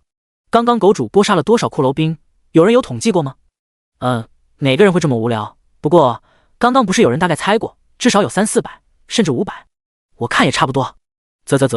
要是有500全部复活过来，那不将整个平台都能挤满？完全可以。这些骷髅明显比我们人类骨架庞大，一个骷髅就要占据差不多2个平方米，平台30米左右的直径，基本上是挤满了的。嘻嘻，那咱们是确定有戏吃了哇？真好，楼上的小仙女，滚！你们就坐等我们不语大佬打脸吧。就是，说不定咱们不语大佬一个大范围技能就全屏所有怪物。呵呵，抓住2只舔狗，待会儿吃席时一起炖了吃。红烧，水煮，这贱人就不该有粉丝，敢做他的舔狗都不得好死。楼上傻逼，老子就是粉不语咋地了？有本事线下报，地址单挑啊！直播间吵得不可开交，陈默却是越来越兴奋了。碎星梦幻骷髅大巫师竟真的想一口气将整个平台填满，大有一种沉默只要不动手，他就继续复活召唤的架势。沉默已经退到角落里了，背靠刚刚翻起堵住出口的石阶，已经有3只骷髅将他团团围住。幽蓝色的鬼火在他们空洞洞的眼眶里剧烈跳动，明显也很想举刀砍向近在咫尺的沉默。这特么都对到眼前了，看看四周也差不多快要填满了。沉默也不再等碎星梦幻骷髅大巫师下命令了，先来个下手为强。沉默没有使用锋刃术，而是直接使用法杖，就近一个骷髅就是一敲，古神诅咒立刻生效，4344的伤害瞬间从骷髅头上冒出。同一时间，碎星梦幻骷髅大巫师举着法杖怒指沉默，一阵嘎嘎嘎乱叫，整个平台上的骷髅也似乎被唤醒了一般，一阵阵咔咔咔骨头摩擦的声音连绵不绝。眼眶中原本幽蓝的鬼火尽皆变得赤红，齐齐朝着沉默所在的方向举起武器，想要冲锋，却是被身边的同伴纷纷堵住。越是靠近沉默的骷髅越是疯狂，似乎都记得被沉默杀过一遍一样，仇恨值已经拉满。围着沉默身边的3只骷髅更是立刻刀剑枪齐齐攻向他。负32、38、42，瞬间3个伤害出现在沉默头上，紧接着又是好几支箭矢从高空坠下。这是距离沉默较近的骷髅弓箭手发出的攻击，因为没有攻击视野，只能够使用吊射。然而除了有点痛之外，却是完全没有造成任何伤害。沉默随即就是明白了原因，这倒是意外之喜。很显然，吊射发挥出来的攻击伤害可比平射小多了，现在连沉默防御都破不了。星域 3.0 虽然是游戏，但远程攻击还是要考虑攻击视野，攻击途径有无障碍物的。就像沉默的锋刃术，在这种骷髅包围的情况下，就近的骷髅还可以通过缝隙释放锋刃术攻击到，但却很难越过身边层层叠叠的骷髅攻击到更远处的其他骷髅。同样如此，远一点的骷髅弓箭手同样没办法直接平射到沉默，这样也好，就不用考虑先解决骷髅弓箭手的危害了。幸好是数据化游戏躯体，否则这会儿被这些武器攻击，怎么也要缺胳膊少腿了。骷髅弓箭手射出的古箭也在刺穿他的瞬间化作骨粉消散，不然就算是造不成伤害，要不了多久他也会成为刺猬。这就是游戏与现实的不同，但痛是确实存在的。不过有着蟒神护体以后，这样的痛感明显已经减弱了很多。3秒左右，第2轮攻击立刻袭来，但这次却是只有2道伤害，34、40，几乎是延迟了1秒。第3道攻击才到来，17。沉默也是猛了，怎么还有放水的？看着这只头上还在不断冒出4344伤害的骷髅，沉默顿时明白，这肯定是古神诅咒叠加了轻微虚弱状态的效果。哈哈，犹如天助啊！这还是他第一次感受到怪物叠加轻微虚弱状态后的怪物攻击，却没想到效果这么明显。也怪他之前太怕疼了，根本不会给怪物攻击他的机会，往往叠加上古神诅咒就直接跑路，都完全不知道还有这种效果。轻微虚弱状态明显也是全方面消减属性的 buff， 其实消减的也不多，按照这种攻击伤害推算，只是整体消减了 10% 左右，但对于现在来说却是极为关键。还是古神诅咒天赋最靠谱啊！有了这轻微虚弱 buff 状态的辅佐，哪怕是面对骷髅的技能攻击也会减轻很多伤害，这才是真正的游戏啊！沉默当然不再犹豫，立刻又对另外2个骷髅叠加上古神诅咒。没过几秒，又是一轮几乎差不多的攻击伤害袭来，其中一只骷髅大刀兵竟直接发动了最强的单攻技能劈山重斩，造成 200% 物理伤害。负15、18、143，幸好叠加了古神诅咒，附加了轻微虚弱状态，就算是使用了技能，也只是给沉默造成了143点伤害。3-4秒一轮的普通攻击，现在是几乎可以忽略不计了，也就是技能能够对他产生较多的伤害，但也基本上可以扛得住。这种局面可比他预想中的要好上太多了。而且他还有一个保命底牌，黄金级的碎星梦幻蟒王袍，可是还有一项附加属性，生命值低于 30%， 恢复速度提升 60%。 若只是这些骷髅小怪对他的伤害，几乎是不可能将他杀死了。原本更小心的计划都可以略作改变，直接莽就行了。沉默也没必要再继续尝试了，立刻就准备开始下一步动作。观众玩家看着主播被围殴地动弹不得，直播间内早就是欢声笑语，喜庆连连。他们通过骷髅造成的伤害，终于是大致推断出沉默的防御有多高。虽然又是被深深震撼，甚至都无力吐槽了。不过现在都不重要了，只要这些骷髅还能造成超过生命恢复药剂恢复量的伤害就行。在这种骷髅海的包围中，他迟早也要被耗死。就在他们准备倒计时等着吃席时，却见默默承受伤害的主播竟是开始动了。第68章，成也哭海，败也哭海。哼，这贱人还没放弃呢，不过勇气可嘉。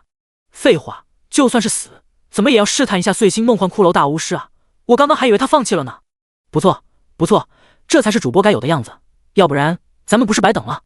对啊，刚刚我看他躲着不敢上，以为是放弃了呢，还好没有让我失望啊！要不是这贱人太贱了，我都想打赏他了。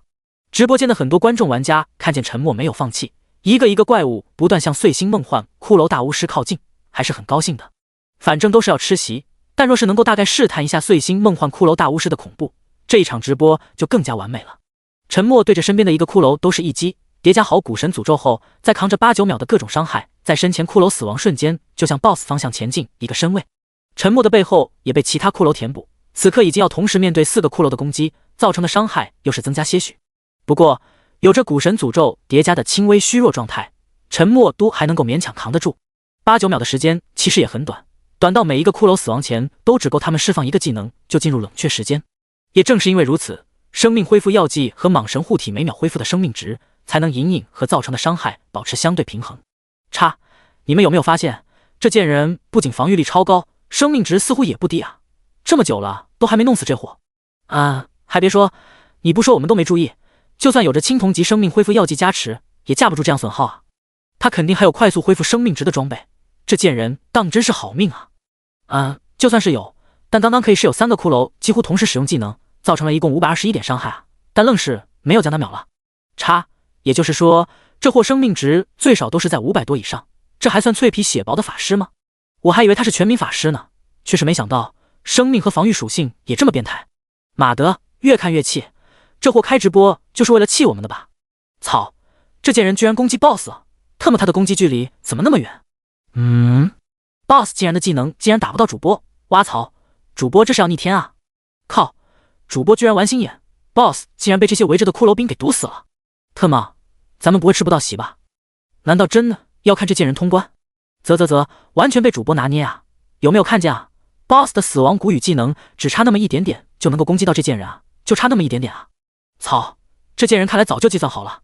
沉默的锋刃术的攻击极限距离是10米，但有着碎星梦幻蟒王袍对法师所有技能综合属性正 15% 的加持，攻击极限距离正好可以达到 11.5 米。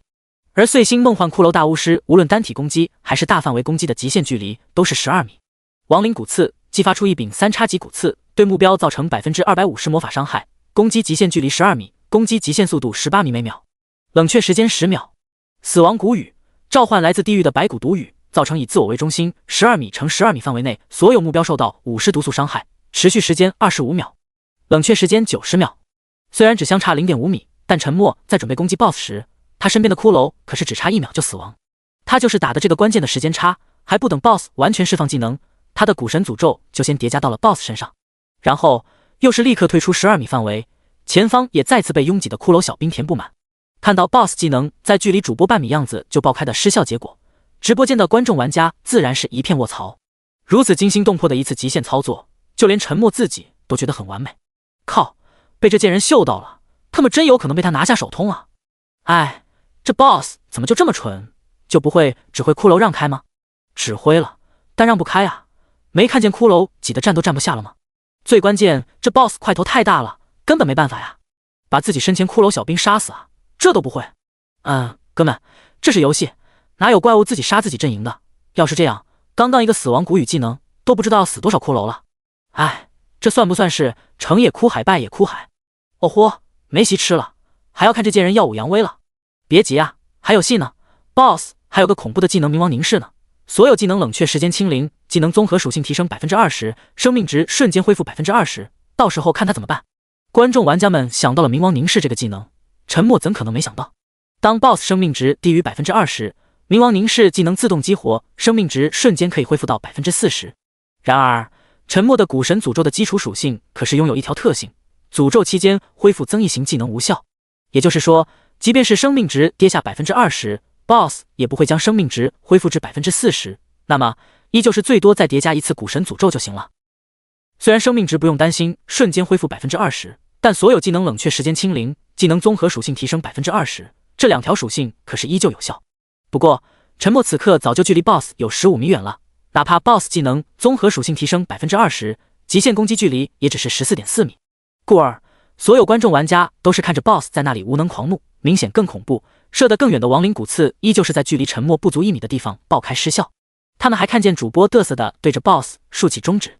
别说碎星梦幻骷髅大巫师气得跳脚，就是他们这些旁观者都气得想捏死主播。这个贱人贱起来的样子真让人想揍。哈哈，不语贱人这诡异的攻击手段似乎只有100秒，你们看 BOSS 不掉血了。哼，总算是测算出他的极限了，这次直播没白看。100秒啊，他们就是434400的总伤啊，还他妈都是真实伤害。要不是这个 BOSS 生命值高达488000，那不是一次就搞死？操，简直没法玩了，这么高的伤害谁能扛得住？现在就是 BOSS 都快扛不住。法克，这贱人居然嫩死不动了，这是要等冥王凝视20秒持续时间失效再继续搞啊！靠，这贱人算的可真是死死的啊！别看了，这贱人肯定能搞死这个 BOSS 的。咋回事 ？BOSS 的技能失效了，怎么没恢复 20% 的血量？啊，是啊，冥王凝视不是瞬间恢复 20% 生命值吗？这 20% 生命值呢？被狗吃了？不应该啊！这 BOSS 的其他技能明显是加强了呀，但就生命值没增加，这不是坑吗？操，我知道了，肯定是不语这贱人用了什么更恶心的技能，限制了 BOSS 血量恢复，简直无语了。这也太扯了吧 ！BOSS 这么强大的技能都能被阉割，这贱人到底掌握了什么恶心的技能啊？是啊，要是我们以后遇见了，是不是也会被针对？哼，针对个毛线！你能扛住他这么恐怖的真实伤害吗？还需要用其他手段吗？啊，看来是真的没戏吃了，特么狗主播这样都让他捡了便宜。理论上观众玩家们算得很准确，但他们却是不知道古神诅咒的特性。BOSS 最后的技能更是连 20% 的生命值都没法恢复，结局就已经注定。为了小心谨慎，沉默又一次接近 BOSS 最佳距离时，稍微浪费了一些准备时间，但这都无所谓。当沉默通过同样方式第2次给 BOSS 叠加上古神诅咒时，濒临死亡边缘的碎星梦幻骷髅大巫师只能在无限憋屈中轰然倒地，骨头渣子碎了一地。紧随而来的一连串强制灌脑的系统提示音，瞬间又是让全球所有玩家脑子嗡嗡的。直播间的观众玩家更是心情复杂，极度羡慕恨都难以形容他们此刻的万分不爽。第69章 SSS 级超完美通关评分。丁，玩家不语成功击杀最终首关 BOSS 碎星梦幻骷髅大巫师，普通级副本碎星梦幻骷髅洞穴完成通关。丁，玩家不语单人历时2小时27分52秒成功通关普通级碎星梦幻骷髅洞穴副本，打破单人通关普通级副本用10极限，获得 SSS 级超完美通关评分，通关奖励获得大幅提升，请耐心等待结算。全球通告：丁，龙国区玩家不语成为第一个通关普通级副本的玩家，特奖励自由属性点加10，金币加100，龙国区声望加1000，全球声望加500。丁，玩家不语成为首个获得 SSS 级通关评分的玩家，获得无上存在的赏识奖励通关王称号。丁，玩家不语获得 SSS 级超完美通关奖励，自由属性点加20，暗金级本职业装备1件，暗金级本职业技能书1本，暗金级特殊道具1件，普通级经验珠100枚， SSS 级超完美通关宝箱1个。碎星梦幻骷髅大巫师死亡瞬间，沉默便是白光一闪，瞬间回到了碎星梦幻森林。听着脑海里还在不断响起的系统提示音，同样是脑子嗡嗡的。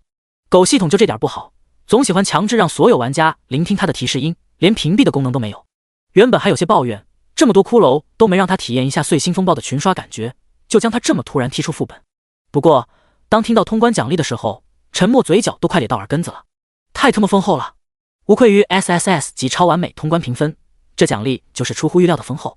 碎星梦幻骷髅法杖暗金级，生命加480，能量加530，法术伤害加314，敏捷加23，附加属性：法师所有技能综合属性提升 25%， 法师所有技能释放速度提升 25%， 法师所有技能冷却时间减少 25%， 生命恢复速度提升 30%， 能量恢复速度提升 30%。 附加技能：骷髅复生，从尸体中复生一只骷髅战仆，获得尸体生前 70% 属性，随机获得尸体生前一项技能，冷却时间12小时。使用条件：法师职业，空间跃迁技能书暗金级。凝聚空间法术元素，可以在以玩家为中心的5米乘5米范围内实现瞬间空间跃迁，冷却时间5秒。使用条件：法师职业。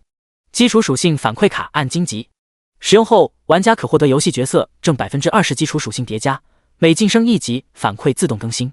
通关王称号，通关奖励永久提升正 30%。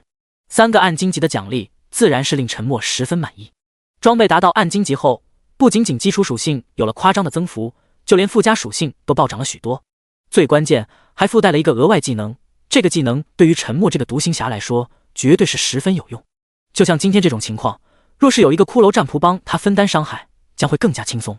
而且这个技能的潜力可是很大，是以尸体生前的属性来附身骷髅战仆。若是附身一只野外 BOSS， 哪怕是只有 BOSS 生前 70% 的属性，也绝对是碾压式的存在。特别是对于陈默这种可以轻松做到越级击杀 BOSS 的挂逼来说，这个技能绝对可以发挥出远超想象的恐怖。虽然他最迫切的其实是一门防御型法术，但暗荆棘的空间跃迁法术自然也是陈默相当想要的一种技能。或者说，其实相较于防御型法术技能，这个空间跃迁法术反而更适合他现在的作战风格。虽然依旧脆皮，但有了空间跃迁技能，无论是生存能力还是进攻能力都是得到了大幅提高。就像刚刚面对骷髅海时，只要还扛得住，完全就可以通过空间跃迁给 BOSS 叠加天赋诅咒，会省去很多时间。当然，这就是要看能不能扛得住。所以有了空间跃迁法术以后，陈默现在是更加迫切想要一门可以提升防御的法术。暗荆棘的基础属性反馈卡自然就不必说了，陈默觉得在获得了这 20% 的游戏角色基础属性反馈，他在现实都可以算是小超人了。安全感瞬间暴涨，果然风险越大收益越高。这次狗系统终于是做了一件人事，并没有直接发放经验，而是以普通级经验珠来结算通关经验奖励。普通级经验珠内含100万经验值，可随时使用，初次交易无损耗，交易超过2次自动损耗 30% 经验，交易超过3次自动损耗 50% 经验。否则就这100枚累积高达1个亿的经验值都能直接给他突破了1级，那就要错过最少500点的古神诅咒真实伤害叠加，那样可就亏大了。不过系统这样操作也正常，通关奖励最后本就需要通关团队自己来分配，奖励这种经验珠确实是最佳方式，但这玩意儿可以交易，又将是一件抢手货。未来很多大型势力组织估计都会大量收购，专门用来打造团队里的精英玩家。可惜这种副本只能通关一次，否则陈默绝对会刷个没完没了。SSS 级超完美评分通关，获得通关王称号，通关奖励永久提升正 30%。这个称号可谓是潜力无穷，以后每次副本的奖励都会增加 30%， 看似没有多稀奇，但却是内含玄机。若是这次通关奖励有这个称号加持，收获的自由属性点就会变成26点，普通级经验珠那就是130枚。针对奖励单个的物品和道具，要么是同品级中的极品，要么就是多一个或多一种都有可能。特别是陈默眼下最在意的基础属性反馈卡，就算不会从暗荆级提升成传奇级，但或许也会多一张黑铁级的基础属性反馈卡。因此从长远来看，以通关王称号的价值和潜力，或许才是这次最大的收获。这次奖励收获就剩下最后一个 SSS 级超完美通关宝箱了，虽然陈默也很期待，但现在可是在直播，他可不打算当着所有人的面打开。观众玩家其实早就在直播间闹翻天了，都是吵闹着要主播赶紧分享副本收获。第70章，一切都交给命运吧。贱人，赶紧公布通关奖励，我们也是付了钱的，有权知道奖励明细。狗主播，别在那里发呆了，到底奖励了什么？打破单人通关普通级副本用10级限，获得 SSS 级超完美通关评分，这个奖励肯定超乎想象。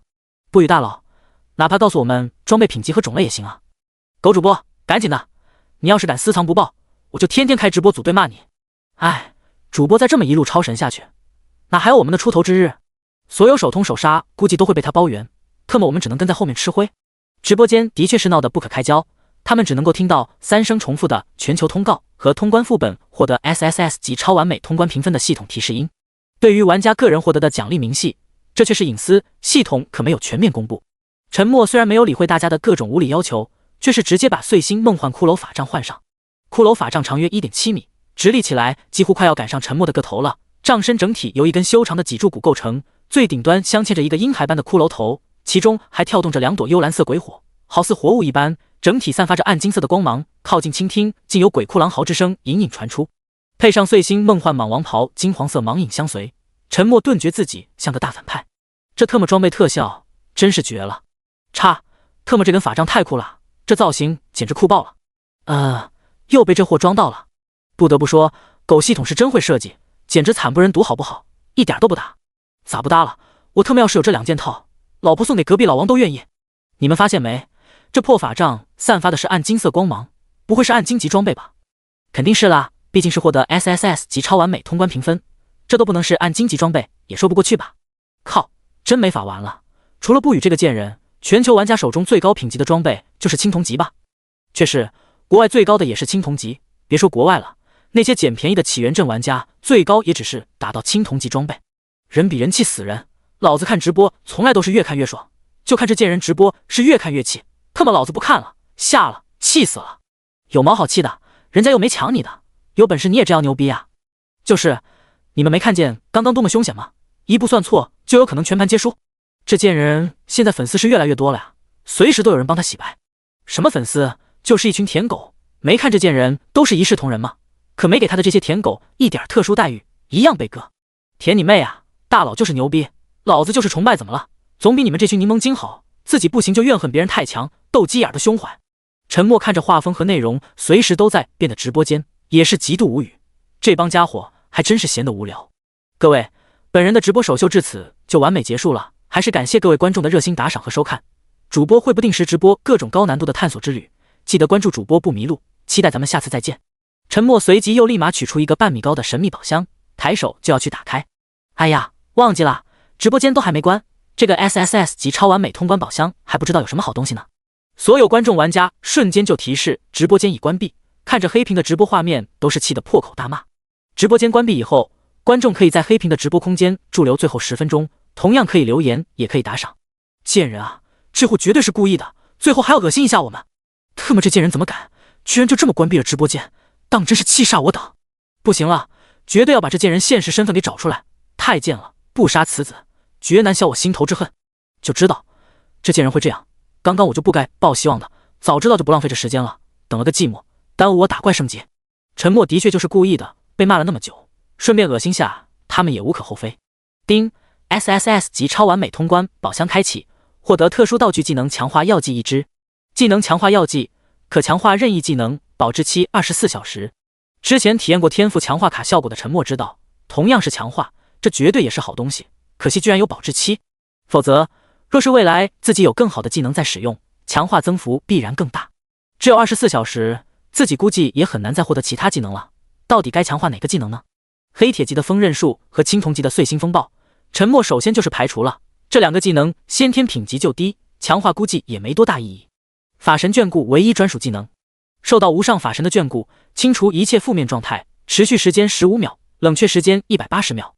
蟒神护体被动技能，受到攻击时获得来自远古蟒神的庇佑，自动激活护体神光，减免30%综合伤害，生命值每秒恢复正1%。空间跃迁暗金级技能，凝聚空间法术元素，可以在以玩家为中心的5米乘5米范围内实现瞬间空间跃迁，冷却时间5秒。现在适合强化的就是这3个技能，哪一个用来强化似乎都很不错。若论最强，肯定是法神眷顾，但这个技能其实已经够牛逼了，基本也是够用了。但谁也不在意技能是否会变得更强，所以沉默也还是犹豫不决。一个是增加防御，一个是增加闪避，都是关乎生存能力。就短期来看，沉默现在最大的短板便是防御，用来强化蟒神护体肯定也合适。但若是错过了这次机会，未来就不知道还能不能获得这种特殊道具了。暗金级空间跃迁也就是现在够用，只有5米乘5米的空间跃迁范围，到了后期估计跳几次都跳不出 BOSS 的攻击范围，因此同样也是令沉默很犹豫。只恨技能强化药剂太少，要是多来2支就不用纠结了，一切都交给命运吧。沉默取出3支药剂，奋力抛向空中，分别代表3种技能，哪支药剂先着地就选哪种技能。第71章，唯恐天下不乱。操，太用力了！沉默仰着头，足足等了10几秒，3支药剂才逐一跌落下来。来自命运的选择，代表防御力的物理防御提升药剂首先落地。沉默也懒得墨迹了，立刻便是使用技能强化药剂。丁，玩家不语使用技能强化药剂，选择被动技能蟒神护体进行强化。丁，被动技能蟒神护体强化完成，请玩家自行查看。蟒神护体强化+1，受到攻击时获得来自远古蟒神的庇佑，自动激活护体神光，永久提升生命上限30%，减免30%综合伤害，生命值每秒恢复正2%。说实话，这次强化有些不尽人意，最想要强化的防御并没有增加。当然，也不能说这次强化失败。生命上限给提升了30%，也是很难得的一种提升，会让他越来越像血牛法师。生命值每秒恢复正2%，也同样是一项很给力的属性。以如今的生命值，恢复起来的速度绝对比现有的青铜级生命恢复药剂还靠谱。总的来说，其实也算是变相的提升了防御。反正又是血赚的一天。陈默手上现在还有100枚普通级经验珠，总经验含量相当于1个亿，足够直接升级了。陈默自然不会轻易使用，这玩意他自己使用是最没划算的，就算是要用，也是留到以后再说。当然，若是拿出来交易也不是不可以，但他现在完全不缺钱，除非别的玩家拿其他有意思的物品来换。陈默刚刚查看了这次直播的收益，在线观看收费和打赏收益，扣除30%给狗系统，最终还结余11289金币、30银币、12铜币，半天暴富，而且是超级暴富。只要直播间功能不关闭，他就可以定期割一波韭菜，未来估计很长一段时间都不需要为金币苦恼了。不由得陈默都有些牙疼，他有一天也会觉得钱只是一串数字，恍惚间都有些失落，似乎失去了某种奋斗的目标。1个多月前自己是多么渴望有钱啊，但这个目标忽然就这么轻松的实现了，而且还远远超越了，怎么都感觉不真实。还好，现实随时可能爆发的危机依旧还是让他难以就此躺平，否则这会儿估计也是全球顶尖会所头号玩家。全球通告奖励10点自由属性点， SSS 超完美通关奖励了20点属性点，陈默自然还是全部加在了敏捷上面。虽然有了空间跃迁技能，但敏捷关系到施法速度和普通的移动速度依旧是首选，而且有着生命羁绊这条属性，加敏捷永远都是最有性价比。哪怕现在防御属性偏低，陈默也不会考虑浪费在防御上面。玩家不语，职业法师，等级12，经验值42174002560000，生命3783左圆括号1410加1500右圆括号 x130%，能量1420210加1210，敏捷141加75，物理防御21加94，法术防御21加173，物理伤害21加33，法术伤害21加289，毒素抗性18，自由属性点0，定向属性点0，天赋古神诅咒强化加1，品级白银级可成长，来自无上古神的庇护，敌对目标受到玩家攻击伤害将额外叠加3层古神诅咒。基础属性每秒造成-1448点真实伤害，持续100秒，诅咒期间恢复增益型技能无效，隐匿型技能无效，进化型技能无效，造成轻微虚弱状态。隐藏属性击杀精英及以上怪物可随机获得1至10点真实伤害提升，击杀 BOSS 级怪物可持续提升天赋等级。称号征服者击杀 BOSS 级怪物时有一定几率窃取 BOSS 一项被动技能，先驱者技能释放速度永久提升正30%，通关王通关奖励永久提升正30%。神秘祝福生命羁绊已绑定敏捷属性，声望龙国区3000，全球1200，技能栏点击查看详情，装备栏点击查看详情。陈默再一次欣赏了一下自己的属性面板，简直不要太华丽。生命值已经高达3783，敏捷更是216，几乎是可以在碎星梦幻森林横着走了吧。这么华丽的属性，哪能不去浪一下？随手撕裂一张随机传送卷，立刻就前往寻找13级精英级怪物、14级精英级怪物和15级精英级怪物。前面随机扫图时都遇见过，陈默也都标记好了位置，现在就差13级精英级怪物了。随后几天，陈默都是在碎星梦幻森林溜达，因为要击杀精英怪物叠加属性天赋，也就没有开直播。最主要，他现在也不怎缺金币，就算金币再多，暂时好像也没有什么多大用。虽然陈默没开直播，但星域 3.0 的直播空间里依旧是他的话题不断。只要是关于他标题的直播间，人气往往都是居高不下，很多玩家也趁机捞上来一笔，特别是一些专门怒骂不语的直播间，更是偶尔有打赏飘过。各国政权组织和各大势力组织则是趁着直播间可以转换全球资金的便利，不断在打造自己的精英团队。很多势力组织游戏内都打出了狗脑子，现实中更是冲突不断。丁，注册玩家突破888888888，激活全民夺宝活动，开启倒计时0.59分59秒。丁，全民夺宝活动，2级野怪区将随机刷新活动宝箱，打开可随机获得任何物品道具，所有玩家皆可参与抢夺，宝箱不可收入储物背包，需离开2级野怪区方可打开。死亡后100%暴落。刹那间，整个游戏都乱了。这是狗系统发福利啊！所有在外打怪升级的玩家都是纷纷往回赶，村里还在做任务的玩家也是立刻冲向2级野怪区。为什么是2级野怪区？收到系统提示音的沉默猜测，估计是起源镇的1级野怪区因建成外扩而自动取消了，系统只能机械化将活动场地统一投射到最近的2级野怪区。活动宝箱可以随机获得任何物品道具，很可能会搞出大事的。沉默甚至都可以预料到，装备巨献卡、基础属性反馈卡都有可能会被开出，因此沉默脸色其实并不怎么好。这哪是福利啊，根本就是灾祸！狗系统绝对是唯恐天下不乱。第72章疯狂的全民夺宝活动。虽然对狗系统这么不负责任的瞎搞有很大怨气，但沉默肯定也是要参与的。2级野怪区的面积很大，容纳50万玩家是绰绰有余。无论是散人玩家还是工会组织，都是零零散散分散在2级野怪区各个角落，谁也不知道宝箱会忽然刷新在哪里。当沉默赶到时，也只是随便找了一个位置等待。也有很多玩家始终开着直播，似乎在等待抢到宝箱后炫耀一把。沉默就懒得开启了，毕竟宝箱需要打开，里面有什么好东西，沉默可不想随时分享。丁，全民夺宝活动开启，持续时间8小时，每个2级野怪区每小时不间断随机刷新888个活动宝箱，活动期间相互击杀无惩罚。操，狗系统这是要故意搞 PK 啊！特么，这条规则简直就是为大公会准备的，我们散人就算抢到了宝箱，也不一定能够带出2级野怪区啊！法克，老子身上又没宝箱，砍我干嘛？幽灵公会圈场杀人了，大家联合起来抵抗啊！杀，都给杀！不会红名怕什么？早就该将这些散人给清理了。随着活动开启，得知相互击杀无惩罚后，全球各个2级野怪区都是乱了，所有玩家都是疯狂了。沉默也是懵了，狗系统玩这么大，那他也不客气了。沉默所在的地方，很多玩家本就是自觉远离，知晓即便是抢到宝箱，估计也保不住。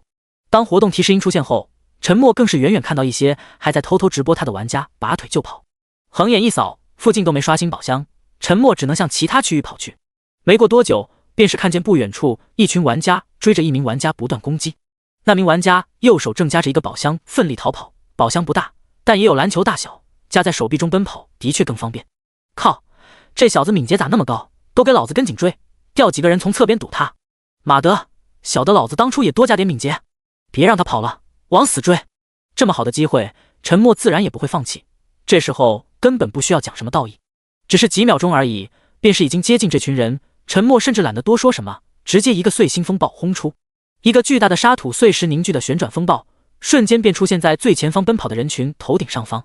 负9804、9804、9804、9804、9804，有着好几件装备对技能属性的加成，碎星风暴的覆盖范围已不是只有区12米 x12了。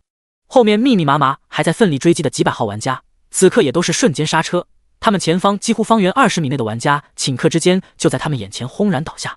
死亡前每个人头顶上飘过的9804恐怖伤害，更是直接让他们忍不住刹那集体静音。一个金灿灿的宝箱悬浮在那群玩家的尸体旁，但此刻却没有一个玩家敢冲上去拿。现在古神诅咒天赋的真实伤害的确是高达每秒3268，3层叠加便是9804，伤害近乎破万了。而且这还只是将13级、14级精英怪物给刷够500只，15级精英怪物都还没刷满。要不是全民夺宝活动忽然开启，这会儿也还在继续寻找15级精英怪物叠加天赋。但强化后的古神诅咒的特性却出乎意料的强悍，好几次击杀精英怪物都随机提升了3、4点，甚至都有5、6次触发了8、9点的真实伤害叠加，因此才会短短几天就造成了这么恐怖的伤害。说实话，就连他自己都觉得这个天赋越来越变态了。沉默此刻可没工夫搭理这群快吓傻了的玩家，冲上前去捡起宝箱，就向距离这里最近的3级野怪区跑。当然，顺便也将这群人暴露的几件黑铁级装备也给捡了。虽然已经不差钱了，但用来换其他物品还是可以。这次活动过后，肯定很多玩家会侥幸获得不少好东西。沉默跑这么快，不是害怕被别人抢，而是赶时间。这个宝箱太大了，一次也只够抢一个，打开以后再回来抢第2个才行。当然，沿途若是还有碰见，自然就最好不过。沉默离开后，那群被吓愣的100来号玩家自然就是开始破口大骂：狗娘养的，该死的不语，这贱人简直欺人太甚啊！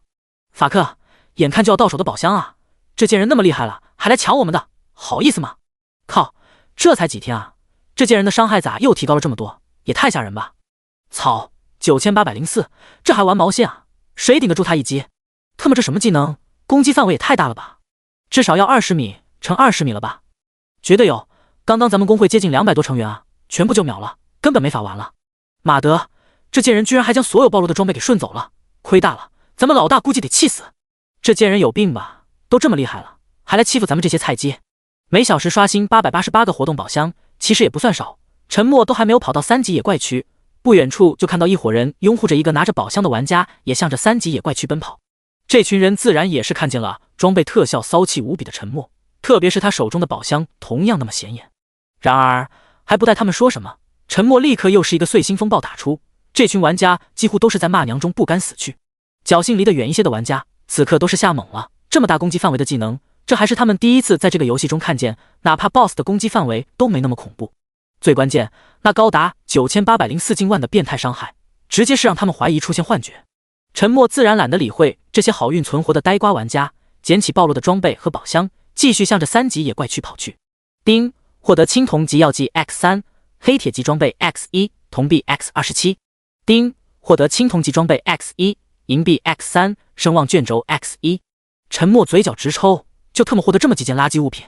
声望卷轴使用后获得当前区域100声望，果然什么物品都有，虽然没什么卵用，但一切皆有可能。顾不得多想，丢下2个打开后的破箱子，转身又是冲进2级野怪区。没跑多远，又是看见一群人在狂奔，但陈默追上以后，却是发现毛都没有。这群家伙也是和他一样，都在寻找宝箱，气得他都想直接把他们给送回新手村。忽然间，陈默突然醒悟，干嘛要留着他们也一起啊？自己一个人去寻找不香吗？人越多，自己的机会就越小。陈默对着前面奔跑的人群，立刻便是一个碎星风暴，一瞬间又是清空一大批玩家。操，大佬，你有病啊！咱们又没宝箱，杀我们干嘛？大佬，我是你粉丝啊，别杀我们啊！就是，大佬，我也是你粉丝啊！大佬，我们这就走啊，可别放技能了。碎星风暴技能放完以后，也懒得去追杀还存活下来的10几个玩家。活动有8个小时，现在才刚刚开始，这么个杀法也没多大用啊。思索片刻，陈默忽然想到了一个更好的解决方式，或许可以最大程度限制参加活动的玩家人数。第73章，杀疯了。时间紧急，陈默使用回城卷轴立刻就回到起源镇，然后又快速进入碎星梦幻森林。早就标记过坐标，陈默不计成本的使用随机传送券，只是不到10分钟就来到了14级精英怪物碎星梦幻狂暴巨熊所在地。虽然有效击杀数量已经超过了500只上限，但并不妨碍陈默使用碎星梦幻骷髅法杖附带的骷髅复生技能。骷髅复生，从尸体中复生一只骷髅战仆，获得尸体生前 70% 属性，随机获得尸体生前一项技能。碎星梦幻狂暴巨熊，骷髅复生形态，等级14，品阶精英，生命26600，物理伤害178，物理防御196，法术防御142，敏捷111。技能狂暴连击，对目标连续快速拍出5掌，每掌造成目标 120% 物理伤害，冷却时间60秒。看着眼前刚刚复生的骷髅战仆，陈默有些失望，没有随机到他的范围型攻击技能。不过哪怕只是碎星梦幻狂暴巨熊生前 70% 的属性也足够了。陈默之所以要特意来找14级精英怪物碎星梦幻狂暴巨熊，而不是去找更强的15级精英怪物，原因无他，因为他的体型足够巨大。直到前几天使用了骷髅复生技能，陈默才深切知道这个附带技能的可怕。骷髅战仆最大的优点不仅仅是拥有 70% 的属性和随机生前一种技能，而是近乎完美继承了怪物生前的体型，哪怕很多怪物只是剩下了骨架，也是相当巨大。在星域 3.0 里，有时候巨大体型也是一种特殊优势，这完全可以说是意外之喜。就冲这个技能的隐藏特性，这根碎星梦幻骷髅法杖未来很长一段时间估计都不会轻易舍弃。这只碎星梦幻狂暴巨熊骷髅复生形态虽然只剩下空落落的巨大骨架，但它可依旧是犹如重型卡车大小，站立起来更是高达10几米。人类玩家在它的面前就像小草一样脆弱，哪怕没有随机到范围型攻击技能，但它随便一掌拍出都是2-3米宽，瞬间都能够秒杀好几个玩家，这就是巨大体型的无形优势。而且星域 3.0 里还有一项特殊的隐藏属性，体型越大，怪物的重量就越大，所具备的冲击力就越强。一旦怪物物理伤害突破玩家物理防御以后，往往还会额外造成多一次冲击伤害。简单来说，物理防御越高，抵挡冲撞力的能力也越强。就像上次陈默被15级 BOSS 碎星梦幻蟒王肆意摧残一样，不仅仅被他的物理伤害破防，被击飞后还在连续撞树中又受到许多冲撞伤害。因此，当陈默带着体型庞大的碎星梦幻狂暴巨熊骷髅附生形态堵住起源镇城门时，整个起源镇的玩家都炸了。活动期间没有红名惩罚，陈默刚刚回到城中就开始肆无忌惮的杀戮，一路杀到城门，然后便将碎星梦幻狂暴巨熊骷髅附生形态留在了城门。碎星梦幻狂暴巨熊骷髅附生形态庞大的体型几乎是将城门堵得满满当当，任何一个玩家想要穿过都很难。骷髅战仆并没有独立的智慧，但却可以简单的执行沉默的命令。太复杂了，骷髅战仆也不可能执行，但沉默只是要求他堵在城门范围不离开，靠近他的任何玩家统统一律击杀。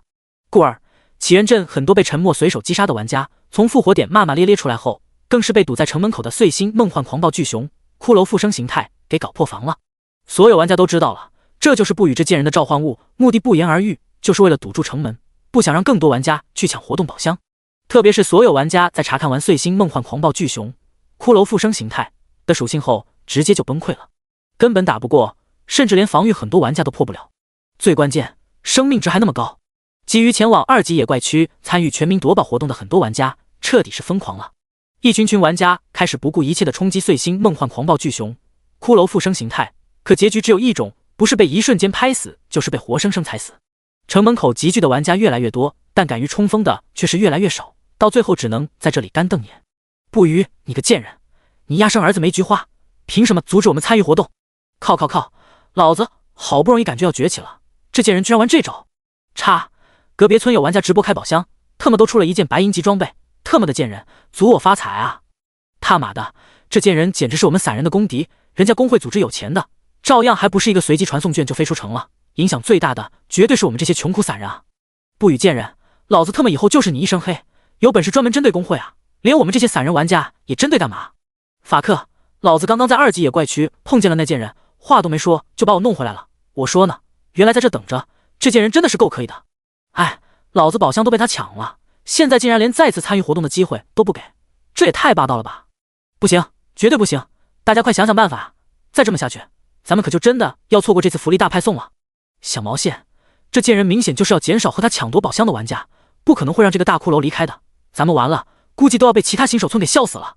特么，真的会笑死，现在其他的村的新手村玩家都知道了这事，正在直播间笑我们呢，说好的大佬带飞呢，有好处就想自个独享，特么气死了。沉默此刻已经在2级野怪区杀疯了，技能没有冷却就近身攻击，凡是见到的玩家都会被他随手送回新手村，反正也只是顺路顺手而为，也不会耽误他寻找宝箱的机会。虽然没有刻意，但沉默击杀玩家的效率依旧高得可怕，直接导致的结果就是起源镇里越来越多玩家，有被沉默杀死的，也有因为争抢宝箱而不幸被其他玩家杀死的。然而他们死回村后却是惊恐的发现出不来了，或者说唯一可以出城的方式只剩下价值1银币的随机传送券了。如此高昂的出城方式，哪怕是很多工会也遭不住，而且特么谁知道会随机到哪里，简直是拿命在赌啊！最关键，就算再次回到2级野怪区，只要被不语这贱人发现，几乎都是难逃一死。这时候沉默超高的敏捷属性也彻底发挥了他的恐怖之处，根本没有哪个玩家能够逃脱他的追杀。遇见一些敏捷高的玩家，沉默甚至都会直接动用空间跃迁强势追杀。很显然，这也是沉默故意为之，就是要杀怕所有玩家，让他们有钱购买随机传送券都不敢轻易再去参与活动。玩家死亡可是依旧有着扣除当前经验 50% 的惩罚，要是宝箱没找到还白白死了，那就真的亏大了。事实也证明，沉默这招还是很有用，沿途所遇见的玩家也越来越少，偶尔都还能遇见随机刷新的宝箱。要是放到之前，哪还轮到他？效果越好，沉默就杀得越疯狂，就连遇见了冯强他们工会的玩家，沉默也一视同仁，统统免费送回城。至于是否引来众怒，又有何妨？活动宝箱获得的多寡才是沉默最在意的。第74章，整个世界都乱套了。起源镇玩家不语杀疯全镇的新闻，自然也是在全球流传开来。自私、贪婪、霸道、无所顾忌、肆无忌惮等等词汇都一瞬间汇集在玩家不语身上。无法出城的起源镇众多玩家更是纷纷开直播声讨不语。到了后面几个小时，越来越多大型工会的玩家也被他集体送回了城，有一些工会的玩家甚至都连续几次被他杀了回来，当真是彻底气疯了。就在众多工会组织都要放弃的时候，有玩家直播开箱时竟开出了超脱认知的装备巨献卡，瞬息之间全球都好似疯了。紧接着又有玩家开出了基础属性反馈卡，立马下线试验以后，更是证实绝对真实有效。整个世界都乱套了，这还是游戏吗？这还能单纯的看作游戏来对待吗？现实游戏化，游戏里的属性和装备都能够带到现实，那么现实还能像现在这般安稳吗？是否也如游戏这般，谁的属性高，谁的装备好，就谁说了算？到了后期，游戏里的装备是否能抵抗热武器？一个个疑问瞬间出现在所有人的脑海，一颗颗野心也瞬间在不断膨胀。无论是势力组织还是散人玩家，顷刻也更加疯狂了。这些超乎想象的特殊物品都是来自活动宝箱，必须要最大程度抢到自家手上。很多炮灰玩家原本死了好几次都想放弃争抢了，但这些特殊物品的出现却是让他们不再顾忌死亡了。只要抢到一个，就算自己不用拿来售卖，也绝对能够从此走向人生巅峰。其他新手村的玩家彻底疯狂了，起源镇的玩家则是要疯了。该死的不语，断人财路，不得好死啊！又一轮疯狂的冲锋发起，哪怕是死也要冲出城去。然而，任凭玩家多么疯狂，前赴后继再怎么努力，也始终难以逾越城门口的碎星梦幻狂暴巨熊骷髅复生形态。即便是有侥幸冲过去的，也只是很少，少到可以忽略不计。但就是这样小之又小的几率，却让很多炮灰玩家看到了希望。死亡再复活，再冲锋，反反复复城门口碎星梦幻狂暴巨熊骷髅复生形态的战斗就没停歇过。很多势力组织的精英玩家却是面色极差，他们可不敢像炮灰玩家这般无所顾忌，但花费1银币去购买随机传送券出城又有很大风险，而且就算进入了2级野怪区，也有可能又被不语那贱人送回来，简直快要将他们给气死了。当真是成也不语，败也不语，机缘就在当下，就这么放弃了，谁甘心？因此，很多有实力的工会组织也只能冒着风险购买随机传送券，能成功一个是一个，宝箱怎么样也不能让不语这贱人给都抢了。沉默这段时间可谓是爽得飞起，没有了大量玩家的抢夺，他捡到宝箱的概率自然是大大提高。通过随机点开的一些直播间，他已经知晓装备巨献卡和基础属性反馈卡都已现世，外界现在更是开始动荡不安，随时都有可能引发更剧烈的冲突。哪怕有骷髅战仆堵门，但还是不断有玩家冲入2级野怪区。沉默遇见之后就从来没有放过，一个玩家甚至都被他杀了5次。临死前那幽怨到极致的眼神，看得沉默都有些发毛。很多工会组织的玩家更是带着工会高层的口谕警告他，凡事不要做绝，世界马上就要不一样了。沉默怕吗？显然不怕，他杀起来更是起劲，几个小时都不带休息的，一路边跑边杀。最关键，沉默刚刚可是从一个活动宝箱里开出了一个好东西，就更加坚定他要最大限度抢夺更多的宝箱。只有这样，好东西才可能真正到他手中。毕竟有些真正的好东西，很多势力组织根本不会拿出来交易，只有杀的越多，他获得宝箱的几率才越大。这时候他也恨自己怎么就没几个靠得住的手下，可以帮他一起抢夺宝箱。世界已经提前开始要乱了，游戏世界也将会越来越重要，很多事情似乎也不是一个人就能够完全搞定，似乎自己也要考虑在游戏里建立一个可以值得信任的团队。就像这一次，他根本不可能和冯强他们合作，个人实力即便再强，也终究有力所难及的地方。不过这也急不来，还是要遇见合适的人才行。最关键，现在外界局势不明朗，加入他团队的成员在现实中的身份也是一个很大的麻烦。甩甩脑袋，沉默暂时放下这个心思，继续开始快乐的夺宝行动。沉默可以很快乐，堵在城内的起源镇玩家们是彻底坐不住了。全球直播间里，越来越多玩家开出了好东西，就算没有装备巨献卡和基础属性反馈卡珍贵，也都是现在打怪爆不出的。特别是很多高品级的装备和技能书，以及一些特殊的道具，即便是现在用不了，未来也都是有大用。若是拿出来售卖，真的是可以完全实现财富自由。这还只是一些嘚瑟的玩家专门拿出来炫耀的，蒙头发大才隐藏不报的好东西肯定是更多。彻底是坐不住，整个起源镇的玩家和势力组织竟都是联合起来了，呼吁集体抵制不与在起源镇的任何交易行为。未来任何与他发生交易的势力组织和个人，都将受到其他势力组织和所有玩家的各种打压，无论线上还是线下。特别是与他一直交好的锦华流年工会，更是被各方联合警告，这是彻底犯众怒了。收到冯强发来信息的沉默不禁哑然失笑，他们这是在搞笑吗？自己有必要和他们交易吗？一直都是他们在求着自己的好不好？要不是现在忙着抢夺宝箱，沉默都想直接杀回去来个屠城大吉。反正现在击杀玩家又没有任何惩罚，等会儿要是情况允许，是可以回去给他们一个超大惊喜，省得他们飘了分不清大小王啊。第75章头衔血腥屠夫。越来越多好东西从宝箱中开出，很多都是想都不敢想的神奇物品。莫说各大势力组织了，就是各国政权都疯狂了。有一些超乎想象的物品，若是带入现实，指不定会给社会带来多么巨大的动荡。星域 3.0 已经越来越不受控制了，犹如打开了潘多拉魔盒，一切都要乱了。一名玩家更是从宝箱中开出了一张寿元卡，任何人使用，现实中都可以直接增加10年寿命。一些快要行将就木的老古董也坐不住了，只有他们才清楚寿命有多么珍贵。还有一些玩家，即便是没有开出可以带出现实的物品，但价值也并不会低。有永久性提升各种属性的特殊物品，也有一次性道具，有高伤害型的，有强制控制的，有高防御的，还有许多高品级的装备和技能，花样繁多，应有尽有。价值最珍贵的还是一名毛熊国的玩家，从宝箱里开出了一枚星域专属灵戒，可以随时带出现实。星域专属灵戒，星域游戏专属灵戒，全属性正 1%， 佩戴后可随时进入游戏，现实真身自动引入虚空，绑定后无法交易。这绝对是所有玩家最想要的保命物品，也是目前来说宝箱开出的最珍贵物品。就是沉默看见以后，眼睛都直了，更是直接在这个玩家的直播间内打赏了3个宇宙战舰，并且留言，未来开通全球交易功能后，愿意用金币高价购买，也可以用其他珍贵游戏物品交易。全球头号玩家不语突现直播间，欲要高价购买星域专属灵戒的消息更是不胫而走，又是将全民夺宝活动的热度推向高潮。为了不错过一些好东西，沉默偶尔也会休息一会儿，查看一下区域频道，有值得他出手的，都会再去那些直播间留言提出交易。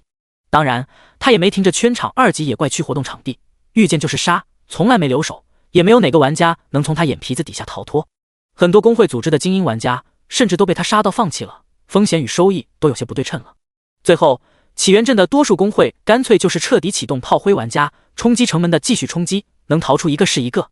实力雄厚的直接让炮灰玩家使用随机传送券，能侥幸抵达2级野怪区就抵达，不能就当投资失败，总比让精英玩家白白送死掉经验好。这一下自然是将众多工会组织的精英玩家给憋坏了。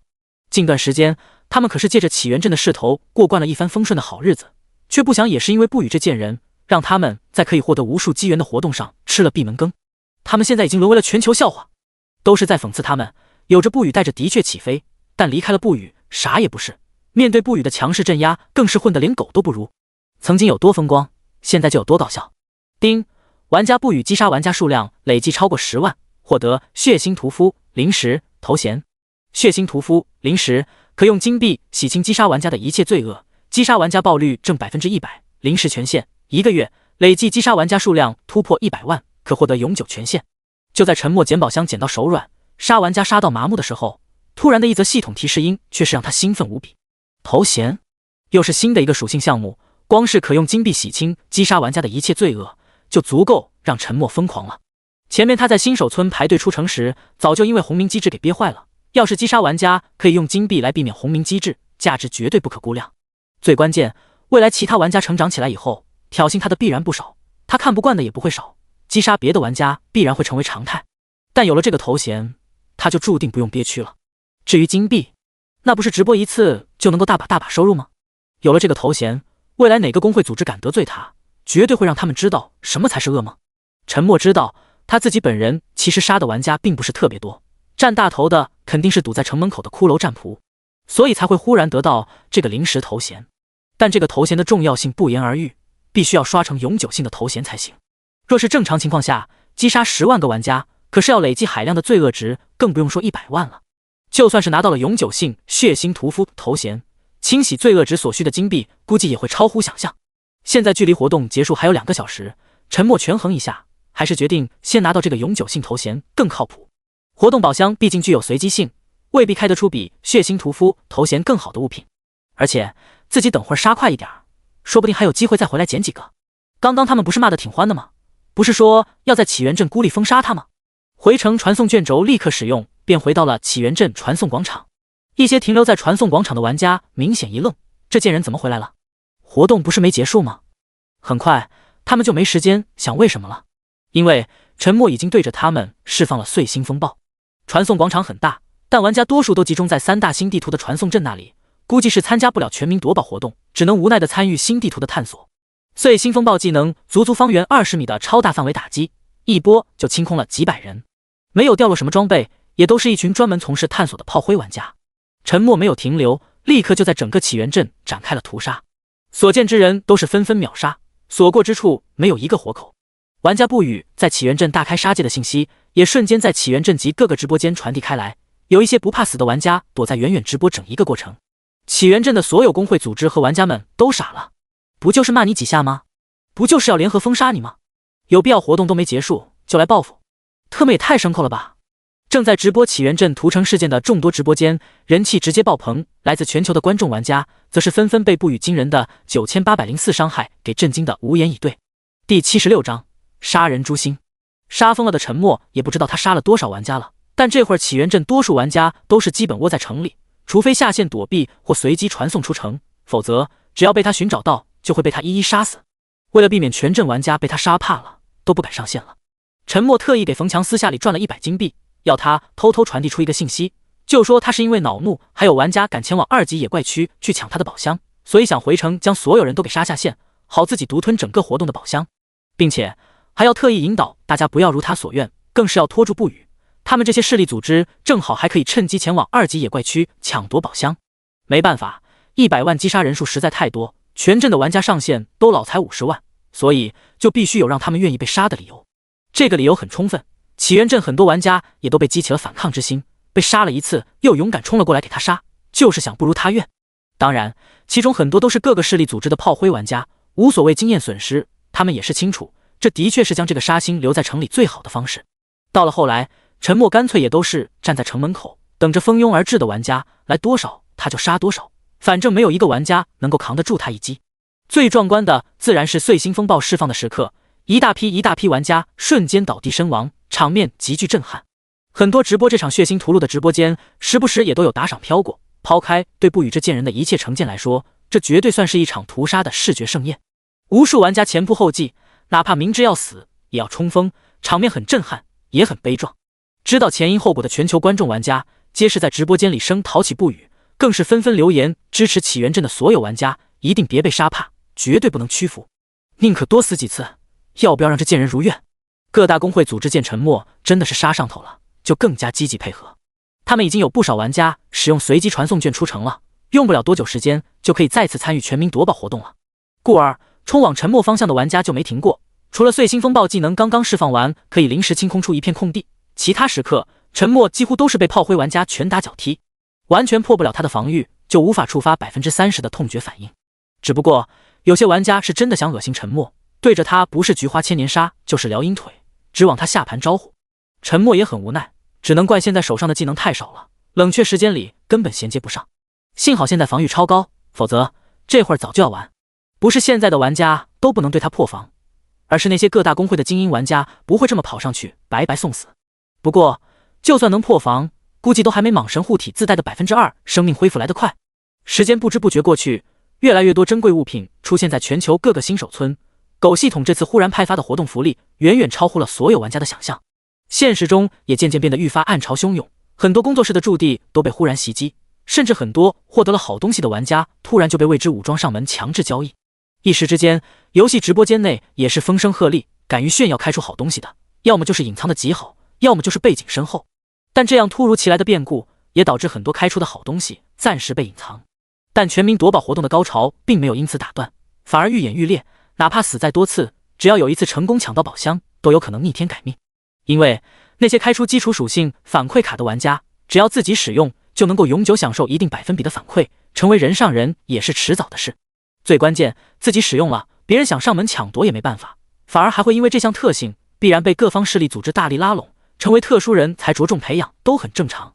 之前那个在直播间开出基础属性反馈卡的玩家，就是被当地的官方组织特招了，初始待遇就堪比省部级。游戏改变命运从来都不是空话，在星域 3.0 中可谓是体现的淋漓尽致。全球通告：丁，玩家不语嗜杀成性，杀人如麻，累计击杀玩家超过100万次，获得无上存在特别赏识，特赐予血腥屠夫头衔，奖励头衔专属技能血腥咆哮。全球还在积极参与全民夺宝活动的玩家人都骂了，特么啥意思啊？大杀特杀还能领取奖励？这贱人居然足足杀了100万啊！的确是杀人如麻的屠夫，但这样都还有奖励，还有天理吗？还有公平吗？狗系统绝对和这个贱人有一腿！愤怒的全球玩家立刻又是骂开了，几乎都是边寻找宝箱边骂狗系统边骂不语这贱人。同时他们也十分好奇，血腥屠夫头衔和头衔专属技能血腥咆哮又会是怎样的属性？全球通告出品，肯定是不会差到哪里去的，说不定还是一项神技呢。想到这里，全球所有玩家的心情就更加不好了。起源镇的所有玩家此刻才是面色极其难看，他们都干了什么啊？居然弄巧成拙帮助了这个贱人，还让他获得了一个特殊的头衔奖励，这特么叫什么事？起源镇的很多玩家瞬间都有种想拿豆腐撞死的冲动，他们最不想要他好过的人，却是意外获得了特别奖励，简直就是杀人诛心啊！起源镇各大工会组织的负责人更是脸都黑了，说到底，这一切都是他们一手造成的，没有他们命令，没有他们的积极配合，不与这贱人怎可能这么轻易达成100万次击杀人数？越想越气，心态不好的明显都感觉自己现实里的身体血压在剧烈飙升。若是血腥屠夫头衔和头衔专属技能血腥咆哮的属性还特么很好，甚至逆天，他们所有负责人估计都还要背负一个决策错误的重大罪名，弄不好降职减薪都有可能。这特么都是啥事啊？这贱人就从来没让他们舒心过，哪怕晋升起源镇后是跟着享福不少，但带给他们的各种压力和烦恼却是更多。第77章血腥咆哮。血腥屠夫可用金币洗清击杀玩家的一切罪恶，击杀玩家爆率正100%，头衔专属技能血腥咆哮。血腥咆哮发出一声惊天地泣鬼神的血腥咆哮，声波所及之处，所有目标都将遭受一次音波攻击，造成50%法术伤害，并造成轻微恐惧状态，持续时间100秒，冷却时间1小时。当陈默看到这个头衔专属技能时，人都要疯了，绝对是神技，妥妥的神技啊！对于很多人来说，这或许只是一个大范围的伤害和控制技能，并且伤害还不怎样，只是攻击范围大而已。最厉害的还是附加的轻微恐惧状态。什么是轻微恐惧状态？陈默之前自己在一只14级的精英怪物那里体会过，还特意研究了一番。当身上叠加这种状态时，技能释放很容易出现失误，导致命中准头大幅下降，甚至技能释放失败，敏捷也被莫名轻微削弱，属于是一种极为恶心的控制型 buff 状态。这种状态是会极大影响战斗效果的，就凭这一点，这门技能的价值都极其珍贵，更何况还是超大攻击范围。声波能传多远？基本上是由嗓门来决定，在游戏里没有测试过，但绝对远超想象。说句不好听的，这玩意的确适合用来屠城屠杀使用，大范围玩家都叠加这种轻微恐惧状态，影响将会有多大？难怪会专门奖励这个技能。对于别的玩家来说，这已经算是不错的小神技了，但对于陈默来讲，却远不止如此。这都不能用简单的神技来形容，配合上他的天赋，这就是一个超级禁咒，无敌大神技。简单来说，也可以称为倾屠神技。一嗓门，所有能够听见他怒吼的玩家，不管看不看得见，除了要遭受50%的法术伤害的音波攻击和造成轻微恐惧状态，更是要叠加他最恐怖的古神诅咒。就问谁能顶得住？看看时间，距离活动结束还有接近1个小时，陈默也不再犹豫，一个技能清空完骷髅战仆身边的玩家，趁着这个空隙，立刻便是闪身出了城。看见陈默得了便宜就跑的所有玩家及工会组织，牙都要咬碎了。他们甚至都有些怀疑，这贱人是不是故意的，就是特意回来刷头衔的。刷完了以后还要回去和他们抢宝箱，气得脑壳疼。一道道私信立刻也是发出，通知还在2级野怪区寻找宝箱的所有玩家注意，那个天杀的贱人又要回来了。陈默目标很明确，最快速度赶到2级野怪区的中央。2级野怪区接到私信的所有玩家瞬间也是紧张起来，都是希望自己能够运气好一些，正好与那贱人错过才好。为了最大程度避免被不予绞杀，活跃在2级野怪区的所有玩家都自发地组建了私聊群，一旦发现这贱人，冒死也要通知其他玩家大概坐标，好提示附近的玩家紧急逃避。要是活动刚刚开始，所有玩家肯定不会这么配合，但现在大家一致的想法就是宁可让其他工会组织的玩家夺得了宝箱，也绝对不能让不与这贱人获得。然而想法很好，但现实很残酷。还在不断奔跑的他们只来得及听见一声惊天吼叫，游戏角色便是瞬间倒地。叮，受到音波攻击，造成-83法术伤害。叮，产生轻微恐惧状态，持续时间100秒。叮，遭受未知诅咒，造成9804真实伤害，持续时间100秒。叮，你已被玩家不予击杀。很多瞬间死亡的玩家最后的战斗日志几乎都是这样显示，可是将他们给气惨了。他们历经千难万险，好不容易再次来到了2级野怪区，都还没有寻找到多少宝箱，甚至很多都是一无所获。但意外却是来得这么突然，他们甚至连见都没见到不与这货，人就没了。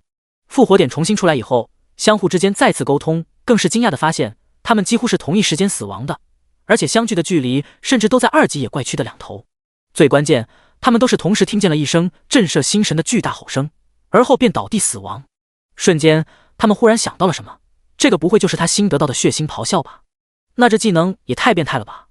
一声吼倾全图，玩毛线啊，根本没法玩了。收到手下消息汇总的各方工会组织负责人，顷刻也是妈了，当真是怕什么来什么啊！这要是上报上去，他们不死都要脱层皮。资敌啊，妥妥资敌啊！一不小心就给这贱人送了一个惊天神技。起源镇所有工会组织的负责人都是面若死灰，一副生无可恋的样子。冯强得到这则消息时，整个人都不好了。别人不清楚，但他是万分清楚，不语绝对是从哪里事先知道了击杀玩家达到100万便可获得头衔，不然也不会特意拿100金币让他去挑逗所有玩家。幸好他真的是偷偷安排人去传播的消息，也是找的靠谱的手下去引导的言论，否则这会儿他就要哭死了。马德，那100枚金币果然没那么好赚，这事即便是被发现端倪，打死也不能承认，否则他这个最大的帮凶绝对要完蛋。但不得不说，冯强还是万分佩服不语，将所有人都耍得团团转啊！哦豁，完蛋！他忽然想到，这将会成为他的一个通奸把柄，就希望不语大佬可别轻易把他给卖了。说实话，陈默自己也被血腥咆哮给震惊了。当他释放完技能后，战斗日志上便是开始密密麻麻不断响起提示。他不知道有多少玩家被他击杀，也不知道多少怪物被他秒杀，因为根本数不过来。从他后面长久都没有遇见一个玩家来看，估计2级野怪区的玩家差不多都被他一个技能给清空了。变态！就连他自己都深深觉得这个技能着实变态。当然，不是血腥咆哮有多变态，而是叠加了古神诅咒的血腥咆哮太变态。可惜就是冷却时间久了一些，否则他都可以宣布自己无敌了。丁，全民夺宝活动即将结束，最后15分钟从宝箱获得的物品将额外提升一个品级。第78章宝箱收割者。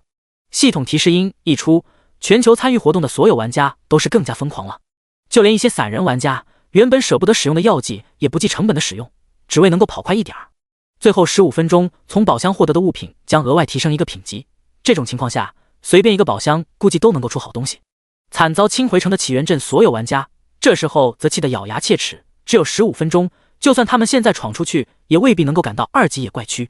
不语这个贱人是真狠啊，牺牲全镇成全自己，这份贪得无厌的魄力还真不是一般人能做到。眼看着的暴富，眼看着的机缘，眼看着的逆袭，就这么眼睁睁被阻挡在城镇里。起源镇一些万分渴望趁机崛起的散人玩家，在听到系统提示音里最后15分钟的倒计时之后，眼都红了，心都碎了。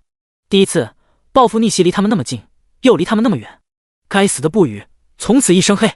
从这一刻，起源镇很多玩家彻底成了不语的忠实黑粉。丁，第1届全民夺宝活动正式结束，感谢大家的积极参与。全球通告：丁，龙国区玩家不语在第1届全民夺宝活动中独占鳌头，拔得头筹，成功抢夺573个活动宝箱，成为单人获得宝箱最多的玩家。特奖励自由属性点加10，龙国区声望加1000，全球声望加500，神秘宝箱1个，特赐称号宝箱收割者。一如既往的全球通告3连炸，又是将全球玩家给气得怀疑人生。多少？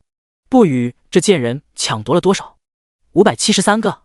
所有玩家不禁都怀疑自己是不是听错了。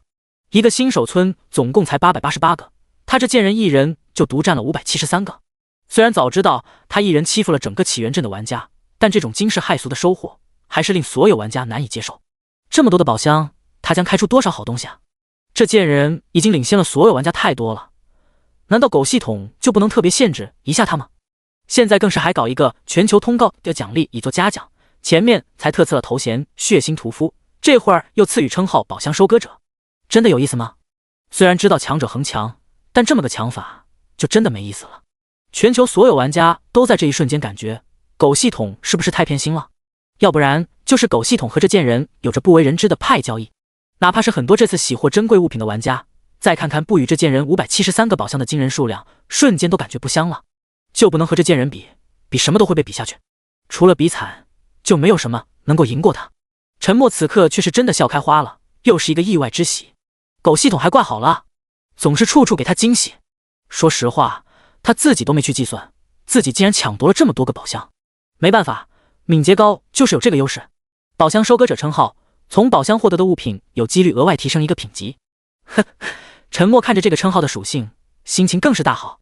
刚刚最后15分钟，他可是切实体验了从宝箱获得的物品额外提升一个品级的舒爽。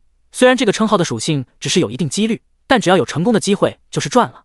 特别是越到后期，这个称号的价值才越能凸显它的珍贵。到了后期，任何装备道具肯定是品级越高越难爆出，品级越高差距也越大。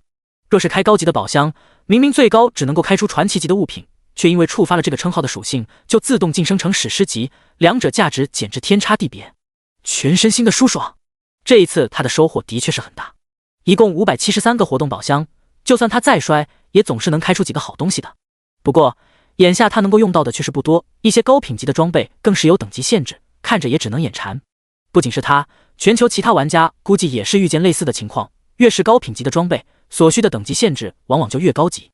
故而单从装备上来看，这次活动带来的影响其实并不大。哪怕是一些职业技能书，也有特定的要求，有的是对某方面基础属性的要求，有些则是对等级的要求。当然也有一些只是限制职业，转职后就可以随时使用了。这次573个活动宝箱，大部分还是一些普通装备物品，陈默打算找个时间就统统处理掉。其中收获最多的就是经验珠、劣质，含有的经验不多，每颗只有10万。对陈默来说，这自然就是鸡肋，他都还有100颗经验珠，普通没用。陈默严重怀疑狗系统是不是也嫌弃其他玩家升级太慢了，所以才在活动宝箱里大量派发这些经验珠。收获的好东西，陈默都做了分门别类，可谓是应有尽有，但很多都是需要和别人置换才行。这次还开出了2本高品级的技能书，但都不是法师职业的。不过这都没关系，相信别人手里一定也有他想要的技能书。高品级的职业装备同样如此，陈默这次手有点黑，就算是开出了本职业的装备，最高也就是一个白银级，更高级的几件都是别的职业的。不过也幸好是白银级，没有等级限制，现在正好可以使用。昌瑶魔法头盔白银级，生命加250，能量加230，物理防御加58，法术防御加72，法术伤害加57，敏捷加6。附加属性，法师所有防御型技能综合属性正 25%。 使用条件，法师职业。说实话，对于这件法师职业装备的附加属性，陈默还是比较满意的。虽然现在还没有防御型技能，但后来肯定会补上的，这件装备的附加属性就能体现其价值了。除了这件白银级装备以外，还有2件物品也是适合现阶段使用。一件是他熟的不能再熟的黑铁级基础属性反馈卡，这玩意儿据说在这次活动中全球都出了不少。不过为了以防万一，估计谁开出都会立刻使用掉，才是最保险的做法。所以陈默即便想要收购，估计都是不可能。另一件物品是最后15分钟开出来的，品级还自动提升了1级。东西肯定是好东西，但陈默却不知是否要现在使用。其实不久前他还念叨着，却不想真的给他开出来了。第79章，这还有天理吗？工会建设令黄金级，工会建设必备物品，使用后可建立黄金级工会，这绝对是难得的好东西。特别是对于很多势力组织来说，现在玩家口中的工会也只是大家喊喊而已，并没有真正得到游戏系统的承认。虽然不知道建立工会以后有多少的好处，但肯定也不会差的。这玩意若是现在拿出来交易，必然能够换到其他更好的物品。但第一个建立工会估计也会有首次奖励，这就不得不让他心动了。无论是首杀 BOSS， 还是首次转职，还是首通副本，陈默可都是获得了不少极为难得的好处。因此即便他现在只是一个光杆司令，也没有精力建立势力打造团队，但首次奖励还是值得一搏的。而且未来要是有合适的人选，他迟早还是要有一个自己的团队。不说别的，就像这次活动一样，要是自己有一个靠谱的团队，甚至都能够将888个宝箱全部收归己有。团队自然也会有团队的优势，个人终究是替代不了。虽然有些尴尬，暂时是注定要做一个人的光棍工会，但陈默还是决定先回城将工会建立再说，否则要是被别人抢了第一就尴尬了。毕竟活动才刚刚结束，说不定别人也开到工会建设令，这会儿正在前往建会的路上。刚刚回到城中，立刻就是迎来了一堆玩家的咒骂。陈默哪能惯着，正想顺便试验一下血腥屠夫的头衔效果。于是乎，传送广场内几个骂得凶的玩家瞬间便是死回了复活点。他们怎么也没想到，活动都结束了，不语竟然会这样直接下杀手。难道他不在意红名惩罚机制？陈默随后就有些肉疼了。击杀一个玩家需要用1个金币才能清洗罪恶，怎么说呢？这个价格也不贵，但要是多了就肉疼了。不过陈默还是很满意的，金币没了，大不了就开直播，想要看他直播的大有人在。因此血腥屠夫的头衔效果还是很不错的。真正作死的玩家其实不多，见陈默敢一言不合就击杀玩家，原本骂得欢的所有玩家都瞬间闭嘴了。只不过围观的玩家忽然发现，刚刚红明的不语竟在短短几秒钟恢复了白明。有些不敢相信的玩家还习惯性用手揉了揉自己的眼睛，这是怎么回事啊？陈默也没有解释的打算，直接便是在众人惊讶且怨恨的目光中潇洒离去。奈何陈默还是小看了他这次犯下的众怒，得知他回来的许多玩家竟自发的向他集结而来。他们现在只有一个信念，就算杀不死这贱人，也要用口水淹死，骂死他。这一次他们都不知道自己到底错过了多少机缘，越想就越是心里难受。望着将他围得水泄不通众多玩家，陈默不禁都有些好笑。他们明显是占着红明机制来搞事啊，就是故意要联合起来围堵他，让他在城镇里寸步难行，不为别的，就是为了报复他，恶心他。要是之前，说不定他还真的会投鼠忌器，甚至无能为力。这么多玩家层层堵着，即便是他的强大属性优势，也难以强硬挤出通道。这次都不需要工会组织，就是很多散人玩家都自发参与这次围堵谩骂，他们就是想让陈默也体会一下被堵住的滋味。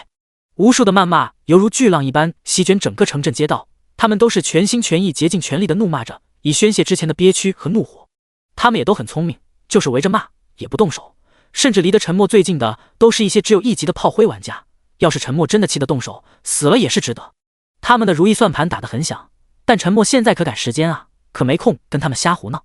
一个碎星风暴，方圆20米几百个玩家瞬间清空，陈默也没立刻就走，然后就当着他们的面利用血腥屠夫头衔的特效，直接将红的发黑的黑冥状态给慢慢变成红色，然后竟又变回了白色。呵呵，你们可以继续堵着，我也会继续屠杀，刚刚杀了几百个，但你们看我红明没？不要挑战我的，否则我可能追着你们往死里杀。哈哈，也不怕告诉你们，这就是血腥屠夫头衔的特效，还是你们努力付出才帮我获得的，却可以让我规避红明惩罚。都特么给我让开，滚，挡我者死！听见气死人不偿命的嚣张话语，依旧还围堵的众多玩家瞬间从惊愣中回过神来，但紧接着就是更加气愤。但即便是在气愤，随着沉默走动，挡在他前面的人群还是自动的让开了道路。有些反应慢的玩家，沉默随手也是用骷髅法杖一敲，便是瞬间秒杀。然后大家又一次见证了这贱人可以将红明瞬间变为白明的惊人事实。原本骂得飞爽的众多玩家，顿时都觉得一口老痰堵在心口，气得都快将自己的肺给炸了。特么到底是造了什么孽啊？这贱人怎么就能够获得这样一个可怕的头衔呢？这不就是妥妥的合法杀人吗？狗系统怎可以这样偏帮啊？有了这个杀人都不犯法的头衔，未来有谁还能够治得了他？有谁还敢轻易招惹他？这贱人不会真是狗系统的私生子吧？这则消息瞬间在整个起源镇传播开来，得到消息的各大工会负责人脑袋都是嗡嗡的，真的都不知道该说什么了。他们知道，完了，工会高层肯定不会放过他们的，居然间接帮着贱人获得了如此可怕的头衔。全球各地的所有玩家自然也很快知晓了这则消息。原本还沉浸在全民夺宝活动中带来的喜悦，顷刻消失了。凭什么搞特权啊？而且他可是足足屠杀了100万次玩家，不给他惩罚也就罢了，居然还给他如此奖励。据说这头衔专属的技能血腥咆哮还极为逆天，这还有天理吗？还有公平而言吗？这破游戏还能玩吗？干脆直接让他瞬间999级，成为他的私服好了。无尽的怨念在全球玩家心头盘踞。第80章轮回殿。既然红明惩罚机制已经对他无效，谁也不愿意白死，原本集聚起来的围堵就自然而然瓦解。陈默走了好几分钟才来到起源镇中心的政务大厅。陈默第一个想到的便是这里，拿着工会建设令便是来到的镇长身前。自从晋升城镇以后，原本新手村的村长便自动晋升成了镇长，专门负责处理一些城镇的政务。没过多久，陈默就在镇长 NPC 机械化的智能对话中找到了建立工会的选项。丁，检测到您拥有工会建设令，是否使用？是。丁，建设工会需要消耗2000区域声望，是否扣除？是。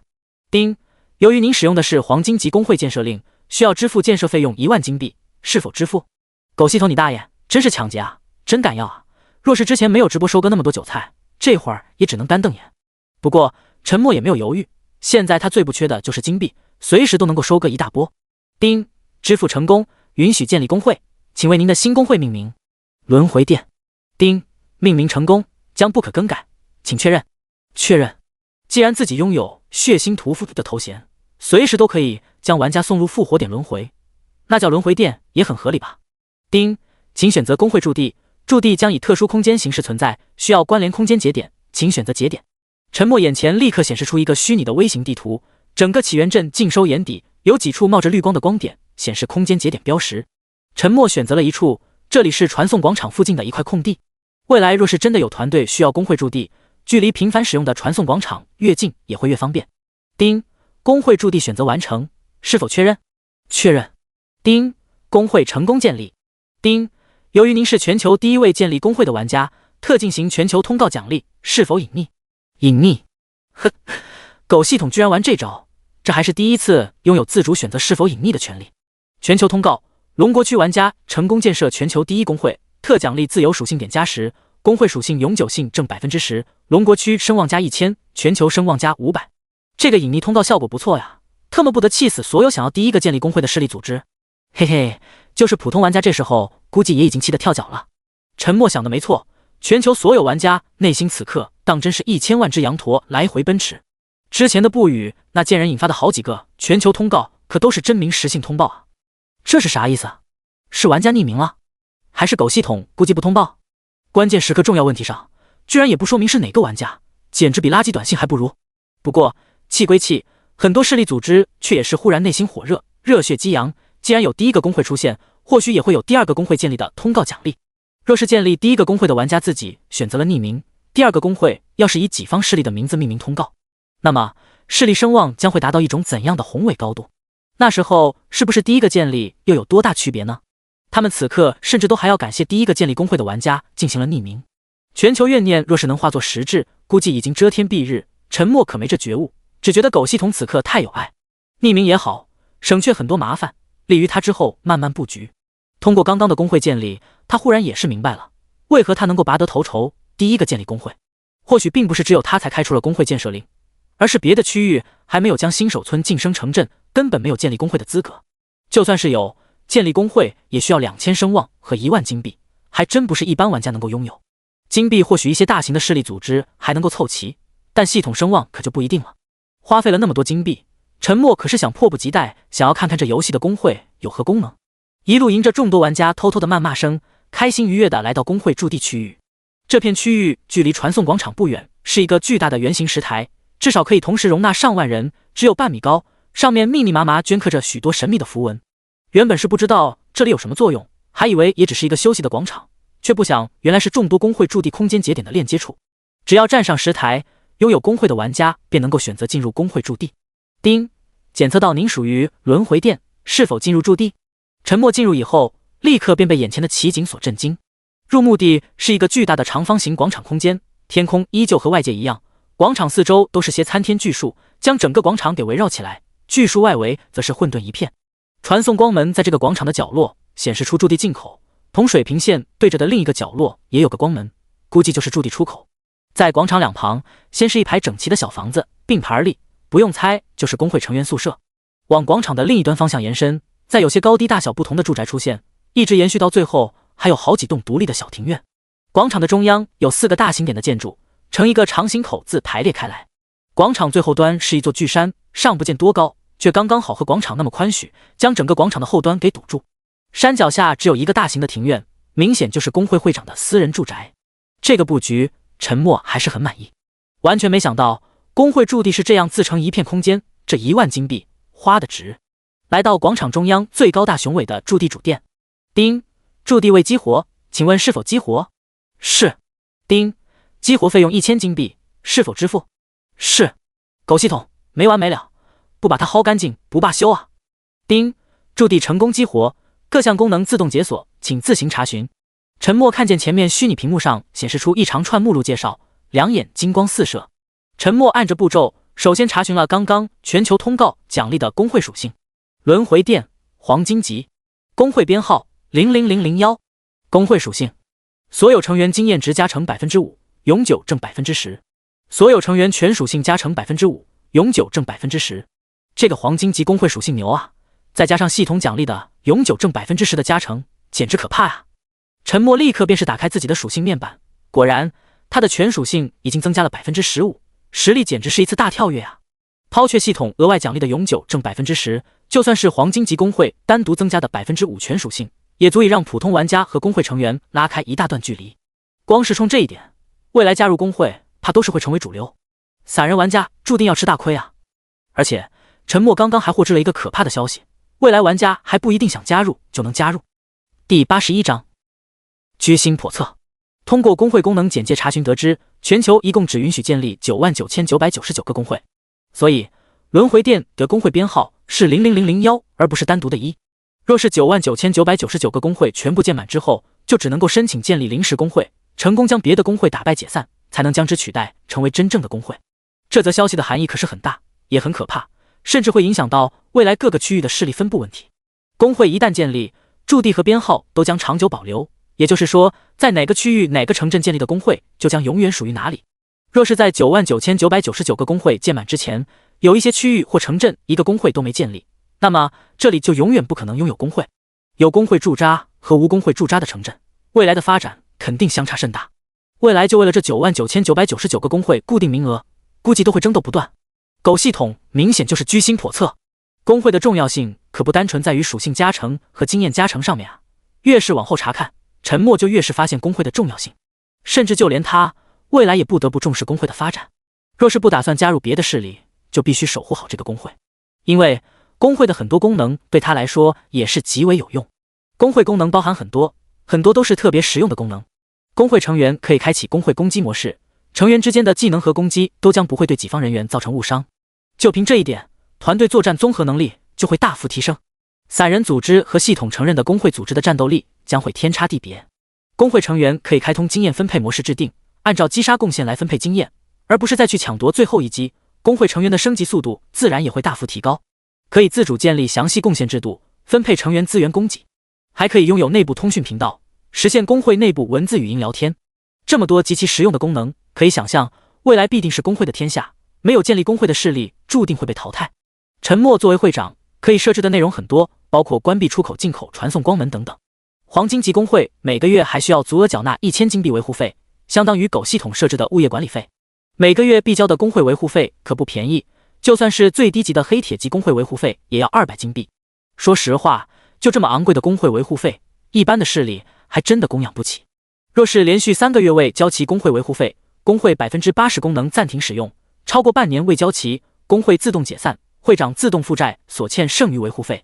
也就是说，工会可以解散，但最后半年的工会维护费还是要还。更气人还是，激活属于自己的会长专属住宅也要另外收费。狗系统简直是不要脸了，当真是不把他薅秃都不罢休。不过，其他成员激活工会宿舍也需要缴费，工会则收益50%，而且还是月费制。工会主殿一般作为高层议事，还有3个工会偏殿，也各具强大功能，相辅相成，缺一不可。第一偏殿是辅助职业试验中心，能加速副职技能的升级。陈默从这里才获知，玩家后期也是能够额外选择一门副职，只不过狗系统现在还没有解锁，估计是怕大家不务正业，不好好升级打怪。但不可否认，这个辅助职业试验中心未来也必将十分重要。散人玩家即便是额外增加了一门副职，若是没有辅助职业试验中心的加持，发展同样也是会慢上一步。工会模式当真是对散人玩家不友好啊！第二偏殿是战斗职业试炼中心，能加速战斗技能的升级。这个战斗职业试炼中心，那就对散人玩家更加不友好了。职业技能原本只有品级之分，但通过战斗职业试炼中心，可以对某一项职业技能进行试炼特训，从而开启技能熟练度属性。熟练度分为4个阶段：入门、小成、大成、圆满。每个阶段都有不同的属性加成。入门，技能释放速度正10%，技能命中率正10%，技能综合属性正10%。小成，技能释放速度正30%，技能命中率正30%，技能综合属性正20%。大成，技能释放速度正50%，技能命中率正50%，技能综合属性正30%。圆满，技能释放速度正100%，技能命中率正100%，技能综合属性正50%。同样是一个技能，圆满级的技能和没开通熟练度的普通技能相差可就不是一丁半点了。陈默还是充满好奇，花费1个金币给风刃术开启了熟练度，随后又花费了1个银币进入了试炼空间。试炼空间竟然是有一个傀儡在不断用一些特殊动作演练风刃术，动作似乎充满某种神奇的韵律。陈默完全模拟一遍标准动作才会出现熟练度+1的提示，想要入门则是需要1000熟练度。1个银币只够使用10分钟试炼空间，陈默也只是刷了3点熟练度。特么的，陈默无语了，这个技能熟练度好是好，就是太费钱太费时了。不过从这一点也可以很大程度拉开公会玩家与散人玩家的差距。这就有点像江湖名门大派和民间田野全夫的感觉。公会有着得天独厚的条件，未来玩家中的精英多数也只会是在公会之中，散人玩家想要出头是真的很难。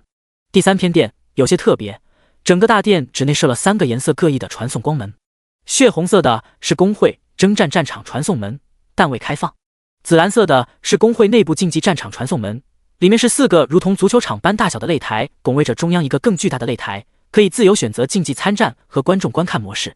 青绿色的是征战会议礼堂传送门，是一个独立的空间，黄金级公会最高会员容量是10万人，这就是10万人容量的独立空间，里面桌椅可以随意排放调整，主要用于征战动员会议等。陈默研究完3大宫殿的各个功能，就迫不及待地前往自己的住宅。住宅的大门上方，一块古典精致牌匾自动显示出会长之家，正门上镶嵌了一块精致的虚拟屏幕。陈默抬手一点，叮，请支付1000金币解锁。操，特么进自己家还要交钱解锁？虽然早就在公会主殿那知晓需要缴费，但还是感觉莫名憋屈。主宅入目是个厅堂，边上左右都有偏厅及书房、卧室。主卧的一面墙上有一块如28寸左右的虚拟屏幕，在陈默进入主卧时就自动显示出文字。这是主卧的公会投射仪，可以了解主卧功能，更能链接主殿进行投射，还能收看公会特制新闻等。很好，很现代，住起来应该也很舒服。公会住宅有一个特别实用的功能，只要居住在里面，经验可以自动增加。黄金级公会的普通公会住宅每小时增加当前等级经验的 0.01%， 而他这个会长之家的增幅则是 0.05%。要到后期这个能力才有大用，前期还不如自己升级来得快。当然，对他来说暂时还有些鸡肋，后期等级太难升了，倒是可以拿来挂机用。卧室还有一些其他功能，比如说恢复速度提升 30%， 最主要的还是安全，无法发生任何战斗，还具有驱离功能，可将外来者强制驱离房间。黄金级公会的会长之家还有一个逆天的属性，福居宝地，幸运值加3，也就是说，若是在会长之家内从事概率性的行为，都会有着幸运加成。例如，开宝箱得到好东西的概率也会增加。想到这里，陈默立刻便将全球通告奖励的神秘宝箱拿来出来。幸好之前急着抢住全球第1公会，还没来得及打开宝箱，不然这会儿估计肠子都悔青了。虽然不知道幸运值加3有多大加成，但肯定比没有要好。第82章双赢之局。丁，玩家不语打开神秘宝箱，获得神秘宠物蛋1枚。丁，触发宝箱收割者称号，神秘宠物蛋获得未知能量加持，额外提升1个品级。刚刚结束的全民夺宝活动中，573个宝箱收获的确是很大，但除了黄金级公会建设令以外，最大的收获其实还是宝箱收割者这个称号。宝箱收割者称号，从宝箱获得的物品有几率额外提升1个品级。现在又在公会之家幸运加3的增幅下，竟是真的触发这个称号的属性。呵，公会之家果然妙用无双啊！也幸好是全民夺宝活动最后15分钟开出的公会建设令，使之自动提升成了黄金级，否则会长之家的幸运值还没有那么高呢。眼下再以幸运加3搭配宝箱收割者称号，简直就是天作之合。神秘宠物蛋，灌注经验值予以孵化，可获得某种来自星空深处的神秘种族幼崽，竟是需要分配经验值才能够孵化。后期宠物成长也是需要和玩家一起分享经验，这简直就是绝配啊！对于一般的玩家来说，前期或许真的不敢去养宠物，自己升级都那么难了，更别说还要分享经验去养宠物。但对于需要每集都叠加古神诅咒天赋的陈默来说，却是双赢之局，不断叠加天赋的同时，又把宠物给顺便培养了。从全民夺宝活动中，陈默也提前获知了很多高品级的装备和技能，都是需要高等级才能够佩戴和学习。所以，陈默也不是真的不在意等级，而是相较于古神诅咒天赋的叠加，等级的提升还是可以往后靠一些都行。当然，古神诅咒天赋配合一些高品级装备和技能，同样也更能够发挥其可怕的威力。所以，等级和天赋都会齐头并进，但宠物需要分担经验的特殊效果，与陈默而言还是利大于弊。虽然还不清楚这只宠物有多么优秀，陈默还是直接将主宠经验分配比调至最高1:9。陈默现在手上可是还有着1个多亿的经验珠，为了快点想看看到底是什么宠物，自然是立马一颗颗拿出来快速使用。不过很快陈默脸就黑了，一共使用了1亿2000多万的经验值，孵化进度也刚刚达到 1% 左右。特么，这是最少要100亿才能将它孵化啊！饶是陈默这种本就不在乎经验的玩家，都不禁感到头皮发麻。不过这也证明了这只宠物的潜力必然无比强大，否则也不会需要那么惊艳才能够成功孵化。越强大自然是越好，无论是战力、潜力还是分担经验的能力，陈默都是很满意。只需再将碎星梦幻森林里的15级精英怪物刷满500只上限，陈默就打算立刻前往等级更高、怪物更多的血月恶魔巢穴。碎星梦幻森林基本上是被陈默刷通了，里面最高等级的怪物也只有15级，但15级的 BOSS 却是早就被他收拾了。所以唯有去更高级的血月恶魔巢穴，才能够快速将宠物蛋孵化出来，也能够更好的叠加天赋。最关键，有着宠物蛋分享90%的高额经验，陈默就能够肆无忌惮的越级杀怪，装备物品的爆落必将更高。对于装备，陈默自己都还有很大需求，他现在都还没有凑齐一套法师职业装备，身上还有好几件也都只是青铜级通用装备，对于法师职业技能的加成几乎为零。故而陈默早就想无所顾忌的越级击杀，增加爆率了。因此不谈宠物对于玩家的辅助有多强，就是需要分配经验这一点，陈默就觉得这次全球通告奖励的宠物蛋很不错。之前急于在2级野怪区寻找宝箱，打开宝箱收获的物品十分的繁多，必须要有足够的空间背包才能够存储。自然狗系统是不会放过任何收割金币的机会，陈默的背包空间便被他用金币扩充的相当巨大。但背包空间再大，也是有死亡掉落风险，就算是难以死亡，背包空间也太杂乱了，并不方便平时取用存储。所以玩家基本上是把多余的装备物品寄存在村镇的官方仓库。当然陈默就不需要这么麻烦了，也不用额外去缴纳寄存费了。工会驻地里的会长之家同样有一个巨大的私人仓库，完全是基本够他现在的存储。存储的同时，顺便又是整理了一遍收获。手上需要置换的物品太多了，是有必要开一次直播了。他打算全部都先拿出来展示，向全球发出置换要求。虽然现在全球交易系统还没开通，但也是迟早的，早预定早准备。其实这次最让陈默头疼的就是一些没有等级限制也没职业限制的特殊道具，他就开出了一件一次性的特殊道具，甚至都能够顷刻将它给秒了。要火雷爆球，对目标使用后瞬间造成10000点综合伤害。也正是因为如此，陈默也有些牙疼。这活动其实对他也是利弊兼有，因为谁也不知道别人手上是否会有一些这样的大杀器。差不多也到了快下线休息的时间，陈默暂且也搁置了立刻前往血月恶魔巢穴的计划。全民夺宝活动刚刚结束，必然还有很多好东西会被拿出来炫耀。陈默躺在工会之家柔软的床铺之上，开始慢慢的刷新着一个个直播间。为了表示自己的财大气粗，陈默在一些拥有好东西的直播间内开始不断打赏留言，目的就是为了炸出更多拥有好东西的玩家开启直播。全球头号玩家的名头还是惯用，还真的被他炸出了许多不曾见过的好东西。奈何全球交易系统没有解锁，否则都想要一一全部收购。即便是无法立马交易，陈默也不断强调，告知所有玩家莫要轻易交易，一定要等全球交易系统开放以后，他肯定会给出最高的价格。陈默不断强调的话语，自然是让很多有打算短期内就出手的玩家按耐住了交易的冲动，同时还预告了他第2次直播的开启时间及相关内容。无论是近100件需要置换的物品展示，还是血月恶魔巢穴的探索，都是值得众多玩家前往观看。预约收看的玩家数量在短短半小时便是突破了6000万，相信正式开播时又将会再破纪录。没办法，即便全球众多玩家都万分嫉妒他，也只能老老实实配合。谁让陈默明确告知他的直播间永久性对玩家关闭录屏功能，想要获知众多一手资料，就必须亲自收看他的直播间。就在陈默准备下线时，狗系统竟是又跳出来搞事了。第83章苛刻要求。丁，全球10级玩家超过10万，10级野怪区随机刷新一座副本，请玩家踊跃探索。随着系统提示音的响起，各个直播间的话题也不再是讨论工会建立了，也不再是分享各种开箱物品了，更是懒得再去骂不语这挂逼贱人了，而是纷纷打着探索新副本的话题直播，热点转换之迅速，差点都让还在刷着直播间的陈默有点反应不过来。无数的玩家开始蜂拥至10级野怪区，他们也不管自己能否在10级野怪区存活，只要直播有热度，有热心观众打赏就行。全球各个新手村的10级野怪区当真是被玩家搅得乌烟瘴气，有着无数玩家不怕死的直播探索。10级野怪区虽然凶险，但副本还是不断被玩家发现。随着时间推移，所有玩家也忽然发现，全球各个新手村的副本几乎都不相同，里面的怪物也千奇百怪，但与碎星梦幻森林里的碎星梦幻骷髅洞穴却是明显不同。10级野怪区的副本可以选择自由退出，不像碎星梦幻骷髅洞穴副本那么坑。当然，全球所有玩家都还不知道碎星梦幻骷髅洞穴副本是不能自主退出的，毕竟全球现在也只有起源镇一个城镇，其他新手村也只是刚刚开始新手村晋升任务。这次大量玩家突破10级，主要还是沾了全民夺宝活动的光，宝箱内开出了大量的经验珠，使得许多大型势力的精英玩家有机会收购一批经验珠而快速冲上10级。否则就现在的升级进度，至少都还有个把月才能够达到如今的进度。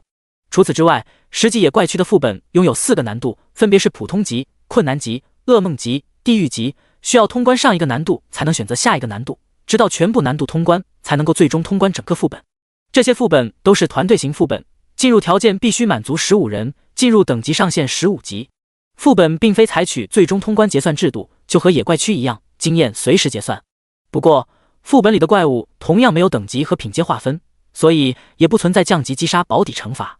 不说别的，这种副本用来升级绝对是最合适的，而且装备爆率也明显增加，只是短短1个小时，已经有团队打到了好几件装备。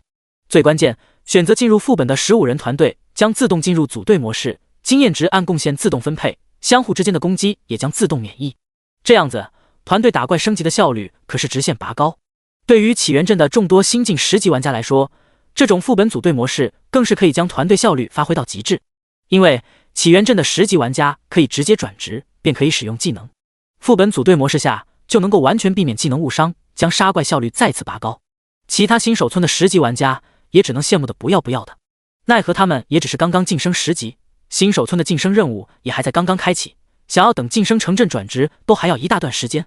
唯一让他们欣喜的就是每个新手村全民夺宝活动中，基本上都收获有一些大杀伤性一次性道具，用来对付10级 BOSS 战争巨兽傀儡是足够的。故而其他新手村的玩家虽然也羡慕起源镇的玩家可以先转职，但这种羡慕已经没有之前那么明显了，因为在不久之后他们也能够快速晋升城镇，从而转职。他们也相信用不了多久，他们与起源镇的差距也不会不断消减。所以现在想来，众多玩家更是万分感激狗系统的慷慨，启动了全民夺宝活动，否则指不定会被起源镇的玩家超越多少。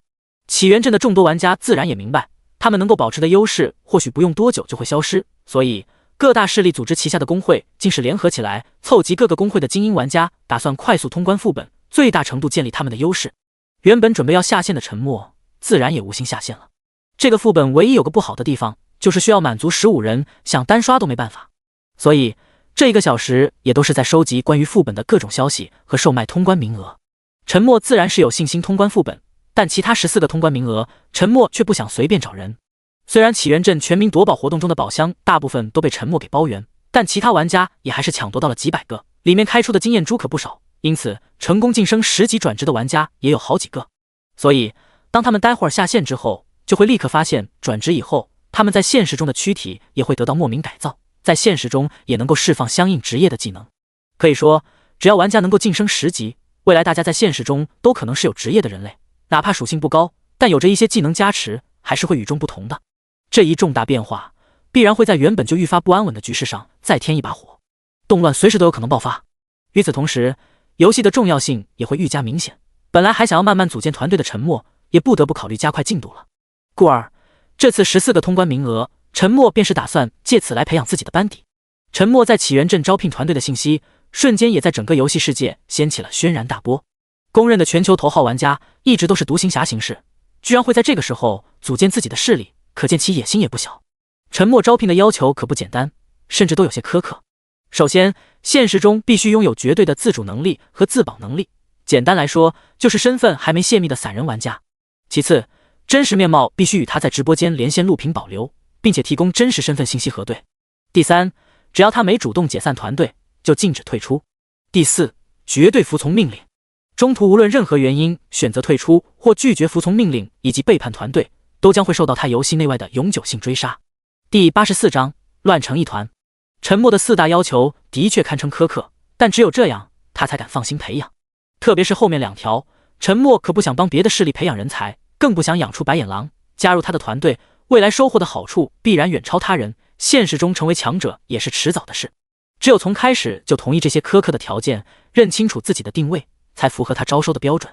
至于他现实中是谁，是否有背景都无所谓，只要他能做到后面2条就行。所谓的永久性追杀可不局限于游戏内，任何胆敢戏耍或背叛他的人，沉默都有信心在游戏内外让他后悔终生。而且关于现实身份保密的问题，沉默也就前期比较在意。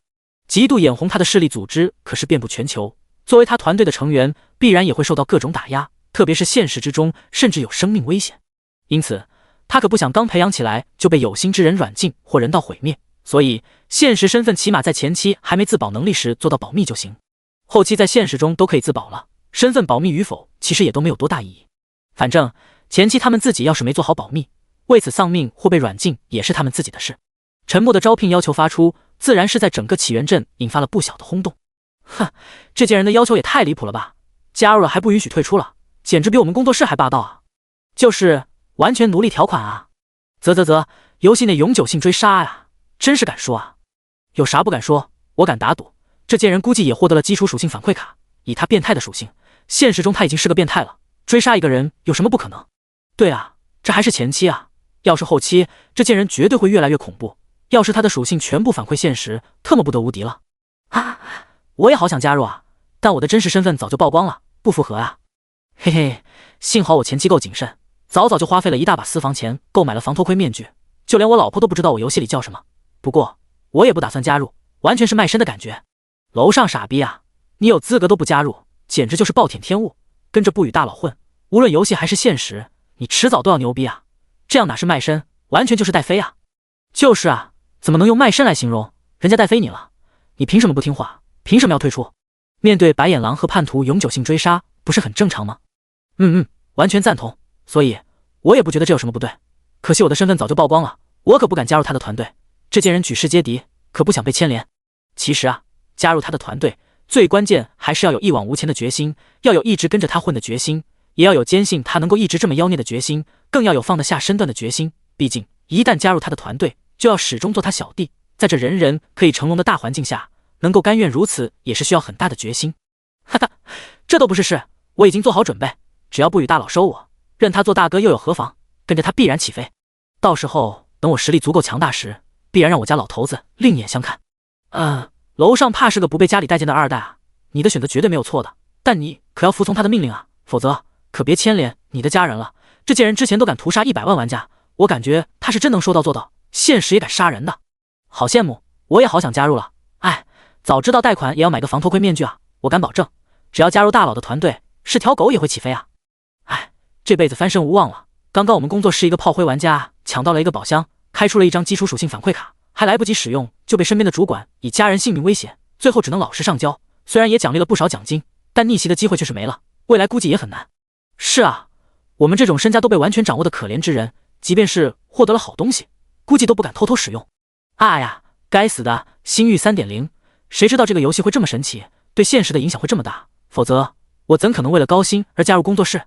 不说了，越说越气，真是羡慕不与大佬啊！从一开始就知道保密身份，即便是得罪了全球玩家，也依然可以逍遥自在。最后看了看直播间内众多玩家的通关表现，简直惨不忍睹。陈默更是不急着前往副本，这么苛刻的招聘条件，陈默也打算给符合条件的玩家多一些考虑的时间，便打算先行下线了。陈默下线之后，再次跟父母强调了一下，近期不要出门，尽量躲在家中玩游戏。小妹那里，陈默倒是更放心一些，所有高校子弟基本上都被国家政权变相收归，哪怕出现动乱，学校的安全性也会受到保护。故而，在防河地下城堡建设好之前，陈默是不打算将他们接到身边。虽然他已经拥有了高达 26% 基础属性的反馈，实力已经无惧一些普通的热武器，但想要保护家人也不受威胁，还是有心无力。陈默打开手机刷了刷各大平台上的消息，全球局势果然是乱成一团，一些小国家的政权甚至都到了随时可能解散的险境。基础属性反馈卡和装备巨献卡带来的影响实在是太大了。等到起源镇这一批转职玩家下线以后，带来的风暴必将还会更加剧烈。动乱还没出现，但影响已经慢慢呈现。金盾末日安防建筑公司的业务经理刚刚也给他的那个不记名手机号发了信息，说是要单方面将建设防河地下城堡的价格提高1倍，否则他们宁愿支付违约金，也打算放弃这次工程。不是他们想违约，而是现在人工的费用实在太高，大家都在玩星域 3.0， 人手又极其紧缺，所以想要在工期内完成，只有再次提高价格才行。陈默最终还是选择了同意，约定下次支付款项时一起补全。第85章一言堂。防河地下城堡并不是万无一失，但绝对比住在普通住宅里安全，最起码不用担心游戏时在现实中被莫名其妙抹杀，除非他也能够获得一枚星域专属灵戒。更是令陈默气愤的还是，那个直播间开出星域专属灵戒的玩家居然直接绑定了星域专属灵戒，彻底丧失了交易的可能。很显然，他也很清楚这枚星域专属灵戒对于人身安全的重要性。匹夫无罪，怀璧其罪，要是他一直没有使用，一旦身份被曝光，面临他的绝对是难以承担的后果。这也是唯一知晓的一枚星域专属灵戒，未来想要获得一枚星域专属灵戒，估计也是不容易。更何况他还想给爸妈和小妹都准备一个。即便是有了星域专属灵戒，也还是需要一个安全生活的地方，不然吃着饭就被几个炮弹炸了，也是悲剧。总之，他们一家是必须拥有一个相对安全的庇护所，所以陈默才会无奈同意金盾末日安防建筑公司临时提价的过分要求。第二天一大早，前来应聘的玩家数量却是超乎了陈默的想象，足足有36人，都是现实身份隐秘的玩家。狗道中人还是很多啊。招聘条件陈默早就说清楚，既然准备加入，自然都已经考虑清楚了。陈默也没再废话，按照流程给所有人直播连线录屏保留，然后再记录下现实的真实身份，等找个时间在线下一一核对。至于是否有人故意制造假身份信息，陈默也不在意，国家层面若是出手，那还不简单，这就防不胜防了。陈默甚至都清楚这36人里肯定有别的势力组织安插的卧底，但这也没办法避免的。但陈默前期的要求也不高，只需要他们能够完全服从命令就行了。现实中或许可以用假身份甚至整容，但游戏里的昵称和面貌可是没法改变的，若是不配合，后期再慢慢想办法收拾这样的反骨子就行。36人中各种身份背景的都有，学生、保安、外卖员、快递哥、老板、二代等等，成分很杂。像本身就是社会底层的几个成员，当初的想法就是看好这款游戏的前景，打算孤注一掷投入其中，为此还网贷了不少钱财。后来局势越来越乱，为了保障自己现实没有后顾之忧，才会抱着破釜沉舟的决心，咬牙购买了防偷窥面具。那些现实本身就小有储蓄的人员，要么是习惯了谨慎，要么本就想做个老阴逼，或是想要默默发展以期一鸣惊人，从而就给自己准备了防偷窥面具。也正是因为各种原因，所以这些人才能够至今保密自己的现实身份。陈默也懒得去深究，以他的情报能力也暂时无法核验，最多也只做得到简单的身份信息查询。用人不疑，疑人不用，哪怕或是别人派来做案子的，陈默也一视同仁，每人都直接派送了一套黑铁级装备。这些黑铁级装备都是全民夺宝活动时陈默击杀别的玩家暴露的，虽然对于别人来说还是异常珍贵，但对于他来说几乎就是垃圾，除了卖钱也没多大用，但他最不缺的就是钱。因此纵使有哪个成员突然就带着装备跑路，陈默也无所谓。刚刚加入团队所有玩家此刻却是傻眼了，知晓跟着不语大佬混，待遇绝对不会差，但却没想到这么豪横，人手一套黑铁级装备啊，哪怕在大型公会也只有核心精英玩家才有的待遇。他们只是刚刚加入就有这种待遇，甚至都不担心他们携装备跑路，这种霸气和信任立刻就是让许多成员另眼相看。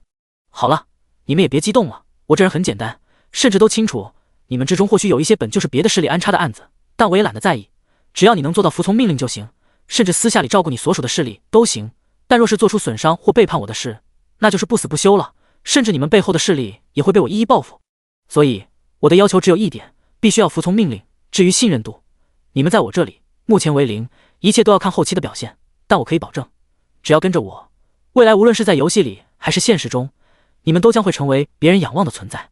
还有，为了给你们一些信心，我就先透露一些信息，我在现实中已经能够反馈 20% 的基础属性，所以哪怕在现实中我几乎都是无惧任何威胁。当然我的身份也还会长久保密，为了你们自己的安全，也希望你们尽量做到身份保密，哪怕团队成员没必要轻易透露对方消息。而且当玩家转职之后，现实的身体也会自动发生相应改变，从而可以释放各种技能，这个消息相信不用多久就会彻底暴露出来。可想而知，社会估计马上又要更加动荡，你们在现实的生活环境也尽量要做到安全，我可不想好不容易把你们培养起来，在现实中却被人给挟持或抹杀。陈默说完以后，现场自然是一片寂静，随后便是吵闹不断。他们都被陈默透露的消息给惊到，这不是说未来人人都是职业者，未来现实中人人都有可能成为不可想象的超人。安静，这就是避免不了的趋势。虽然人人都有可能转职，但没有金币，连技能都学不了，而且就算是转职了，没有强大的属性，释放的技能就跟魔术也没多大区别。因此你们想要在未来拥有足够的地位，拥有自保的能力，就必须在游戏中不断成长，哪怕是基础属性反馈卡和装备巨献卡，未来都不会少了你们的。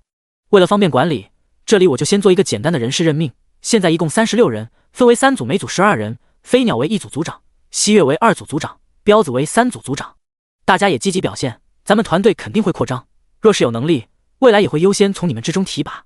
我这里就是一言堂，我说什么就是什么，你们有意见也不用提，服从就行。第86章如履薄冰。之前创业失败好几次，陈默总结最大的原因就是优柔寡断，总是为他人着想，也太在意别人的意见，往往就导致很多事磨磨唧唧，错过了时机。不能坚持己见，也让公司的发展方向总在变化，最终才会频频失败。所以这一次在游戏中，陈默不想再做那样的烂好人了，而且在游戏中他有足够的底气，霸道强权，独裁就是轮回殿唯一的运行机制。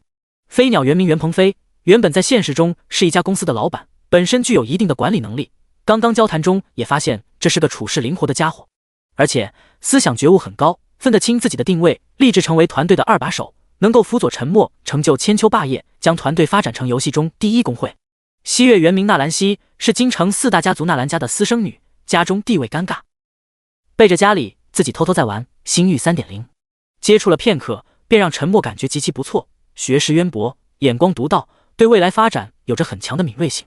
因为很想在游戏中证明自己，才会偷偷在游戏中独自一人发展，更是想借此摆脱成为家族联姻的棋子，这便是让他成为2组组长的原因，而不是因为他的动人之姿。好吧，陈默承认刚刚在身份核对时，他的确有被深深惊艳到，绝对是他这辈子见过最美的女子，但他早就过了精虫上脑年纪，只是单纯的觉得她是个可造之材。经历过好几段情感，他是深刻的明白，女人只会影响他变强的速度。彪子原名张彪，原本是一个小区的物业保安，为人仗义，因为同事被不良业主欺负而出手相助，却不想反被一起开除，最终还因此被刚刚谈了2-3个月的女友嫌弃分手。恰巧星域 3.0 开服，便拿着10几年的积蓄一头扎进游戏，准备换个行业来一出30年河东30年河西的好戏。陈默分配的原则也很简单，物以类聚，一些做过管理和生意的人员全部分配给了飞鸟，一些学生、2代之类年轻些的人员则是分给了西月，一些之前只是做保安、快递小哥、售货员的人员都划分给了彪子。3个组能够带成怎样，就看他们自己了。好了，人员暂时就这样分配，你们都到先去传送广场旁边的圆形石台那里等我，我去一趟政务大厅就来。陈默也没多做解释，说完以后便是起先向着政务大厅走去。3名组长也没有多问，随即也带着所有组员向传送广场走去。原本还想低调一些发展，更是不打算立刻暴露第一个建立工会的是他，却不想副本突然开启，使得他也不得不提前建立自己的团队，甚至团队招收的人员都是临时凑数。但既然已经建立了团队，新建立的工会自然就要利用上。陈默在镇长那里缴纳了100金币，才成功开通工会招聘权限。丁，启源镇00001号工会轮回殿开通成员招聘权限，请玩家踊跃报名加入。这是狗系统自动附带的招聘广告，直接就是令启源镇所有玩家瞬间懵逼。第一个建立的工会竟是在他们城镇，之前就有很多人这样猜测，却没想到居然是真的。那又是谁建立的？随即大家就联想到不语这贱人正是在招兵买马建立团队，难道真是他吗？等到陈默再次来到飞鸟他们身前时，所有成员都是一脸期待地望着陈默，似乎都很想知道刚刚那个系统提示音是不是他造成的。哼，不用多问，轮回殿正是我建立的，现在排好队站在我面前，在区域频道内输入申请加入工会，我一个一个帮你们加入工会。陈默话音一出，在座所有玩家瞬间就兴奋了，这可是游戏中第一个工会啊！3大组长虽然也很惊讶，更是惊喜，但也立刻开始组织起成员排队。这时候他们的领导能力就凸显出来了。不多久，陈默便是成功将所有人加入工会，随后就带领他们进入了工会驻地。陈默自然是懒得给他们去解释工会驻地的各项功能，都是让他们自行去查看。整个工会驻地立刻便是响起了此起彼伏惊叹声，很明显他们都被工会驻地的各项功能给惊到了。足足过了半个小时，所有成员兴奋劲都始终缓不过来。越是了解，他们越是清楚工会对于玩家的重要性，特别是在这个游戏里，只有加入工会才会拥有强大的未来。最关键，轮回殿还是属于黄金级工会，更是附带系统奖励的永久性正10%的工会属性，这也使得他们这些成员先天就比其他工会拥有很大优势。飞鸟、西月、彪子，你们3人得空在一起研究一下工会贡献制度，我也将给你们开通部分权限。现在飞鸟和西月各出5人，彪子出4人，和我一起先去攻克副本，其他成员则自行去升级。好的，会长。3人齐齐答应。短短几个小时的接触，他们都已经明白了陈默是怎样的人，哪怕彪子这一组只分配到4个名额，彪子也不会提出意见，他的组员也不敢发出异议。这就是绝对的一言堂，任何质疑他的决定都有可能被他直接开除。如今见识到了工会的强大之处，大家更是如履薄冰，小心翼翼。毕竟这可是不久前累计击杀100万的狠人，在座的几名玩家都有幸被他屠戮过。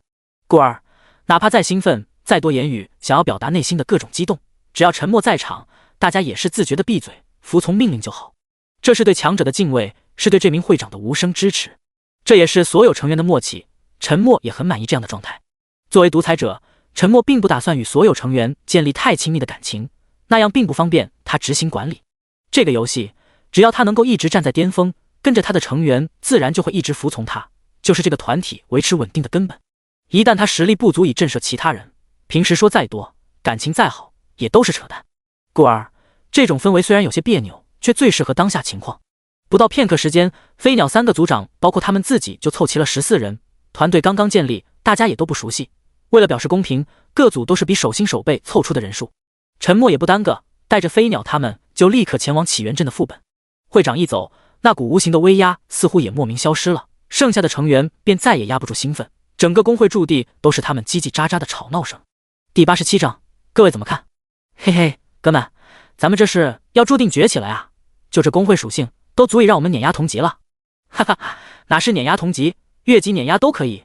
一般的工会就算是建立，估计也只是黑铁级，工会属性加成只有全属性正 1%， 而我们可是足足 15% 啊！这种百分比的加成，越到后期差距可是越明显啊！大佬就是牛逼啊，就连建立工会都是这样牛逼。之前我还是咬牙赌一把加入的，就凭这一点，我就赌对了啊！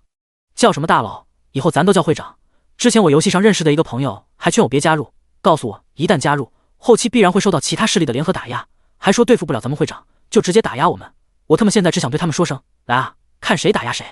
哼，被联合针对是肯定的，咱们注定会与其他势力站在对立面。咱们会长动了太多势力的蛋糕了，站呗，有着会长的带飞，到时候就不知道谁打压谁。说句不好听的，咱们会长一个人都可以镇压所有，我们只是打酱油的，到时候估计都只是帮忙收拾战场捡装备的。嘻嘻，你们说会长是不是就是照我们来打杂的？他一个人都足以横推所有工会了。反正有会长在，咱们根本无需在意这些。据说咱们会长可是杀人也不红名，谁敢真正惹他？所以那些势力估计也只是敢嘴上爽爽，背地里做一些小动作，正面哪敢硬刚，就是怕毛线，跟着会长必定吃香喝辣。会长说他现实都反馈了 20% 的基础属性，这得多强啊！我看直播间里国外那貂毛只是反馈了 1%， 就说自己的力量已经超越顶尖拳王了。嘿嘿，多强我不知道，但肯定是个小超人了。而且会长的 20% 基础属性可不是别人可比，他的属性估计早就逆天了，即便是只有 20% 的反馈，估计比我们很多人 100% 反馈都恐怖。这个是自然，会长的直播我可看了，简直无敌了。我敢保证，这实力在现实中即便被发现，也无惧任何威胁，咱们这个团体肯定可以长久发展。哎，现在我最郁闷的就是错过了这次副本通关，操，手心手背我就从来没赢过。会长不会直接就带着他们一路打穿吧？我还想我们或许有机会呢。想屁吃呢，会长出马肯定是直接通关地狱级，这次咱们就别想了。嘿嘿，要是又被咱们会长抢了副本首通，其他势力怕是又要气死了吧？呵呵，这不很正常吗？可别聊了，咱们赶紧去升级吧，有工会组队模式在，升级这不轻松简单。走走走，会长可是交代了，咱们要是不自觉在这里偷懒，指不定会不会直接开除我们。有可能，估计就是对我们的无形考验，看看我们能否自觉，是否服从命令。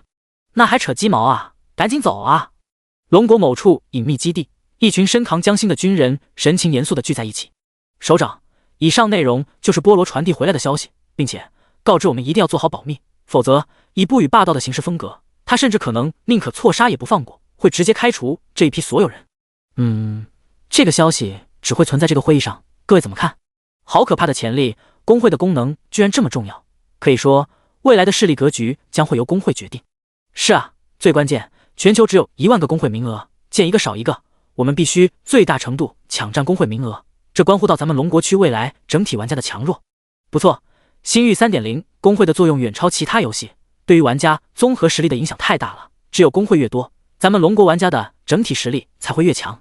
这次一定要想办法抢占第2个建立工会的名额，说不定还会有额外的工会属性奖励。想办法找不语问清楚工会建立的条件，我们好早做准备，已经在安排。还是没办法锁定不语的身份吗？没办法，星域 3.0 是全民性的游戏，任何一个未暴露身份的玩家都有可能是他，咱们也没办法直接强制一一排查，涉及到天赋属性之类，很多势力组织就首先不配合，不能全员一起排查，必然会造成遗漏，所以排查的意义不大。哼，往常就是太仁慈了，才会导致这些势力组织做大做强。既然没办法排查，我建议就好好跟他合作，相信他也不想看到龙国大乱。他早就知道转职以后现实身体会发生异变，但却没有提前透露出来，就证明他也很可能不想看到龙国混乱。他虽然已经建立自己的工会，但符合他招收的成员注定有限。这次全民夺宝活动中，他可是收获了不少装备，都想办法弄过来吧。怎么弄？咱们可没那么多金币，用这次夺宝活动的其他物品换吧，并且告知他优先考虑我们的好处，起码我们强大了，可以在现实中最大程度维持社会安稳，相信他能够明白的。等其他城镇开通以后，直接离开启源镇发展，这里有他们一家工会就足够了。同意，我们没必要和他争，这已经不是我们能够控制的了，只有到后期再看看有没有制约的手段。后期估计更难制约，强者恒强，他收获的好处绝对会远超我们。这次副本的首通估计又是他的了。就当忽略他的存在吧，起码他还是龙国人。眼下最关键要抓紧军队思想的建设，未来人人都可以转职，心态是很容易发生变化的。几乎相同的会议内容也在其他几个势力组织高层之间上演。目前全球公认的第一玩家组建势力，他们怎么可能不想办法安插探子？当得知工会功能的强大后，所有势力组织既是兴奋又是心惊，更是羡慕第一工会轮回殿工会属性的强大。他们此刻只有一个心声，就是要尽一切努力抢占到全球第二工会的名头，说不定还有额外的工会属性加成。就在各大势力组织紧急安排人员咨询沉默工会建设事宜时，他已经带着成员在副本里杀进杀出。第88章天赋剥夺卡。只有亲眼目睹才知道什么是战力鸿沟。飞鸟他们直接就是妈了，甚至都感觉不真实，升级就如吃饭喝水，也太他妈轻松了。他们忽然也是明白了，为什么会长面试时完全不在意他们的等级和实力，就这种带飞的节奏是头猪都能够起飞。他们也更加明白了，对于会长来说，他们或许真的可有可无，甚至他们都怀疑，若不是副本进入人数需要15人限制，就根本没有他们什么事。见识过工会功能的强大和会长的恐怖，他们就越想抱紧这条金大腿。然而正是这样，他们也就越发感到不安，是一种没有多大利用价值的不安。等级上限只是15级的副本，对于沉默来说根本就没有多少难度。等到通关地狱级副本时，沉默更是使用了血腥咆哮，将副本大半的怪物给清空。飞鸟这些成员当时直接就震惊得目瞪口呆，耳边响起的密密麻麻经验提示音更是让他们几乎都连跳2级。唯有地狱级的 BOSS 有些难缠，让沉默多花费了一些时间来回风筝，不然时间将会更快，但全程也只是3个小时不到，便是进进出出将普通级、困难级、噩梦级、地狱级一口气全部刷通。无情的刷怪机器，没有激情的升级体验，捡装备捡到手软的感觉，这就是飞鸟他们最强烈的通关体验。全球通告：丁，龙国区轮回殿成功首通地狱级埃乃兽窟副本，特奖励队长自由属性点加10，龙国区声望加1000，全球声望加500，全体队员自由属性点加5，龙国区声望加500，全球声望加200。特此发表通关感言，本人不语。全球高价收购各种特殊物品，全民夺宝活动获得极品道具的玩家，切莫急于与他人交易。另外，本人将于1小时后开启直播，请大家积极收看。丁，触发通关王称号特性，通关奖励永久提升正 30%， 额外获得自由属性点加3，龙国区声望加300，全球声望加150。一瞬间，全球所有玩家脑海里立刻又是嗡嗡的3声全球通告，直接就是将所有人的通关热情给浇灭。特么副本才开启多久，这就给通关了？全球别的团队至今都没有成功通关普通级副本，现在这贱人居然就把整个副本过通关了，这样的差距简直不要太大。而且通关宣言这么重要的意义，居然被他拿来打广告，真的是够了啊！轮回殿就是这贱人创建的势力名称，又是自由属性点加10的奖励，这贱人光是通过全球通告就比普通玩家多了多少属性点了。更令所有玩家羡慕的就是，其他跟随这贱人通关的14名玩家居然也能够白嫖5点自由属性点。果然跟着不与这贱人混，的确是能够混上巨大好处。所有玩家越是羡慕越是心累，总感觉这个游戏就成了不与的私服，所有的第一奖励都被这贱人拿了，完全丧失了竞争的激情。要是沉默知道这些玩家的想法，只会怒骂他们脑子有包，和谁比不好，非要和他比。而且这都什么时候了，社会马上都要乱了，不想着赶紧提升实力保全自己，还瞎琢磨这些乱七八糟的思想。副本首通报率就是超高，加上最后地狱级 BOSS 的暴落，足足令沉默更换了2件黄金级和3件白银级法师职业装备，其他职业装备同样不少，更是暴露了几本技能书，其中就有一本黄金级的法师技能书。2件黄金级装备和3件白银级装备的增幅加成，几乎是让沉默整体的属性翻番，绝对是巨大的提升。无论是普通级副本还是地狱级副本，装备的爆率都是很高，也使得飞鸟这些成员捡装备都快捡得怀疑人生，甚至让他们有种错觉，装备似乎也没那么珍惜，也没那么值钱的感觉。为了让他们可以尽情的捡取装备，陈默更是给他们转了许多金币，要他们将背包不断扩容，更是让他们感觉他们真的就是个搬砖的，专门帮忙捡装备的。副本经验值同样也不错，哪怕其他玩家都没有参与攻击，但依然可以享受到组队模式下保底 1% 的经验分配。即便是如此，这次跟随出来的14名玩家的等级也快突破10级。副本绝对是快速提升玩家实力的重要途径，特别是有着沉默这种强者带队，更是可以直接带飞。奈何这种副本有着15级的限制，沉默最多也只能带他们刷个几次，他就要抵达15级了。哪怕有着宠物蛋分走了90%经验，收获大头经验的沉默，等级还是不自觉的快速增长。这次副本最大的收获其实并不是装备，也不是技能书，而是一件特殊道具——天赋剥夺卡。击杀目标玩家后，可成功剥夺目标天赋，化为己用。这一张卡片才是真正可怕至极的大杀器。想想自己古神诅咒天赋，若是被剥夺，想死的心估计都有。现在知道了，居然还有这种卡片的存在，陈默是更加不敢死了。要是别人手上也有一张这样的卡片，那就完蛋了。但也是这张卡片的存在，也让陈默知晓，他完全可以再获取一种强大的天赋，最好就是防御型的可怕天赋，他的生存保命能力必将会大大提高。至于哪个倒霉蛋会因此失去天赋，那只能怪他倒霉了。为了自己和家人，陈默觉得仁慈就是可笑。只是又该怎样寻找防御型天赋的玩家呢？所有玩家都知晓，越是强大的天赋，越是容易招来不必要的事端，几乎都是自觉严格保密。天赋也是玩家的底牌，轻易不会暴露。不过如今既然有了团队，这样的琐事自然也是交给他们去处理就行。这张卡异常珍惜，若是没有遇见合适的天赋，轻易也不会使用。所以陈默也只是简单交代，就懒得去考虑了，就希望未来会遇见一个极好的天赋供他剥夺。第89章，万分庆幸。飞鸟、西月、彪子，我再带你们刷一次副本，将你们等级都提升到10级，然后你们就回去转职，自己带团队升级。好的，会长。三人立刻就是答应。这时候他们已经彻底服了，更是庆幸自己的果决。加入不能退出就是奴隶，加入就必须完全服从命令，这是问题吗？这时候别说主动退出了，现在就是要开除他们都不干了。要不要服从命令？谁敢不服从，他们第一个起来挤。这根筋大腿他们抱定了，而且要死死抱住。别人辛辛苦苦1个多月了，都还没升到10级，他们一个副本几个小时就快达成了。别人为了一件新手7黑铁级装备就要打生打死，线下更是可以爆发血拼事件。他们现在不仅仅黑铁级装备满身，转职以后还能够立马更新更高级的职业装备。刚刚副本之中暴露的职业装备多的都可以让他们自由挑选。就问这样的组织，就因为不能退出就错过待遇这么好的组织，没事想着退出干嘛？服从命令那不是本该做的事吗？这次跟来副本通关的所有成员，此刻也都是万分庆幸自己做了最正确的选择，否则绝对会后悔终生的。他们可是元老，第一批加入工会的成员，未来也都是优先提拔。就凭会长这么恐怖的个人战力，别的势力组织即便是想要打压都不可能，他们这个轮回殿必然是会崛起。这次副本通关我会开直播，你们说话时也注意一些，但你们可以在直播间开始全网招聘人员，至于怎么说，你们自己看着办，条件还是我说的那些，只要他们线下身份没有曝光，不怕打击报复就可以加入。你们3人，我每人给你们1万的名额权限，谁先招满，我额外还会有奖励。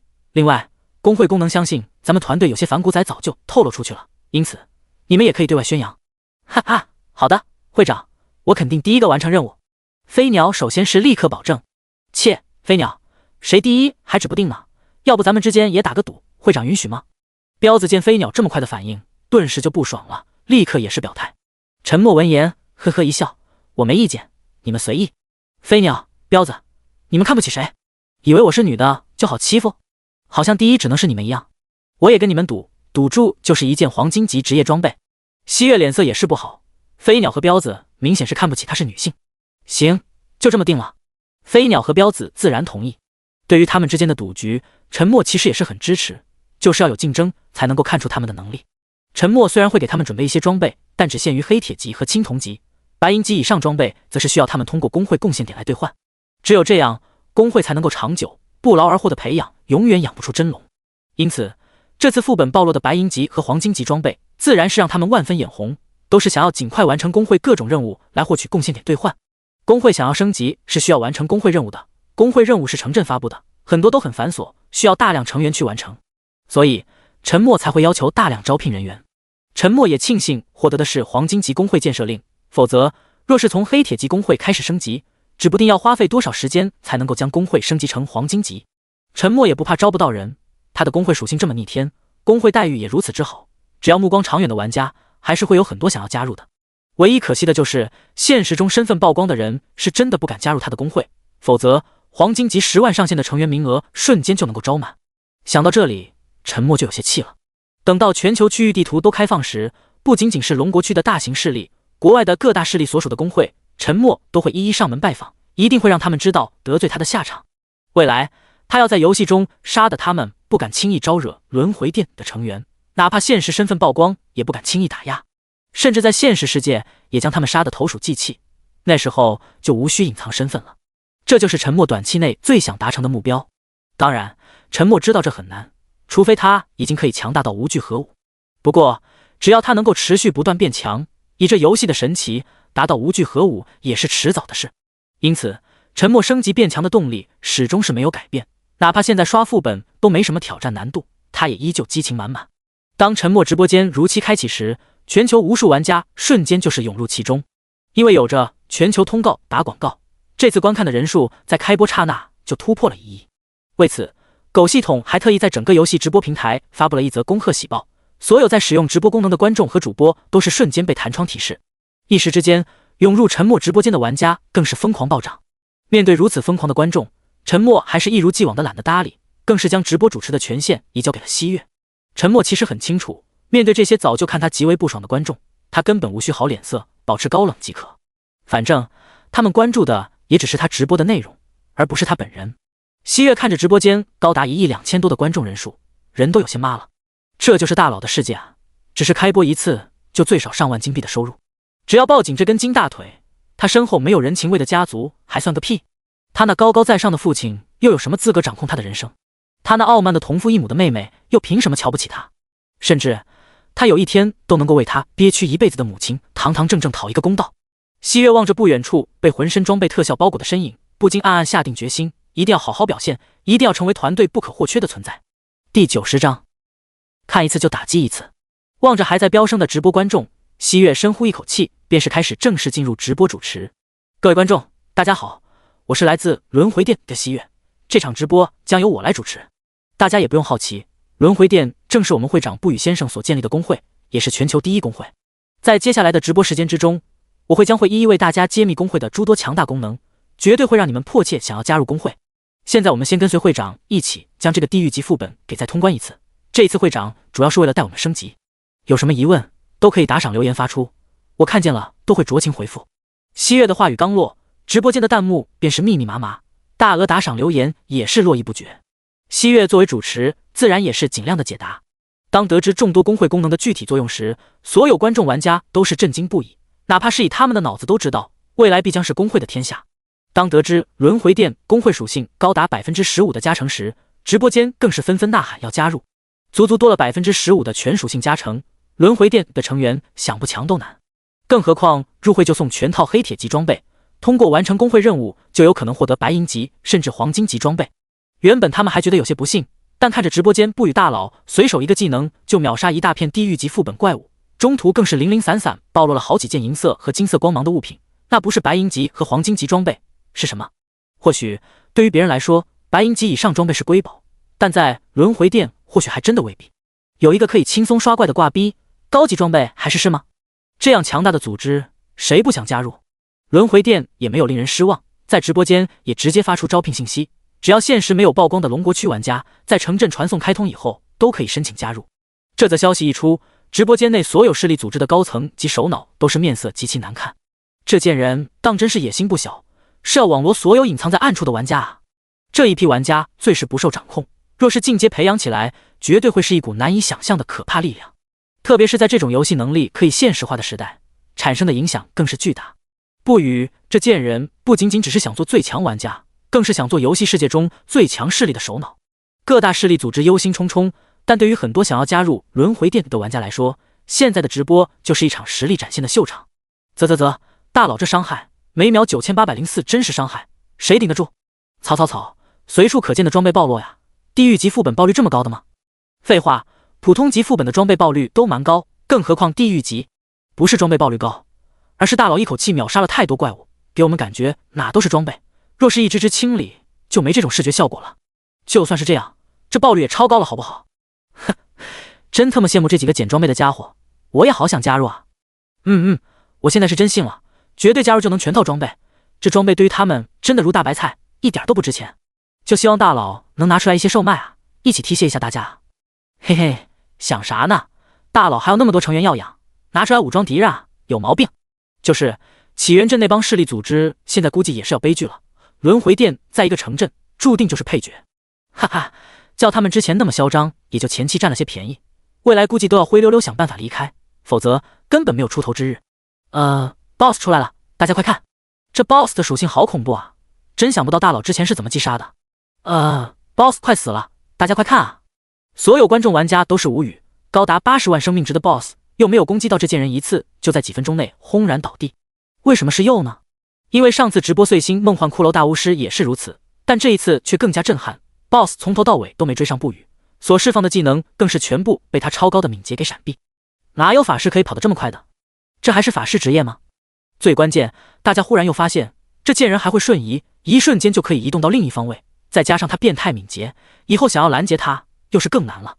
看着愈发强大的不语，所有想要镇压和挑战他的玩家都是黯然无语。这贱人的直播间就不该来看的，看一次就打击一次，但不看又不甘心，又想第一时间掌握此人的具体动向。唉，一种深深的无力感在诸多玩家心头萦绕。哼，这次通关的时间可是比首通又快了半小时呢。由此可见，咱们的会长大人又更强了。你们难道不要打赏祝贺一番吗？看了咱们公会的副本通关，是不是感觉很简单？你们学会了吗？有信心通关了吗？加油哟！唉，只是短短小半天，我们就从5、6级升到了10级，时间过得真快啊！可惜会长说了，升到10级就不管我们了。真的好想多和会长待久一点啊！若是可以选择，我情愿不要那么快升到10级。这种不想要却被逼无奈的升级体验，你们懂吗？真的很心酸啊！听见主持人西月这么不要脸的话语，不仅仅直播间的观众玩家们看不下了，就是飞鸟他们都是嘴角直抽。这说的是人话吗？沉默捡取完所有 BOSS 暴落，恰巧也是听见这几句话，顿时都觉得满头黑线。看着落落大方的一个小姑娘，怎么能说出这么气死人不偿命的话语？这姑娘绝对有腹黑体质，更有招黑的潜质。幸好她已经黑得不能再黑了，否则直接都会被她坑死。这么不情愿啊？要不以后升级我都不带你了。正主持着有些飘的西月，瞬间就被身后的话语给吓了一激灵。西西，会长这么快就结束了啊？我都还没反应过来呢。听听，这是啥话？快你妹啊！不会说就别乱说，滚一边去！我他妈绝对看走眼了。沉默是真的无语，这小姑娘面试时绝对不是这样子的，识人不明啊。会长大人，我哪做错了吗？你要这样凶我，可是有上亿观众看着呢。滚，别在这哭哭啼啼，老子不吃这一套。把直播权移交回来，我再说点事。沉默直接无语，这还演上了呢。好了，会长大人。听着会长无奈的语气，西月顿时会心一笑，更是确定这家伙也不是一直都那么严肃。第91章，一人威胁全世界。刚接过直播主持权，虚拟屏幕上刷新最多的自然是会长这么快就结束了呀，我都还没反应过来呢。沉默就知道会这样，无论什么直播间，老司机总是最多的。这里我再强调一下，若是你们谁的手中有极品的道具，不妨先联系一下我，这里可以附带属性图片，直接添加我的助手，就是刚刚那个主持西月。无论是金币还是交换其他物品，我这里绝对能够给出最高的交换筹码。同时，轮回殿必将会成为游戏世界第一公会，符合招聘条件的玩家都可以加入。我不在乎等级、装备、天赋，因为你们都没我好。当然，若是有高级天赋的玩家愿意加入，待遇同样从优。最后，我再告诫一番，想要打压我本人轮回殿的势力组织，若是城镇传送开放以后，小心我一一上门报复。我的心眼很小，所以别轻易招惹我。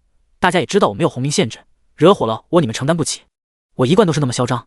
即日起，若是我再从哪里听到关于我的通缉悬赏，哪个组织挂的悬赏，属于哪个组织的工会，就准备接受我的报复吧。今天的直播就到这里了，手上有好东西，记得赶紧联系我的助理。最后，还是感谢你们的观看，你们每一次的观看都将会让轮回殿更加辉煌。望着突然黑屏的直播间，所有观众玩家都是气得跳脚，各大势力组织高层更是脸色铁青。这贱人当真是无法无天了，这个走狗屎运忽然崛起的小人物，居然敢如此反向威胁他们！啊呀，这贱人是不是有病？手下说话气死人不偿命，他也这么喜欢恶心人？不是一家人不进一家门，都是思想有毛病的病人。操，就没见过这么恶心的主播，特么看他直播还要被他恶心，真是醉了！哼，老子下次再看他直播就跟他姓。这贱人姓什么都不知道，你这就是瞎扯淡！有本事发誓，下次再看他直播，生儿子没菊花，生女儿带把。哼，这贱人知道我们不可能不看他直播的，要是他敢开通录屏功能，我敢保证他的直播间人数立刻大跌99%。这贱人都自己说心眼小，这下各大势力组织怕是不敢明目张胆招惹他了，简直没天理了！凭什么就他没有红名限制？在游戏里，他简直就是一个行走的人形核弹，随时都可以爆炸，真特么爽啊！66666，一人威胁全世界，够屌！我特么也很想这样啊！这贱人是真有能力一一找上门报复啊！我看我们会长的脸都绿了，这么赤果果威胁啊，还是头一遭。大家联合起来吧，可别再跟他交换物品，只会让他越来越强大。楼上傻逼，和他换能够更高价，干嘛不跟他换？你不换，自然还有其他人换。你丫也就是自己没好东西而已，在这里搞道德绑架。我在这里代表纵横天下工会表态，与轮回殿不死不休，希望有志之士一起加入打压联盟。代表你妹啊！你谁啊？我们会长现在都还在会所没起来，你别污蔑我们啊！哎，你们就没有人关心这贱人的战力吗？难道就没人关注这个副本的难度吗？关注个毛线，根本看不出来，除了见识一下地狱级副本的可怕和地狱级 BOSS 的恐怖，我特么都不知道这直播有什么好看的，就是看人家横推，就是看人家耀武扬威，就是看人家气死我不偿命。下次再看，隔壁老王的筋儿自动缩短5公分。出来之前，陈默就准备了足够的回城卷轴，自然是每人派发一个集体回城。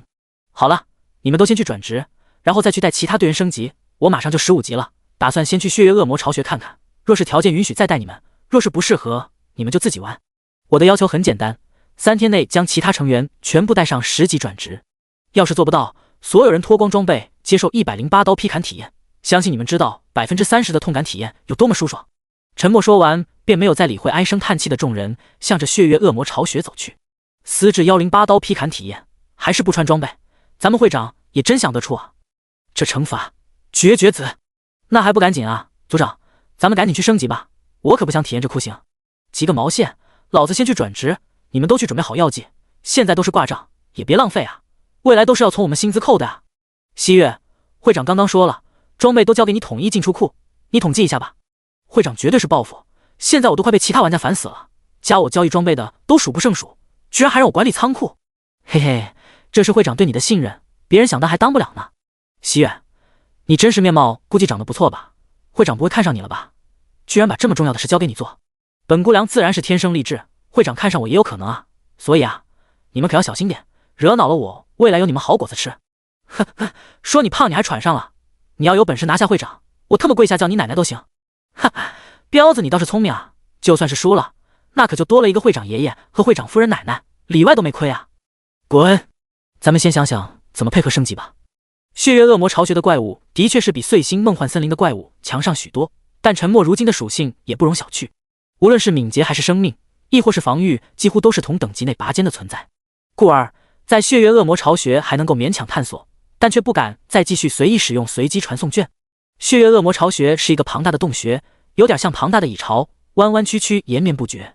里面主要的就是血月恶魔这种怪物，等级不同，体型大小也不同，品阶不同，造型也会有所差别，但都和蝙蝠差不多，只不过更加巨大，可以直接利用锋锐的巨爪物理攻击，也可以使用音波类法术攻击，敏捷极高。若不是沉默属性已经超出了太多，还真不一定能在这探险。血月恶魔巢穴还有一个最恐怖的地方，血月恶魔是群居性怪物，时常打了一只就会引来一群，哪怕是对于沉默来说，有时候应付起来也会吃力。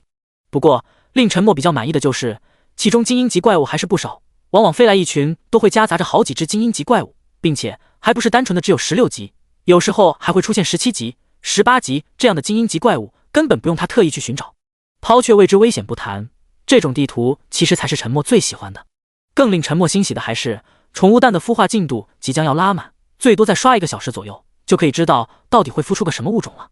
说实话，沉默还是有些好奇的，毕竟是全球通告奖励的神秘宝箱开出的宠物蛋，而且还触发了宝箱收割者称号属性提升了1个品级，相信绝对差不了哪里去。最关键，若是宠物未来也能够带入现实，那意义可就不一样了。宠物绝对是最值得信任的伙伴。因此，陈默对于这个即将要孵化的宠物还是蛮期待的。第92章，禁忌物种。血月恶魔巢穴的经验还是很高，怪物又是成群结队。等到宠物蛋快要孵化时，最后干脆懒得慢慢跑图击杀了，直接就使用了几次随机传送卷，找到一个相对中心的区域，释放了一次倾图神技血腥咆哮。密密麻麻的经验便如潮涌一般袭来，瞬间就是将宠物蛋最后一点孵化进度填满。丁，宠物蛋成功孵化，获得来自星空深处的竞技种族食元兽幼崽。全球通告：龙国区玩家不语成为首个拥有神话级宠物的玩家，特赐予宠物达人称号，奖励自由属性点加20，龙国区声望加2000，全球声望加1000。一波未平，一波又起。上一个全球通告才多久？还没有1天吧？这又是给他抢了一个全球通告，这贱人光是拿自由属性点奖励就完全超越众人了吧？这样下去，不谈他那变态的伤害，就是基础属性都可以完虐所有人啊！就算是开挂，也要有个限度啊！不声不响就搞出一个宠物，还特么高达神话级，还叫别人怎么玩？一时之间，全球玩家都是齐齐无语。若非这游戏有着非玩不可的游戏，他们是真想把头盔给砸了。特别是各大势力组织，刚刚不久才被这贱人反向威胁，憋屈的情绪都还没平复，这会儿又被秀了一脸，当真是火冒三丈。这游戏怕是真的没有人能够治得了他了。同样收到系统提示音的轮回殿所有成员，都是第一时间在公会内部频道发送一连串66666。他们其实已经不知道该用什么词语来赞美，只管喊666就是最佳的表达方式。陈默此刻心情那可是超级好，孵化的宠物简直太配了。食元兽，品级神话级，等级1，经验1239015000000，生命12000，能量2万，敏捷120，物理防御130，法术防御150，物理伤害80，法术伤害150。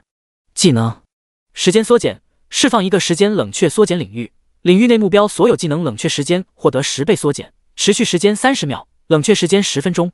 时间停滞，对目标造成3秒时间停滞效果，冷却时间1分钟。说实话，陈默也没想到，经过宝箱掠夺者加成提升一个品级，竟然会开出一个神话级的宠物，这种提升简直有些违规。要知道，星域 3.0 中最高的品级也就是不朽级，神话级已经是仅次于不朽级的高端存在。也不愧是神话级竞技物种，只是1级就这么变态，都堪比其他怪物的10级基础属性了。2个技能更是可怕，一个是辅助技能，对任何玩家来说都可以称之为神技。在这30秒内，陈默常用的锋刃术和空间跃迁及碎星风暴几乎都能够做到瞬发，就连冷却时间最久的血腥咆哮，冷却时间也能够从1个小时缩减到6分钟。有了这种神技辅助，简直就是多了30秒超级爆发的时间。时间停滞技能同样恐怖，绝对超级强控，3秒钟时间停滞足够完成很多事了。特别是自身敏捷会越来越高，3秒钟的时间停滞很多时候都可以给敌人致命一击。这2个技能虽然都不是攻击型技能，但于陈默来说却是真的绝配。从名字和技能大概也可以推测出，这个竞技物种食元兽应该就是擅长时间能力，未来解锁的技能估计也是与时间有关。时间绝对是可怕至极的一种规则力量，这个宠物若是练好了，必然会真正成为竞技的存在。还有一点，陈默也很满意，神话级的食元兽1级升2级的经验值就高达 1.5亿，越到后期升级所需的经验也必将越高，对于别人来说，就算想要培养也是痛苦无比。但到了陈默这里，却是成为了梁柱，有着古神诅咒，杀怪犹如吃饭喝水，轻松无比，经验是不用担心的。在叠加天赋的同时，也能够有足够的经验空缺来完成各种越级击杀。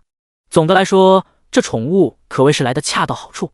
食元兽幼崽长得毛茸茸的，有点像一只缩小版的熊猫，只有拳头大小，圆咕隆咚的，只不过没有黑眼圈，全身都是雪白，用5个字来形容，就是可爱萌萌哒。带着这小家伙，估计女孩子都会主动上来搭讪。孵化出宠物以后，背包空间就自动扩充了一个宠物空间，但小家伙却是十分抗拒进入其中，并且特别粘人，4只小短腿就扒拉着陈默肩膀，始终不愿意离开。陈默也就不勉强了，反正这小家伙的生命值高达12000，也不是很容易死亡。就算是死亡了，有着宠物空间自带的复活功能，也能够花费金币将它复活。不过宠物还是尽量不要造成死亡，死亡多次以后可能会跌落品级，这是宠物空间开通以后陈默获知的信息。有着食元兽辅佐，陈默在血月恶魔巢穴更是肆无忌惮，没过10分钟都是让其施展一次时间缩减，30秒的技能超级爆发，简直爽的不能再爽。原本需要1小时冷却的血腥咆哮，更是10几分钟就能够使用一次，无论是股神诅咒天赋的叠加，还是10元兽的经验，都在飞速上涨。就连陈默自己也很快就要突破15级。血月恶魔巢穴是同一物种血月恶魔的群居地，精英级的血月恶魔也从16级到20级都有，最关键还分布很杂。往往一个血腥咆哮技能，16级到20级的精英级血月恶魔都有可能收获，股神诅咒天赋自然蹭蹭往上涨，一次性可以击杀几乎5种不同等级的精英级怪物。可以说，这绝对是这么久以来叠加天赋最爽的一次。丁，越级击杀18级精英级血月恶魔，经验值加1320080。丁，击杀精英级怪物，成功触发股神诅咒隐藏属性，真实伤害提升加4，当前每秒造成-4122点真实伤害。丁，等级提升至15级，全属性加1，自由属性点加5。丁，等级提升1级，额外获得法师职业定向属性点加5。全球通告：丁，有玩家等级达到15级，游戏进行第一次更新，请玩家10秒内下线。沉默很猛，还来不及感受升级喜悦，就只能憋憋嘴，赶紧下线。希望狗系统善良，正常更新就好，千万别瞎搞啊！第93章全民公敌。下线之后，沉默自然是拿起手机开始刷各种论坛。除却猜测这次可能会更新的内容，就都是在吐槽和谩骂他。虽然他们多数说的也没错，他就是个挂逼，就是一个游戏平衡的破坏者，但也不能往死里骂他。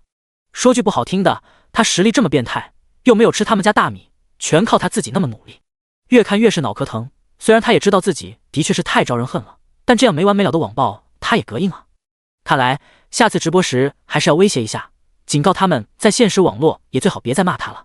哪个平台若是不屏蔽此类信息，未来沉默就针对性报复哪家平台所属的游戏公会。沉默也想明白了，直接威胁散户没用的，只有摁着平台锤就行。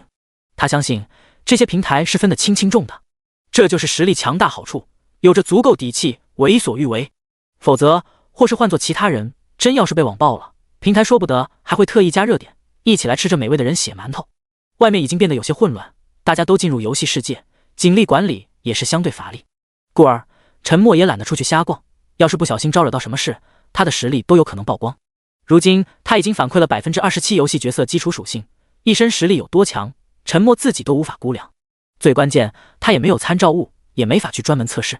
总之，他可以清晰感觉到，别说常规的热武器，就算是一些大口径的枪械，他都有可能提前躲避。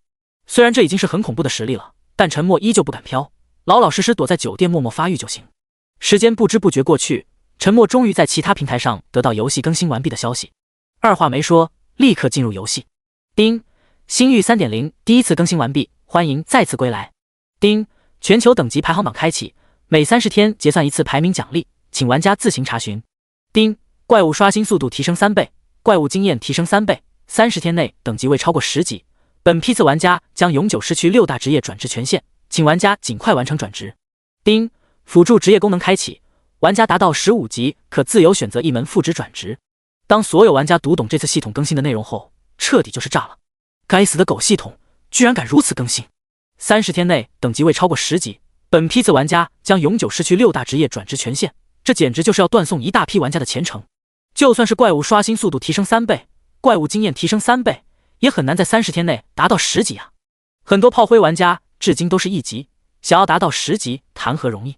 所有玩家越想是越气，更是想到导致这次游戏更新的罪魁祸首，肯定就是升到了15级的不语这件人。这一次可是将所有人都坑了，就因为他一骑绝尘过早突破15级，将会导致多少玩家无法晋升15级，这样的后果简直无法想象。说是全民公敌也不为过呀，别说其他玩家了，就是沉默都呆了。狗系统真是坑啊！这么一搞，未来多少人将会恨死他。虽然他不怕人家报复，但这样影响别人前程的事，的确是太恶心了。沉默也是欲哭无泪。原本沉默都不打算向父母暴露身份，现在都需要提前一步了。原则上，沉默还是希望父母和小妹都转职成6大职业，而不是只能够选择辅助职业。这种战斗为主的游戏，更是关系到游戏现实的反馈，战斗类职业的成长空间肯定更大。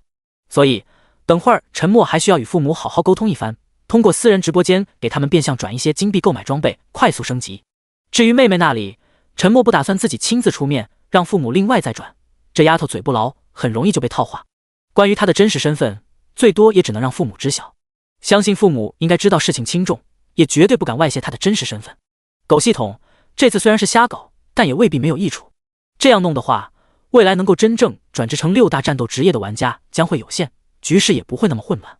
个别成神做主总好过人人如龙，虽然又会导致更明显的阶级差距，但控制起来应该会更加容易。故而骂得最凶的主要还是平民玩家。对于很多大型势力来说，这次的更新变故也算是利大于弊，更能够稳固他们的阶级优势。沉默敢保证，现在若是开直播间，直接就会被海量的谩骂给淹没，很可能还可以借此狠狠收割一波，但想想还是放弃了，自己的确是坑了太多人。这一次是真正成为了全民公敌，需要回城才能够查看赋值，沉默也就先不管了。点开等级排行榜，他的名字自然是高高挂在第一。全球等级榜：1龙国区不语15级，2龙国区海哥11级，3龙国区八荒三爷11级，4龙国区锦华流年公会冯强11级，5米国区艾蕾纳斯11级，6毛熊区库里南季斯夫11级，7米国区詹姆斯艾弗森11级，8扶桑区梅川裤子11级，9英伦区戈夫雷比尔11级，10古德区希特烈11级。除却他，清一色11级的玩家，前几名龙国区的玩家，沉默都认识，都是起源镇的玩家，前期可是占了不少优势，才能够在11级也是遥遥领先。剩余其他区域的玩家，估计都是各个区域顶尖公会的主打精英玩家，哪怕是没有城镇青铜级药剂和黑铁级装备的优势，也能够如此迅速冲上11级，足以见得各个区还是有能人的。不过这份排名将会成为历史，他们估计也就这一次能够挤进榜单了，因为沉默看上了等级排行榜的奖励了，他统统都要。霸榜，必须要全部霸榜。狗系统这次当真是豪横，给出了他根本无法拒绝的排名奖励，哪怕带着别人升级有些麻烦，沉默也一定要将前10名全部拿下。第94章，无法拒绝的奖励。等级排行榜是30天结算一次，从今天开始计算。第4名至第10名能够获得3点自由属性点和1张黑铁级基础属性反馈卡，第3名则是获得5点自由属性点和1张青铜级基础属性反馈卡，第2名则是获得10点自由属性点和1张白银级基础属性反馈卡。第1名自然奖励更加丰厚，可以获得15点自由属性点和1张黄金级基础属性反馈卡。这种对现实影响重大的奖励，绝对是沉默无法拒绝的。因此，沉默清理完身边刚刚刷新的怪物，立刻便是回城。同时，沉默又从现有团队慎重地挑选了9人，这9人都是他在现实中也暗中核对过身份，家庭信息也是准确无误，并非什么孤家寡人之类。唯有这样，沉默才相对放心一些。否则，若是成功领取奖励，直接就把基础属性反馈卡给用了，哪怕是黑铁级 day 基础属性反馈卡，沉默都要心痛万分。沉默自然是要将这次特殊卡片全部收归己用，这时候可不是做烂好人的时刻，也不用在意他们的想法。7张黑铁级加1张青铜级加1张白银级加1张黄金级，说不定都能够将游戏角色基础属性反馈突破 50% 以上。那时候哪怕现实出现暴乱，他也更有信心庇护家人。防河地下城堡的第2次工程款也可以更加安心去结算。接到通知，沉默指定的9人也是第一时间赶了回来。好了，废话我就不多说，你们也看到等级榜排名奖励，我打算全部拿下，接下来的一段时间我都会带着你们升级。但我先声明，基础属性反馈卡所有都需要上交，若是谁敢私自使用，无论游戏还是现实，都将受到我的无休止追杀。沉默话音刚落，面前的9人立刻便是开始各种保证。好的，会长，肯定会上交的，能够上榜拿基础属性点就是白捡的便宜啊，我们怎么可能还会贪心？就是，会长，这本来就是您的。哼，只要不傻，我们就不可能做出这样的事的。见识过会长的战力，就知道背叛就是找死。嘿嘿，爸爸啊，会长这是要带我们血洗等级榜啊，想想都爽死。等级榜全是咱们轮回店的，那些大型势力组织不得气死。说归说，但沉默还是要特意强调一下，你们有这种认知就好。之所以选你们9人，也就是看中了你们都是有家庭的人。我这人喜欢连坐，也不在乎是否无辜。若是你们背叛了我，拿着基础属性反馈卡跑了，后果自负。面前9人闻言，顿时收起嬉皮笑脸的神情，都是严肃的保证，绝对不会使用基础属性反馈卡。对于沉默如此的做法，9人其实都理解。毕竟基础属性反馈卡绝对是目前最珍贵的东西，哪怕是黑铁级的基础属性反馈卡，都足以改变人的一生。从目前的情况来看，这种卡必然不会很多，更不会量产。未来能够将游戏角色基础属性带入现实的，也终究只会是一小撮人。但这一小撮人很有可能将会在现实中成为最特殊的存在。虽然转职以后，现实也能够发挥职业的某些特性，但若是没有属性加成，也只是个稍强的弱鸡。如今因为30天必须要达到10级才能够转职6大战斗职业的缘故，导致现实中具备6大职业属性的人数又是大幅下降，更是会让使用了基础属性反馈卡的玩家更为突出。因此9人也很清楚基础属性反馈卡的重要性。不过他们也不急，会长之前可承诺过，未来基础属性反馈卡有多，肯定会优先考虑他们。故而只要不是脑子进水，就不会冒着生命危险去贪图眼前这一张基础属性反馈卡。飞鸟转职战士，西月转职牧师，彪子转职骑士，剩余6人则是2个法师、2个刺客、1个战士、1个弓箭手。6大职业倒是都有，都是学习了一门初始基础技能。沉默手上其实也有几门其他职业更高级的技能书，但他可不打算轻易拿出来给他们使用，毕竟他自己都还缺少技能，想要和别人交易技能书，也唯有同级别的技能书。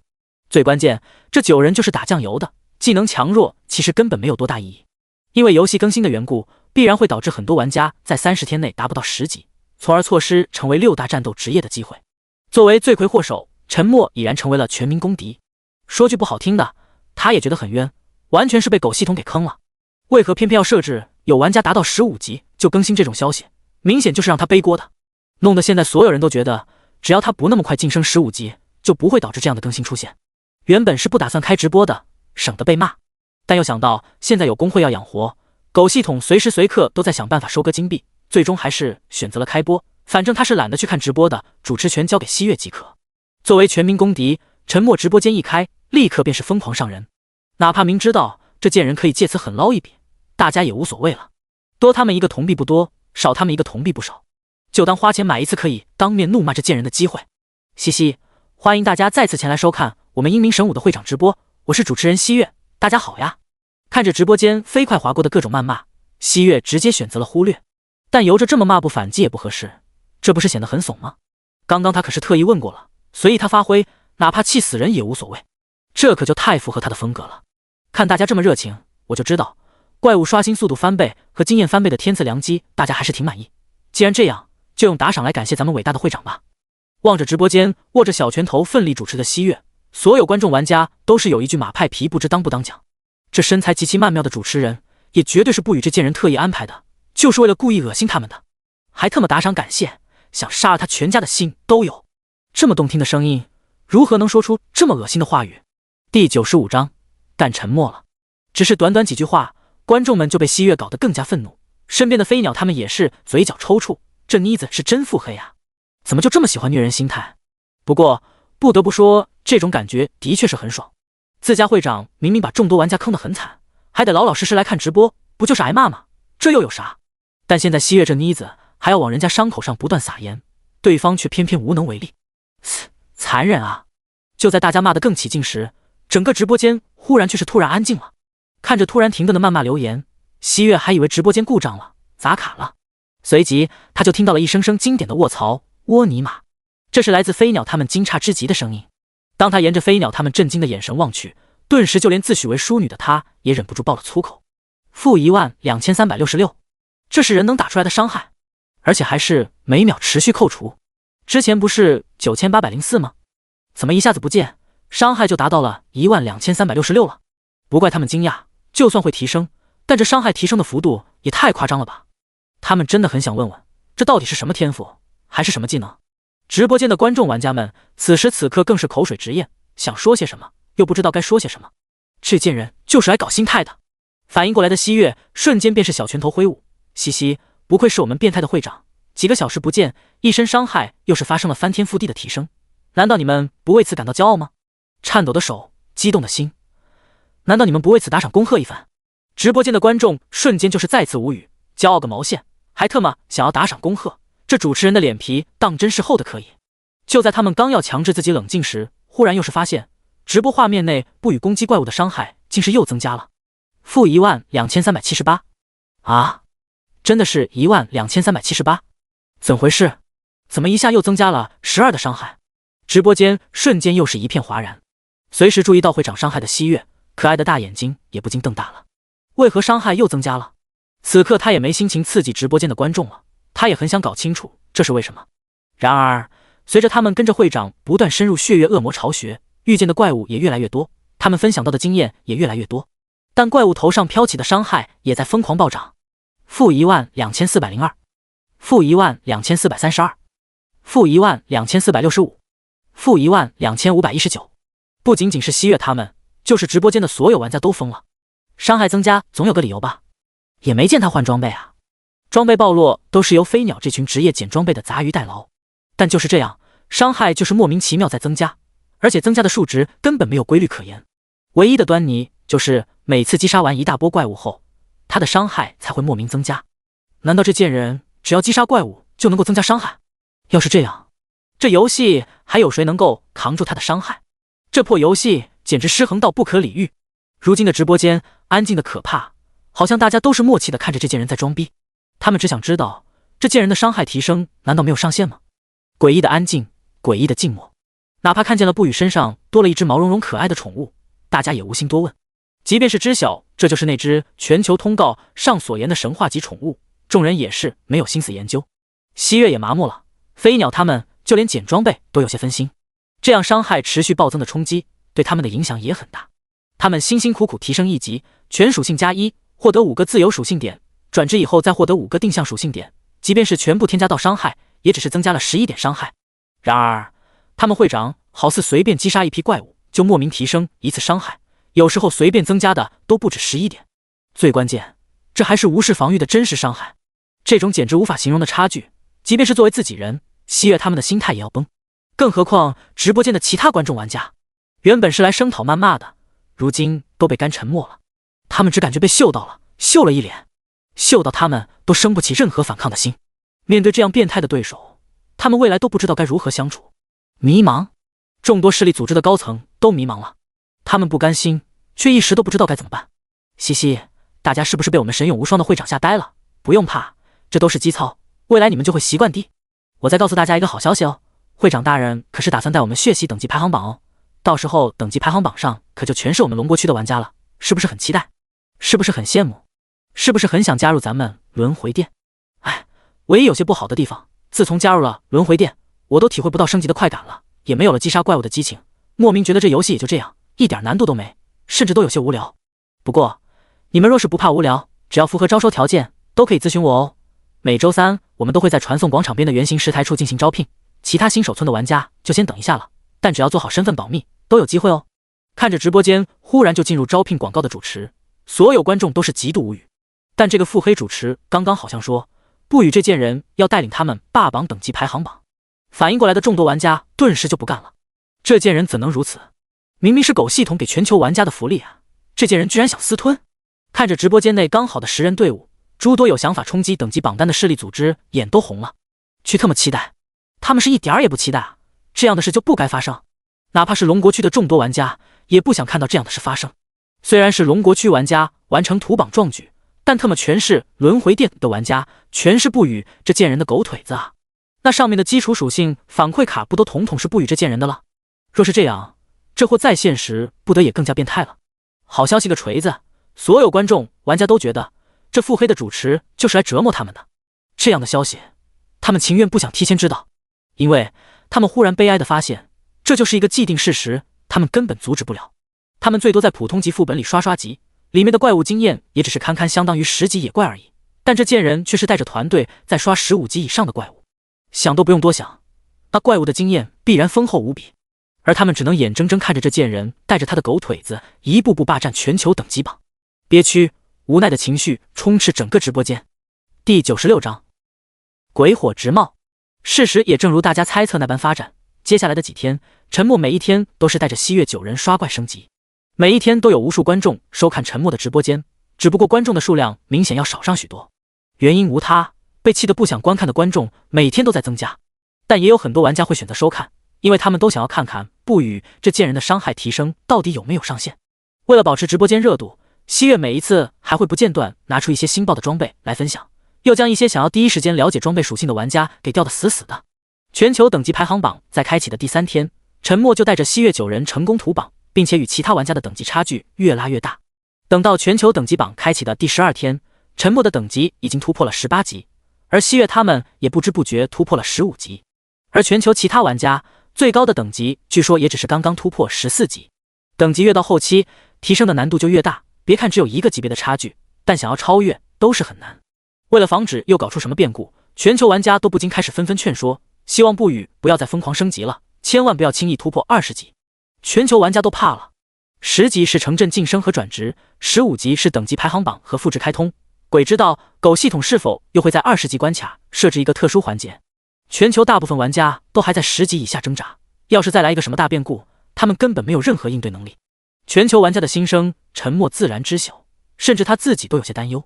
但若是就这么畏畏缩缩，可就不符合他的发展进度了。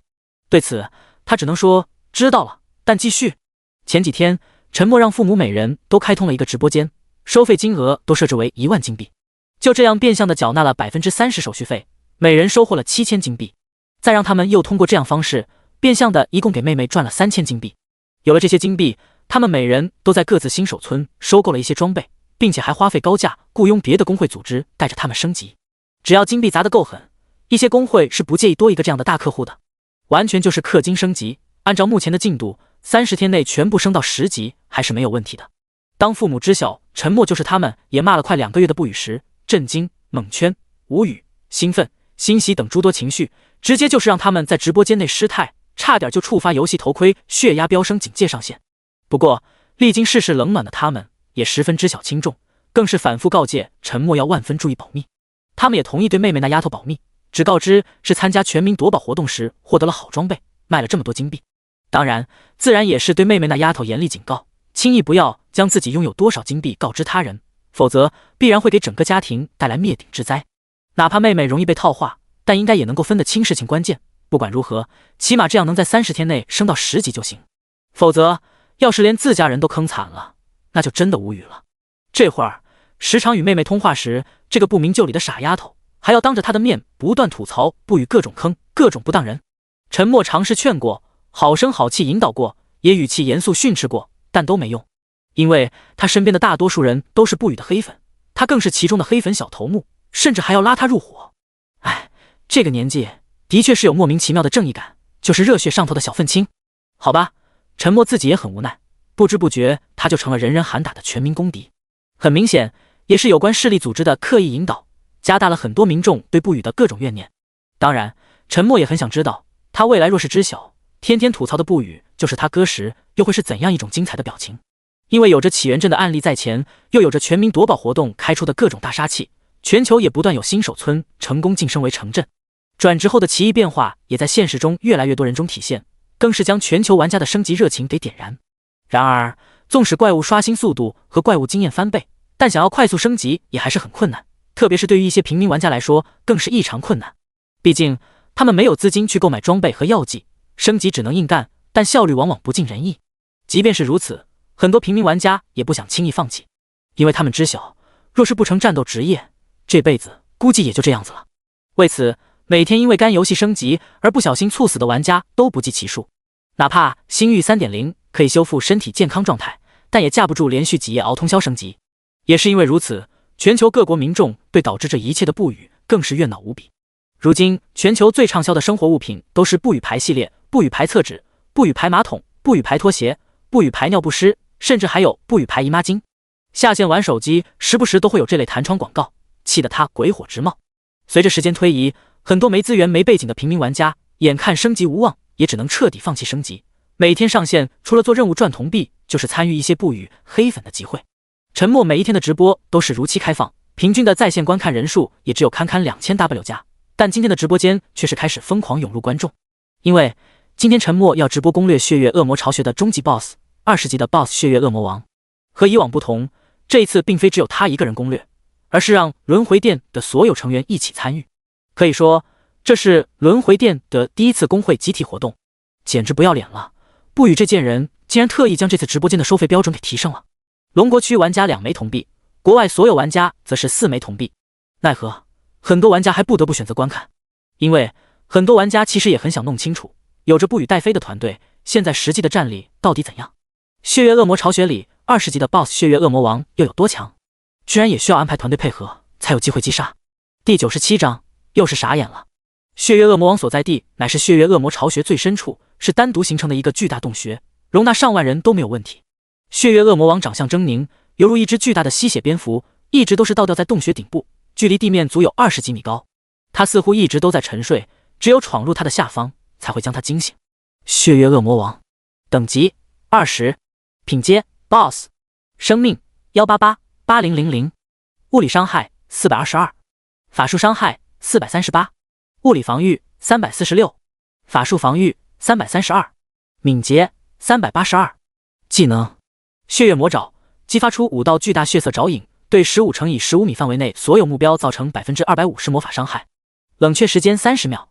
血月汲取，释放血月幽光照射，汲取30米乘30米范围内所有目标每秒30血量，补充自身恢复，持续时间30秒。冷却时间100秒。恶魔召唤，撕裂血月恶魔戒域，瞬间召唤无数血月恶魔为其参战。冷却时间500秒。恶魔低语，生命值低于30%，吟唱恶魔低语，所有技能冷却时间清零，生命值瞬间恢复30%，综合防御提升30%，获得每秒1%的生命恢复祝福，持续时间30秒，冷却时间300秒。直播间的所有观众玩家看到这只 BOSS 的属性，皆是齐齐倒吸一口凉气，直呼根本没法打。属性华丽无比，技能更是极其恐怖。血月魔爪就不用说了，一个大范围攻击大招，一招估计都能够秒杀很多玩家。血月汲取这个技能更加恐怖，也很恶心。若是遇见超大团队作战，30米乘30米范围足以容纳好几百人团队。除了让这片区域的所有玩家持续每秒扣除30生命值以外，每个玩家还能够给 BOSS 每秒恢复30的生命值，妥妥吸血神技。也就是说，若是这区域有300名玩家，每秒 BOSS 就能够恢复9000生命值，持续30秒便高达27万的血量恢复，简直可怕。这种 BOSS 没有大型团队大规模攻略是几乎不可能完成的，但参战人数越多，恢复量还会越大。所以任何团队遇上这恶心技能都要万分头疼。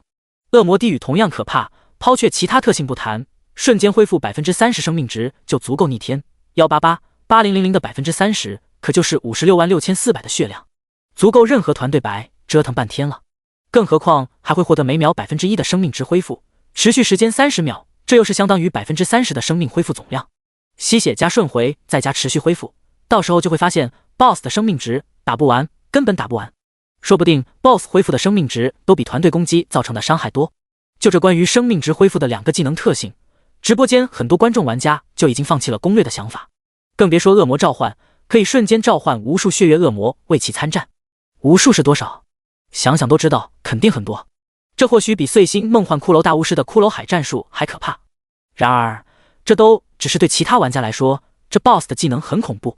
但对沉默来说，甚至觉得这只 BOSS 还有点拉垮。唯一让沉默有些头痛的，也就是血月魔爪，其他3个技能，沉默可以说是完克。古神诅咒可是有着一项极其逆天的特性，诅咒期间恢复增益型技能无效，因此沉默根本不需要考虑 BOSS 的血量恢复的技能，直接就将血月汲取和恶魔低语技能的效果阉割了大半。恶魔低语综合防御提升30%，更是白搭，反正古神诅咒都是真实伤害，唯一需要忌讳的就是所有技能冷却时间清零这个特性。恶魔召唤更是来给沉默送经验的，一个血腥咆哮足以清图了。最令沉默忌惮的，其实还是这只 BOSS 的超高敏捷。哪怕沉默如今的敏捷已经远超于其他玩家，但遇见了这种敏捷见长的 BOSS 也只能甘拜下风。所以这才是沉默需要团队配合的主要原因。经过好几天的发展，加入轮回殿的玩家已经多达122人，除却个别玩家有强烈的转职需求以外，沉默统统都安排转职成了法师职业和牧师职业。故而当直播间观众彻底看清沉默这支团队时，都是惊讶无比。这种团队职业分配方式还真是有个性。沉默的要求很简单，团队自然是主要为他服务，故而首先想到的就是怎样可以解决他的短板。需要团队配合时，面对的怪物肯定是连他都要忌讳的，所以现阶段主防御的骑士也就是个炮灰，有着蟒神护体和生命羁绊，他的防御和生命值还不一定比很多肉盾骑士低。靠肉盾骑士扛伤害还不如靠自己，故而有着一大堆牧师奶妈辅助，就是变相的提升他的生命力。因此122人之中有着45人都是牧师职业，剩余的还有73人是法师职业，而且都是学习了冰剑术的法师。冰剑术凝聚冰元素，形成一支冰冻的锋利长剑，命中目标后造成130%法术伤害，并造成轻微冰冻伤害。攻击极限速度13秒每秒，攻击极限距离8米，冷却时间15秒。沉默最大的属性优势一直都是敏捷，只要跑得过就可以最终耗死 BOSS， 故而还不如主打消减怪物的敏捷，就能够起到间接提升自己敏捷的优势。73个法师同时施展冰剑术，哪怕造成的是轻微冰冻伤害，也足够冰冻延缓 BOSS 的速度了。事实也正是如此，直播间的观众直接又是傻眼了，他们眼中几乎不可能挑战成功的 BOSS， 竟然是被吊打，堪比一架武装直升飞机的巨大 BOSS， 浑身披着冰霜，翅膀扇动间都不断有冰渣子掉落。磨磨唧唧的飞行速度，怎可能追到不断快速奔逃的不语？就连直播间的观众玩家都为他着急。其实，不仅仅是73位法师的冰剑竖起了这么大的效果，沉默的古神诅咒附带的轻微虚弱效果，同样也发挥了巨大的作用。因此，沉默甚至可以在 BOSS 每一次俯冲攻击中游刃有余，哪怕不幸被攻击到，45名专职治疗的牧师立刻也会第一时间帮他恢复，可比使用青铜级恢复药剂爽多了。这就是有团队配合的好处。如今古神诅咒的每秒真实伤害已经高达4283，3层叠加就是12849持续伤害。BOSS 的仇恨是完全在沉默身上，哪怕73人的法师团队集火攻击，也难以撼动这样的巨大仇恨。可以说，古神诅咒持续超高的真实伤害，绝对比骑士的嘲讽技能还能拉仇恨。法师团队和牧师团队只要别出现在 BOSS 的范围攻击技能内，基本上也是能够保证没有生命之忧。然而，接下来的直播画面更是看得观众看得极度无语，甚至都让他们开始同情起这只长相狰狞的 BOSS 了，完全是被虐啊！